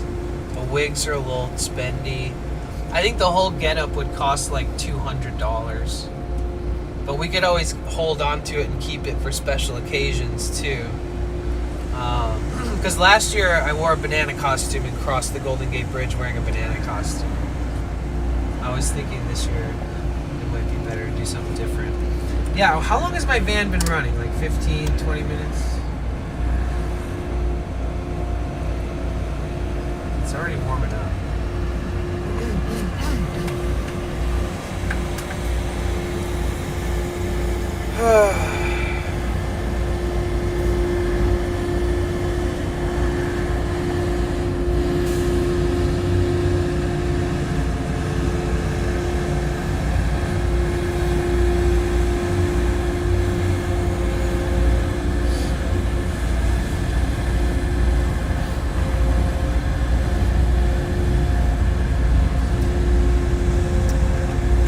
If for some reason like a bunch of oilers found my subathon, like people who have like oil refineries in Kuwait that's been in their family for like the last 3 generations, if for some weird reason some oiler stumbles upon my subathon,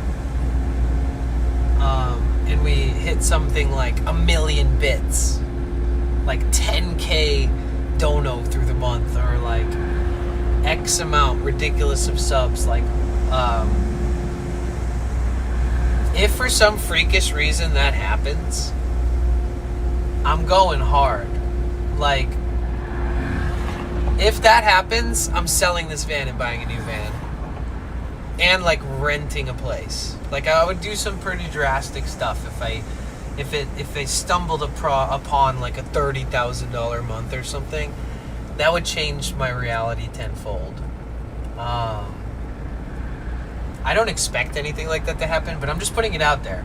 If for some reason, financially, it just becomes this like milestone that's like unbelievable, and it's like, whoa, dude, I need to invest this wisely, I would most likely just buy this van, but taller, no rust, clean paint, keep very good, keep on the paint and the rust areas that got bad on this one, because they'll get bad on the same van if it's rust free. But just do like a build, like a mini build in the back, like set this up for adventures that require less being tethered to cities too much, and be able to do more off the grid stuff and feel safer confidently, like off in the forest for a week at a time without having to worry about this big project I have to work on the van. I could like sublease a place for a few months and kind of hunker down and get to feel what it's like to wake up and have your own bathroom for a little bit. Stuff like that. If it's not the most financially crazy, ridiculous, like oiler blessed up subathon ever, which I don't expect by any means, I really just don't know how it'll go. Same as last year, I didn't know. These are still all kind of in my vision for the future. So either I hold this thing for a while and I fix all the rust and I make the time and distance I drive with this thing worth it in the end, or I invest that, like, because it's a lot of fucking money, and the thousands it'll cost me to rent a place for the time that this is getting worked on, and the amount it'll cost for food and transportation during that time frame where I don't have my van. Like, imagine all that money invested into a new van, and with the new van I don't need to like rent a place for a month while it's being worked on and stuff. So there's all these factors at play that I would want to consider and think about very, very,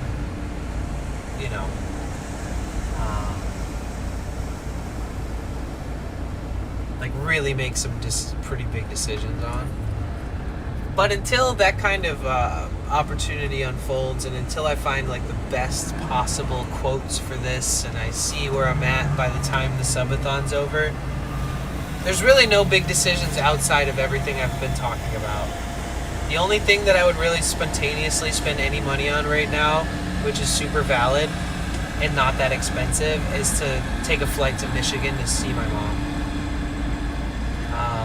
Other than that, I'm pretty locked in. Like, streaming, adventuring, keep this van running,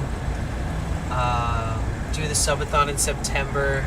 My birthday, my 3-year anniversary of streaming and living in the van, doing IRL, is October 1st of this year. So October 1st is my 3-year anniversary, van-iversary in IRL streaming. October 2nd is my birthday, but October 2nd is also the first day of Hardly Strictly Bluegrass Festival. And that's a 3-day bluegrass festival in San Francisco. It's my favorite festival in the whole world. We stream it every year. So we take a road trip up to San Francisco. We start our 24-hour streaming subathon. I'm streaming all around San Francisco.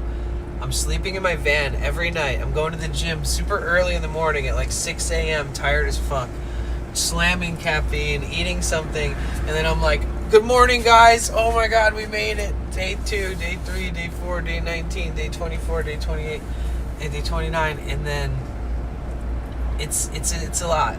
It's a huge thing. And after doing it last year, I realized that I could take 6 months off a year just to save up energy for this damn thing. It's intense. But I want to do it every year. It's really fucking fun. And yeah, so we go up to San Francisco. We're there for a month.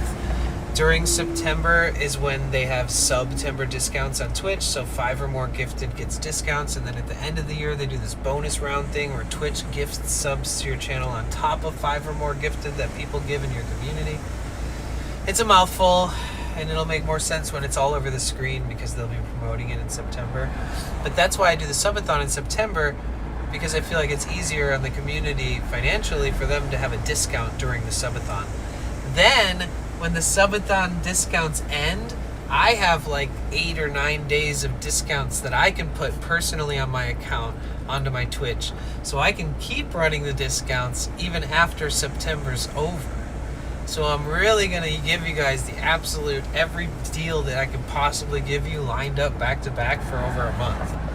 I have like 8 or so deals that I can do on different days through the whole year, and I haven't used one of them because I'm saving all of them for the subathon. And then once we're finished with Hardly Strictly Bluegrass, then we drive back south to Los Angeles from San Francisco Bay Area. And then by the time around mid-November comes, TwitchCon happens in San Diego. Which is crazy because there's like a 40-day, 45-day gap between me leaving San Francisco and getting to TwitchCon, and it's never been like that. It's always been earlier. So every year when I go to San Francisco and we go to Hardly Strictly Bluegrass Festival, then we leave and we're like on a journey to get to TwitchCon, almost like that's like our biggest important place to go. And everything's about like, let's go to TwitchCon, we're going to TwitchCon in the next week, blah blah blah. But this year when we leave San Francisco, we have like a month and a half to do nothing. So that's pretty interesting. That changes the whole thing. Because last year, I think I just ended the subathon with, I think I ended it hanging out with Office Drummer, and then I raided Office Drummer at the end of the subathon. And then TwitchCon was like the next few days. I wasn't still doing my subathon at TwitchCon, was I? I don't think so. Yeah, we added one extra day. We hung out with Office Drummer, ended it that day with him.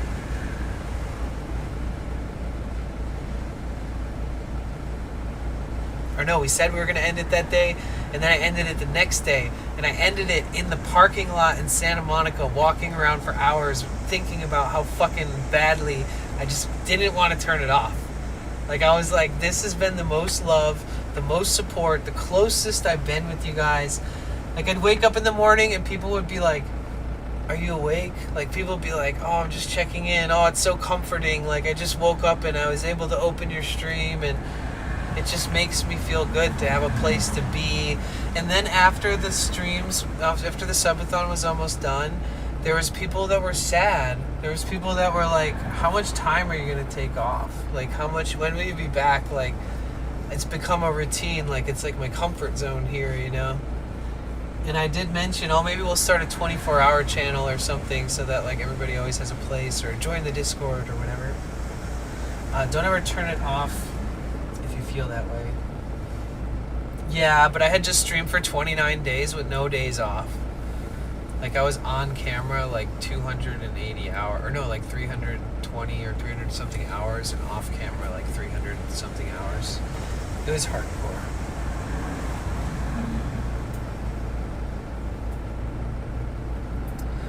Pre-drag Simic said, do you want $50? That's how I feel about that.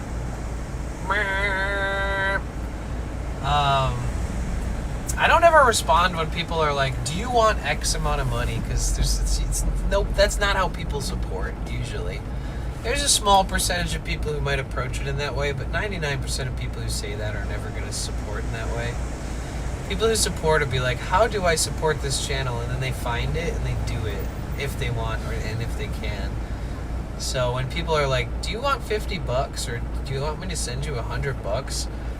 Those are never legitimate. Those are always, I mean, and if I'm wrong in this instance, then I'm wrong, and you should understand that just there's a lot of dishonesty on the internet, and I don't get my hopes up. I don't expect things like that. So it's more fun when it's a surprise and catches you off guard anyways.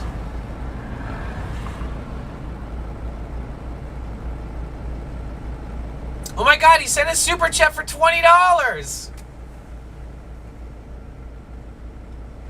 Thank you so much. I was being very brutally honest. Like, 9 out of 10 times people say that, and I'm not even gonna lie. I'm gonna say 10 out of 10 times you are the exception. Thank you so much for your honesty and not just being like saying something like that. That is so generous of you. That's like the biggest super chat we've had in days, to be honest. And we used to get really good discovery on YouTube, like through the vertical feed, because I stream vertical and horizontal, but I stopped getting put into the feed, so I don't even get haters or anything. So that also decreased the amount that I earn on YouTube dramatically. I didn't realize it would, but yeah, the discovery being stunted like that, my channel needs to be like brought back to life or something.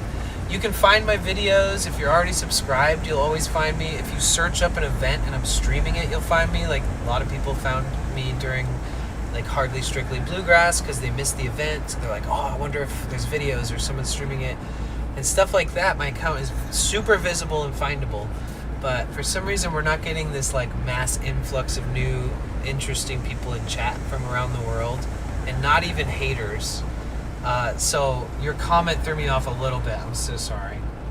That's extremely generous of you. And when I was like, oh, you're probably not going to do it, I wasn't trying to be like rude about it, but you'd be surprised the amount of times people type in the chat like, I donated $100 to try to like make it look like they did or something, and you know, you never know. I hope I have a stream large enough to raid your stream. I highly recommend raiding no matter what, even if you have 2 viewers or 1 viewer. What happens when you raid a stream is it connects you to these networks of people that watch people. So even if you raid somebody, it's actually beneficial for the whole ecosystem of your channel afterwards. Believe it or not, even if you get 0 followers from the raid, even if you feel like you didn't have a lot of viewers and you feel like, oh man, this isn't really much of a raid, keep raiding people. Like, trust me on that.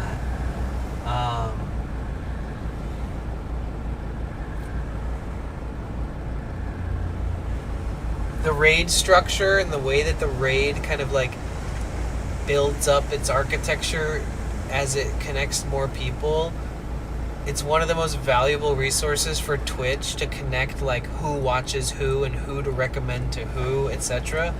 So raiding is super, super important. So don't think that a small raid is nothing. It's actually something bigger than you think. Oh my god, Pixie! Pixie! What are you doing, you guys? Damn! Thank you so much. Oh, I just want to remark, I don't see Jules and stuff. I hate to say it because you guys are probably never going to send them again. But I just turned Jules on like a few days ago because they keep asking me to on YouTube. It's like a form of donation. It's like TikTok-y. And, I was like $20 short of getting paid last month on YouTube. And I looked at my YouTube and I was like, oh man, I guess I'm not getting paid this month. And then I fucking refreshed it and it went to like $101, which made it $1 more than what I needed to get paid for my YouTube efforts. I don't make much on YouTube. It's just, it's helpful enough. It just helps me. And maybe one day I'll make more, but I'm not pushing it super hard in that way. I don't run ads, etc. And so what I realized is I was like, how did I make the payout? I'm so, like, I literally went from being like, oh, it's okay, like bummed, but like, it's okay. I have enough platforms, and if I make a little bit on each one, it all adds up, and etc. It works out. But I looked at it and I refreshed it, and it went to 101, and I was like, oh shit, I am gonna get this payout. Nice. Like, oh my god, yay. And then I looked, and it was because somebody sent me fucking jewels. And I never said thank you to that person because it doesn't show me if I get jewels. I hate to say it. You can send me jewels all you want. Just know I'll appreciate it and I'll see it after. Until this app updates its things, I won't see it, I guess. But whoever it was that collectively donated jewels on like the first day I ever enabled them on my page, you guys are the reason why you just pushed me just over the threshold. I wouldn't have gotten paid until middle of August if it wasn't for that. So thank you for that. I really appreciate that. I know it sounds like nothing, but I promise you, like when you make 100 to 200 on YouTube a month just from live streaming, that adds up to around 1,200 to 2,400 a year. That pays all my streaming equipment off every month, or most of it. And then if I make like an extra 100 a month on Kick on the side, that helps me pay a couple of my fees or things like that. And believe it or not, if my side platforms are generating just about enough, 100 or 2 or so a month, 2 to 3 total between those platforms, like outside of Twitch, just that alone can sustain all of my overhead fees, like my server fees, my premium app fees for my streaming stuff, my Starlink, whatever I'm using, my cell phone SIM cards, modems. I pay for this stuff every month. I have like 13 different things I pay now. And with my new server and all that other shit I built, I have a couple other things I pay for.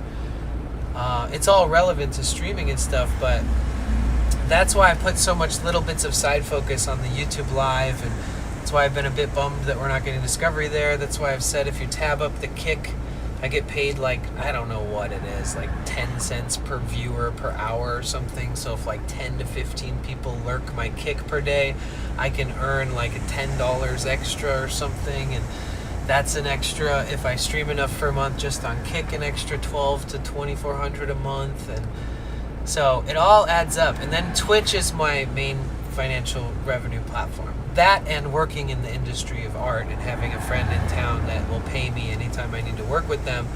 But streaming kind of took over my life recently, so I haven't been doing the side job stuff.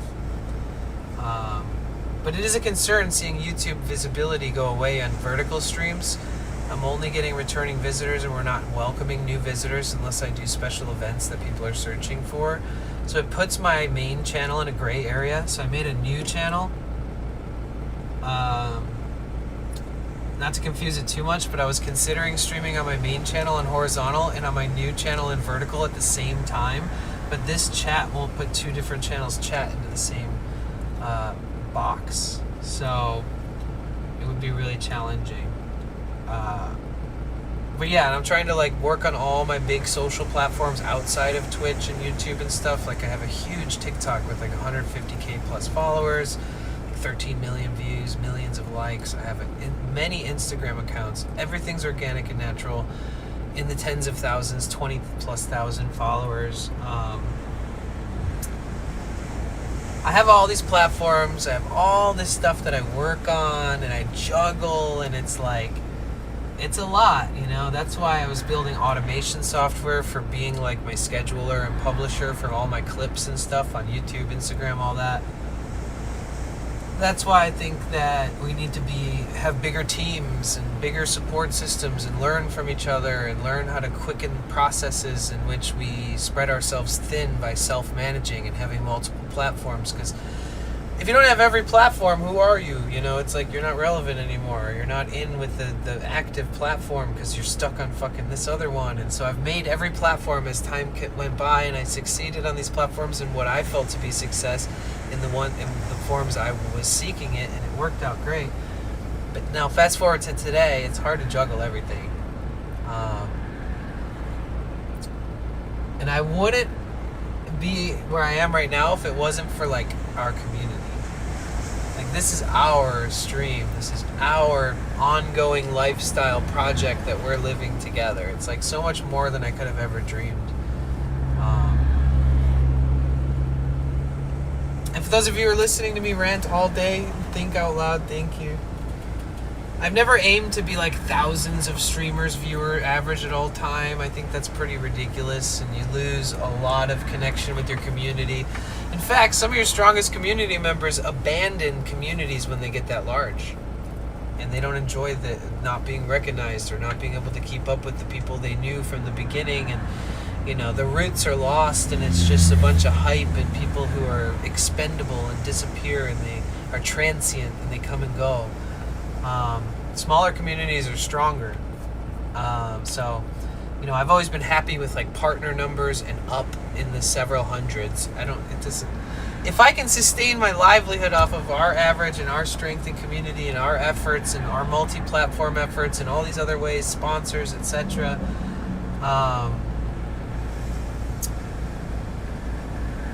You know, if I had triple the amount of viewers every day, like 250 to 300, and on other platforms sizing up in the same way, scaling up in the same way, it's almost gluttonous to think even past that. Because if I was making 3 times as much as I make on my best years doing all this, I would be making a lot of fucking money, like more than I'm normally used to even making, right? Ever. It'd be like the most I've ever made. Even on a low average, it'd just be sustainable and livable.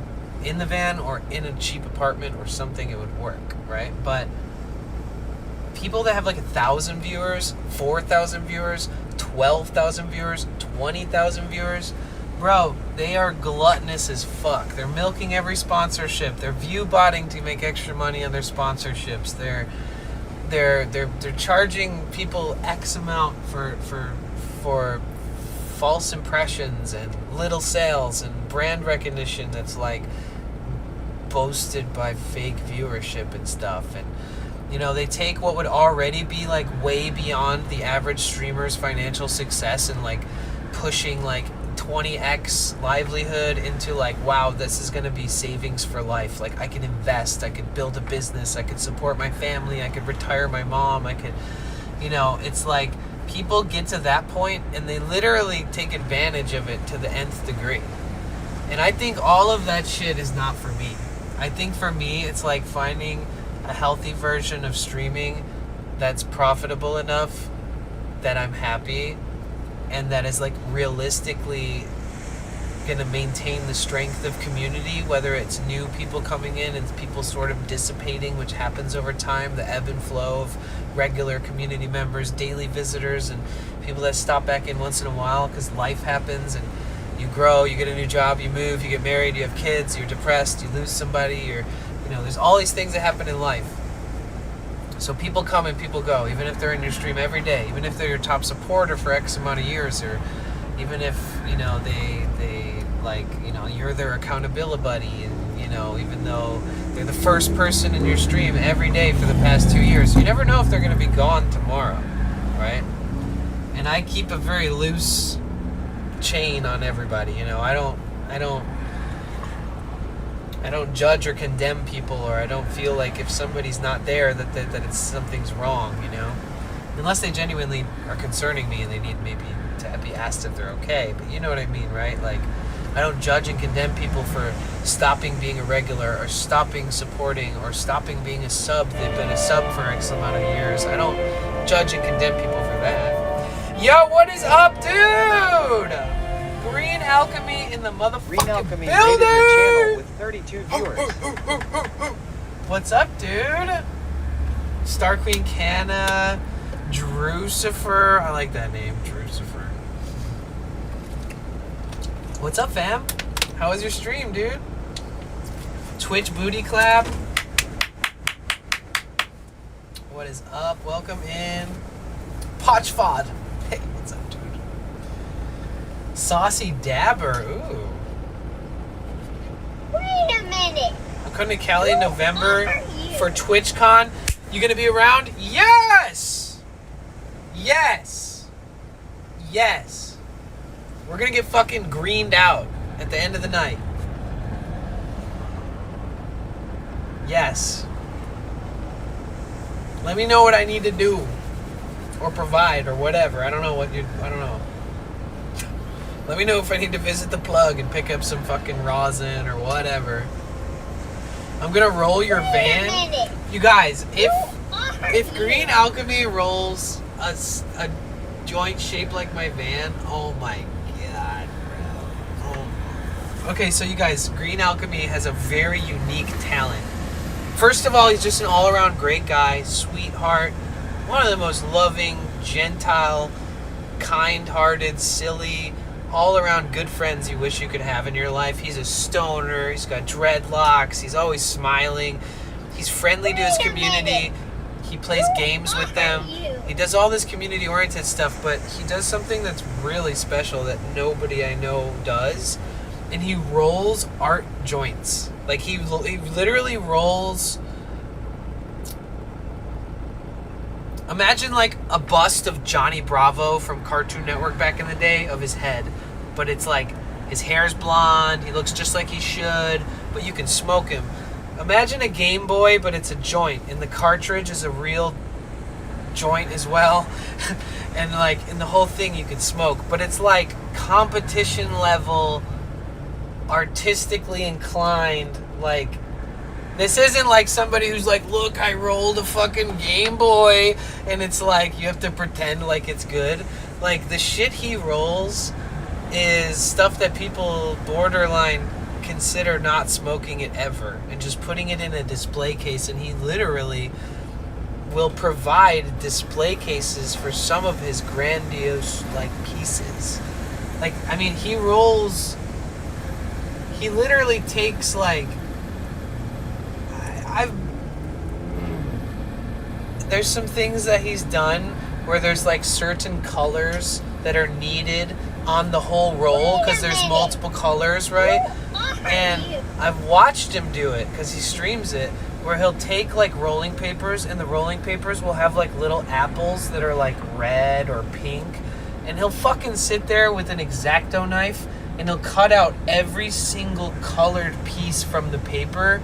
And then he'll like stitch every single colored piece into the patch of the color that's on the masterpiece, you know, like, it's so meticulous, dude. It's insane. And you could tell he loves it, and he's a perfectionist to the point where, like, it looks like he could just be a sculpturist without the weed involved. Like, for sure he understands, like, shape and depth and contrast in a way that people who don't even smoke weed, that probably like make sculptures for a living, and 3-dimensional like multimedia art, like he probably has an in the art industry beyond weed that he doesn't even understand yet. Like, I genuinely mean all that, by the way. So yeah, if for some reason you've never seen that kind of artistry, because honestly I've seen pictures online and stuff, but I never knew somebody who did it. And once I met somebody who did it, and he's super down to earth and he streams it and stuff, I was like, holy shit, this is like a whole culture. This is like he'll fly across the fucking country and roll joints for like famous reggae bands on tour. But yeah, I had mine for 4 to 5 years in Australia.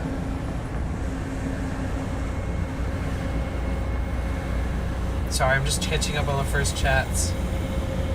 Wait, you know Dee Dee? Bro, Dee Dee's our girl. Dee Dee's awesome. Damn, should we be raiding out too? Oh my gosh, I've been out for so long. Oh my god, let me check this shit.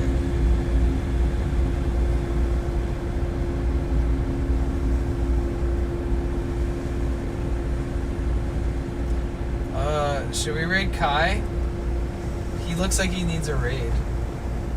Poor guy, he only has 537,200 viewers right now, man. He's falling off.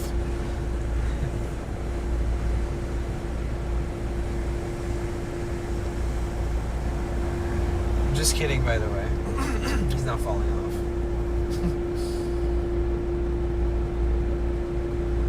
Well, I just saw a rat run across the...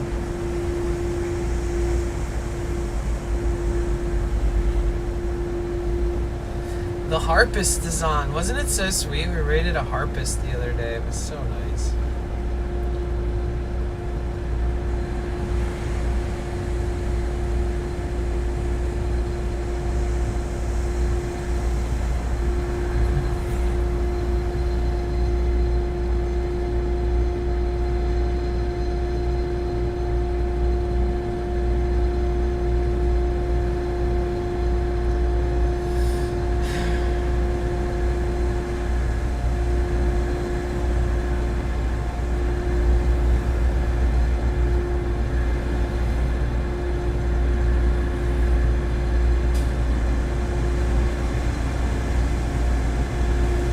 Bro, everybody's re-streaming Streamer University. Holy shit, bro.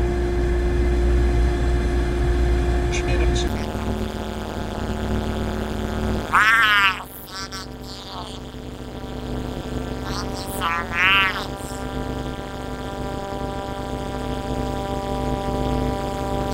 much. We know Dee Dee before she was... She been all over the place. She moved and everything.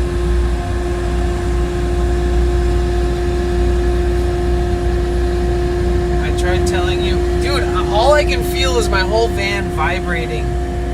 Because of whatever's going on here. It's like street...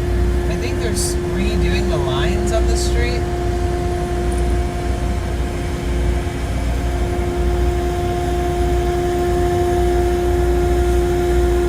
Yo, Cynic, thank you.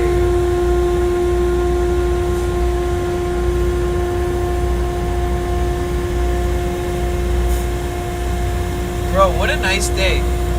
Other than me frantically ranting all day, I feel pretty good. Sometimes I feel like I talk too much. Actually, I always feel like that. And I know it's true. Thanks for putting up with me. Sometimes I'll talk to my mom and she'll just look at me and like she'll just get like this glaze over her look and she'll be like, oh, I lost you. Are you still... I can't keep up.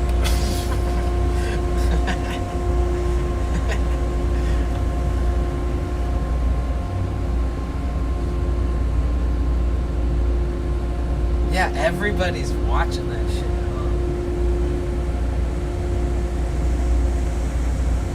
This girl's not watching it.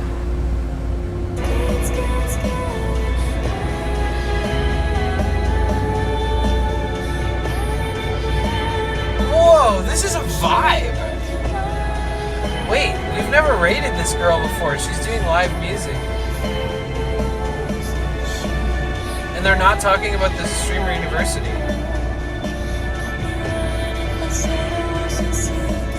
She's doing a Lana Del Rey cover. Let's bring it in with the musicians, guys. Okay, if you're watching on Twitch, we're gonna do a raid. If you're watching on YouTube, good night. I love you guys. We can't do raids on YouTube. It doesn't work like that. But this girl...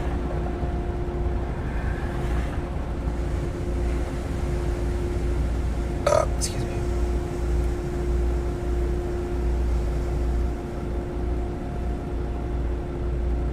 A little singer that loves reverb. My name is Mar. I go by Nightmare.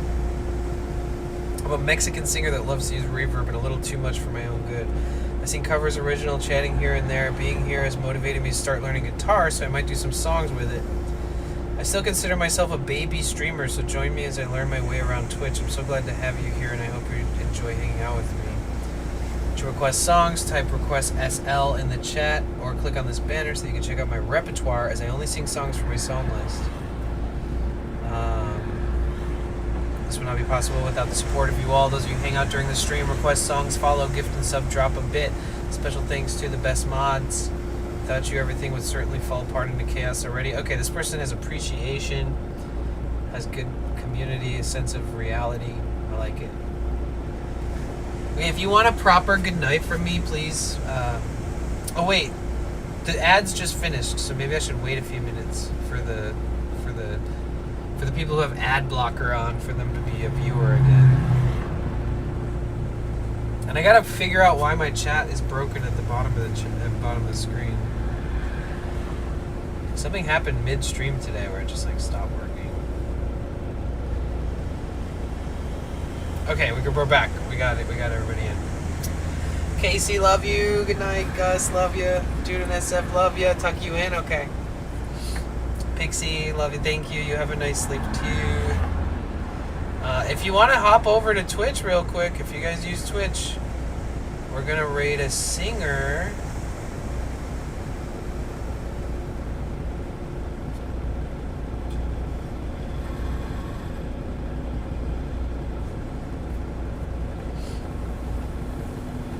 Guys, everybody make sure you drop a follow on her channel like the second we get in there. And let's just hope that, you know, we all hang out. I'll be there lurking from my phone with AirPods in and stuff, so it's a very low pressure raid.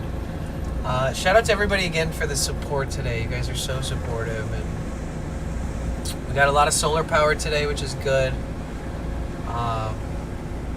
Driver's license atop my priority list. Other than that, I kind of just want to, I would rather spend more time somewhere else pretty less hectic. Like, I want to go to Morro Bay. I want to take you guys there. I want to, like, sit there with my doors wide open and my solar sitting out and not think about other people around. Like, campers is cool. I like when people are camping at the campsite around me. But just to be away from the city and the bullshit for a bit and just, maybe I can convince somebody to come and meet me out there. Yo, pre-drag, thank you so much for that generous super chat. Thank you so much. And thank you so much, Pixie, who also did one. And for anybody who's been generous, Analytics Cynic, bro, we're getting back into the later streams. You feeling it? We'll be back to the sharing music grind soon enough. Love you guys. I'll see you at night.